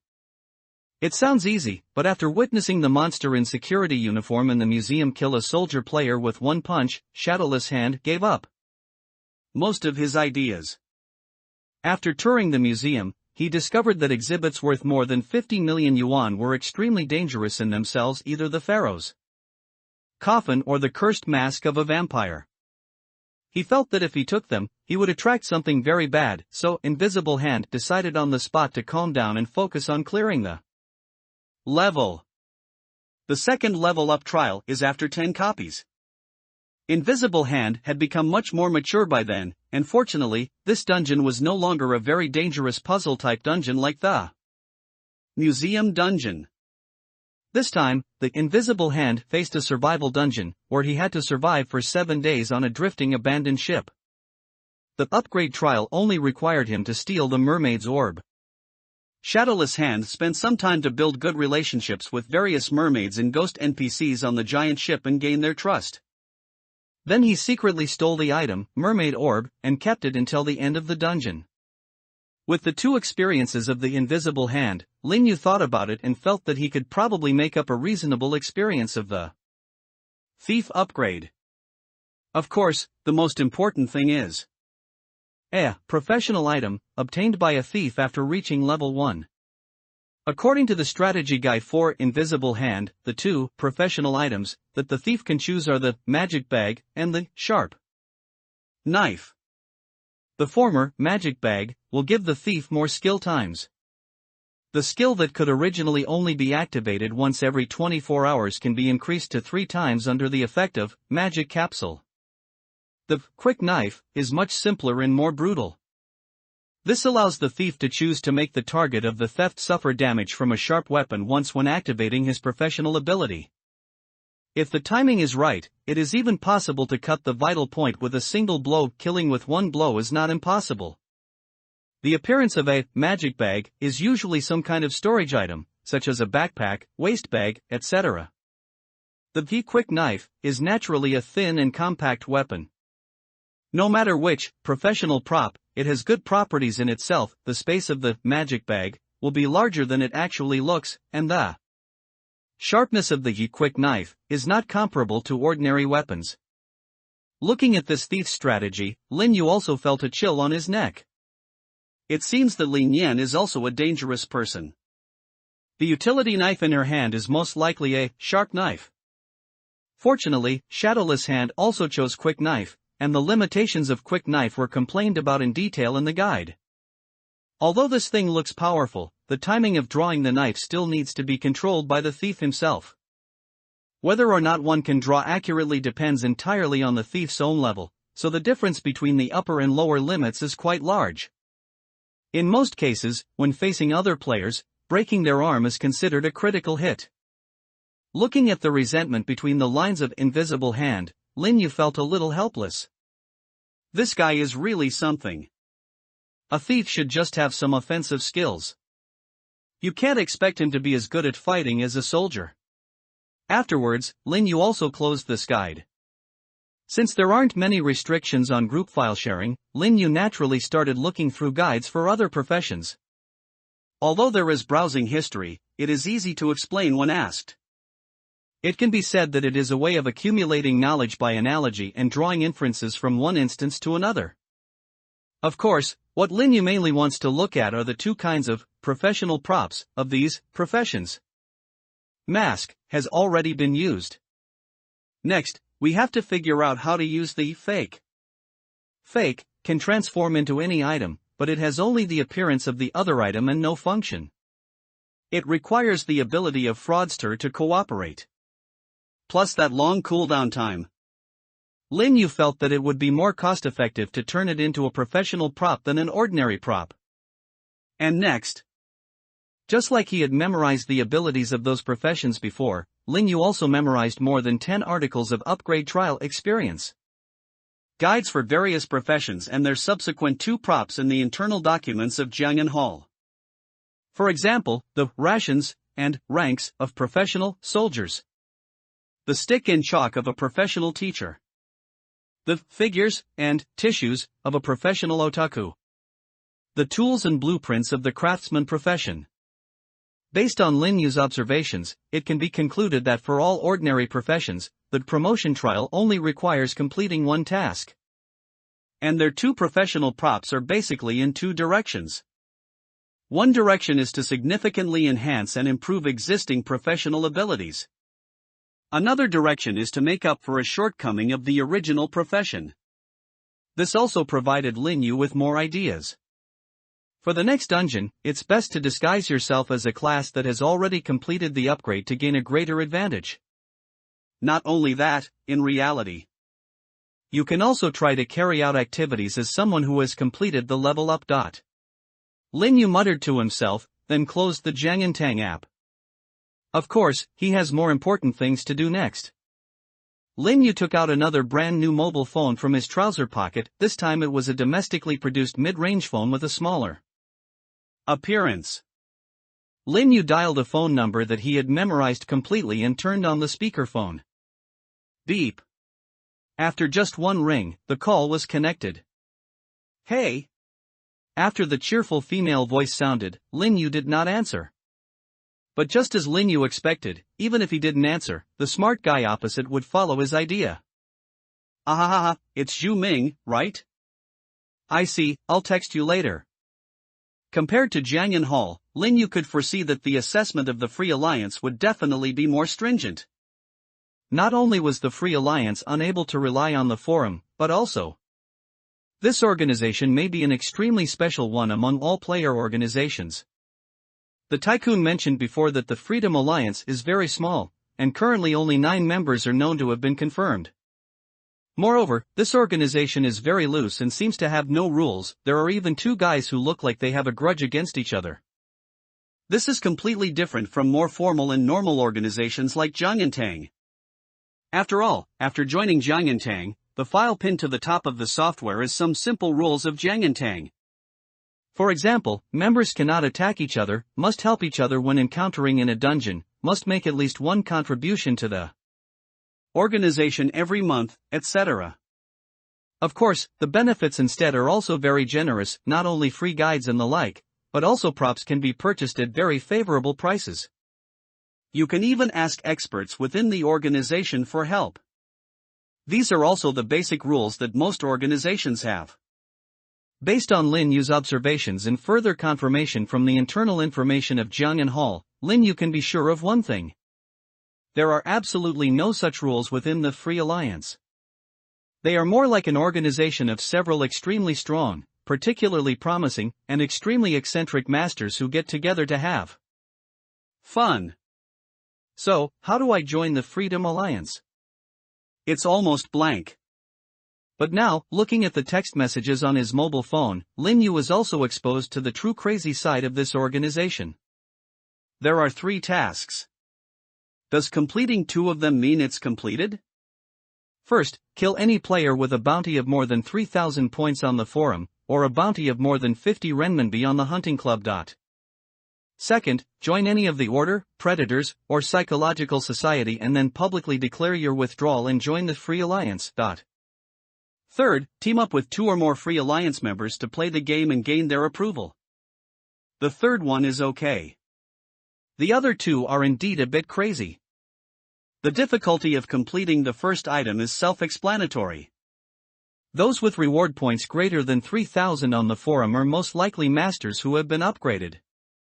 They are the backbone of any organization. At least in Jiang and Hall, only about 40% of the players have completed the upgrade. In an organization of nearly 100 people, less than 40 players have completed the upgrade. Among them, there are even old people who have gone through 4 or 5 level up tasks and have been struggling in the death game for almost a year, but they are still one step away from successfully leveling up. Although Lin Yu's level up was completed in the third copy, Lin Yu himself knew. This is so special.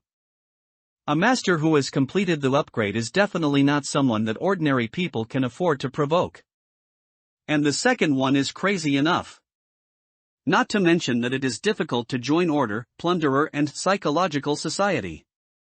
Joining and then announcing your withdrawal is equivalent to making a powerful organization your enemy for no reason. Although Lin Yu already has a close connection with the latter too. However, he still couldn't help but sigh. What a bunch of lunatics. Aren't all the people in the Freedom Alliance wanted by these 3 organizations? Although I have only come into contact with Lin Yan. But at this moment, Lin Yu has already begun to doubt deeply. The rest of the people in the Free Alliance are all of this nature. Looks like I'll have to take my time with this assessment. It would be best if I could finish it this week. Lin Yu thought about it, then turned off the phone screen. Next, there are more important things to do. That is, go to the bus station. Lin Yu changed his appearance, but compared to the previous 2 times when he almost completely turned into another person, this time Lin Yu only slightly adjusted the details of his facial features. There haven't been many changes in body shape and posture. But just this slight adjustment was enough to make Lin Yu look like a completely different person. At this moment, Lin Yu looked much more ordinary than before, and his temperament was a little colder. Then, Lin Yu found excuses to ask for leave from both the school and his sister, and came to the bus station. He didn't plan to buy the ticket directly. Whether it is a bus station or a train station, you need to use your ID card to buy tickets. Lin Yu definitely does not want to leave such an obvious trace.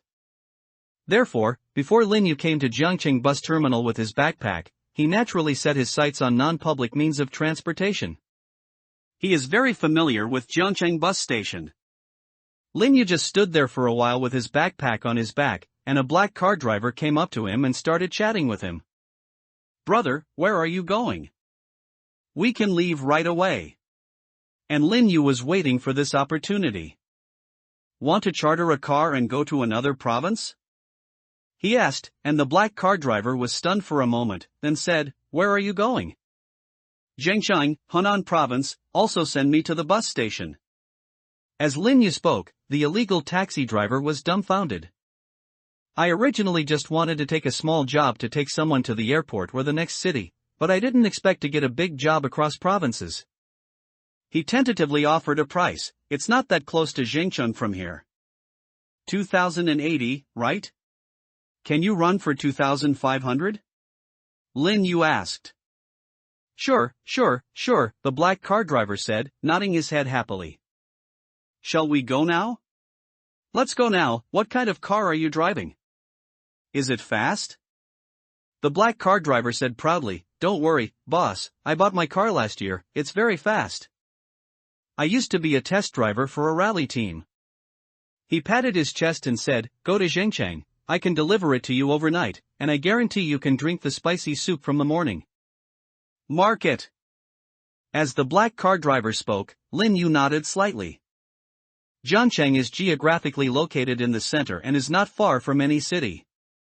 With the help of an experienced driver, there is indeed enough time. "Okay, let's go then." He said it simply. Although 2005 is not a small amount, for Lin Yu, it is not an expense that he has to spend. And maybe I can make back all the money on this trip to Zhengcheng. So, he didn't drag his feet. This is also Lin Yu's usual character. He has always been very decisive in doing things since he was a child. However, after hearing Lin Yu's words, the illegal taxi driver felt a little embarrassed. "Well, young man, wait for me to call home. It'll take at least a day to go back and forth, and I'm afraid my wife and children will worry." 5:30 a.m., Hunan Province bus station. Lin Yu, looking pale, handed a stack of 25 yuan cash to the black car driver and spoke weakly. Just click it. There's a bank nearby. You can go check it out. As Lin Yu spoke, the black car driver nodded. Okay, brother. He did not refuse and walked to the ATM and deposited all 25 red bills. Of course, there is no problem. The driver, having secured his money, waved his hands excitedly. Thank you, young man.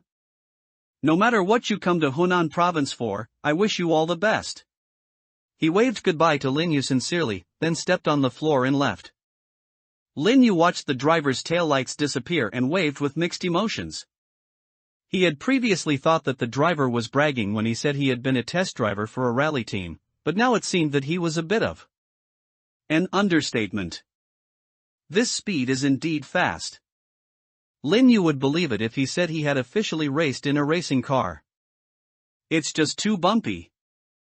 This Nissan sedan was practically smoking on the highway. Lin Yu had originally planned to take a nap on the way, but he was shaken so much that he couldn't fall asleep for a single second. He yawned. But this is also good, at least there will be more time. Lin Yu sighed, and then had breakfast near the train station. After eating a big bowl of authentic spicy soup with oily steamed buns, Lin Yu wiped his mouth and then strolled around the station.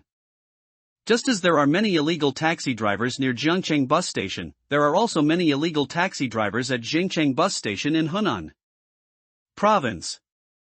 However, compared with Jiangcheng, these illegal taxi drivers have some more local characteristics. The types of illegal taxis here are not limited to sedans.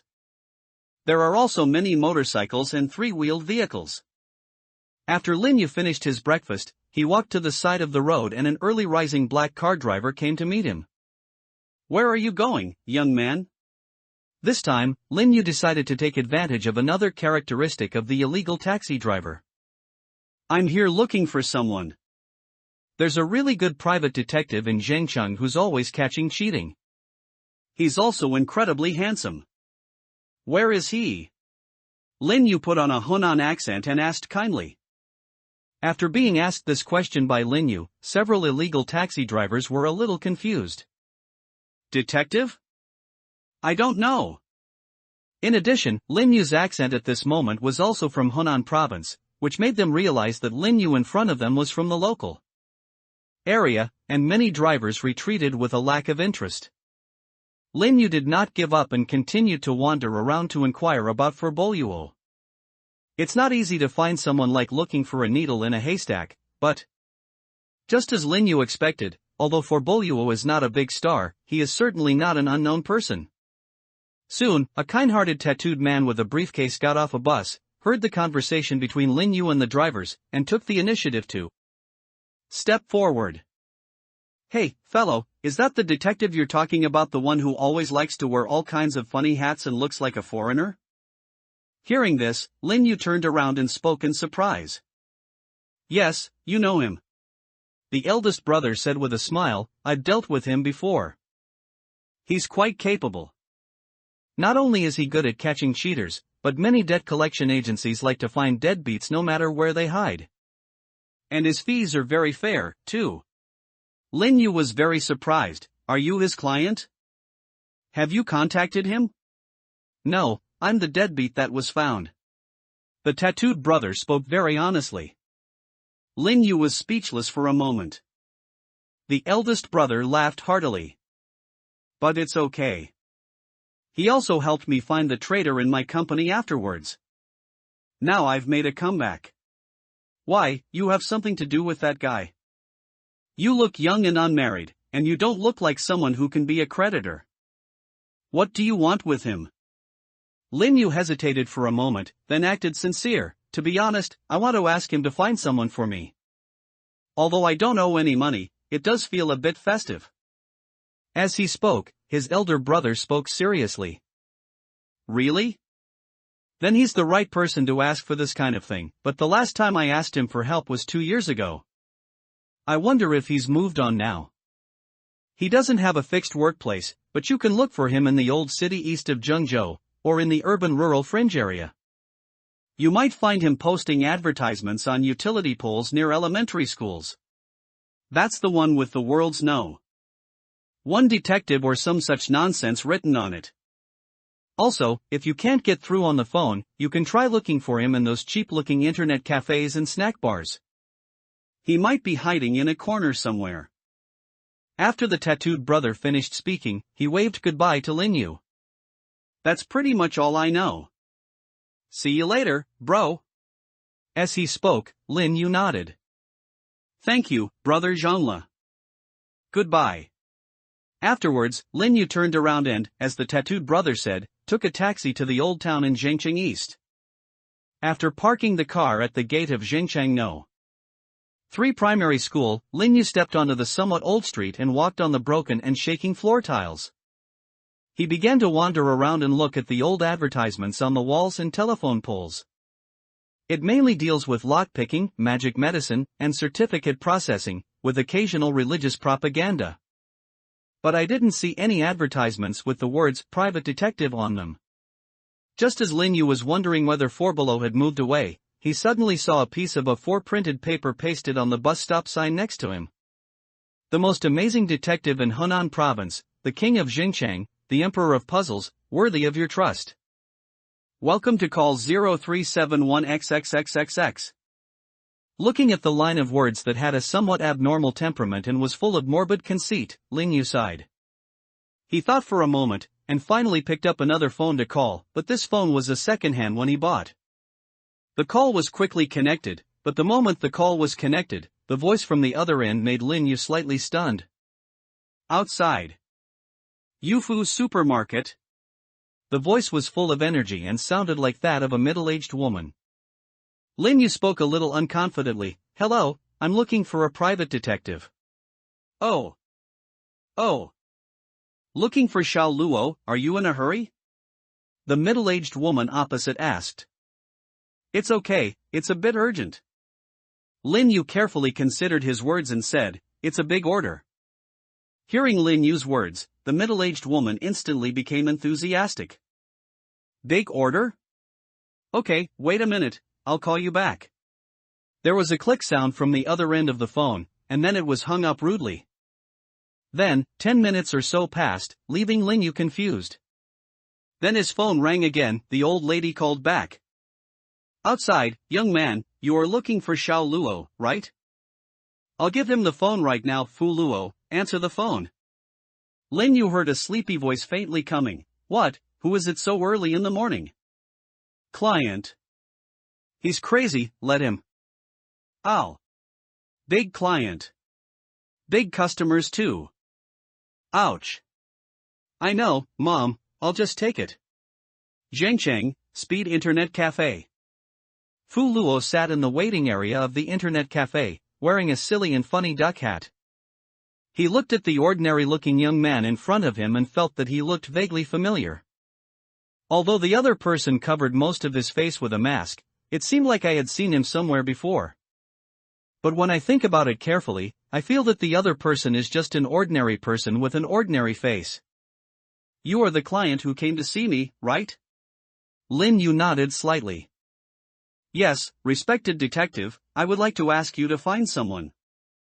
Find someone, Fu Luo said thoughtfully. My fee may be determined according to the difficulty. I can only decide after I hear who you are looking. 4. I'm a player of the death game. Lin Yu said calmly. Hearing Lin Yu's words, Fu Luo was a little shocked. Are you a player too? Of course, Lin Yu sighed and took the initiative to reveal his identity. I say, for Boluo, as an acquaintance who has experienced a dungeon. Together, don't you have any preferential prices or discounts? Lin Yu said this, pulling the mask down slightly. He adjusted the details of his facial features so that Fu Luo, also known as Boluo, would find it difficult to recognize that Lin Yu was Mei at first glance. But now, after being prompted, Fu Luo was able to quickly ignore the small details that Lin Yu had adjusted, match him with the face that was very similar to the one in his memory, and subconsciously correct his memory in the opposite direction. This is also Lin Yu's purpose. You are Mei? Fu Luo spoke in surprise and joy. Yes, we meet again, great detective. Lin Yu said with a smile. He could feel that he had regained the ability of a doctor. The abilities of each profession will still be effective in reality, but it seems that for the sake of balance, the effects and cooling time will be adjusted. The doctor's abilities are actually weakened in reality, and the cooldown period has been extended to 3 days. Fu Luo looked at Lin Yu, sized him up and down before speaking. Oh my, you're such a fool, why bother coming to see me offline? Why don't you just contact me through the forum? Listening to Fu Luo's words, Lin Yu chuckled and said, because I happened to come to Zhengcheng to look for someone, after I got here I remembered that you seem to be from Zhengcheng as well. Since you acted so high profile, I asked around. I didn't expect to find you. Fu Luo nodded proudly, well, I am quite famous in Zhengcheng. Since you're the one looking for someone, I was able to pass the last dungeon safely and even get the reward for unraveling the cocoon, all thanks to your help. So, who are you looking for? I'll help you for free. Lin Yu shook his head, you'd better charge me, because the person I'm looking for is more troublesome than you think. It's the craftsmanship of the plunderers. Lin Yu said in a low voice, and Fu Luo was a little surprised. Heavenly work? He blinked twice rapidly, remembering. Oh, I remember now.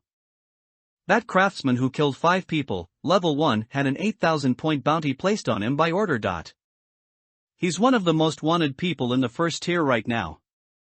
Fu Luo said, sighing, this person is indeed very dangerous. Lin Yu looked at Fu Luo, yes, he is the one I am looking for, so you should take some. Are you going for the bounty? Fu Luo said with some sharpness. Well, you could say that. Lin Yu thought for a moment and said, if you want to get involved directly, that's best. If you're willing to help me, I can give you 1/10 of the profit after the job is done. He said seriously. The price is quite reasonable. After all, it was impossible for Lin Yu to let Fu Luo rush to the front line. But Fu Luo was a little hesitant after hearing this. Well, as you know, I've already had some issues with the Psychological Society. If I provoke the predators again, he said hesitantly, Lin Yu looked at him and laughed. I'm asking this without ill intention. Which one do you think is more threatening to you, me, or the predator? Fu Luo didn't answer Lin Yu's question, but changed his tone calmly, if I provoke the predators again, it will only make me more debt-ridden, so I'll do this job. But I want 20%. Fu Luo raised 2 fingers. No problem. No matter how much I gain in the end, I will give you 20%. Lin Yu agreed without hesitation. So, how about helping me investigate Tiangong?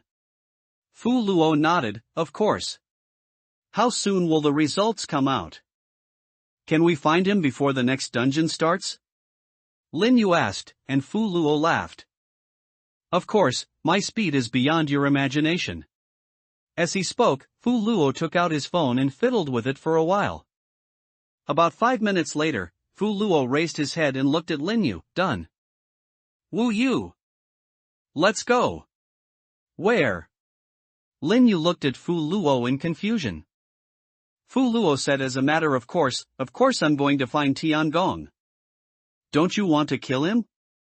Lin Yu was even more confused, you found him in 5 minutes? Fu Luo showed a smug smile on his face, you didn't expect it, but he is so awesome. Lin Yu looked at the smug Fu Luo, a hint of vigilance on his face, are you from the predator? Are you deliberately luring me into a trap? Fu Luo originally wanted to brag about himself a little more. But seeing the wary and cold expression on Lin Yu's face, Fu Luo remembered the doctor's habits in the previous copy and some of the encounters he had encountered before. He couldn't help coughing twice and began to explain seriously. Ahem, it's just that I've encountered some things recently, so I'm investigating these guys myself. I've been keeping a close eye on those who have been active in Hunan province recently, and have listed large bounties on forums or on the hunting club list. The Tiangong you mentioned happens to be within my sight. Fu Luo explained. Lin Yu nodded slightly. You are also short of points, do you want to investigate these things? Facing Lin Yu's casual question, Fu Luo seemed a little resistant. He rubbed one side of his face with gritted teeth, as if recalling some bad memories. Well, it's definitely missing. Anyway, let's get going quickly. If we get late, Tiangong will have to move to another location. Fu Luo said this and Lin Yu nodded. Okay, let's go. But where exactly is he? Fu Luo took out his phone. This guy used to be a small leader in a construction company in real life, but after joining the death game, he gave up his job and quit. Right now, he should be in the area of the most famous unfinished buildings in southern Zhengchang. Tiangong spends most of his time there. That's also the project his company is responsible for. Lin Yu didn't understand why Fu Luo agreed so easily to work with him on the Tiangong plan. To be honest, this matter is quite dangerous. According to Lin Yu's expectations on how to deal with Luo and his performance in the previous game copy, this guy seems to be a rather timid type. However, since the other party agreed, Lin Yu naturally would not refuse. After all, what Lin Yu is going to do next requires a companion. On the way to the unfinished residential complex, in the taxi, Lin Yu was also looking at the information about Tiangong compiled by Fu Luo. Tiangong's real name is Chen Jitie, and he is 35 years old this year. As Fu Luo said, he used to be a small leader in a construction company and a top student who graduated from Hunan University of Technology with a degree in civil engineering. I officially joined the death game more than 2 months ago and completed the level up last month. On the day when the Tiangong upgrade copy was completed, he returned to reality and killed 3 players in Zhengchang, Hunan province. After lurking for a week, when he was about to enter the next dungeon, he went to the neighboring Yangchang and killed 2 players. After investigation, it seemed that the players who were killed had all had transactions and contacts with him before. Afterwards, after he announced that he had joined the Predators, the order and the administrators of the 2 cities in Hunan province issued a wanted order and surrounded him. But so far, there has been no results. Because Tiangong Chen Jitia had no relatives or friends, he immediately quit his previous job after the accident and disappeared in Zhengchang. At one point, some people on the forum suspected and speculated whether this guy had run away to another place. After all, although Order has many official personnel in it, it is not truly official after all. No matter how powerful this organization is, it cannot block traffic or investigate consumption records. It would be troublesome for a person to hide from the Order, but it is not impossible. After all, it is impossible for Order to devote all its manpower to a natural work. So looking at this detailed information, Lin Yu was still a little curious. How did you locate him? Facing Lin Yu's question, Fu Luo spoke in a low voice with some humility. Well, he was quite famous a month ago, and I was bored at the time so I just looked him up. Although the Order and the forums don't have the energy to dig deeper, but most of the information has already been dug out. I asked my connections in the Order about what they already knew. Although this guy is quite cunning, you know the saying, wherever you go, you leave a trace. He can't hide it from me. Fu Luo said this and Lin Yu nodded. I know. It comes from Edmund Rockard, he's also the founder of modern criminal investigation. The sentence you mentioned is the cornerstone of all forensic evidence, Rockard's law. But, Lin Yu hesitated, this statement only applies to on-site inspections. Lin Yu looked at Fu Luo suspiciously. Fu Luo grinned and said, yes, so I went there. I went to the scene of his 2 murders and the unit where he worked before. Although Order believes that Tiangong killed people because he was treated unfairly during a transaction and harbored a grudge. In reality, that's not the case. He killed 5 people just to cover up the 2 he really wanted to kill. One was a supplier his construction company had worked with once, and the other was a worker on the construction team. What a coincidence! These 2 are also players. Tiangong is quite scheming. He even deliberately made deals in contact with these 2 guys at the rally in Zhengchang, Hunan province. As Fu Luo spoke, Lin Yu was also very surprised. So, his motive for killing is related to reality? Probably. I continued to investigate, Fu Luo said, touching his chin, and then I found this unfinished residential complex we were going to, Juxiyuan. This was built by the construction team, suppliers, and Tiangong's company in collaboration. When I came to the case, I didn't continue to investigate. This time, I came back and had nothing to do yesterday, so I followed up and found something. Tiangong once bought a house there himself. Fu Luo said seriously. When Lin Yu heard this, he suddenly felt a little enlightened. You just said that Tiangong has no family, right? How does he have no family? When Fu Luo heard Lin Yu's question, he also laughed. You're really perceptive. You immediately realized the problem. His parents divorced when he was very young, and his mother remarried. I haven't seen him in over 10 years. Then his father died early from alcoholism, leaving him to live with his old comrade. When he was in his second year of high school, his father's old comrade also died. It seems that he has been living on campus ever since then. The remaining relatives don't interact much. He made his own way, went to a decent school, and worked part-time to pay for his studies. That's pretty much it. Lin Yu exhaled lightly. Now I completely understand his motive for murder. It could be considered revenge. No, in reality, it's more of a vent anger. For someone like Tiangong who has no relatives, he can only rely on himself. He longed for a home of his own more than anyone else. That house must have been given too many beautiful images by nature. The company you work for, the house you supervise, it's your own home. He has no family, and that house is probably his family emotionally. And in the end, that house is unfinished. This means that the hope of heaven has disappeared. I don't know what happened to the building material supplier and the construction team, but it might be related to the unfinished project, or it might not be. However, in the end, Tiangong chose to kill them. This is also the reason why Fu Luo is sure that Tiangong should be there at this moment. I'm afraid Tiangong is now living in the house he bought that year. Lin Yu said this and Fu Luo nodded. Yes. There's a high probability that he will be there. And he should be alone, but can you beat him? He's a level 1 player who has completed the upgrade. Even though you have a gun, this guy was able to kill 5 people. I'm afraid he's no ordinary character. Fu Luo looked at Lin Yu and asked. Lin Yu spoke with a smile. That's okay, I'm also a first-level player, and the doctor's first-level combat power is not weak. Lin Yu said this, and Fu Luo was a little surprised. You're a level 1? And from what you said, you didn't choose the medicine box, but chose the syringe side? Lin Yu nodded. Yes, I chose the advancement on the quack side. But for my safety, please do me a favor. Fu Luo said seriously, please speak.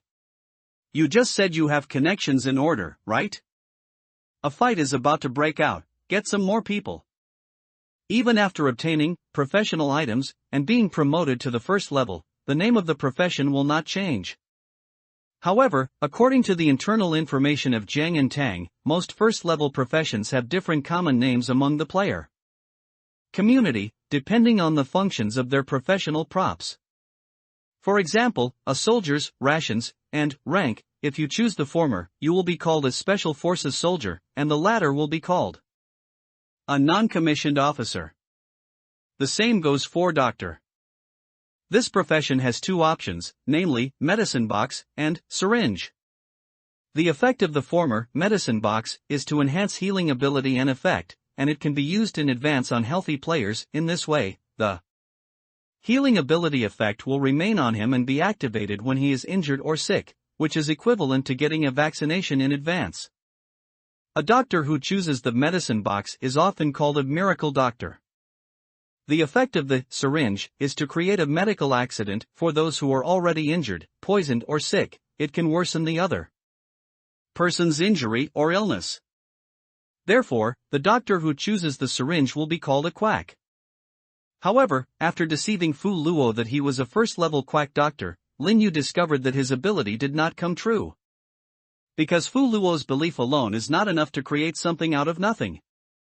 But Lin Yu doesn't need to create something out of nothing. After making sure that Fu Luo believed that he was a quack doctor, Lin Yu also activated his ability of fake. In his hand, a syringe with a rusty needle appeared out of thin air. When Fu Luo saw this syringe, he exclaimed, "Is this your professional item?" "Of course." Lin Yu nodded slightly, and the next moment, he felt the syringe in his hand, which was just for show, instantly transformed into a professional tool of a doctor. Sure enough, for a prop disguised as a fake to transform into a professional prop, very little trust is required. Just one person is enough. Lin Yu understood it very clearly. If he took out an ordinary syringe like he did to deceive Chen Zhuo before, the difference between professional props and non-exclusive props would be too great, and Fu Luo's belief alone would probably not be enough to make it come true. What's more, many veteran players can also tell the difference between real items and game props. Fortunately, there are now fakes. After this confirmation, Lin Yu was also convinced. Fake can indeed disguise itself as other first-level professions. The taxi slowly stopped, and Lin Yu and Fu Luo also arrived in front of an unfinished residential complex called Juxiyuan. The half-built gate of the community looked a bit worn out after being exposed to wind and sun, and the ground was littered with randomly discarded garbage. Although it was noon and the day was bright, the desolate and dilapidated scene still made people feel a little creepy. Especially when he thought that there was a brutal guy living there who had killed at least 5 people, Fu Luo shrank his neck even more. "May, when are we going to call someone?" He was eager to get the people from order over right now. But obviously, Lin Yu had no such intention. "Wait a little longer, at least until I fight him, otherwise the bounty won't be fully collected," Lin Yu said seriously. The bounty points for posts published on the forum are points for killing or capturing the target alone. If you provide clues or assist order and administrators, the rewards you receive will be discounted. You can only get 20% to 70%. I'm already giving you a portion. If the forum and the order themselves take another portion, I can't accept it." Lin Yu shrugged and said. "So, wait until I start fighting before you call for help. Even if I can't win, I can at least drag it out until the order arrives, right? They're all first level, so my syringe isn't any less effective." Hearing Lin Yu's insistence on saying this, Fu Luo had no choice but to nod. "Well, I hope you can hold on." As Fu Luo spoke, there was still a hint of worry between his brows. Lin Yu looked at Fu Luo and patted his shoulder. "Don't worry, no matter what happens to me, you will be safe. After all, I won't let you, a detective, fight the enemy. You can just wait downstairs when the time comes." As Lin Yu spoke, Fu Luo looked at Lin Yu with some gratitude. "Brother, can I really wait downstairs?" "Of course." Lin Yu nodded and said seriously. As the two of them talked, they walked deeper into the community. According to the address Fu Luo found out, they quickly found the house that Tiangong bought. From a distance, the whole building looks just like the community, somewhat desolate and dilapidated. However, both Lin Yu and Fu Luo are extremely perceptive people. There is no need to check the house number of Tiangong's house, they can also confirm that there is definitely someone living in this building. Just as Fu Luo mentioned before the Roka's law, a living person living here will leave traces even if he is careful and cautious. The dried-up watermarks on the ground, the corridor entrance that was noticeably cleaner than other unfinished buildings. And among all the windows, this was the only one with newspapers pasted on it.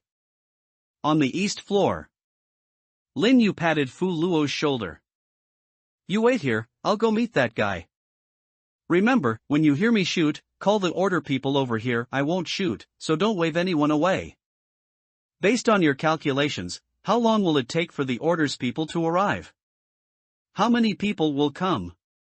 Fu Luo thought for a moment and said, "Zheng Cheng's administrator profession is postman, so he could arrive in 15 minutes at the fastest." As for the rest of the order, they should be here in half an hour at the latest. Considering that Tiangong is quite respected, maybe 3 or 4 people will come at once, including the administrator. But once order is mobilized, if Tiangong calls for help, the predators might also rush over to help. If other organizations also join in the fun, it might turn into a melee. Fu Luo said this and Lin Yu nodded. He had expected this as an organization that could challenge order head-on. If the members of the predators were really surrounded, it would be impossible for them to have no reaction at all. If they don't even have this much courage, then why would others join the predators and risk being expelled from the forum and being hated by everyone? Especially for a guy like Tiangong who is extremely famous and has great potential, the predator will definitely make some effort to protect him. Zheng City Administrator, Plunderer. Lin Yu exhaled slowly. The next move is dangerous. And the source of danger is not just natural work. Lin Yu knew very well that after his upgrade, he was on the same level as Tiangong. But, the guys Fu Luo mentioned are still much stronger than himself. Although he may not be stronger than the tycoon, when interacting with the tycoon, after all, he cannot see the other party's moves and it is impossible to fight with him. Thinking of this, Lin Yu was a little nervous, but at the same time he also felt a little excited. What will it look like when those high-end players take action? How curious! Lin Yu muttered as he walked towards the unfinished building in the darkness. Heavenly craftsman Chen Jitie stood behind the living room door with a claw hammer on his knees. This is his only weapon at the moment and also his professional item.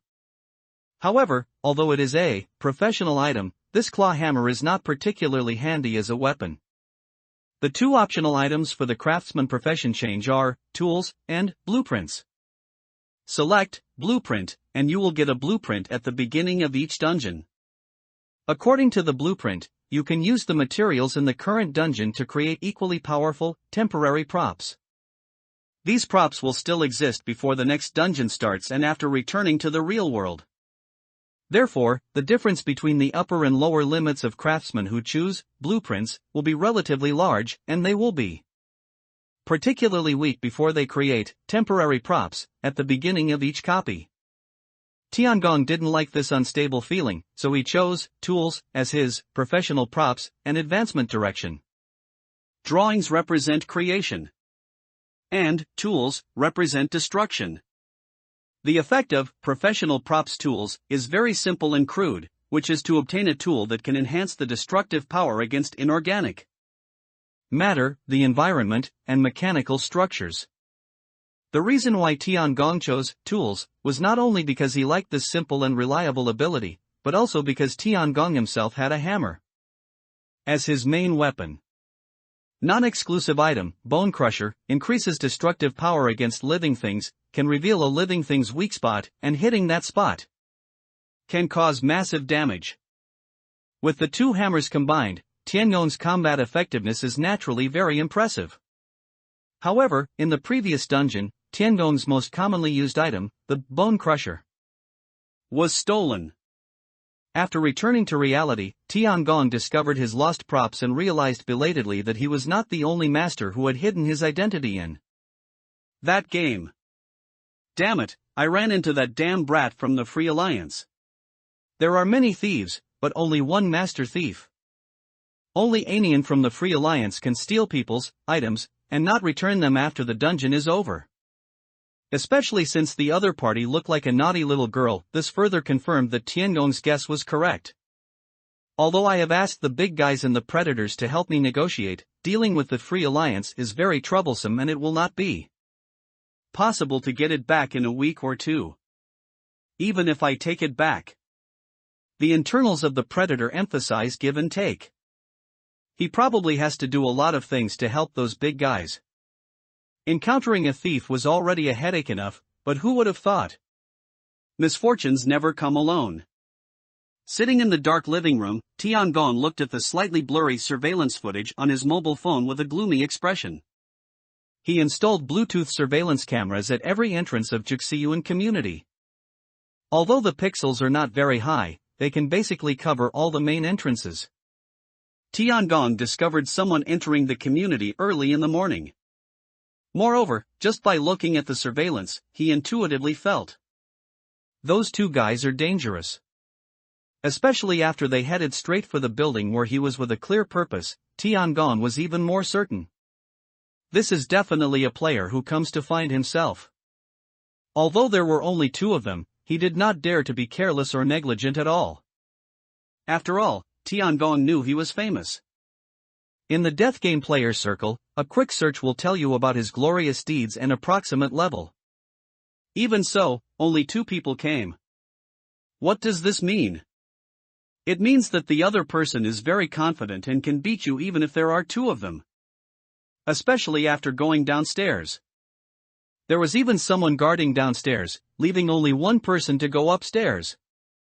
This made Tiangong even more cautious. After all, without the bone crusher, Tiangong knew that his strength had been greatly reduced. Therefore, he chose to wait for the opponent's wave. De. The sound of footsteps came faintly from the stairs. Tiangong listened attentively and felt that the sound was getting closer and closer. Finally, it seems that after reaching this level, the footsteps suddenly disappeared. Did the other party stop at the door? Did he realize he was crouching behind the door? Tiangong's thoughts were confused, but at the same time he was also slightly excited. The adrenaline secretion made his heart beat faster, and the palm of his hand holding the tool, hammer, was slightly sweaty. Although he knew that the opponent might be a master, Tiangong was not afraid. After all, being able to kill 5 players in a row and escape from the hands of order unscathed, how could Tiangong be just an ordinary person? He has a bounty of 8,000 points on him. Even if he lost his most powerful weapon, he didn't feel that he was just like everyone else. You want to take my reward, right? Well, I'll see if you have what it takes. He thought fiercely in his heart. The silence outside the door had lasted too long, and Tiangong was almost losing his patience. He took a bottle of crimson potion from his bosom and swallowed it. He had spent a large sum of money to buy this bottle of potion from the predator. It could triple his physical fitness within 15 minutes. It's almost equivalent to having half an extra soldier profession. This is also Tiangong's trump card to save his life. Although he didn't know the opponent's strength, Tiangong never deliberately saved consumable items. Your life is your own, so save when you can and spend when you can.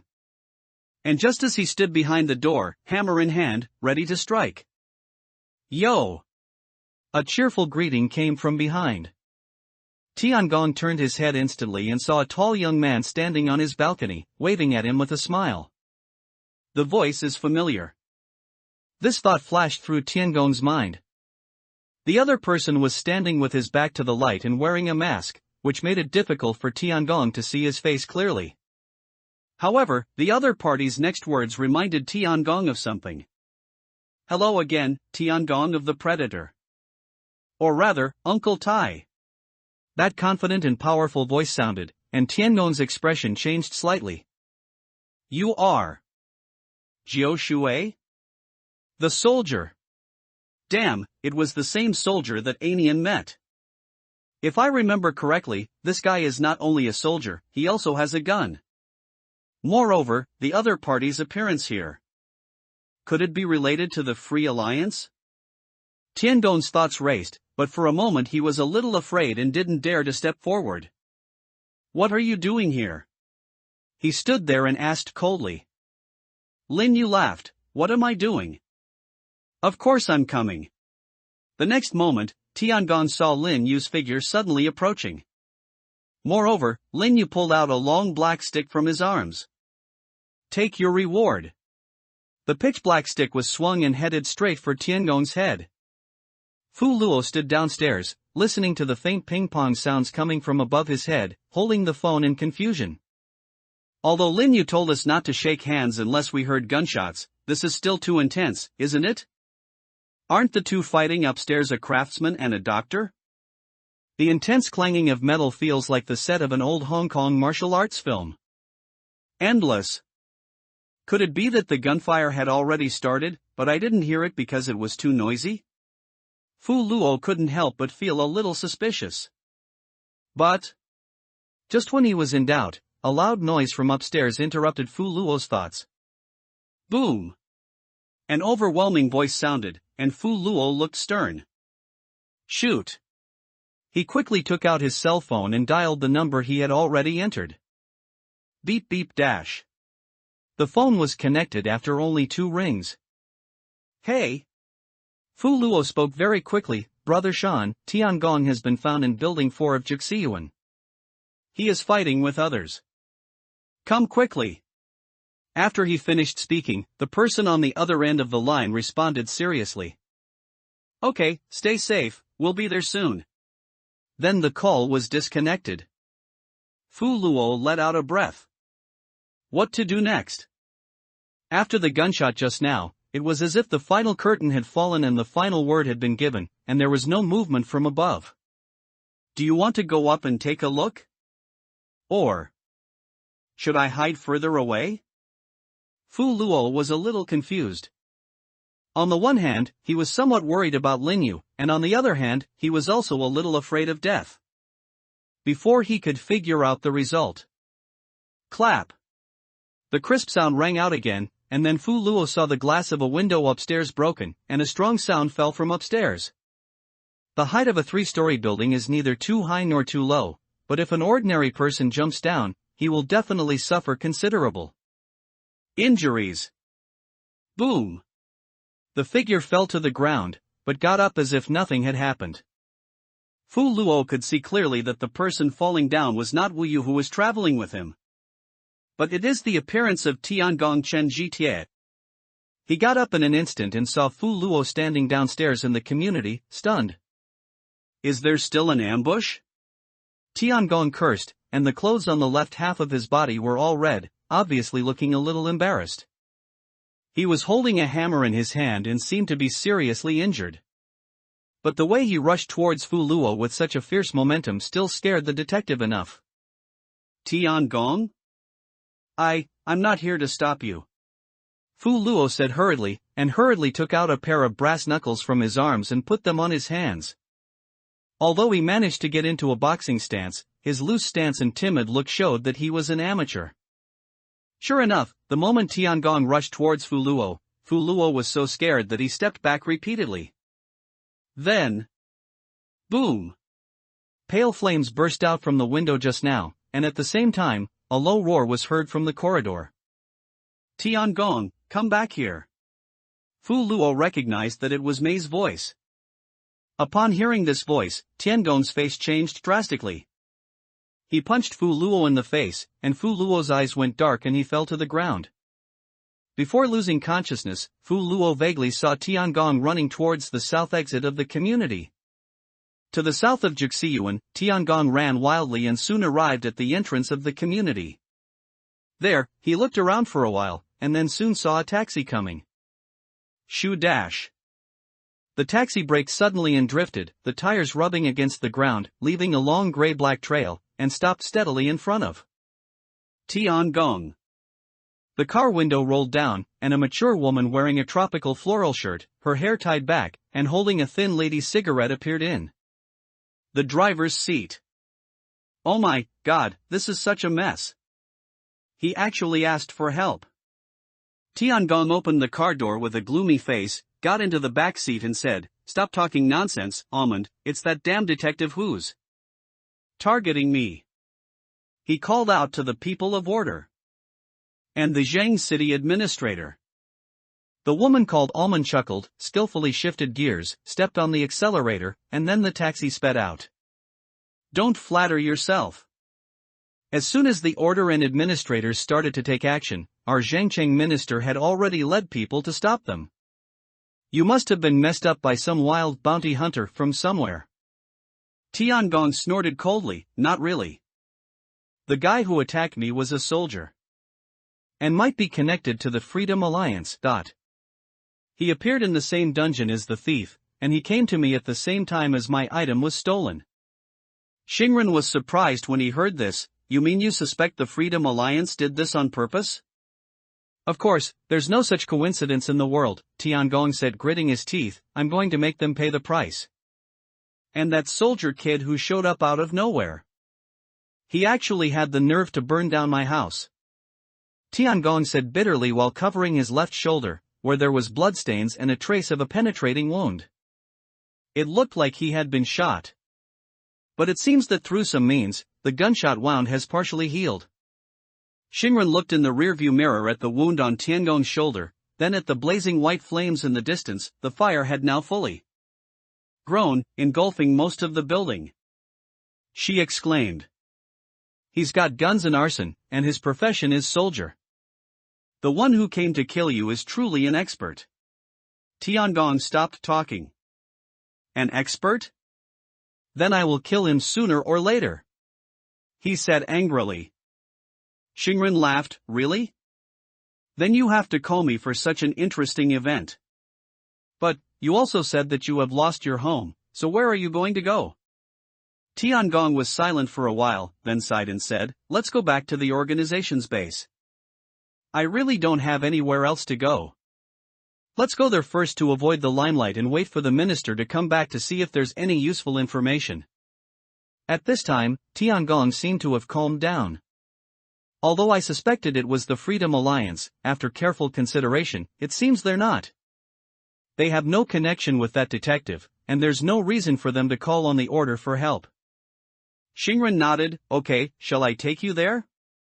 No, that's too expensive. Tiangong glanced at the meter ticking in front of him. Your taxi is seriously a shady place. Put it down in front. The car has entered the old city of Zhengchang and is completely immersed in the atmosphere. Xingren smiled and stopped the car steadily after crossing the intersection. Okay, then we'll meet at the base. You can pay me when we get there. Seeing you were running in such a hurry, I grabbed a hammer in my hand and left you with no money. Because they cannot access the forum and there is no such thing as forum points, all transactions within the Predator are done in cash. Tiangong got out of the car and slammed the door shut without saying anything. Xingren curled his lips. You are still as angry as ever.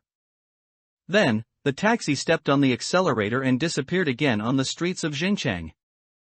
After watching Xingren leave, Tiangong quickly walked into the alley next to him. He took off his bloody clothes, then took out a clean, youthful-looking sweatshirt and sweatpants from the bag behind him and put them on. Afterwards, the facial features on Tiangong changed and became like Linyu. Call. Linyu let out a long breath and relaxed a lot. That was a great improvisation. Looks like I managed to get away with it. He put away Tiangong's clothes and cell phone, then took out his own cell phone, opened it and checked the time. Well, there's still time to see the Predators and the Order fighting each other. The Tiangong just now was of course played by Linyu. The real Tiangong Chen Jitia has been killed by Linyu. This result was completely within Linyu's expectations. Linyu knew very well that this guy had been harmed much more severely by Anian than himself. Perhaps a very important prop was stolen from him, and his fighting power was greatly reduced. Therefore, Linyu had no doubt that he could defeat Tiangong.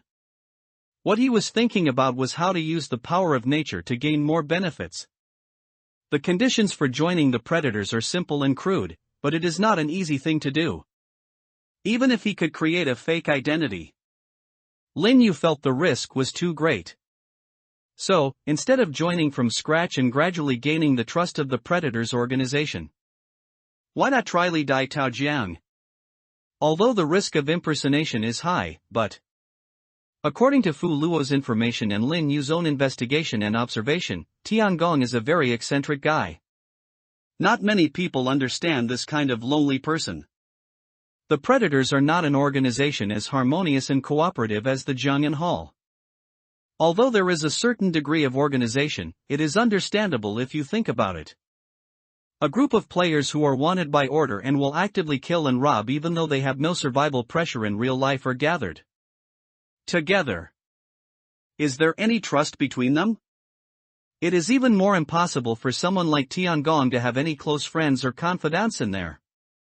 What's more, Lin Yu has also been in contact with him for an entire copy, and has a basic understanding of Tiangong's temperament and habits. The most important is, Lin Yu has full confidence in his acting skills and the script that he polished up on the spur of the moment. From the brief contact with Xingren just now, Lin Yu can be sure. The other party didn't realize at all that he was not Tiangong. The predator's side is probably fine now. Now let's see if we can find any clues on the order side. Lin Yu muttered to himself and quickly rushed back to the crime scene, Chixiyuan community. Although Tiangong was indeed quite capable, under Lin Yu's careful planning, the time of Tiangong's death was actually. It was 1 minute after the two met. Lin Yu didn't even use the pistol. With his physical fitness as a soldier, he hit Tiangong with 2 blows, making his palms numb and unable to hold the hammer steadily. But the third attack was truly fatal.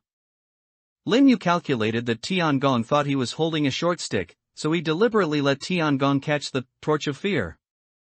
He turned the torch. The scorching flames instantly burned Tiangong's hands and face. Because Tiangong released his hand quickly enough, the burns were only minor. But then, Lin Yu activated his advanced ability as a doctor. He activated the syringe item effect, instantly aggravating Tiangong's burns. Feeling the unbearable pain, Tiangong was momentarily panicked, and the burns to his respiratory tract affected his mobility. And moments like this. It was enough for Lin Yu to use syringe and torch of fear to kill Tiangong directly. As for why Fu Luo below could still hear the crashing sound for so long, Lin Yu did it on purpose. He kept hitting the surroundings with a hammer and a torch, making a seemingly intense noise. At the same time, he was looking through Tiangong's mobile phone and using the mask to transform himself into Tiangong's appearance. Through Tiangong's phone, Lin Yu was preparing to get a deeper understanding of Tiangong's personality, on the one hand, and on the other hand. He was also learning about the predators and preparing to send a distress message. After that, after briefly looking through his phone, Lin Yu sent a message for help, then piled up the flammable materials in the room, recorded a video of himself roaring, and placed it at the entrance of the corridor and turned it up to the maximum volume. Then, he stripped Tiangong of his clothes and collected the props he had revealed. Then he used the torch of fear to ignite Tiangong's body, piled it on flammable materials, and set the volume. After Lin Yu changed into Tiangong's clothes and shot himself in the shoulder. He jumped from the 3rd floor. After using the doctor's ability to heal the gunshot wound in minor falls, Lin Yu began a series of performances. As it turned out, this performance did fool Fu Luo and the Predator member Xingren who arrived later. Now that my identity as a Tiangong is confirmed, I should be able to act as one from now on. Thinking about this, Lin Yu returned to the territory of Joshi Garden. The fire caused by the torch of fear has been extinguished, and the entire building has been burned black, leaving no trace. Lin Yu strolled downstairs and found Fu Luo still unconscious. Lin Yu's punch just now was just effective, it stunned the opponent but didn't hurt their brain. Lin Yu squatted down and then shook Fu Luo. "Hey, wake up!" Fu Luo was shaken awake by Lin Yu. Looking at Lin Yu who was looking at him with concern, Fu Luo said apologetically, "Sorry, Mei." Lin Yu spoke quickly, his expression a mixture of concern and self-blame. "It's okay, it's my fault. I was careless and let him get away. I didn't catch up with him just now. And I almost killed you." As Lin Yu spoke, Fu Luo rubbed his head, which still felt a little painful. "Did I almost die?" Facing Fu Luo's questions, Lin Yu nodded sincerely, his expression filled with guilt. "Just now I noticed that you had symptoms of intracranial hematoma and severe concussion, but I was so busy chasing Tiangong, who I couldn't catch up with, that I didn't notice it at first. Luckily, he ran so fast. He got into a taxi and disappeared as soon as he left the community. I was able to find him in time. And used my ability to give you first aid. If it's any later, it might be dangerous." Lin Yu was moved as he spoke, clenching his fists and his eyes reddening slightly. "I'm sorry. For below, I was too arrogant. It's all my fault that you were harmed." Fu Luo looked at Lin Yu in a daze, then waved his hands repeatedly. "It's okay, bro, you saved me in the end, didn't you? And this is all thanks to God." Lin Yu shook his head, feeling somewhat frustrated. "But I let him get away, so I gained nothing, you took that blow for nothing." Fu Luo looked at Lin Yu, who was still blaming himself, and couldn't help laughing. "It's okay. It wasn't in vain. At least I gained a trustworthy friend. Honestly, I thought you were the kind of cold-hearted guy who only knew how to exploit and threaten others," Fu Luo said emotionally, "but your genuine feelings just now made me confirm that you are a good person, a friend worthy of deep friendship and trust. What you had before was just your protective color. This reward is much more valuable than a reward of several thousand points." Fu Luo patted Lin Yu's shoulder and said, "Besides, we may not be completely unsuccessful. If order catches that guy, we might even get points for providing clues." As soon as Fu Luo finished speaking, a strong voice sounded behind the two of them. "Yes, we are already hunting down Tiangong. The information you two provide is invaluable." Looking back, I saw a tall man in police uniform walking towards me. Lin Yu glanced at the police rank on his shoulder and understood. A third-level police superintendent, judging by his temperament, should be a veteran police officer on the front lines. He earned his title purely based on his qualifications and abilities. Lin Yu suddenly became a little more serious without showing any emotion, and his originally relaxed acting skills became even more seamless. Fu Luo also greeted the other party warmly. "Brother Shan, order must bring that guy to justice. It's really too rampant. Oh, by the way, let me introduce you. This is my friend and temporary partner, mate. Her occupation is doctor. Brother Shan, let me tell you, my brother is strong, loyal, and smart. Without him in the last dungeon, I definitely wouldn't have gotten the extra reward. It's the same this time. It's a pity that I was the one holding him back, otherwise, I would definitely have defeated that Tiangong. He single-handedly beat Tiangong so badly that he fled in panic, covered in wounds. I just had a brain hemorrhage from being attacked by Tiangong. It was only thanks to my good friend Wu Yu that he gave up chasing Tiangong and healed me that I was able to survive. He truly has a very upright outlook, just as righteous as the people of your order. Some NPCs died in vain in the last dungeon, and he couldn't help but meddle in their affairs. It seemed that those who were worried about order thought that Lin Yu had alerted the enemy and scared away Tiangong. When Fu Luo was introducing Lin Yu, he kept saying good things about Lin Yu. This made the policeman called Shan Gu nod repeatedly, and his eyes were full of goodwill when he looked at Lin Yu. After introducing Lin Yu to the police from order, Fu Luo also introduced the other party to Lin Yu in return. After Fu Luo's introduction, Lin Yu also had a general understanding of this policeman. This policeman, nicknamed Shan Gu, has the forum ID Gao Shan. Gao Shan not only comes from order, but is also the squad leader of Order's first squad stationed in Zhengchang. The organizational structure of Order is very simple. They have their own members in cities across the country. The organization in each city is called XX, city name, core, and there are numbered squads under it. Each squad has a full complement of 5 people, and some may have fewer, perhaps only 2 or 3 people. As the squad leader of Order, Gao Shan also has impressive strength. His occupation is also related to the uniform he wears, police officer. The ability of the police is to select a player or NPC and significantly reduce the opponent's ability. This is a very powerful profession in single combat, and it also fits in well with the style of the organization Order. As the captain of Order, Gao Shan must have completed the upgrade. Therefore, Lin Yu couldn't help but speculate. Which advancement direction of police has Gao Shan chosen? Handcuffs, or siren? With Fu Luo as a guarantor, Gao Shan also had a good impression of Lin Yu. Doctor, from what Fu Luo said, you can not only fight Tiangong back and forth, but you can even beat him and make him flee, right? It's really incredible. Tiangong is not a simple character. Gao Shan praised Lin Yu a few words. You're welcome, Brother Shan. Lin Yu shook his head and said, I only managed to win after using all my trump cards. Besides, I feel like his strength isn't quite right either. I previously conducted some research on Tiangong through various channels. For some reason, one of his hammers seems to be missing. Lin Yu said modestly. He saw with his own eyes Lin Yan admit to him that he had stolen Tiangong's hammer.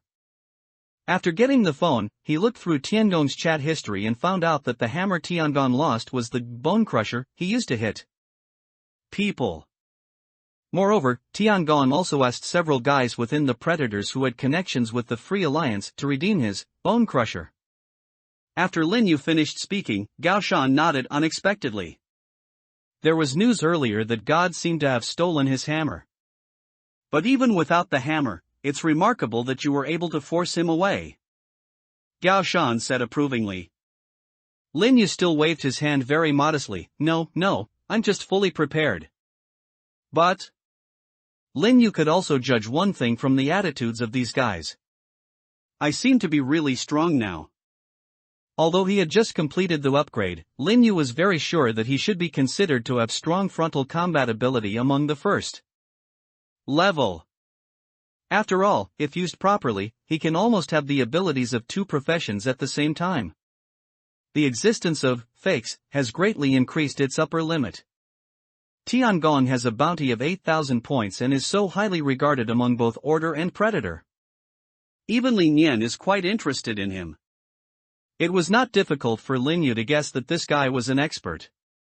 At least among people with the same number of copies and the same first level, his strength is quite good.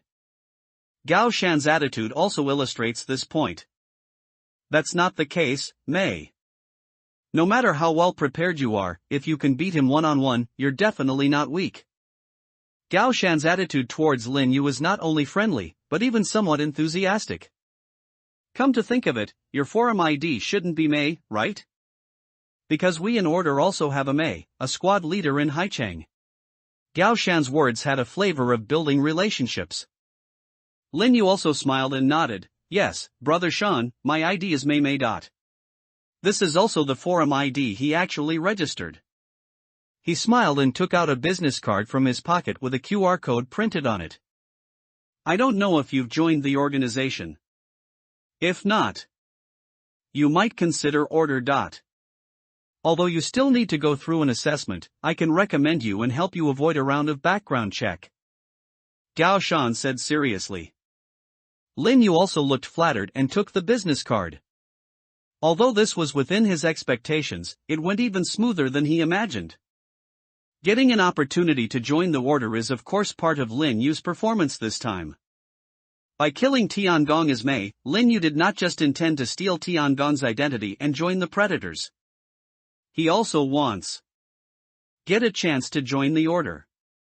Gaining Fu Luo's trust, using Fu Luo to influence the judgment of the Order, and then adding his own record of being able to tie with Tiangong. Lin Yu didn't expect to be able to enter Order all at once, but it would be nice to be able to get some convenience. After putting away the business card, Gao Shan showed a very satisfied expression on his face. Order really needs someone who is good at fighting and has a righteous character. I don't know which city you are from. When you enter the local assessment stage, you can tell me. I can tell you what to pay attention to then. Hearing Gao Shan's words, Lin Yu spoke with a smile. I'm from Jiangcheng, and I came to Zhengcheng specifically to look for Tiangong. I appreciate your kindness. I'm already very grateful for exempting me from one round of background assessment. If I really join the Order, I'll have to pass the remaining assessments on my own. Order is the most fair and reliable organization in the hearts of all players. I don't want to play tricks during the assessment to join. Lin Yu said seriously. Gao Shan was also shocked after hearing Lin Yu's words. He patted Lin Yu's shoulder. Well, you really are a good fit for our Order. Have you ever considered settling in Zhengcheng? Gao Shan's eyes clearly revealed his passion for talent. Lin Yu declined the offer. Thank you for the invitation, but I have family in Zhengcheng. Gao Shan nodded. Sure, if you need anything in the future, you can also find me, just contact me through the forum. If we find Tiangong later, we will also allocate you the points you deserve based on his injuries and his declining combat power. Gao Shanjian chatted with Lin Yu for a few words and then left quickly. The order that was dispatched to hunt down Tiangong has already begun to negotiate and fight with the predators. As the squad leader of order, Gao Shan was naturally busy providing support. It seems that the purpose of coming here was just to confirm that Fu Luo was not injured. This also further improved Lin Yu's impression of the organization order. Sure enough, an organization that is recognized by most players is indeed reliable. After Gao Shan left, Lin Yu and Fu Luo temporarily parted ways. Go to the hospital and have your head checked again to make sure everything is alright. When Gao Shan's points arrive, I'll transfer them to you. Lin Yu said this and sent Fu Luo away. After seeing Fu Luo off, Lin Yu was not in a hurry to leave. He took out his phone again and opened the Predator app. Although it lacks the technical support of the forum, it seems that in order to compete with Order and other organizations supported by the forum, Predators also developed its own app. After all, this thing doesn't actually have a particularly high technical threshold. However, compared to the forum, the security of the Predator app is much worse, and there may be some Order undercover agents mixed in. After clicking on the app with the stick figure wolf head icon, Lin Yu also looked through the chat groups inside. Now everyone is chatting animatedly. The focus of the topic is naturally no surprise. It's Zhengcheng. Order and the brothers from the Hunan province branch are fighting. This kid Tiangong is really good at causing trouble. But I like people who can cause trouble. Can the brothers in Zhengcheng hold on? Should we go and help them? Almond, whom I had met before, was also speaking in the group chat. It's okay, Tiangong has returned to the base. Right now, our minister is leading a few team leaders to fight at the old flour mill in Zhengcheng. You can definitely run away if you want, but the opportunity is rare, so just treat it as training. Looking at Xingren's words, Lin Yu nodded slightly. The old flour mill is not far from Juxiyuan. It turned out that the people from the plunderers and Order ran into each other there. Lin Yu originally planned to go and watch the high-end players of these organizations fight each other, so after confirming the address, he naturally covered his face and went there. It was a 10-minute journey, and Lin Yu hurried as fast as he could and arrived at the scene in less than 5 minutes. In the abandoned factory, the battle had obviously reached a fever pitch. There was a circle of black metal rods inserted around the factory. Lin Yu knew that this was a well-known prop of the Order organization, which was possessed by almost every city brigade, the cognitive disturbance generator. By sticking this thing into the ground, ordinary people can ignore the abnormalities inside. As a player, Lin Yu would of course not be affected. He heard the sound of ping-pong inside.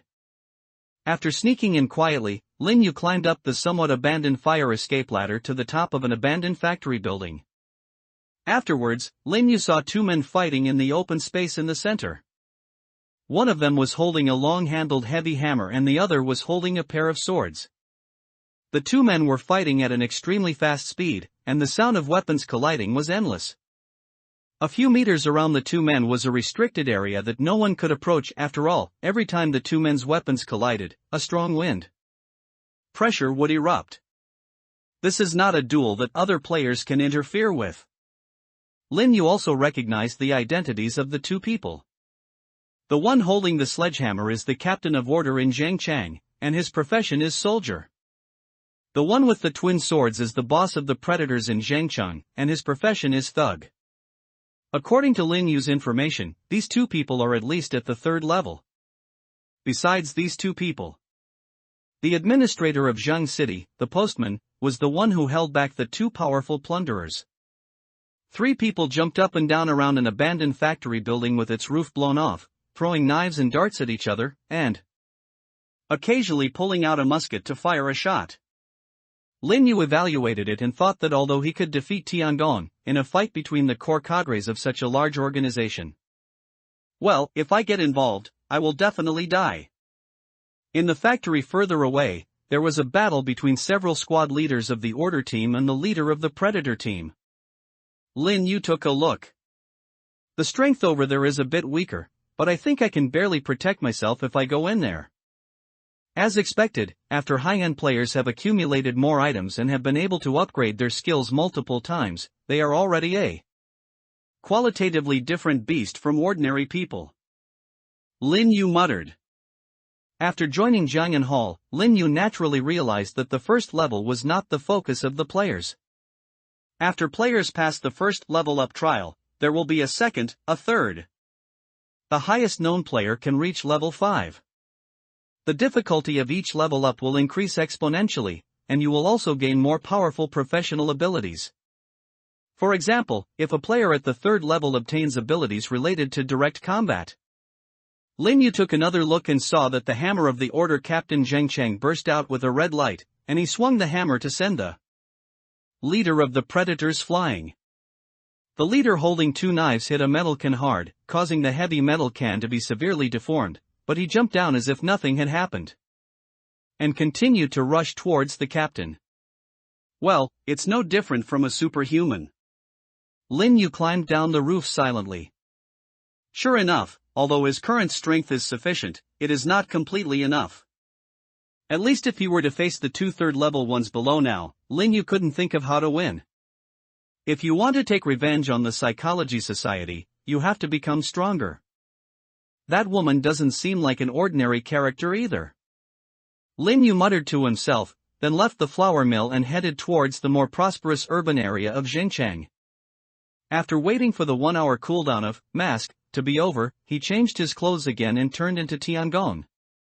He came to a billiard hall on the street and pushed the door open and walked in. There were a few customers playing billiards in the billiard room, and the decoration looked a bit old. Lin Yu walked straight to the front desk, looked at the yellow-haired man who was watching short videos on his mobile phone, cleared his throat and spoke. Brother, please open the table for 3 hours and 50 minutes, get 2 bottles of iced Fanta, and half a pack of Lotus cigarettes. The yellow-haired young man raised his head when he heard this, and saw Lin Yu's appearance at the moment, and laughed. Oh my god, brother Tiangong, what code are you talking about? It's like I don't know you. As he spoke, he took out a bunch of keys from under the table and handed it to Lin Yu. Lin Yu really didn't know who this yellow-haired man was, so he could only nod coldly. During this special period, it's better to be more rigorous, he said seriously. Special period? Oh, brother Tiangong, I understand what you mean. I heard Sister Xingren said that you're being targeted by order. Our Zhengcheng boss is no longer in the base, so we really need to be more cautious. Huang Mao said with a smile. Yes, so you should come with me too. I have something to tell you. Lin Yu said calmly. Should I go too? What if I'm on duty? Find someone to replace you first. I'll take responsibility if anything goes wrong. Lin Yu said firmly. Huang Mao hesitated for a moment, then nodded, okay, wait a minute, brother. As he spoke, Huang Mao took out his cell phone and made a call. Hello, Xiaoma, come and cover for me. I have something else to do here. Lin Yu waited for about 10 minutes, and another young man with dyed green hair came on an electric bike. This is the pony that Huang Mao brought.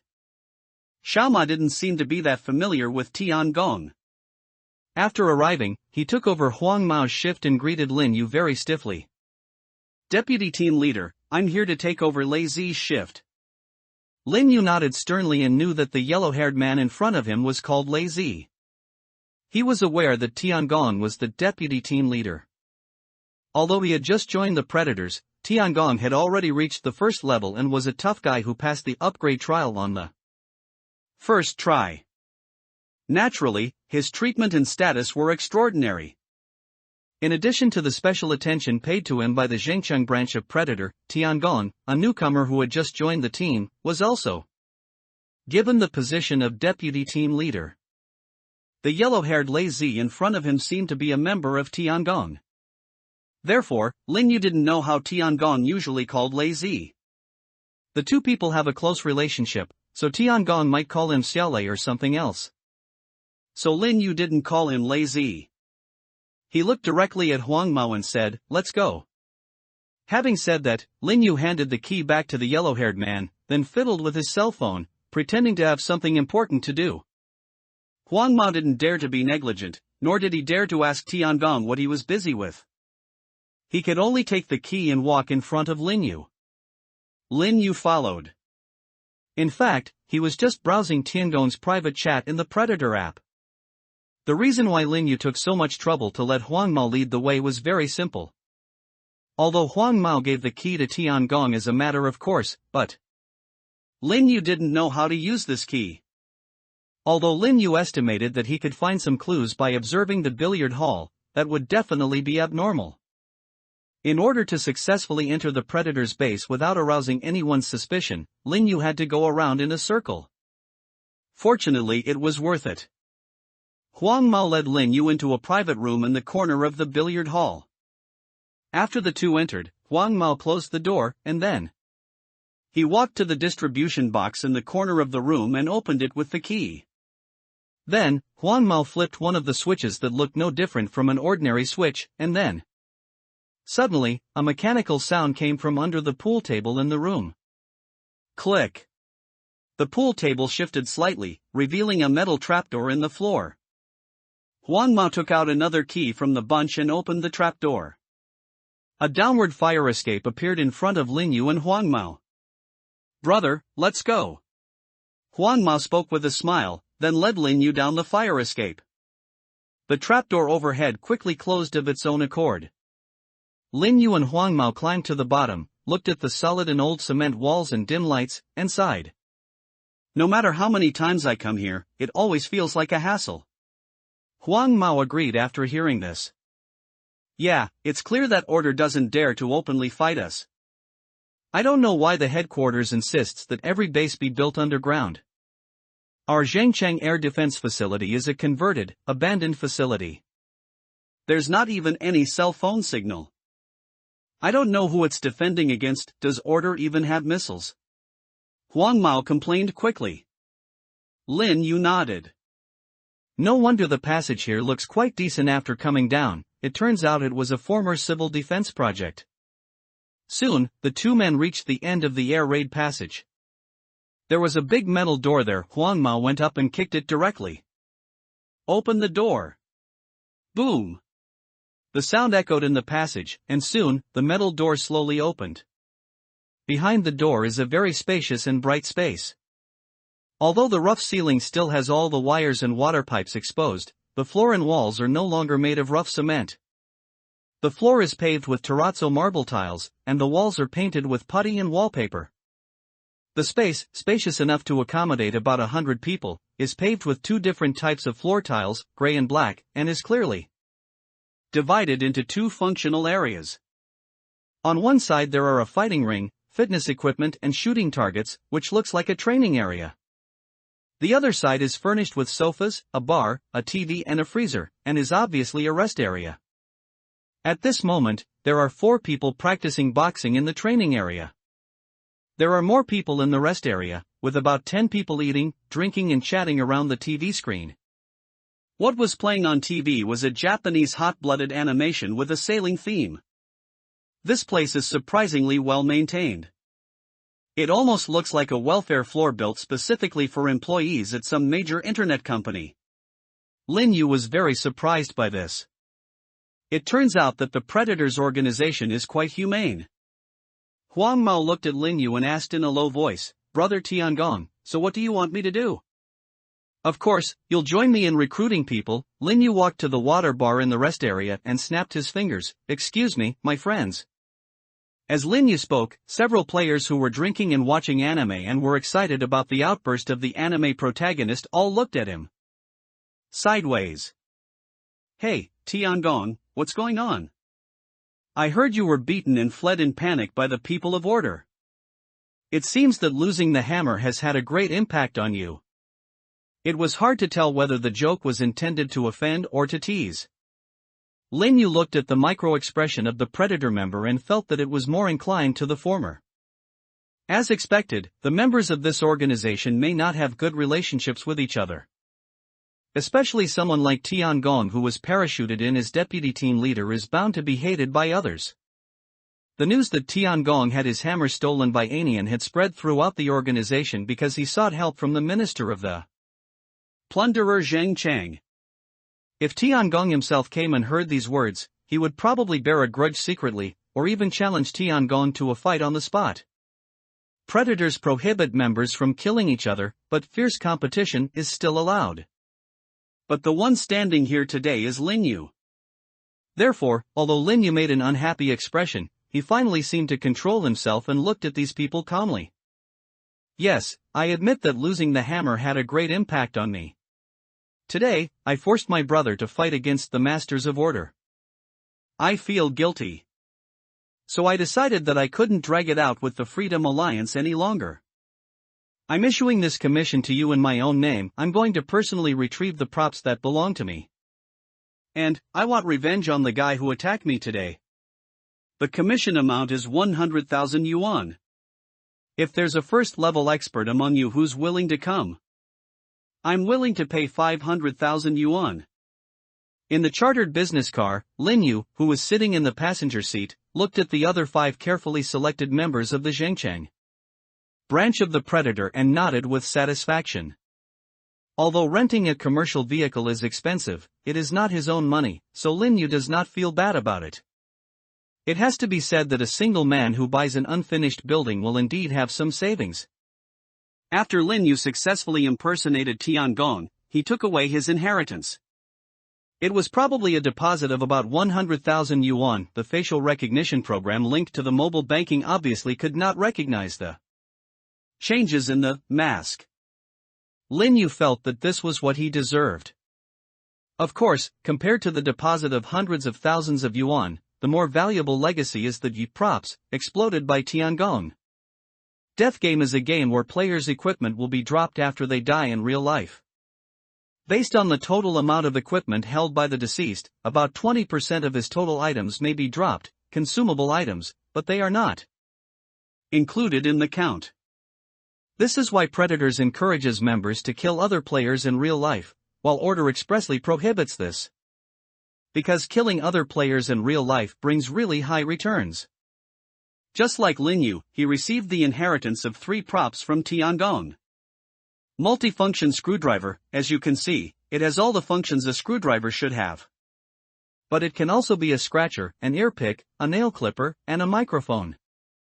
BBE 300, produced by Creator, a self-destructing robot with a follow-up effect, reusable.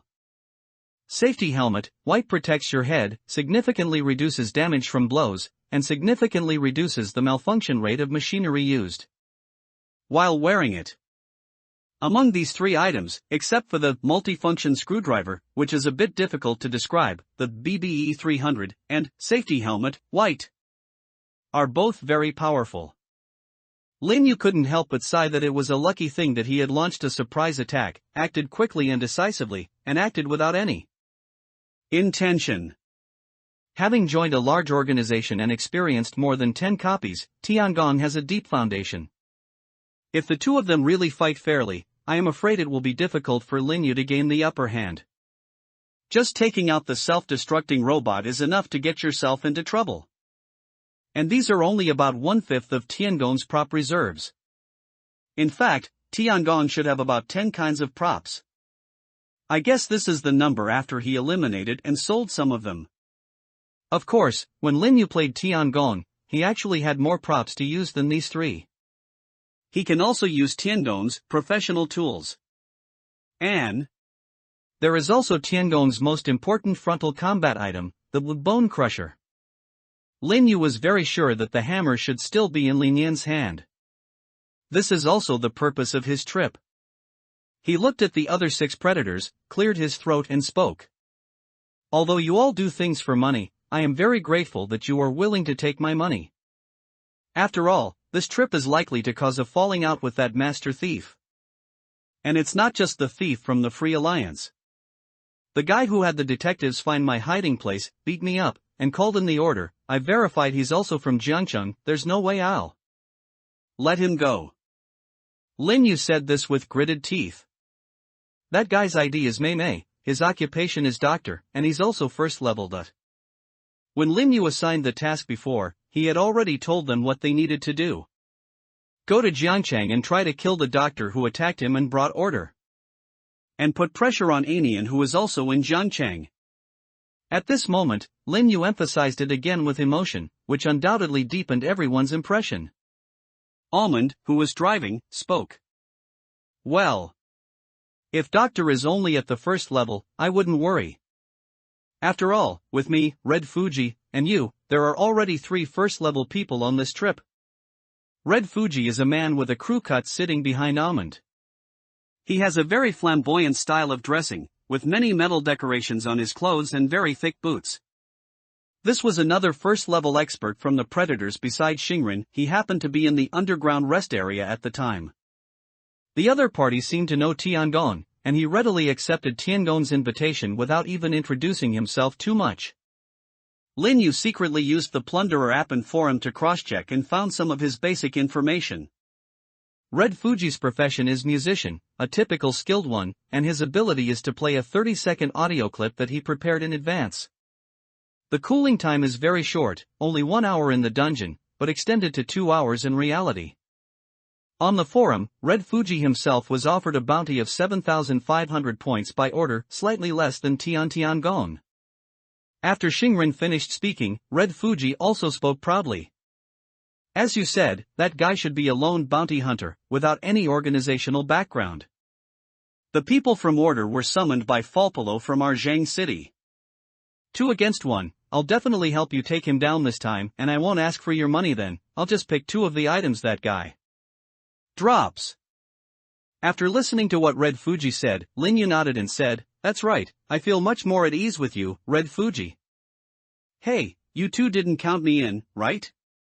Am I a first-level person? Am I a first-level person? Almond yelled in dissatisfaction. The remaining 3 people sitting in the back row have not upgraded, but it seems that those who come to earn this money are people who have interactions with Tiangong on a daily basis.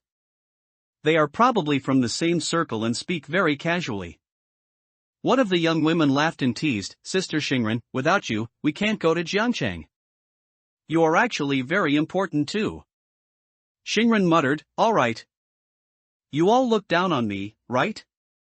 Among ordinary professions, there are actually not many that can directly improve combat effectiveness. Soldiers, killers, thugs, etc.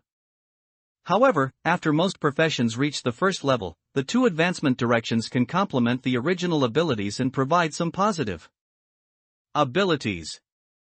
The driver's original ability is information-based, which allows him to obtain a real-time road map in his mind and mark the dangers he may encounter along the way. The 2 advanced directions are accelerator and brake. The former is a component that can be installed on any object or prop to turn it into a temporary vehicle that can be driven. For example, if you press it on a roadside stone pillar, 2 wheels will pop out of it. The function of the brake is to stop the forward movement of a moving object.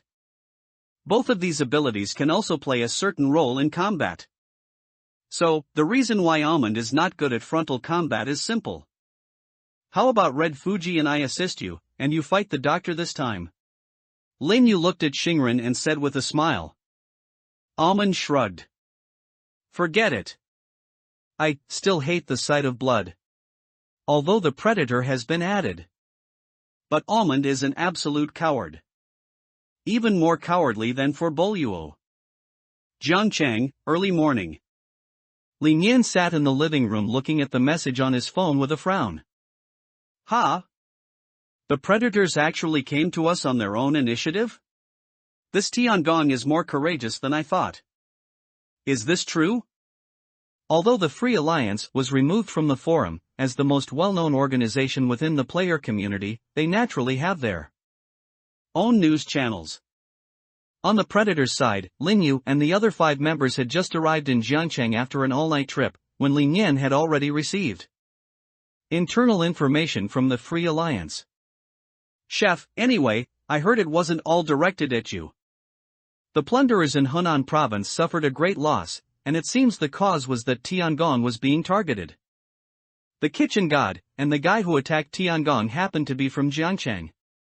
Thief on yen, TSK, then I really got into trouble. Magician, regardless of the reason, please be careful. According to the information, in addition to Tiangong, there are 2 other first-level ones. Red Fuji and Almond. Magician, I have uploaded the information to the group. Lin Yan opened the file sent by the magician on his mobile phone. As I was watching, a slight noise suddenly came from the yard. Hey! I looked up and as expected, I saw the figure I had met before. When Lin Yan heard that the dog at home didn't bark, he guessed who the person was. Hey, Zhu Ming, is that so? She stood up from the sofa and put her hands on her chest. Although I said I'm quite interested in you, my house is not a public toilet, you can come and go as you please? Veterinarian Zhu Ming, also known as Lin Yu, showed a gentle smile. Don't be angry, Anian. I came here for a reason. I got some news. A group of plunderers have sneaked into Jiangchang and may be harmful to you. The members of the Free Alliance are probably quite scattered, so I'd like to ask. Do you need any help? Lin Yan was a little surprised. You know about this, too. You're well informed. But don't worry, they only have 3 first-level warriors in their team. I can definitely handle them. Lin Yu raised his eyebrows. Oh, could it be? Of course, I'm a second order. Lin Yan answered directly, with a hint of pride in his tone. Lin Yu was secretly surprised. I have indeed always underestimated this thief lady. Then my worries were unnecessary, Lin Yu said, stroking his chin. However, Miss Anian. Since the other party has 3 first-level experts this time, it means that there should be someone among them with a reward of more than 3,000 points. Or 50 points, right? Why don't you try to treat this as a test from me? See if I can help you solve this problem? Lin Yan raised an eyebrow. You haven't leveled up yet. The other side has 3 first-level cultivators. Do you mean to try to kill them and resolve this matter? Of course not a head-on confrontation, Lin Yu chuckled. Anyway, if you believe me, please do me a favor. What? Lin Yan looked at Lin Yu with interest. Lend me Tiangong's bone crusher. Lin Yu said calmly. Lin Yan was stunned for a moment, then narrowed his eyes. Oh, it seems that you know more about the feud between me and the plunderer than I thought. I'm starting to wonder if you're an undercover agent for the Predator. As she spoke, Lin Yu nodded. Yeah, so, would you like to choose to trust me and give it a try? Lin Yu was answered by a thrown black hammer. Lin Yu caught it, and then a prompt appeared in front of him. Bone Crusher increases destructive power against living things, can reveal a living thing's weak spot, and hitting that spot can cause massive damage. Lin Yu slipped it into his sleeve and then looked at Lin Yan. Thank you for your trust, Miss Anian. Then, next, around 2 o'clock this afternoon, if you don't want to get into trouble, please let the people from the Predator confirm that you are not present. It would be best to find someone from the Jiangcheng Predator side and have some tea or something. Lin Yu said with a smile. Lin Yan was stunned for a moment. Although he didn't know why Lin Yu said that, he finally nodded slowly. It sounds like you're planning to do something big that won't disappoint me. Although I'm not familiar with the plunderers here, it's not a problem for me to meet them. I look forward to hearing good news from you. As Lin Yan spoke, Lin Yu bowed slightly with a bright smile. You won't be disappointed. Then he turned around and left, picking up Tiangong's hammer. After leaving, Lin Yu calculated the time to be an hour and turned into a newly opened shopping mall. When he came out again, he had changed from the gentle girl and veterinarian Zhu Ming into a dark, thin, and sneaky young man. Lin Yu soon arrived at the base of Jiangantang, the tycoon's abandoned restaurant. After entering the abandoned restaurant, Lin Yu took out the mobile phone belonging to the identity of Lao Yao, opened the app, and sent a message. Boss, I got some very important news. The thieves from the Free Alliance and a group of foreign plunderers are planning to negotiate. Should we take advantage of this opportunity to make a killing? At Tycoon. Soon, the calm group chat exploded. Freedom League and Predators? What an explosive combination! What are these two organizations planning? Old Yao was talking about negotiation. He wasn't talking about doing something bad together, was he? Boss, what do you think? There were constant messages in the group, and everyone was surprised by the news revealed by Lin Yu. Looking at the reaction of the internal app of Jiang and Tang, Lin Yu in front of the phone was not surprised. As expected, organizations like Jiangnan aren't as well informed as the Freedom Alliance. Top organizations always have top principles. A few minutes after the group chat exploded, the tycoon also popped up. He replied to Lin Yu. Tycoon, if you have time, come to my office and talk to me face to face at Laoyao. Laoyao, got it. After Lin Yu replied, he walked straight up the stairs and knocked on the tycoon's door. The tycoon opened the door in surprise, looked at Lin Yu at the door, and said unexpectedly, so soon? Lin Yu scratched his head, a sly look on his furtive face. I've been waiting at your office door since early morning. After all, I accidentally heard such great news, and I was afraid that someone would get it first. I really want to improve, Tycoon. The tycoon laughed. I've heard that a group of plunderers from Zhangcheng have come to our Jiangcheng. Someone from Order told me last night. But I haven't found out the reason yet. I didn't expect you to have already figured it out. You're here for the thief. I overheard it at a breakfast stall this morning, Lin Yu reiterated. And they weren't just after the thief. I heard. They wanted to kill someone, a doctor, also a first-level cultivator. He's from Jiangcheng and caused great harm to the plunderers of Zhangcheng. Lin Yu said seriously. The tycoon was even more surprised after hearing this. Then, he looked at Lin Yu and said thoughtfully, you rushed to report this to me, do you have any ideas? Lin Yu nodded.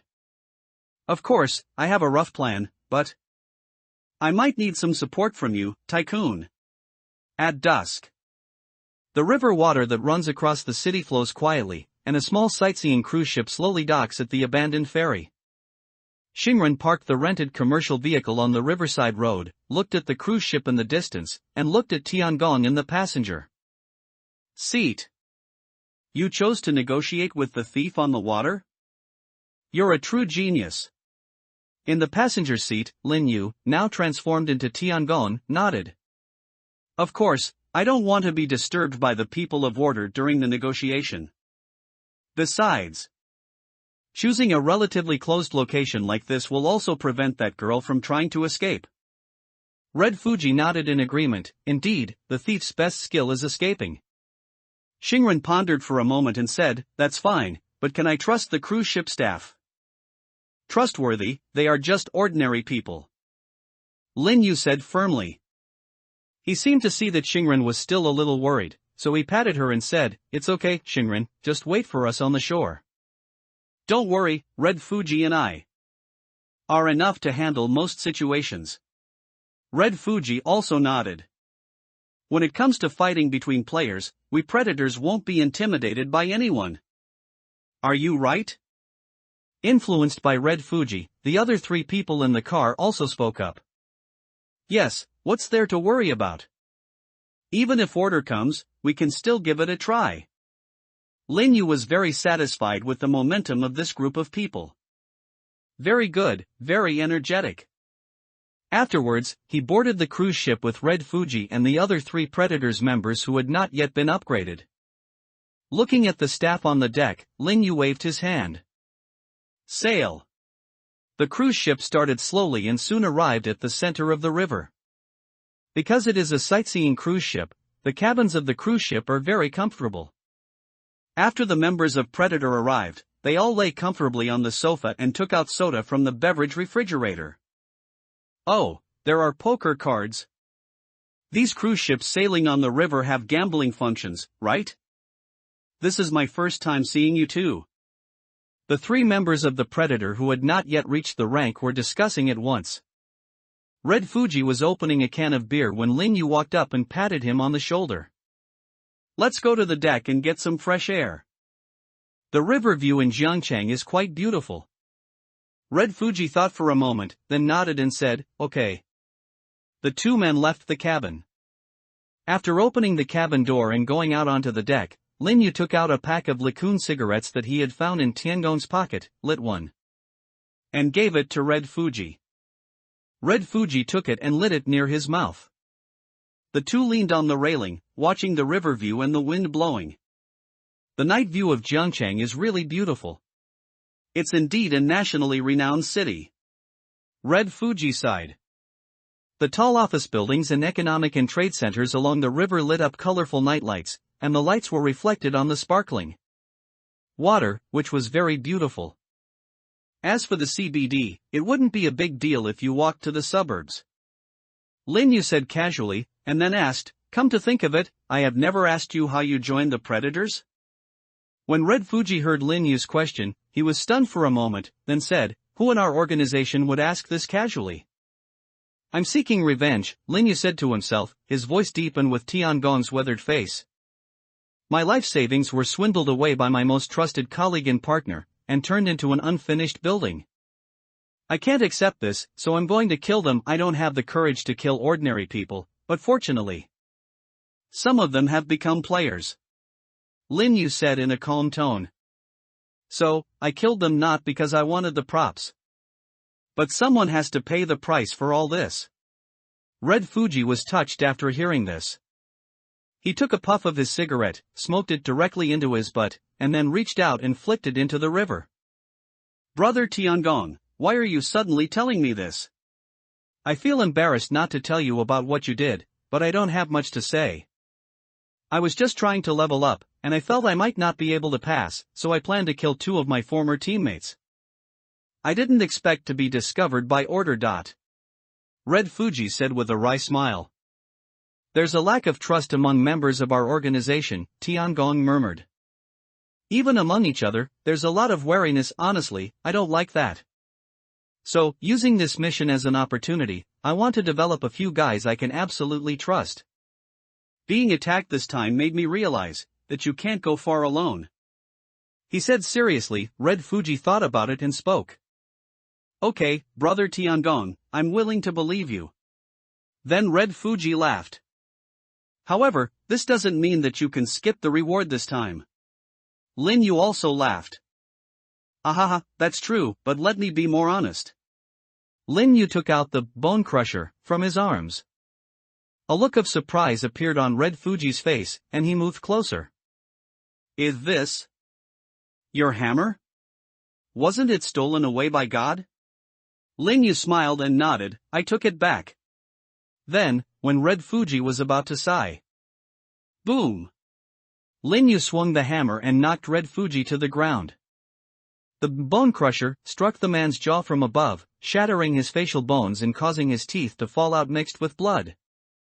Then, before the Red Fuji could scream in pain, Lin Yu hit it with another hammer. Boom! This time, two hammers hit Red Fuji's temple at the same time. Tool hammer and bone crusher are on the left and right. Bone crusher even scored a critical hit. Red Fuji's eyes were bloodshot. He groaned and fell to the ground. Blood foamed from his mouth and nose, and he was no longer alive. Lin Yu shook his hands and then let out a breath. Call. He took out the cell phone from his pocket, the one belonging to Zhu Ming. Afterwards, he turned on the camera function to take a picture of the miserable state of Red Fuji, and then saved and uploaded it to the Hunting Club app. Like the Hunting Club and the forum, it is more like a platform than an organization. It is a public platform open to all players and only has a bounty function. And there are no points, only cash and gold transactions are supported. Similarly, the functions of Hunting Club are very powerful and the developer is also very mysterious. Some people say that this was created by one of the team members who developed the forum and left because he was dissatisfied with the forum. Some people also say that this is the work of the Psychological Society. In short, there are many different opinions. But the Hunting Club is indeed useful. Just like at this moment, after Lin Yu uploaded the photos, he found the post offering a reward for Red Fuji. Soon the hunting club app successfully recognized it. Congratulations, you have completed bounty mission C1805, combined with D0907 and D2315, for a total bounty of 1,040,000 yuan. Please select a payment method. After killing Red Fuji, Lin Yu selected the reward method of the hunting club and edited a scheduled message on his mobile phone. After the scheduled dispatch, he took a breath of fresh air on deck. He doesn't know how to smoke, and he just smoked Tiangong's liqueur and almost choked to death. After a while, Lin Yu took some blood from Red Fuji's body and smeared it on his face, stripped off his clothes, counted the props that the other party had dropped, and then threw the body into the water. Put! The sound of someone falling into the water was heard, and then Lin Yu turned into the appearance of Red Fuji and changed into his clothes. He adjusted his mood and rushed back to the cabin with a panicked look on his face. Inside the cabin, 3 members of the Predators were already playing landlord. Seeing the blood-covered Red Fuji pushing the door open, everyone was shocked. "What's wrong, Hong?" the leading young man asked. "Someone is attacking outside. Tiangong is injured and fell into the water," Lin Yu said while panting. All 3 of them were shocked. "Who did it?" "It was a thief," Lin Yu said in a low voice, panting heavily. "He was very fast, I couldn't see clearly." "Could it be a thief?" one of the young men said in horror. "Damn it, that guy didn't come here to negotiate at all." Another young man from the Predator also spoke with gritted teeth. The female member of the Predator was quite calm. "That's okay. The next step is to maintain collective action and get the ship to shore." Regardless of whether the attacker is a skilled thief or not, the fact that they chose to launch a surprise attack shows they have no confidence in defeating us head-on, she whispered, and the other 2 members calmed down. "But Tiangong's whereabouts are unknown. How can we contact the boat operator?" Lin Yu said with sweat all over his forehead, trying hard to endure the pain. "We all forgot to ask for contact information. There are only 2 people in charge of driving the boat, the captain and the crew, both of whom are on the top floor of the sightseeing cruise ship. This means it won't work if we stick together as a group, someone must go to the top." The 2 male members of the Predators looked at each other and finally made up their minds. "Brother Red Fuji, you and Xiaobing stay here. Let's go tell the captain to dock.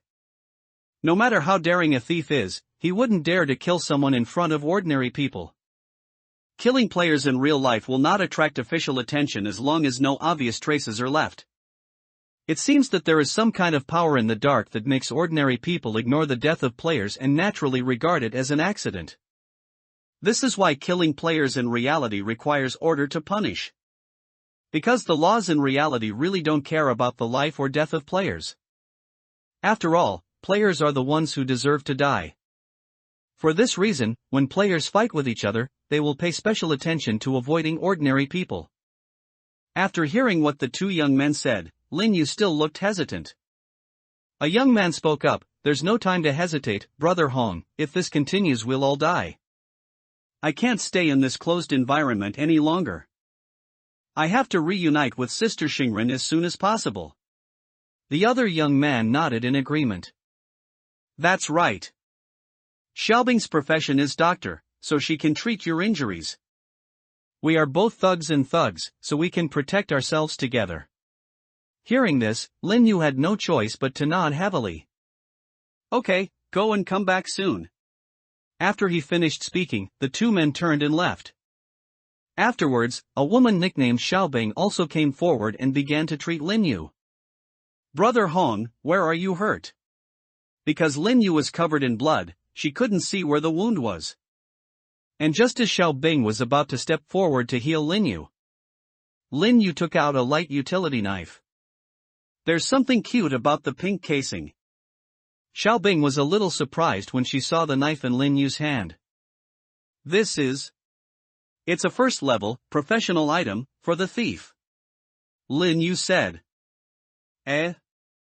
Red Fuji, aren't you a musician?" At this moment, Xiaobing's cell phone rang. Buzz dash. She took out her cell phone and took a look. It was a text message, the sender was Tiangong. The content is very simple. Be careful, Red Fuji is the thief in disguise. Xiaobing's pupils constricted as she looked at Lin Yu in front of her, alarm bells ringing in her heart. You? Lin Yu grinned. Oops, I was discovered. A brisk voice sounded, and then. Swish. Lin Yu felt the item in his hand that had acquired the power of professional item sharp knife, and felt deeply moved. The good thing about being a member of a big organization is that you know what effects each item has, and you can get the results you believe in. Without any additional explanation. A line of blood exploded on Xiaobing's throat. She clutched her throat desperately, activating her doctor ability and spoke in panic. Help! Help! She ran to the cabin door, but to no avail. Lin Yu continued to hold the utility knife and caught up with Xiaobing. Then. Put. This time the knife entered from the side of the neck, cutting the opponent's artery. The first blow was not fatal, it was just to trick the opponent into using his healing ability. This knife was the real fatal wound. After seeing the other person fall to the ground and confirming his death, Lin Yu immediately walked out of the cabin. He walked quickly up the stairs and met two members of the Predators coming down the stairs. They were all a little surprised when they saw Lin Yu coming. Brother Red Fuji, why are you here? Lin Yu pretended to be relaxed and said, Xiaobing saw that you hadn't come back yet and was worried that something might have happened, so she healed my injuries and asked me to come and pick you up quickly. How about it? The captain has agreed to dock. One of the young men said. At this moment, a sound rang in the ears of the three people at the same time. Help! Help! It was faint and seemed to come from the direction of the cabin. Oh no! It's Xiaobing's voice. The thug's expression changed slightly and he rushed towards the cabin. Damn it! It was just a short while ago, and she's already on the deck. Lin Yu said this regretfully and quickly followed. The three rushed into the cabin and saw Xiaobing lying in a pool of blood. The thug's face was filled with shock and sadness. This was within Lin Yu's expectations. He could see from the beginning that this thug seemed to have a good impression of Xiaobing. No. The thug trembled as he helped Xiaobing up, and then he noticed the cell phone that Xiaobing was holding tightly in her hand. Of course, to be more precise. It was Lin Yu who stuffed it in. But that's not important. What's important is that this thug also saw the content of the text message. Then, he suddenly raised his head, met Lin Yu's smile, and saw clearly the utility knife in his hand flashing with a cold light. The belief that had just disappeared appeared again. And this time, the moment the thug opened his mouth. Careful! The thug's throat was pierced by Lin Yu, who was standing behind him. Sitting in the cabin, Lin Yu gathered their bodies together, took photos and uploaded them to the hunting club, this time under the identity of Old Yao. The combined bounty on the remaining 3 members of the Predator group is not as high as that on Red Fuji alone, but the total is still about 200,000. Lin Yu sat in the cabin with the appearance of Red Fuji, feeling a sense of unreality. I've become a millionaire. He stroked his chin and muttered. I have to say, killing and robbing really makes money quickly. Of course, this money has not yet arrived and is not in the pocket. But after Lin Yu killed these people, he not only received the reward from the hunting club, but also got 5 props directly. 2 pieces of Red Fuji and 1 each for the remaining 3 people. Lin Yu took a look and found nothing he could use. He decided to sell it and earn some money. After waiting quietly in the cabin for an hour, the cooldown of Mask was completed. Lin Yu changed back into the appearance of Old Yao. He left the cabin and came to the cockpit. When the captain and the first mate saw Lin Yu, who looked like Old Yao, appear, they all nodded. Don? Of course. Lin Yu said with a smile. These 2 people were peripheral members of Jiang and Tang, and he had asked them to come from the tycoon. Because the tycoon did not fully trust Lin Yu, who was Old Yao, he did not send the core members of Jiang and Hall to gamble with him after all.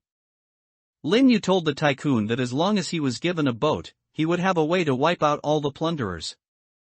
This did not allow the tycoon to become suspicious. Fortunately, Lin Yu did not want the tycoon to send experts to help, as that would make it much more inconvenient for Lin Yu to carry out the plan. Do we want to dock now? The peripheral member in charge of driving the boat asked, and Lin Yu shook his head. No need, I'll report to the boss first. As he spoke, Lin Yu turned on his phone and used the internal app to make a voice call to the tycoon. Hello? Lao Yao, is it done? Came the tycoon's lazy voice. Well, except for Tiangong, who escaped by jumping into the river. The rest of them are confirmed dead. There are 3 bodies in the cabin. The first-rank Red Fuji fell into the water after his death. If we salvage it, we should be able to find his body. Lin Yu deliberately made his tone a little frivolous, as if asking for credit. After all, he is now playing old Yao. The tycoon laughed and said, You're quite capable, kid, although I didn't ask you beforehand, how did you do it? On your own, it should be enough, right? Lin Yu smiled embarrassedly. Indeed, I have found helpers. Based on your information, you should know by now that Tiangong suffered a loss in Zhangcheng, so they chased us to Jiangcheng. The tycoon nodded. Yes, I heard he was injured by a doctor from Jiangcheng, so he gathered his men here. Negotiations with the thief are only one aspect. I happen to know that doctor, Lin Yu said calmly, plus the veterinarian we found. The 3 of us watched them board the ship, quietly boarded, and defeated them one by one. After they finished, they left. The tycoon was very surprised. I can actually know someone who was even better than Tiangong. Where does this doctor come from? Is it possible to join Jiangyan Hall? If you can bring him in, I will reward you with the highest level of points. The tycoon said eagerly. It is clearly stipulated within Jiangyan Hall that players who recruit players with strength and potential will be rewarded with points. Lin Yu smiled bitterly. Boss, I do want to. But he succeeded in advancing without joining the organization, so he might be a little arrogant. So, it seems his goal is order. And I only participated in a dungeon with him once. As Lin Yu spoke, the tycoon felt a little sorry. Well, never mind that, what about this veterinarian you mentioned? Since you mentioned it separately, I'm afraid you're quite capable, right? Hearing the tycoon's words, Lin Yu's tone showed a bit of fear that was consistent with his character. That girl? I don't have the confidence to convince her.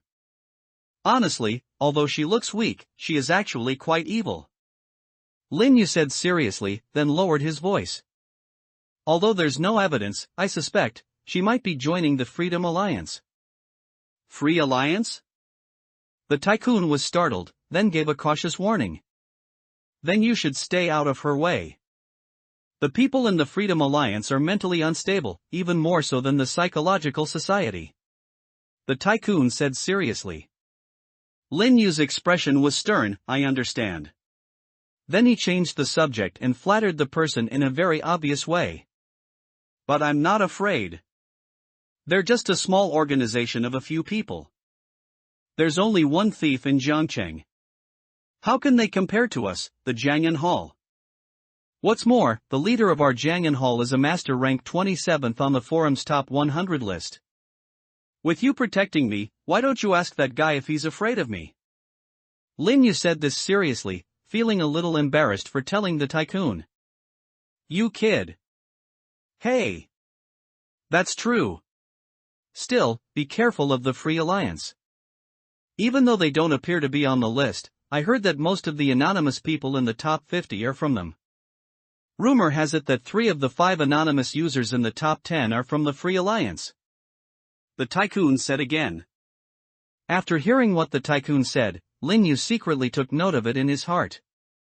The Free Alliance is so powerful? It makes sense. If an organization with so few members is so famous, it must be cutting edge, with every member possessing unique skills. In short, if you really want to join in, you have to verify it thoroughly. Lin Yu pondered in his mind, and then spoke to the tycoon. Boss, aside from Tiangong running away, the other 4 people I saw on board are confirmed dead.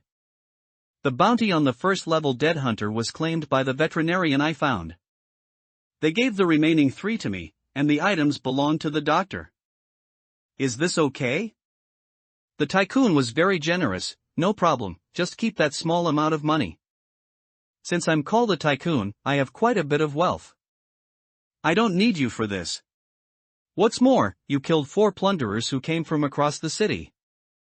This achievement will certainly be recorded in our Jiang'an Hall. This benefit is much more important to me than money. Once the ship docks, go collect the hunting club's reward with peace of mind. I'll take care of the aftermath. With the tycoon's consent, after the ship docked, Lin Yu disappeared into the night before the members of Jiang'an Hall arrived. He was not in a hurry to collect the bounty from the hunting club as the tycoon said. But for Lin Yu, the aftermath work is not over yet. In the darkness, the power of mask was ready again, and Lin Yu changed his face again. Wearing a white coat and carrying a shoulder backpack, Lin Yu came to the business car by the river. I knocked on the glass of the cab, and the window dropped at a steady speed, revealing the face of Almond. The woman was obviously very alert, but she still pretended to be relaxed. Sister, what's wrong? Do you want a ride? Almond, holding a toothpick in his mouth, asked with a smile. Lin Yu, who had transformed into the appearance of a weak girl, smiled. No ride, Sister Almond from the plunderer. He called out Almond cheerfully, and at the moment when the other party's face suddenly changed and he was about to pull out a weapon from his pocket, he took the initiative. The gun was pointed at Xingren's eyebrows. Although there was no bullet, Xingren obviously didn't know this. She instantly raised her hands and said, "Oh, calm down. Lin Yu has used this trick too many times. When dealing with a coward like Almond, it doesn't matter whether there are bullets in the gun or not. She doesn't dare to gamble or fight. Let me introduce myself. My name is Xu Ming, and I'm a veterinarian. I haven't joined any organization yet, but I should be considered a reserve member of the Free Alliance." After hearing Lin Yu's speech, Xingren was a little confused, but she felt relieved. Although for ordinary people from the Freedom Alliance should be avoided. But if the members of Predator were allowed to choose, it's good that it's not order. Then, Xu Ming, what can I do for you? Are you here on behalf of the thief? Almond asked out loud. Lin Yu shook his head. MS. Anian does know about this, but it's not a big deal. I was mainly asked by a friend to earn some extra money and to complete the assessment for the Free Alliance. I'm sorry to inform you that all your teammates, except for that craftsman, are dead. Of course, I can't guarantee that the craftsman is still alive, but I hope he's better at swimming. As Lin Yu spoke, Xingren's face revealed undisguised panic. What do you mean? She understood Lin Yu killed all her companions and forced Tiangong to disappear. But Almond doesn't understand. Why did the other party leave me alone? I hate boring things, Lin Yu smiled gently. Negotiations are so boring. If you're here to plot how to kill An Yen, I might help you. But unfortunately, the idiot leading you is a boring guy who can only think of safe solutions. This is also why I won't join you, the Predators. To put it bluntly, there's no difference between you and order to me. Lin Yu kept talking in a gentle tone, which made Xingren obviously aware of his abnormality. Xingren swallowed and asked, "What exactly do you want to say?" "Nothing. It doesn't matter what I want to say. The point is, you want to live, right?" Lin Yu looked at Xingren and put away the gun. "Then, go back to where you belong, fleeing in disgrace, while I still find this idea amusing. Or, let's try to get revenge." Lin Yu stared at Xingren eagerly and licked his upper lip gently. Xingren had almost no hesitation. The moment Lin Yu put away his gun, he stepped on the accelerator to the floor and rolled up the car window. Finally, the business car disappeared on Binjiang Street. After watching the taillights of the car disappear, Lin Yu slowly exhaled. Very good, there is one last step. He sent a message to Anian using Zhu Ming's mobile phone, then changed into bloody clothes, threw his shoulder bag and mobile phone into the flower bed, turned around and jumped into the river. The river inside Zhangcheng is wide and has a steady flow. As long as you can swim a little, you will hardly drown if you fall in. Lin Yu naturally knew a little about swimming. This is a good aerobic exercise that can keep you in shape and increase your lung capacity, which is very helpful for becoming a qualified actor. After soaking in the river water for a while, Lin Yu went ashore from the flat mudflat he had chosen in advance. At this moment, the mask has changed again, becoming Tiangong's miserable appearance. He sat down dejectedly on a rock on the shore, and soon, an ordinary Nissan sedan stopped on the road above the mudflat. Ling Yan, who definitely did not have a driver's license and whose family definitely did not drive a Nissan car, opened the driver's door and walked onto the mudflat. Looking at the dejected Tiangong, Ling Yan put his hands in his pockets and spoke with a smile. "Hey, I heard you came to Jiangcheng. Are you planning to talk to me?" Lin Yu acted as if he was frightened and alert. After he stood up, he saw that it was Lin Yan, but he still did not let his guard down.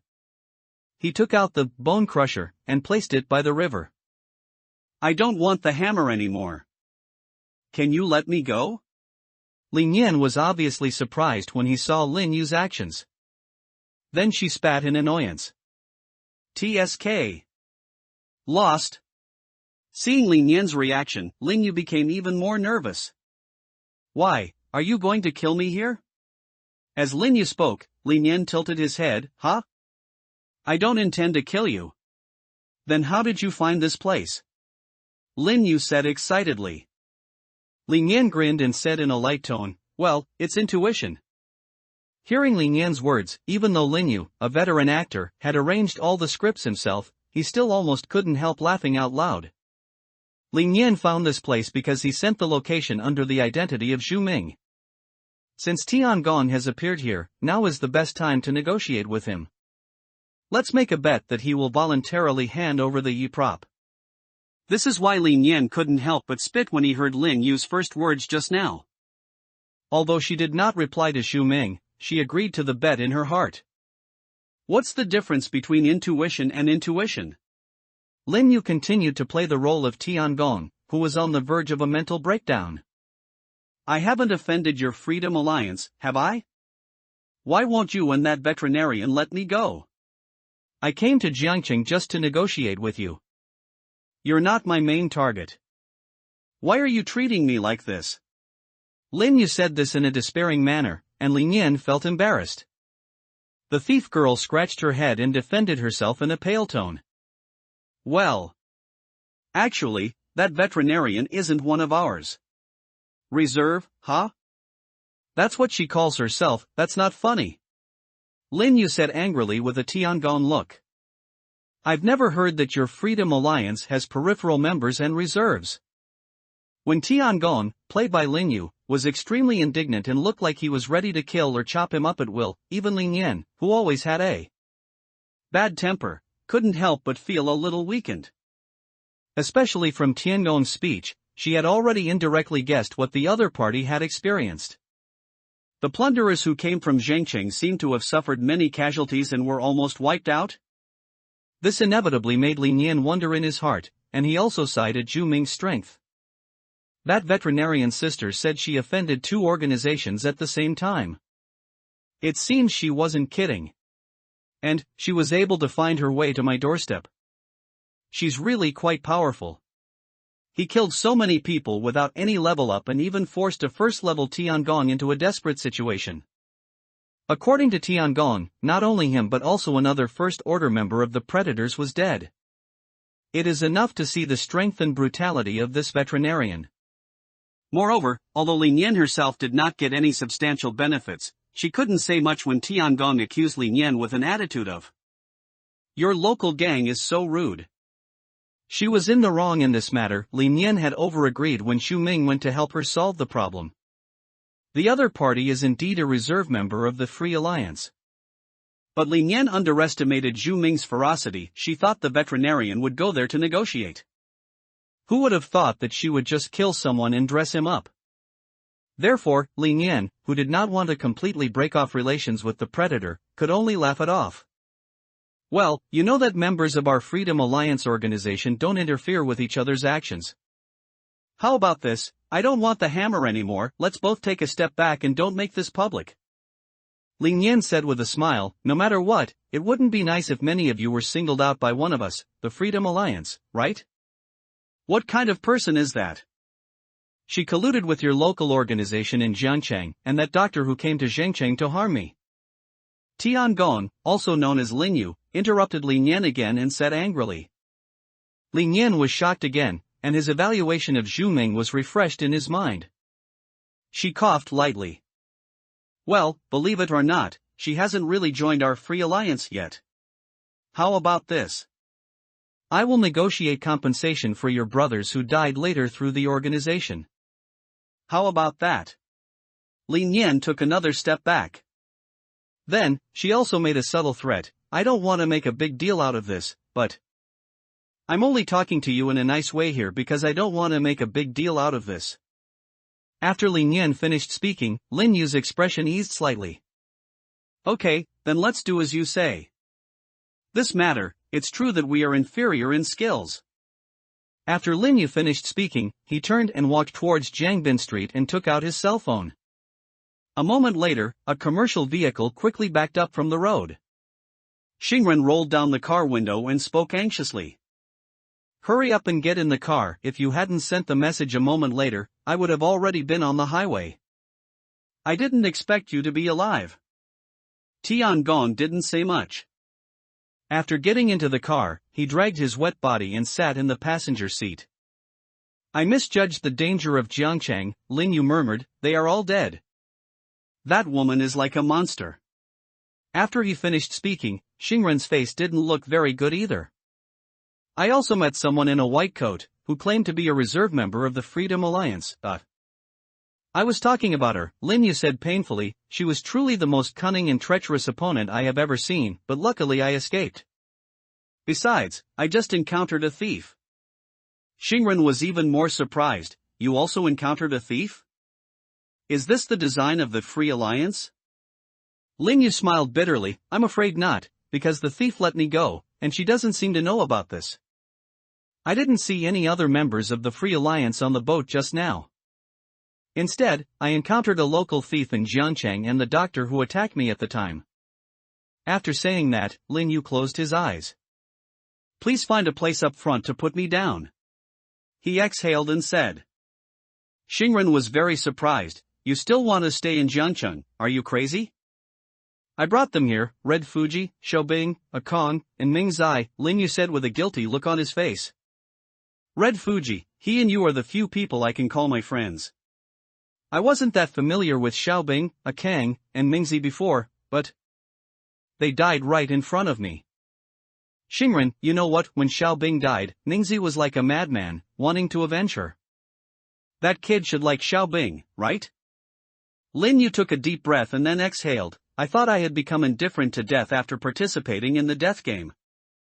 What an irony, I have joined the predators and killed innocent people for revenge. But when they died in front of me, I couldn't remain indifferent. He said self-deprecatingly. Xingren was silent for a while and patted Tiangong gently. It's not your fault. From the moment we joined the death game, we were all destined to just linger on. I know, but because of this.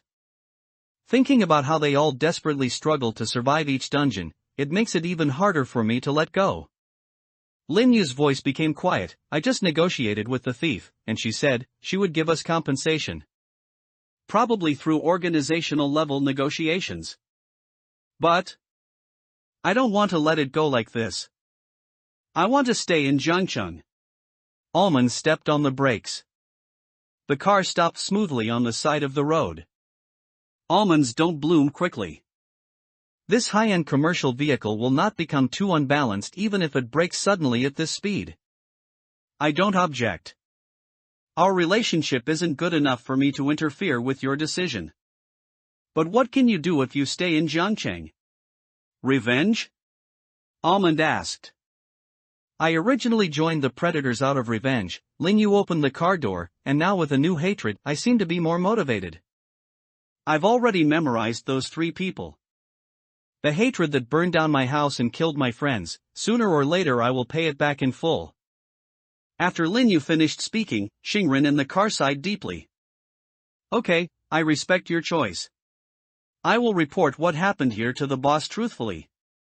To be honest, he probably won't blame you. After all, the people from the Free Alliance have taken action. Then, the taillights of the commercial vehicle disappeared into the night. Lin Yu watched Xingren go away and breathed a sigh of relief. It's finally over. Writing, directing, and acting in my own work, playing multiple roles is exciting, but also very tiring. After saying goodbye to Xingren, Lin Yu ended the effect of the mask and restored his original appearance. At the end of a street in downtown Jiangcheng, Lin Yu took out a black plastic bag containing a notebook from a red bucket in front of a closed milk tea shop. There is an anonymous virtual currency account on it, provided by the hunting club. Lin Yu sold the virtual currency in the virtual account and transferred away 104 million in remuneration. Next, he came to a takeaway counter outside a high-end residential complex, entered the pickup code from the hunting club background, and took out a bag that looked like a takeaway. But inside were 4 gold bars worth a total of 12 yuan. 104 million belongs to Zhu Ming and 12 belongs to Lao Yao. The heavy gold bars arrived in my hands, and the balance in my bank card also arrived. For the first time, he truly felt a blessing in disguise is a blessing in disguise. Maybe the death game isn't so bad after all, at least you can actually make money. The series of performances starting from Zhengcheng were not because Lin Yu was addicted to acting. But there are real and tangible benefits. But Lin Yu is not just doing it for money or props. Money is important, but Lin Yu knows very well. Even if it is an astronomical figure of 1 million, which is an astronomical figure for ordinary people, it is definitely not worth him taking such a big risk. If he really just wanted money, he would just need to trick these people into coming to Jiangcheng under the identity of Tiangong and kill them. There is no need to make your presence felt in front of both Tycoon and Anian. Ever since he knew that he was being targeted by both the Psychological Society and the Freedom Alliance, Lin Yu had always been very aware of the crisis.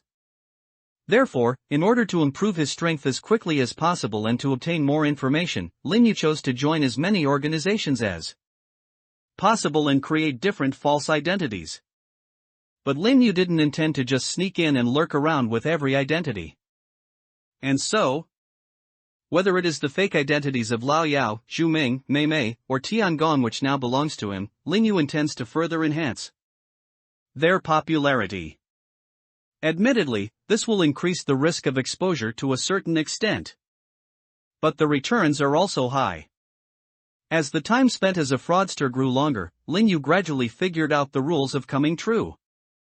For this ability to activate and come true, one needs belief, and the disappearance of belief is not just about the lie being exposed. In addition to exposing, there is also forgetting. Why most things that come true have a time limit?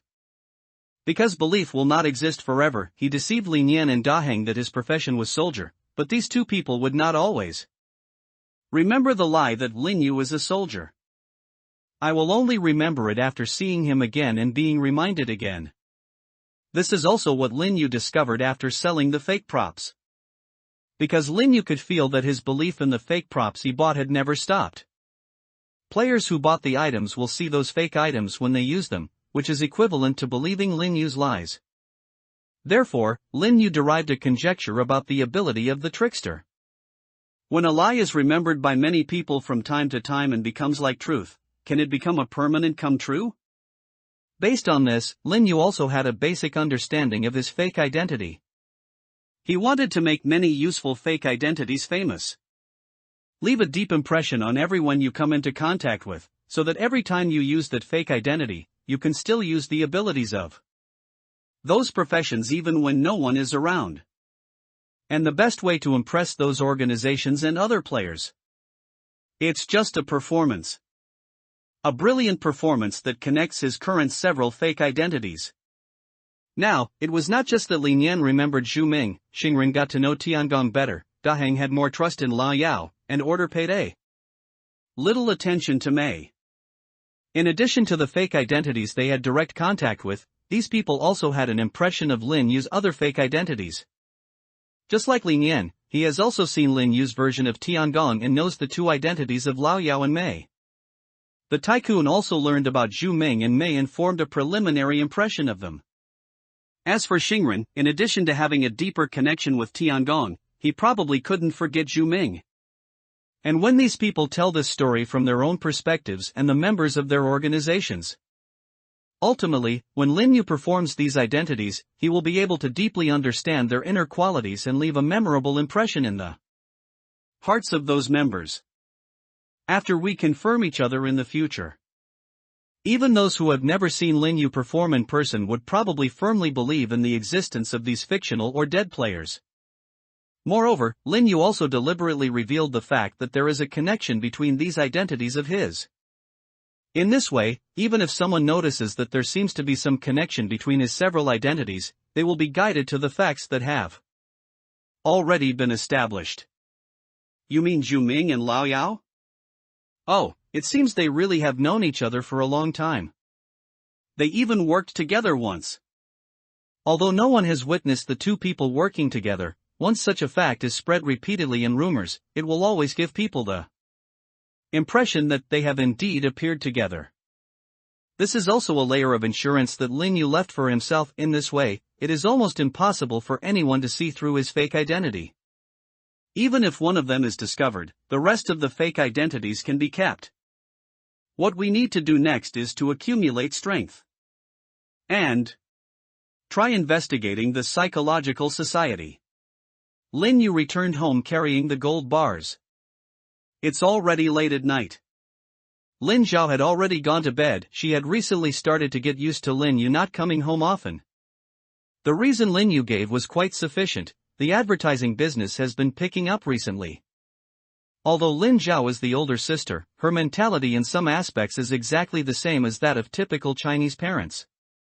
Although I can't go home late on normal days, once I have something important to do in my career or studies, it's not unacceptable to stay out all night.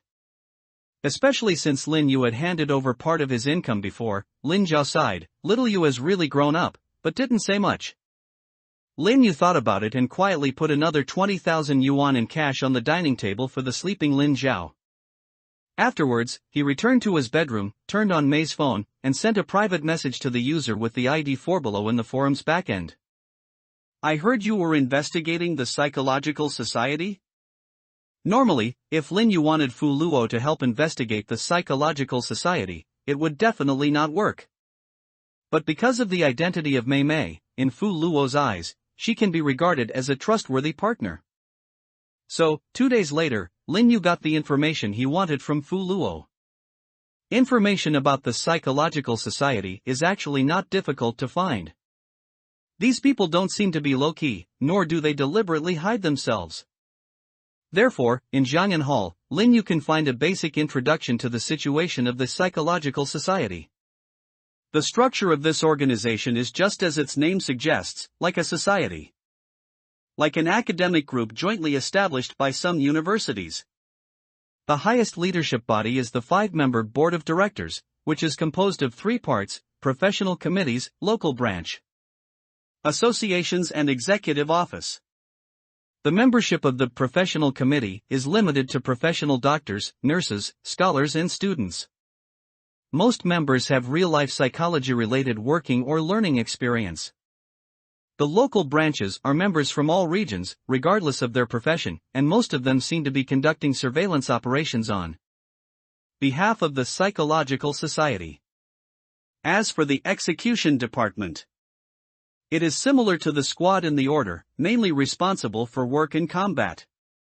The currently known senior executives and representatives of the Psychological Society include 3 people on the board of directors.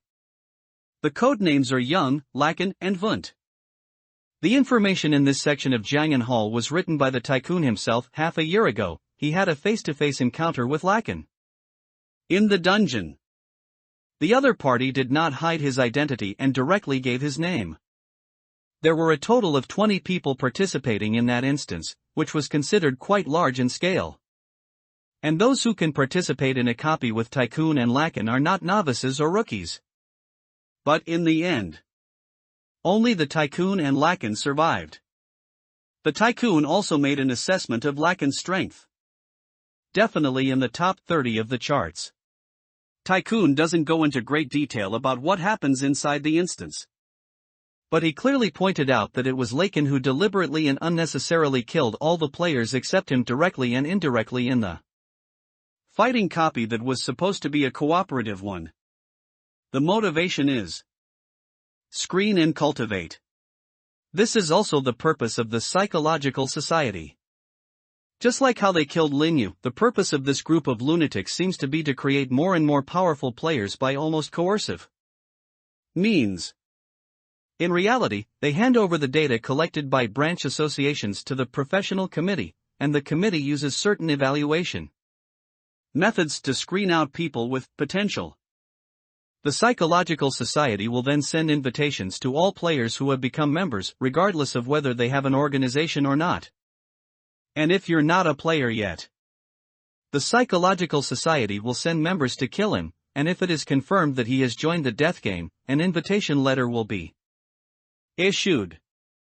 Such crazy means are enough to make many players hate it. And within the game, within the dungeon, the members of this organization are even more hated by everyone. Because there is a high probability that they will deliberately increase the difficulty for other players. In a competitive dungeon, teammates and enemies fight together. In a normal dungeon, the monsters or rules will simply help the players to die. Usually before the end of the dungeon, they would reveal their identities and invite players who performed well in the game to join the organization. But whether the other party joins or not, these people don't seem to care much. Of course, there is also a very small probability that players from the Psychology Society will help other players.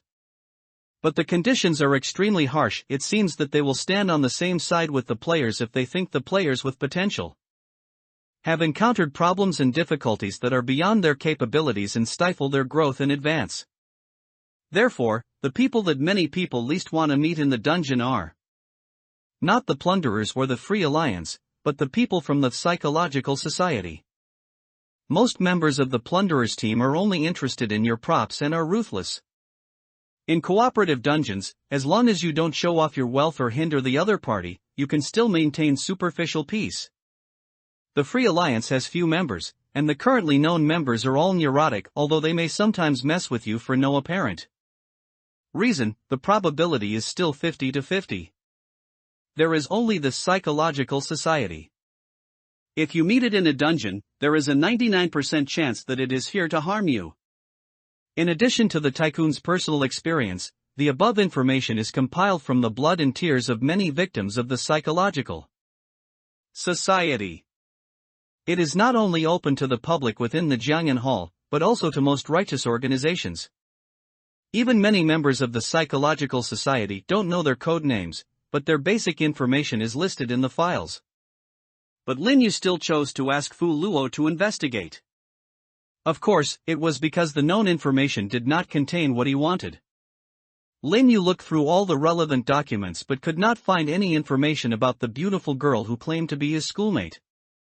Fortunately, Fu Luo's title of famous detective is well deserved. What Linyu sent him was only a simple portrait drawn based on impression and vague keywords such as young, female, and using Beretta M9. I don't know why you're checking this stuff, but man, she's really dangerous. She's more dangerous than the average member of the Psychology Society. If you hadn't asked me to, I would never have checked. You're only a first-level monster. I suggest you don't mess with monsters of this level. Ignoring Fu Luo's warnings, Linyu sighed and clicked on the encrypted file sent by the other party. I didn't provoke her, she provoked me. After decryption, a short document appeared in front of Linyu. Codename Fluoxetine, professional killer, S-level specialist in the Psychological Association's executive department. S-level specialist of the executive office. Linyu instantly understood why her information was so difficult to find and why Fu Luo was so nervous. This is definitely not information that the average player should be exposed to. Members of this level of the Psychology Society can be considered regional administrators of order. They don't participate in organizational decision-making, but very, very mysterious, very, very powerful. At present, there may be only 3 S-level specialists in the Psychological Society, even fewer than the number of members of their highest body. The Board of Directors. The attached photo of the girl wearing a hood seems to have been cut out from a surveillance camera and is very blurry. But that beautiful face with sharp lines and a hint of coldness in its delicate appearance. Even though it was blurry, Lin Yu could recognize it. I see. Your name is fluoxetine? Lin Yu murmured. Now we know the other party's code name, occupation and level. Even though this was all he knew, it was enough for Lin Yu. Next, he personally verified these and dug out more information about the girl. I hope you're strong enough. Otherwise, the next performance I prepare for you will be very boring. Tuesday evening. After a few days of fermentation, just as Lin Yu expected, several of his fake identities have been discussed in the player community one after another. Especially Mei Mei. After opening the forum, you can directly find posts about Mei Mei in the discussion area with relatively high popularity recently. Who is this new doctor player who appeared in Zhangchang and caused such a great loss to the Predator? In order to distinguish him from a certain equally famous killer in order, Lin Yu is affectionately called Dr. Mei by players on the forum. Brothers, I have inside information about order. This guy came to Zhangchang from another province to do Tiangong and prepare to collect the bounty. Too arrogant. I heard Tiangong was seriously injured by him. The Predator has brought down several experts. That's just a rumor. I'm from Zhangchang's Central Plains. Almost all the players in Zhangchang know that Tiangong ran away. Yes, because of this incident, the plunderers and order in Zhangchang almost went to war. Upstairs, I'm not talking about Zhangchang. Later, Tiangong went to Jiangcheng for revenge, and I heard he was defeated. Yes, he's from Jiangcheng. He joined forces with local organizations to wipe out all the plunderers from Zhangchang. I wonder what kind of organization this tough guy will join in the future. It's most likely Jiangentang. Hasn't he already cooperated with them? I think with such evil nature, he might even join those illegal organizations. Maybe there's already an organization. Hey, stop talking nonsense. Wu Yue is my good brother. He hasn't joined any organization yet, but he's very interested in order. I was there when he was working on Tiangong, and everyone who came from order later recognized him. Do you understand the value of this? If he can clear a few more instances, he can probably join order directly. Fugo is here to play the role of understanding brother again. Fugo, are you good friends with them again? Yes, I can give it to you. Fuck you, are you jealous of my relationship with him? I was the one who found Tiangong's address for him. Admin warning, user for Polo used uncivilized language. 10 credit points will be deducted and 1 point will be fined.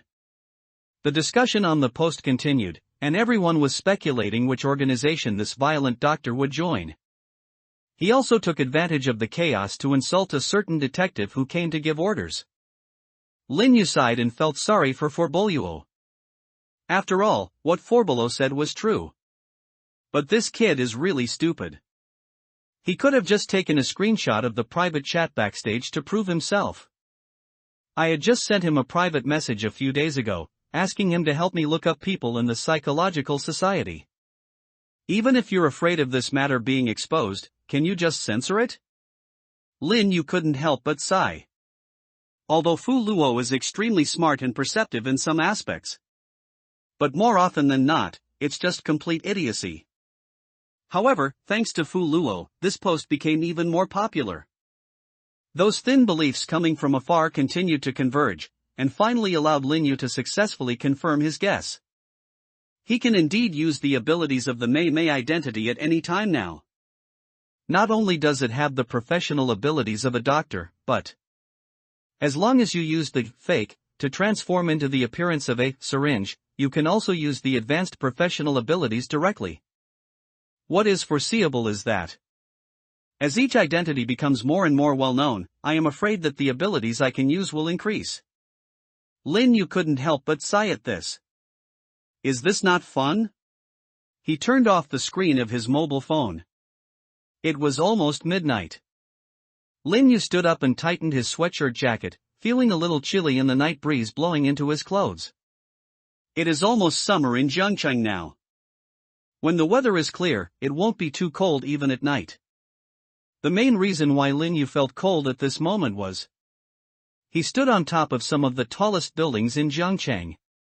Shengjiang Building, completed 5 years ago, with a height of 400 meters, is a multifunctional office building with many companies.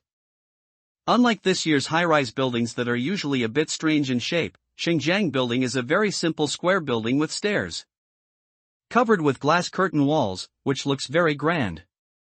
On its top rooftop, there is a rooftop garden, observation deck and helipad open to the public.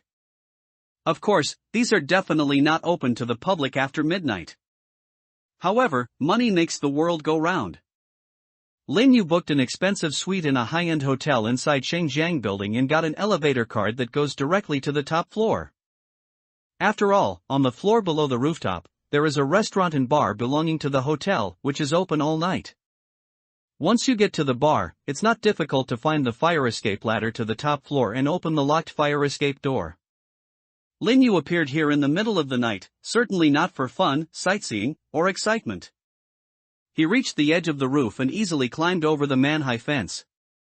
Outside was a solid and sturdy steel mesh structure that was wide enough for a person to stand. Lin Yu looked down. The 400-meter drop made it almost impossible for him to see the ground. He could only see the streets in Jiangqing City below, which were brightly lit and busy at night. Lin Yu took a deep breath. That makes me a little curious. How is the death game supposed to keep me safe? Lin Yu whispered, looking at the clear blood words in front of him. The latest start time for the next game is less than 24 hours.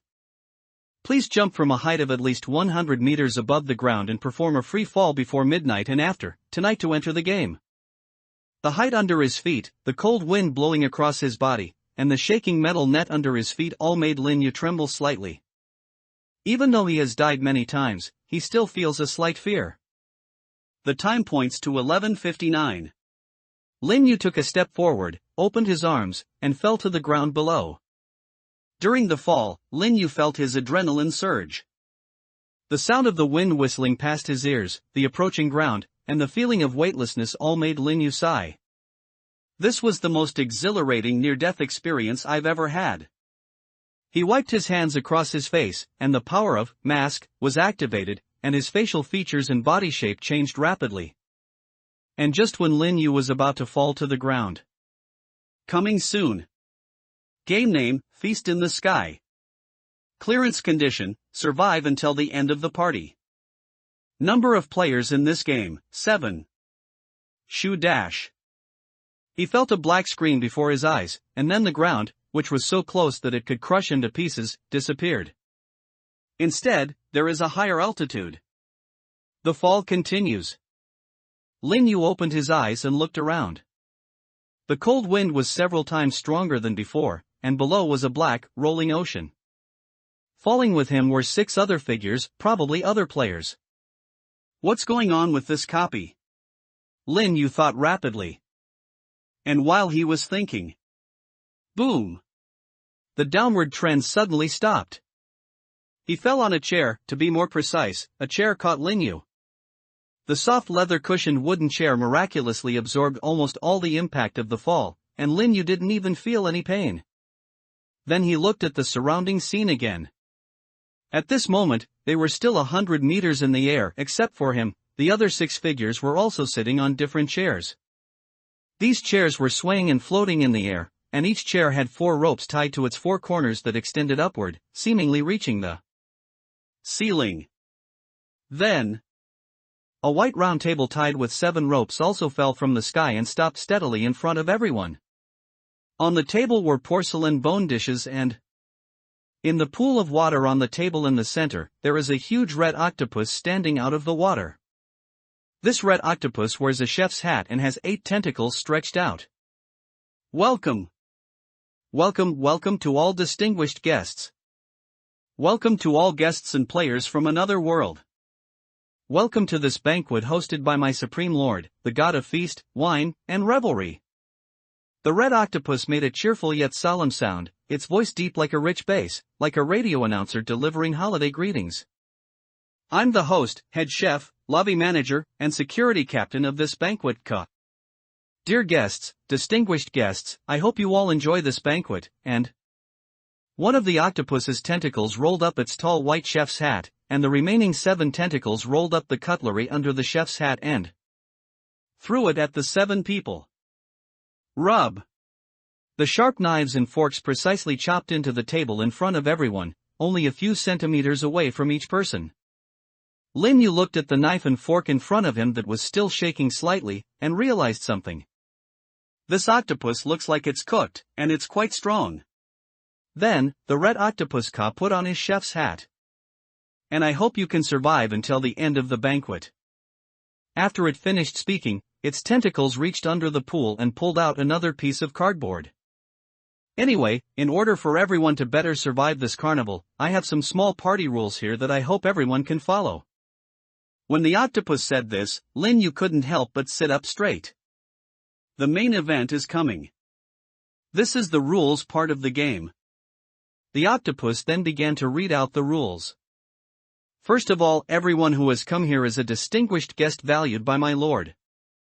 Unless my lord allows it, you are not allowed to attack each other. Lin Yu nodded slightly when he heard this rule. No mutual attacks allowed? Then it's highly likely this isn't a confrontation instance. Even if it's a confrontation type, it probably won't let players fight each other directly. After the octopus finished reading the rule, Lin Yu heard a soft tisk coming from beside him. Lin Yu glanced sideways and saw a man in a tang suit with tortoiseshell-framed glasses and a thin face showing an unhappy expression.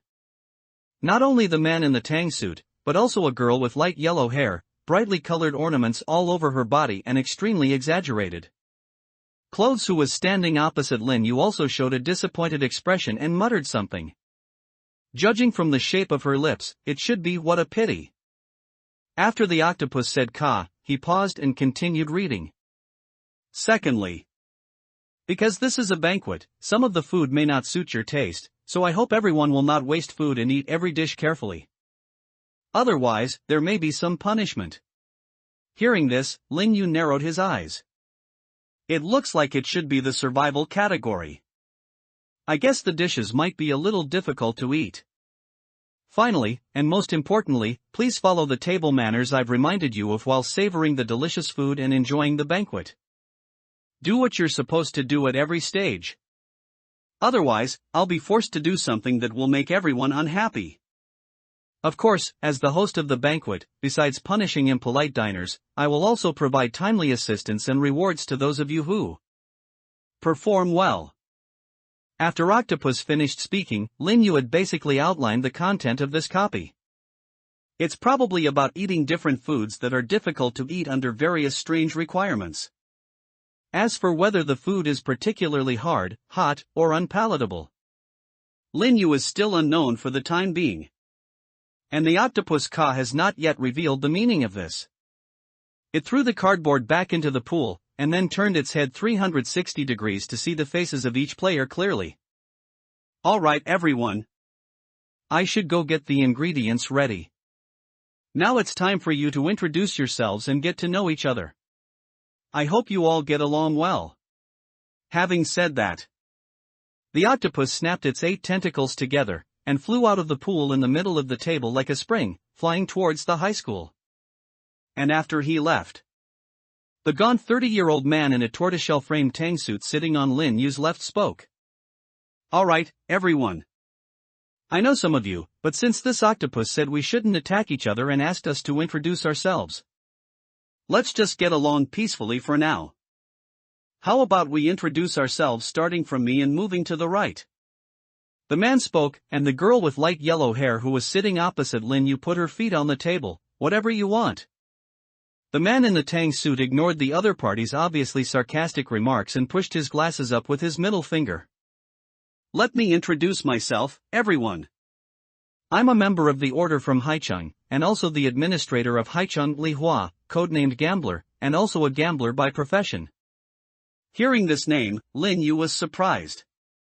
Normal introductions do not include your city or real name. But this person is qualified to do so. Haicheng Administrator, Gambler Li Hua. Even within the order, this person is a top-tier expert. Gambler is not the only profession, it's just rare. He could use a non-unique profession as his code name, and yet he dared to brazenly reveal his real name. Li Hua's strength is evident from this. After Li Hua finished speaking, he made a pleased gesture to the man on his left. The man sitting next to Li Hua was a simple and honest farmer with dark skin and some wrinkles on his face. He spoke calmly, "My profession is farmer, and I'm from the Players Mutual Aid Association. You can call me Carrot. Lin Yu was very surprised again. This radish uncle said that he was from the Players Mutual Aid Association, but in fact, he was one of the founders of the Players Mutual Aid Association. Then, a man with a fair complexion, peach blossom eyes, who looked like a female role in Peking opera but was wearing a tuxedo, smiled. Excuse me for disturbing you all. He snapped his fingers lightly, and a top hat appeared out of thin air in his hand and was gently put on his head.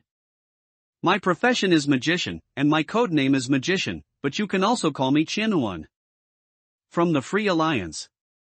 After the magician introduced himself, although Lin Yu remained calm on the surface, he was very surprised in his heart. They're actually from the Free Alliance? In other words, this guy and Li Nian are from the same organization? Furthermore, the number of players in the Free Alliance is extremely small. This magician Qianhuan is definitely a master. In addition, the two characters introduced earlier, Li Hua and Uncle Carrot, are not simple characters either. Lin Yu had reason to suspect that all the players in this dungeon might be from prominent backgrounds. This can also be seen from the fact that the others were not surprised when they heard the names of Li Hua, Luobua, and Qianhuan. I'm a first-level rookie who has only played 3 dungeons. I really got into a high-end game by mistake. Lin Yu sighed in his heart. The woman who introduced herself next also confirmed Lin Yu's guess. The girl with bright blonde hair put her hands behind her head, not caring at all that she was in the air, and rocked her chair back and forth on the table with her feet. Although I originally planned to make up an identity, since those two bastards Li Hua and Qianhuan are here, there's no point in making up a lie. I am Au, the Au of the Plunderer. The other party did not introduce his occupation. Li Hua pushed up his glasses and added, he's the deputy minister of the predator Yanjing. His occupation is? His only occupation, free man. What is your ability in this dungeon? Yu rolled his eyes. Why should I tell you this? You don't think that just because this instance favors cooperation, I have to get along with you, do you? It seems you refuse to cooperate, Li Hua said, not angry, but simply pushing his glasses. What a shame. This approach is detrimental to your chances of winning the game. You spat, you say it is? Who knows whether what you said is true or not? After hearing the conversation between Li Hua and Yu, Lin Yu was even more shocked. The only job? This was the first time he saw a sole professional in a dungeon besides himself. From what Li Hua said, it seems that Yu's abilities are not fixed. This is very similar to me. Moreover, the identity of Au is indeed a well-known master. Yanjing is the headquarters of the predators. Beside Au, a weathered man in a jacket coughed softly and said, Ahem, everyone, I know your organizations have grudges against each other, but there's no need to argue in this instance. Since everyone here is a reasonably skilled player and is willing to cooperate with me. Plus, the octopus just mentioned gods and recognized us as players from another world, this dungeon must be quite difficult. I don't recommend that you fight to the death. Just consider it a favor, okay? I may be an unorganized lone man, but the codename Mozenagan still has some respect, right? Lin Yu has gotten used to it. This uncle is also a celebrity, a senior player who is often active in the forum. He is very well known because he has written many basic guides for all players. But he's more than just a friendly veteran player. Anyone who has downloaded the extremely popular app Hunting Club among gamers will know. The Mosenagant is one of the strongest bounty hunters known to date. He is one of the few guys who has completed a bounty of tens of millions alone. The hunter class is also relatively rare and has strong frontal combat capabilities. Uncle Radish also tried to smooth things over and spoke with a smile. You're right. It's understandable that young people get angry, but we're all veteran players. There's really no need to confront each other before we even understand the situation in the dungeon. As the two guys with a relatively neutral stance spoke, Li Hua and Ayu each took a step back and stopped arguing. Mosenagant made a pleased gesture and looked at the woman next to him. It was a woman with short hair, wearing a dirty white t-shirt and gray sweatpants. Seeing everyone's eyes on her, she adjusted her collar uncomfortably. Ah, hello everyone, I'm Robin. The Night Watchman's Robin. My profession is painter. After she finished her words hastily, she stopped talking. Uncle Radish's eyes lit up. The Night Watchman's Robin? Seeing is believing. I just had a meal with your Night Watchman Snowy Owl and Seagull last week. Ha ha. Li Hua also showed a relieved expression. Lin Yu observed Li Hua's expression and expressed his full understanding. After all, of the three people I just introduced, two are from the Free Alliance and the Predators, and they are the opposite of order. Although Mosenagant has a friendly personality on the forum, as a bounty hunter who takes orders from the Daily Hunting Club, he is also a ruthless, unruly and dangerous character. Although Uncle Carrot has a high status, Lin Yu has heard a little about him. He is not a very capable master. The overall capabilities and advancement direction are inclined towards assistance, even logistical supply. Now here comes a painter from the Night Watch, which can be considered a counterattack. And judging from the reactions of Li Hua and Luobua, they had heard of the name Robin. However, Lin Yu had never heard of him. He was also the most mysterious person on the field so far. After all, judging from the expressions of Mosenagant, Ayu and Xianhuan, they didn't seem to be very familiar with Qigong. And that Robin lady seemed to be very bad at dealing with Mr. Radish's enthusiasm. She rubbed her trousers with both hands and said, Snowy Owl and Little Owl are both very good people. It's just, Robin muttered. Li Hua seemed to see her embarrassment and coughed lightly. Ahem, okay, continue. After saying that, Li Hua looked at Lin Yu who was standing beside him. He looked at the smiling Lin Yu with an extremely uncomfortable expression on his face. It's your turn. Lin Yu looked at Li Hua's expression and lifted the hair hanging by his ear. Is it really necessary? The sound is like thin ice cubes hitting the wall of a glass, pleasant and catchy. Lin Yu looked at the expressions of the other 6 people, including Ayu from the Predator and Xianhuan from the Free Alliance. Everyone's eyes were filled with caution and fear. There was no doubt that they all knew Lin Yu's face at this moment. Although the fake identity that Lin Yu constructed before the fall was just a bold attempt on his part. But as if by fate, a coincidence has created the stage that best suits the role at this moment. Do not. This copy, this stage, may itself be the favor of the god of destiny for Lin Yu's almost arbitrary behavior. Never mind, even though everyone seems to have recognized me. I'll still introduce myself to put you at ease. He smiled and leaned forward, resting one hand on the table. Everyone, I am Fluoxetine. Fluoxetine from the Psychological Society. As Lin Yu's words fell, an unprecedented abundance of belief poured into Lin Yu's body. He quickly felt that he had acquired the ability of a killer. And the ability of the killer. It's a special type. The ability of the killer is to obtain the weapon. When each killer obtains his initial profession, he will have one more item called weapon than other players. It could be poison, knife, steel wire, etc. Weapons, like the professional items, that can only be obtained after advancing, have the characteristics of not being lost, not being damaged, and not being exhausted. Every killer is different.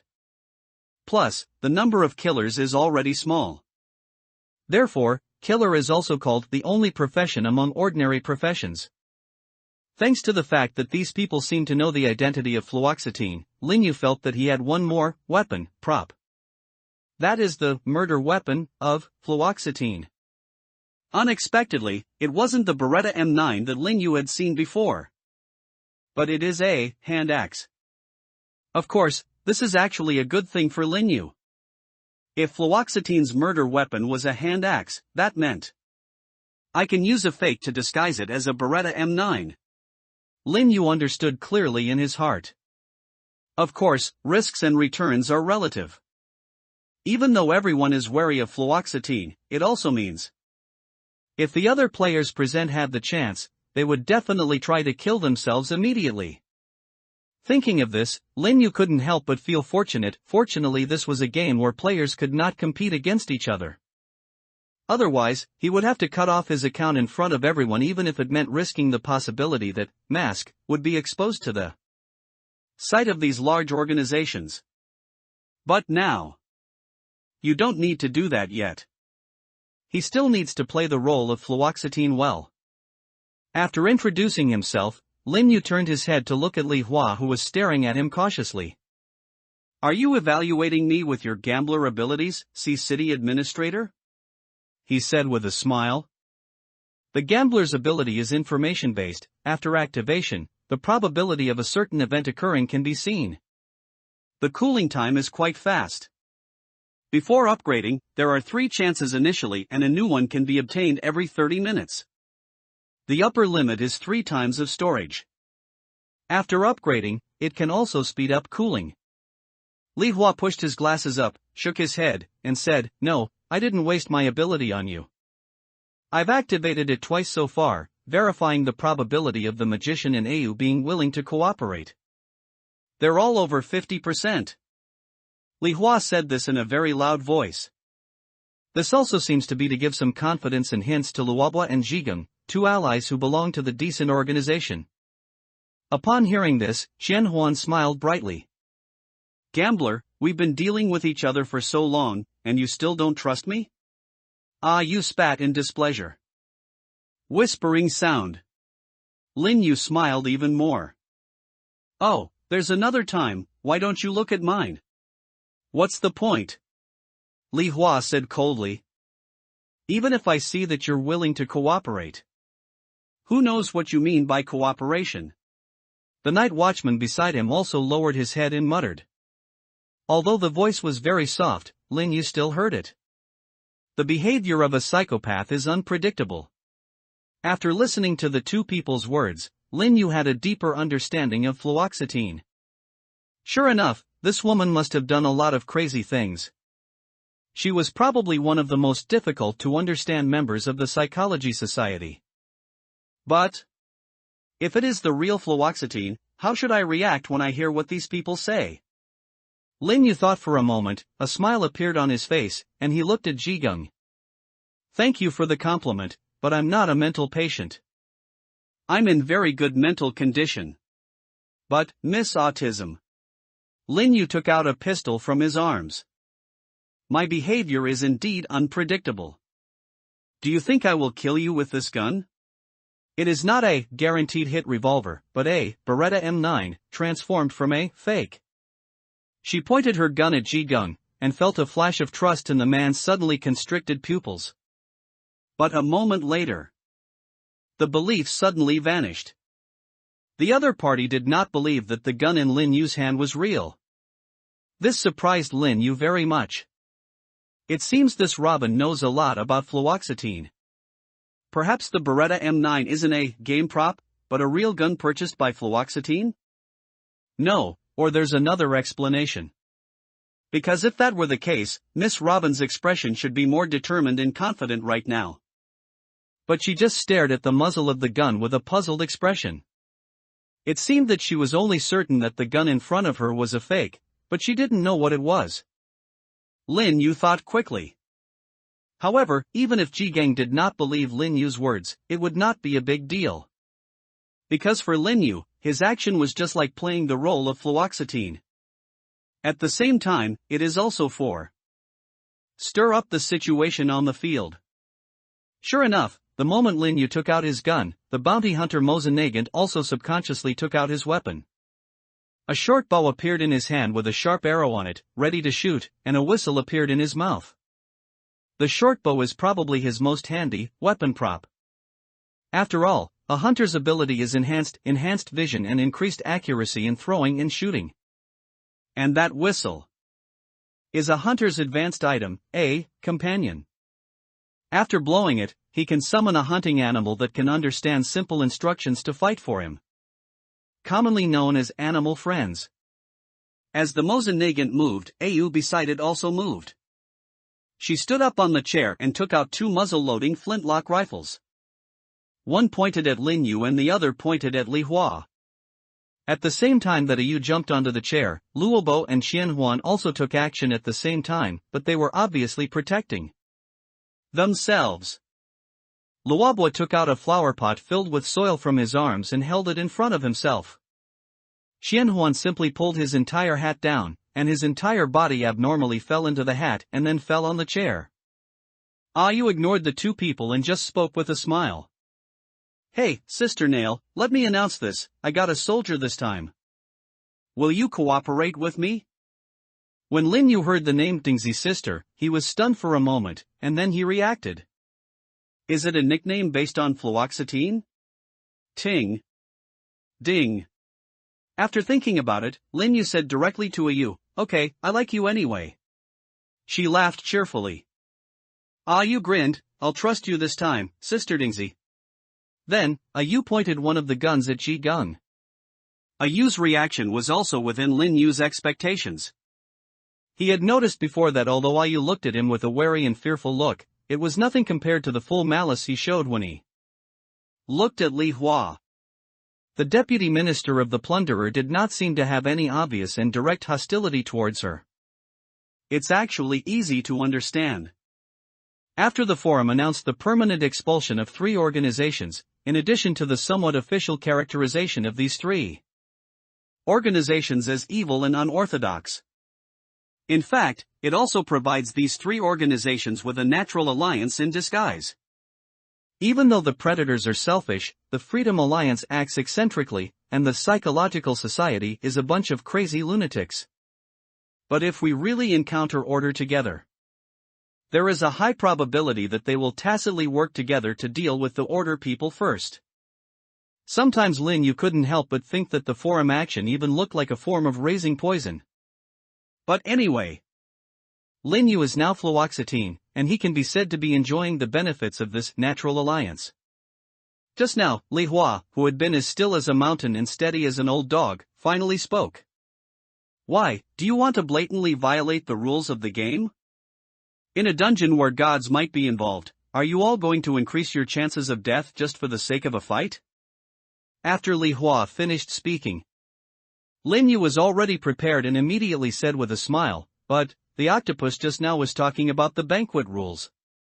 Is a self-introduction session, where even the food hasn't been served, considered part of the banquet? It even left on purpose, it was like it had reserved time for us to kill each other." As Lin Yu spoke, Au burst into laughter. "That makes sense, Sister Nail, I like this statement. Gambling dog, would you like to gamble?" Looking at Lin Yu who was fanning the flames and Au who was in high spirits, Li Hua spoke in a cold voice. "You're kidding.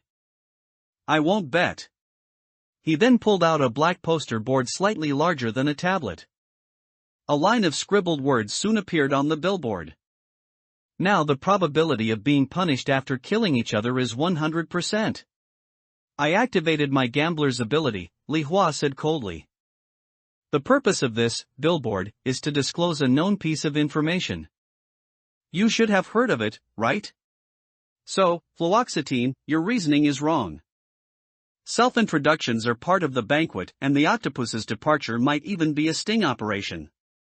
After Li Hua finished speaking, Lin Yu and Au showed disappointed expressions at the same time.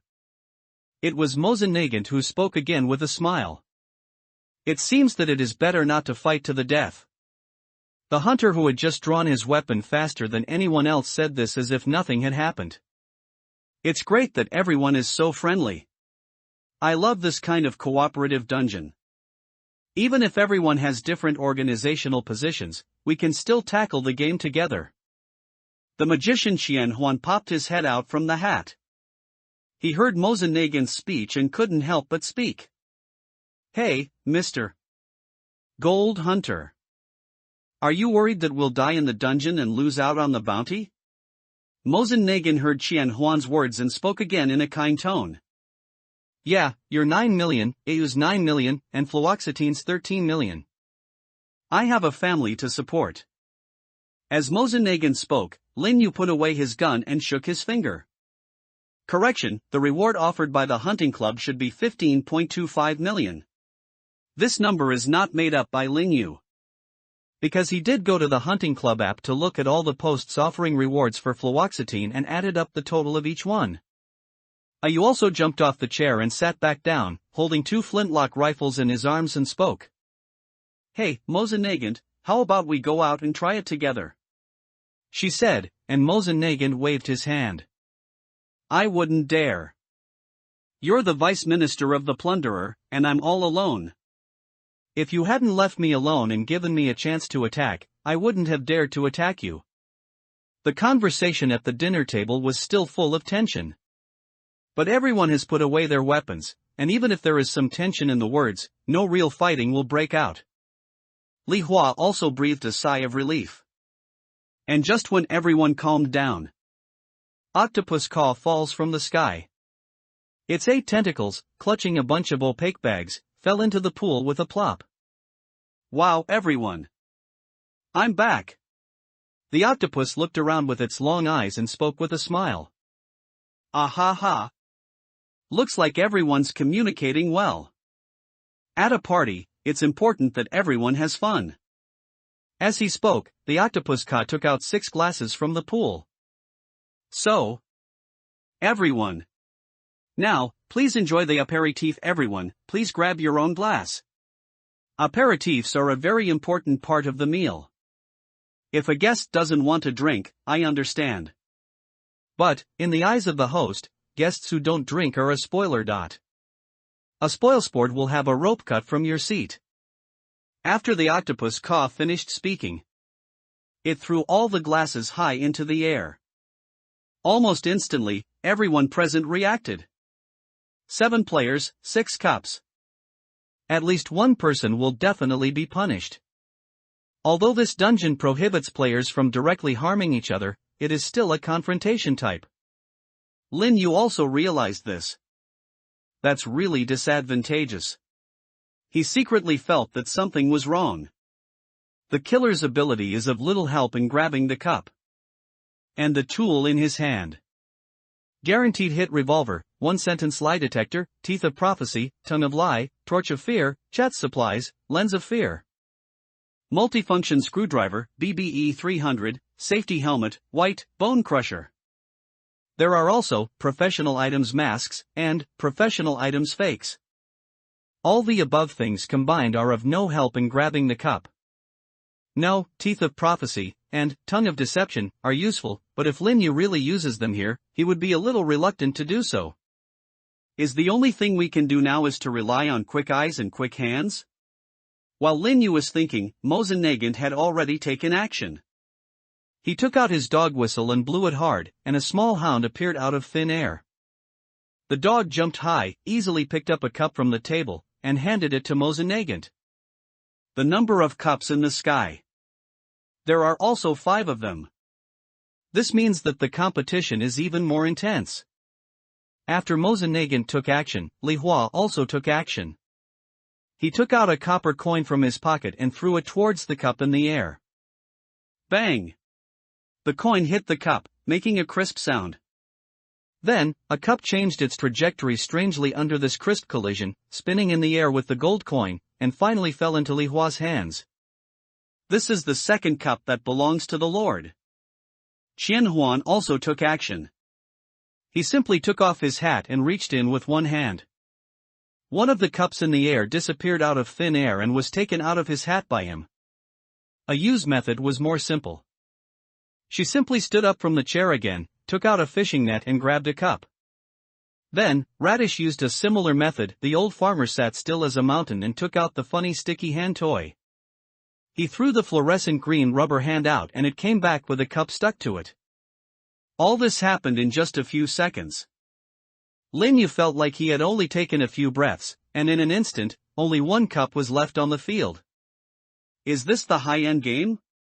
But at this point, Lin Yu was surprisingly calm. The current situation. Instead of thinking about how to rush to snatch the remaining cup from the robin, it is better to think about what fluoxetine will do. Lin Yu had only encountered fluoxetine once. From that brief meeting, he caught a glimpse of some of fluoxetine's qualities. A crazy, murderous girl with no moral sense. Extremely conceited and neurotic, a strong person who was beautiful and self-aware. He seems to like rock music, has some understanding of religion and may have some strange beliefs. Add to that the identity of the Psychology Society, and the reactions of the other people at the table to fluoxetine. The image of fluoxetine has become increasingly three-dimensional in Lin Yu's mind. It's like going from a minor or supporting role in a script to a gradually full-fledged and vivid main character. Acting up. Naturally, it is also more handy. The punishment of a rope was definitely not enough to make her fight for it with all her might and in a miserable state. Even in this situation. Lin Yu rested his hands on the table and smiled with his eyes curved. Just now they were talking about cooperation, but now they're already trying so hard to grab a cup. The game has just begun. Is it really necessary to reveal all your cards? She chuckled, her words filled with easy sarcasm. Pat dash. The cup fell on the table, which was covered with a tablecloth, so the glass did not break. Lin Yu gently pushed the hanging table in front of him, causing it to tilt slightly. Then, the cup rolled towards Lin Yu, and he held the cup elegantly with his index finger. He gently moved the cup with his fingers, and after it rotated a circle, it fell right between the index and middle fingers of Lin Yu's open hand. Lin Yu gently picked up the cup. I don't know why Robin didn't make any moves to grab it. But the autistic girl didn't stand up, which was a huge help. But Lin Yu still felt curious and doubtful. Robin. According to his observation, he should be a very strong guy. Although she was timid when talking to Luobwa, she realized almost instantly that the Beretta M9 in Lin Yu's hand was a fake. She was absolutely certain that what Lin Yu was holding was not a real gun. The two first-level items a killer gains after advancing are a list and a second weapon. List allows the killer to select at least 3 people he wants to kill, which can be players or NPCs. After killing them, the killer will receive a temporary item reward. The second weapon is different from the first one and is not randomly generated. Instead, they transform items used to kill people in real life into props and bring them into the game dungeon. At first, Lin Yu thought that the Beretta M9 was the second murder weapon. And no one else present doubted this. Only Zhigang felt something was wrong. This means the other party is likely to be very familiar with what props fluoxetine has and how he will use them. The Night Watch is an organization that leans towards the right path, so it is very likely that the opponent survived a head-on confrontation with fluoxetine. In other words, this guy's combat power might be on par with fluoxetine. Ayu's reaction just now also confirmed this. After she jumped onto the table, even though Lin Yu was already pointing a gun at Zhigang, she still chose to point her gun at Zhigang as well. And knowing more. This girl, who seemed a little flustered when talking to Luobwa, did not show any fear or panic when she was pointed at by 2 people with guns, even though she knew that fluoxetine's gun was fake. And so, Zhigang's behavior at this moment is undoubtedly abnormal. But fortunately, Lin Yu is playing the role of fluoxetine at the moment. The best thing about playing a psychopath is, when doing many things, there is no need to worry about whether they are reasonable and logical. So, Lin Yu asked directly. Hey, Thank you for letting me. But what are you going to do? Cut a rope right from the start, or just play your trump card? Lin Yu asked with a smile. Robin pursed his lips and lowered his head. No, it's not really a trump card. I just think that instead of trying to grab this cup, it would be better.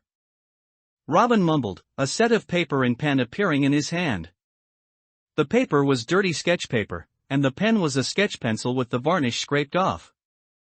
The Robin wrote and drew back and forth, and soon he had drawn a glass cup. It was exactly the same as the cup in Lin Yu's and everyone else's hands. Then, she shook the paper. The cup fell straight off the canvas and into Robin's hands. Robin looked at the octopus embarrassedly and said "Ka. Mr. Chef, there aren't enough cups. Can I bring my own?" The octopus Ka was also very surprised when he saw Ji Gung's operation. It nodded professionally. Of course, the lack of glasses was my fault as the banquet organizer. Since you're so interested in tasting the wine and even prepared matching glasses, how could we refuse? Octopus Ka said with a smile, then took out a bottle that smelled and looked like white wine. One of its tentacles screwed into the cork like a drill bit, and pulled out the cork with a pop sound. Then, as everyone looked at the octopus nervously, anticipating any changes in the pouring process, it honestly stretched out its tentacles and turned its body, filling each person's glass with 1/3 of wine. Please enjoy this wine of sorrow brewed from Kirishima Manor. The year of production is the 335th year of the new calendar, when the Forgotten Mist was at its peak. Please drink all your drinks in one gulp to get the best drinking experience. Please also maintain etiquette after drinking. Do not cry, swear, damage tableware or other out-of-control behavior. Octopus kindly reminded. Anyone who is not a hopeless fool can understand the hidden meaning of the octopus's Ka. This aperitif. There is definitely a big problem. After drinking it, there is a high probability that the person will cry, curse and damage tableware. There are obviously no fools here. This is an explanation of the rules and also a friendly reminder. Grabbing the cup is not the only difficulty that needs to be overcome during the aperitif session, and this copy is definitely not as simple as just a confrontation between players. Lin Yu looked at the wine in the glass and felt a headache. However, as fluoxetine, Lin Yu had no choice but to act confident and interested. Interesting. He chuckled and was the first to raise the wine in his goblet and drink it all.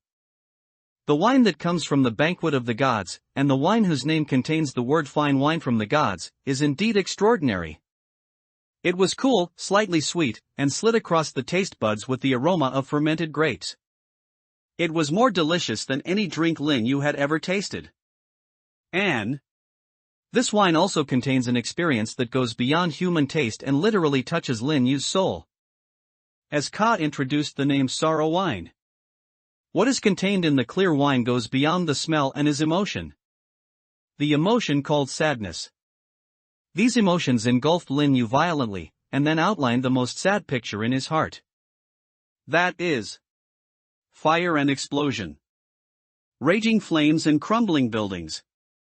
The wailing people knelt on the ground, their cries carried by the billowing smoke and pierced the sky, like a question to the gods. In a trance, Lin Yu saw this long-forgotten memory. In the previous instance, in order to deceive the monster named Chat, he fabricated a tragic past and identity, a boy whose loved ones were killed in an explosion and fire in his childhood. However, this is not a complete deception. Although Lin Yu's father was not a miner and did not die in the explosion. But a long time ago, Lin Yu did have a close relative who died in a sea of fire. He looked at the flames silently, and the jumping flames were reflected in Lin Yu's eyes. This was probably the most sad thing he had ever experienced in his life. No wonder the octopus said that. Lin Yu whispered to himself. After drinking this wine, it seems that it will force people to relive the saddest scenes and memories of their lives. Even if you know that it is just an illusion of the past, it is difficult to control your emotions and not lose control. Right? Boom! Damn it, this wine is damn good. Lin Yu faintly heard a curse. It seemed to come from Au. And she seemed to have pounded the table as well. There was also a faint sobbing sound. I don't know who couldn't hold back their tears. Sure enough, someone got caught. Lin Yu sighed. Although everyone here is an expert, but the fact that you are emotionally entangled by sad memories of the past has little to do with your level of skill. Just like now. Lin Yu still had plenty of energy to observe other people. The explosion and fire that took away his loved ones did make Lin Yu feel a little uneasy when he recalled it. But being able to control emotions is the most basic quality of an actor. When Lin Yu saw this scene replay, he could still clearly remember how he felt back then. There is both shock and sadness, but more thoughts. This is why Lin Yu still remembers how he felt back then. I need to remember these strong emotions, maybe they'll come in handy for my performance. Even after calming down, Lin Yu observed the grief of those around him who had also lost their loved ones. That's why the memory at this moment is so vivid. Some fell to the ground, some burst into tears, some wanted to rush into the fire, some were trembling all over. Therefore, Lin Yu did not need to fight the sadness of the past at all. Even if he was emotional at the time, after calmly unpacking and chewing over his own state of mind and mood over and over again, he had almost gotten used to it. Therefore, Lin Yu just watched all this unfold calmly, as if he had a rare opportunity to review it again, and carefully observed the scene in his memory again. I have to say that after studying acting theory professionally and performing on stage for 2 years, I feel more deeply when I look at those rare materials in life. I even improved my acting skills along the way. Lin Yu sighed in his heart. Then, the memories in front of him faded away, and Lin Yu felt his vision clear again. Although he could drink quite a bit, at this moment, he didn't feel like he had drunk anything at all, as if he had never drunk anything before. It's really amazing. He sighed, then looked around. Yu's condition looked very bad. The little girl had a gloomy face and the murderous aura on her body seemed to be solidifying. The second thing was radish. The simple old farmer didn't know what he saw, but he was choking and wiping away tears, completely unable to control himself. The rest of the people were fine, but their eyes were red and their expressions looked more or less sad. Shen Huan pinched himself hard. Li Hua looked up at the high sky. Mozenagan took out a pocket watch from his pocket and seemed to be looking at a photo. She changed her sitting position, she hugged her knees and buried her head between her legs. The atmosphere at the table was very depressing. Only Lin Yu looked calm as usual. Even Lin Yu couldn't help but think about it. Should I act sad too? I'm playing fluoxetine, and in this situation she will. Lin Yu thought about it, and suddenly realized something belatedly, and sighed slightly. If it was fluoxetine that came, everyone would probably feel dazed and sad for a moment. A fact that Lin Yu was somewhat reluctant to admit was placed before him. Perhaps in this respect, I am even more abnormal than fluoxetine, the recognized psychopath. Realizing this, Lin Yu shook his head. Helpless and somewhat sad. Fortunately, his acting skills are good enough and his expression changes quickly enough. Even if he doesn't feel sad at all, he can still perfectly express the melancholy that is just right for fluoxetine's identity. Octopus Ka smiled and spoke. It seems that everyone enjoyed the delicious sorrow brought by the aperitif. Grief is the most important emotion and the cornerstone of revelry. It is precisely because people want to reconcile with grief that they often choose feasts and revelry, using rituals and commemorations to soothe it all. Of course. Even though everyone is enjoying themselves to their heart's content, and some may behave disrespectfully, the rules set by the Lord cannot be changed. The octopus said Ka, and then it took out 2 red buttons wrapped in waterproof film from the pool. Snapped. After its 2 tentacles slammed the button heavily, a faint sound suddenly came from the air. Snapped. A rope on Au and Luobo's chairs broke, accompanied by the breaking of 2 ropes. The chairs of Au and Luobo were shaking a little more than before. The rope that broke for both people was the one on the front left side of the chair. Among them, Ayu was not affected much. Luobwa nervously sat back to the right and adjusted his center of gravity. But it's not particularly tricky. After all, the other 3 ropes are still there. If another one breaks, it will be hard to say what will happen. 4 ropes? In other words, 4 chances? According to the order of serving Western dishes, after the aperitif comes the appetizer, soup, side dish, main course, dessert, and after dinner. Drinks. There may or may not be a salad after the main course. So there are about 7 or 8 links. Lin, you thought about it. No, maybe later on, there will be a punishment of cutting multiple ropes at once, so we can't be too optimistic. And if your balance is not good, if 2 or 3 of the strands break, there's a big risk of falling. But anyway, the first level should be over. Except for Ayu and Luobo, no one was punished. Of course. Although no one was punished, it was obvious that everyone was in a bad mood except Linyu. The octopus Ka turned a blind eye to this. The octopus spoke to itself. Anyway, after enjoying a pleasant and delicious aperitif, I will prepare the appetizers for everyone. As the octopus spoke, the tables surrounding the pool made mechanical sounds. Immediately, the tables opened and a circle of iron plates rose up. Octopus Ka pulled a spatula and a set of paper and pen from the water and began to ask everyone. The appetizers include sizzling buttered foie gras with blueberry sauce and pan-fried snails with cheese and chopped parsley. Which would you like? As Ka said this, the 7 players all understood. I'm afraid this choice will determine what the next test will be. Thinking of this, Li Hua politely said, Dear chef, what is the difference between these 2 dishes? Could you please introduce them to us? Of course, Ka lowered his head as if bowing in greeting, this is my duty. The sizzling buttered foie gras with blueberry sauce has a rich, sweet and sour flavor, making it a great appetizer. The goose used is a well-trained, fast, powerful, and firm meat goose. Its liver is relatively firm and the portion is substantial. The pan-fried snails with cheese and chopped parsley have a rich, creamy flavor and a slightly salty taste, which is also appetizing. They use Night Vale's highly venomous striped snail, which moves at the speed of a snail but has an extremely hard shell and spews a venomous mist. But don't worry, they'll undergo a detoxification process before the dish is cooked, greatly reducing its toxicity, and its shell won't appear on the table.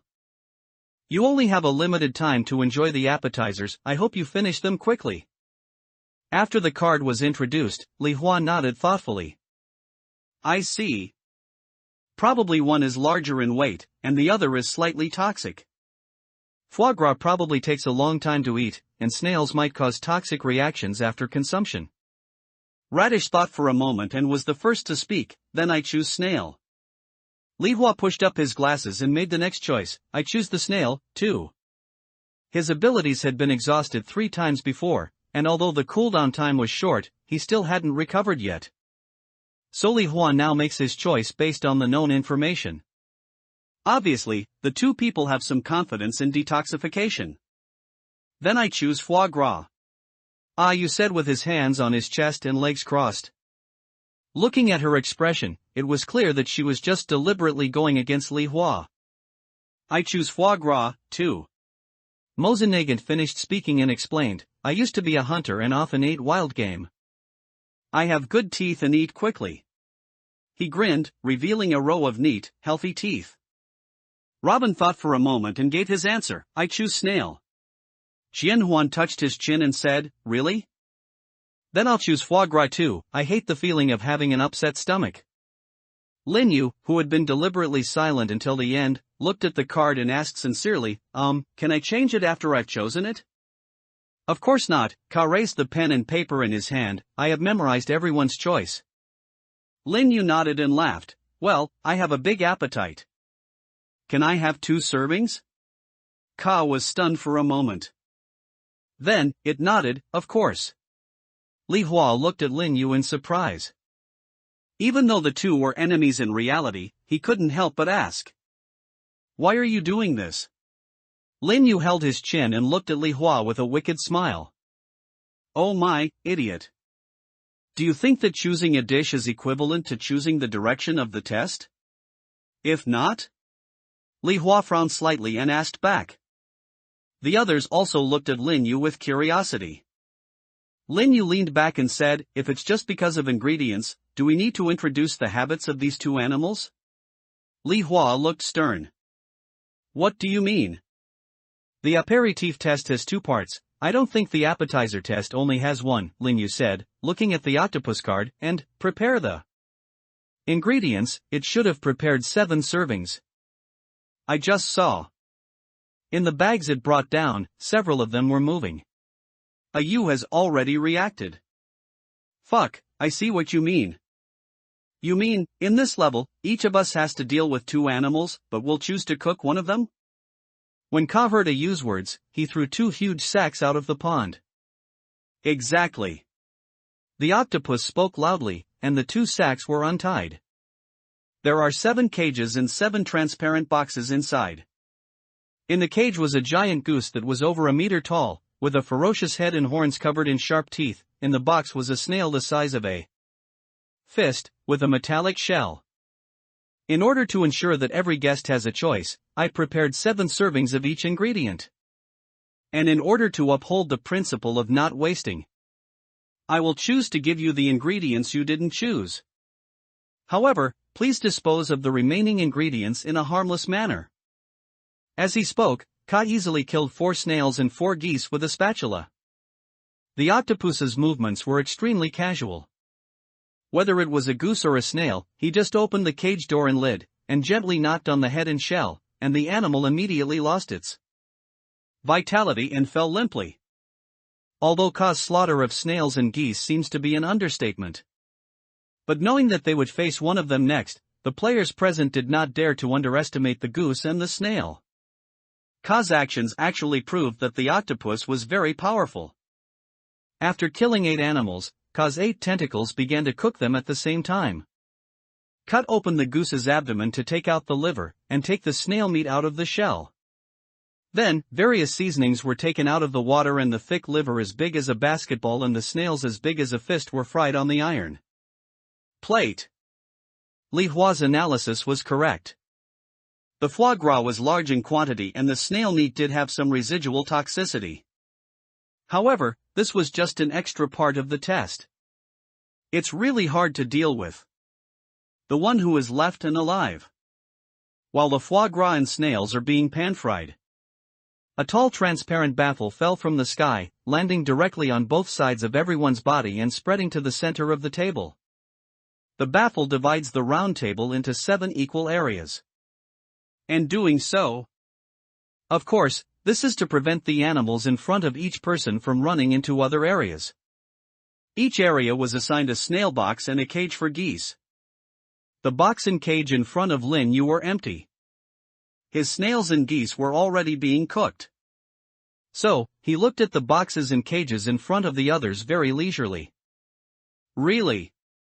After Ka started cooking, the remaining living animal was released. Ayu, Chen Huan, and Mozen Nagan chose goose liver, so what they had to deal with was the dark and poisonous snail in Night Valley. Li Hua, Luobua, and Zhigeng chose the snail, so what they had to face was the giant goose of the wilderness. The goose is very fast.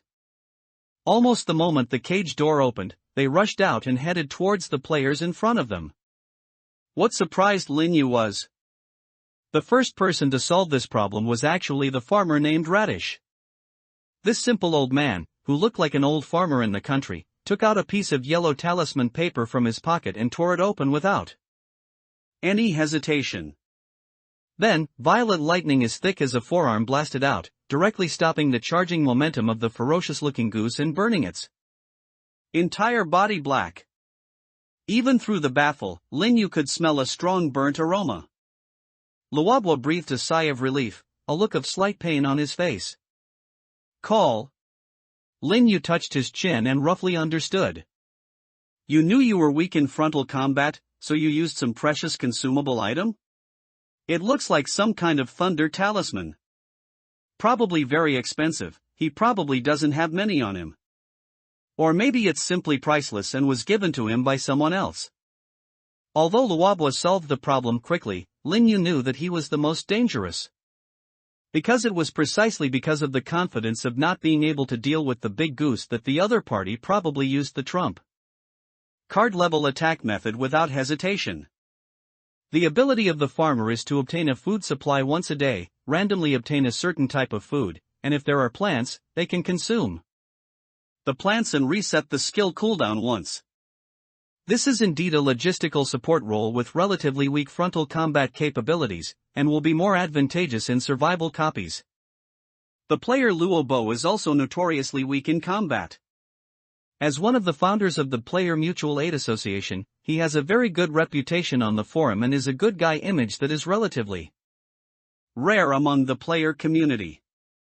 Moreover, Luobwa has always acted and participated in dungeons with his subordinates and various allies. I don't know why this time, I chose to participate in this dungeon alone. But precisely because of this, Lin Yutsai no longer dared to underestimate these masters who had been famous for a long time. Even a player who is known to be not good at frontal combat can, when pressed to the limit, pull out a thunder spell that can directly turn a goose that is more than 1 meter tall into a charred goose. If I wasn't careful and got struck by lightning, that's definitely dead. The background of these veteran players really can't be underestimated. At this time, Li Hua and Shigung also started fighting with the giant goose in front of them. Li Hua took out a 20-sided dice from his pocket, kept spinning the dice and throwing it onto the table. Every time Li Hua rolled the dice, some low-probability events would occur that would seriously hinder the movement of the goose. For example, your feet slip and you suddenly fall on the table. For example, if you trip with your left foot, you will fall with your right foot. There were also sudden painful covers of wings as if they had cramps. Also, every time I fall, I feel dizzy and bump into the hard transparent partition, which delays me for a while.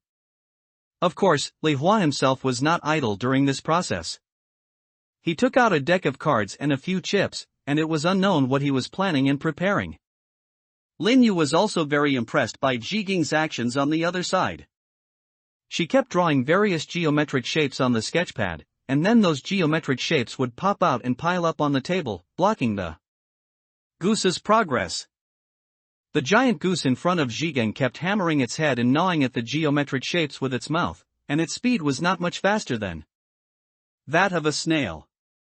Of course, even though the snail's speed was very slow, it didn't mean that the remaining 3 people had an easy life.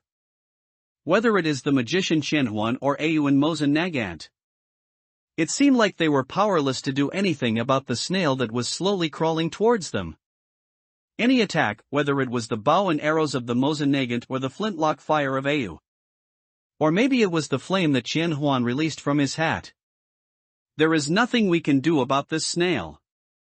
When all attacks come to the snail only needs to retract into its black shell to be unharmed. Seeing this, Lin Yu sighed that these expert players really had many tricks up their sleeves.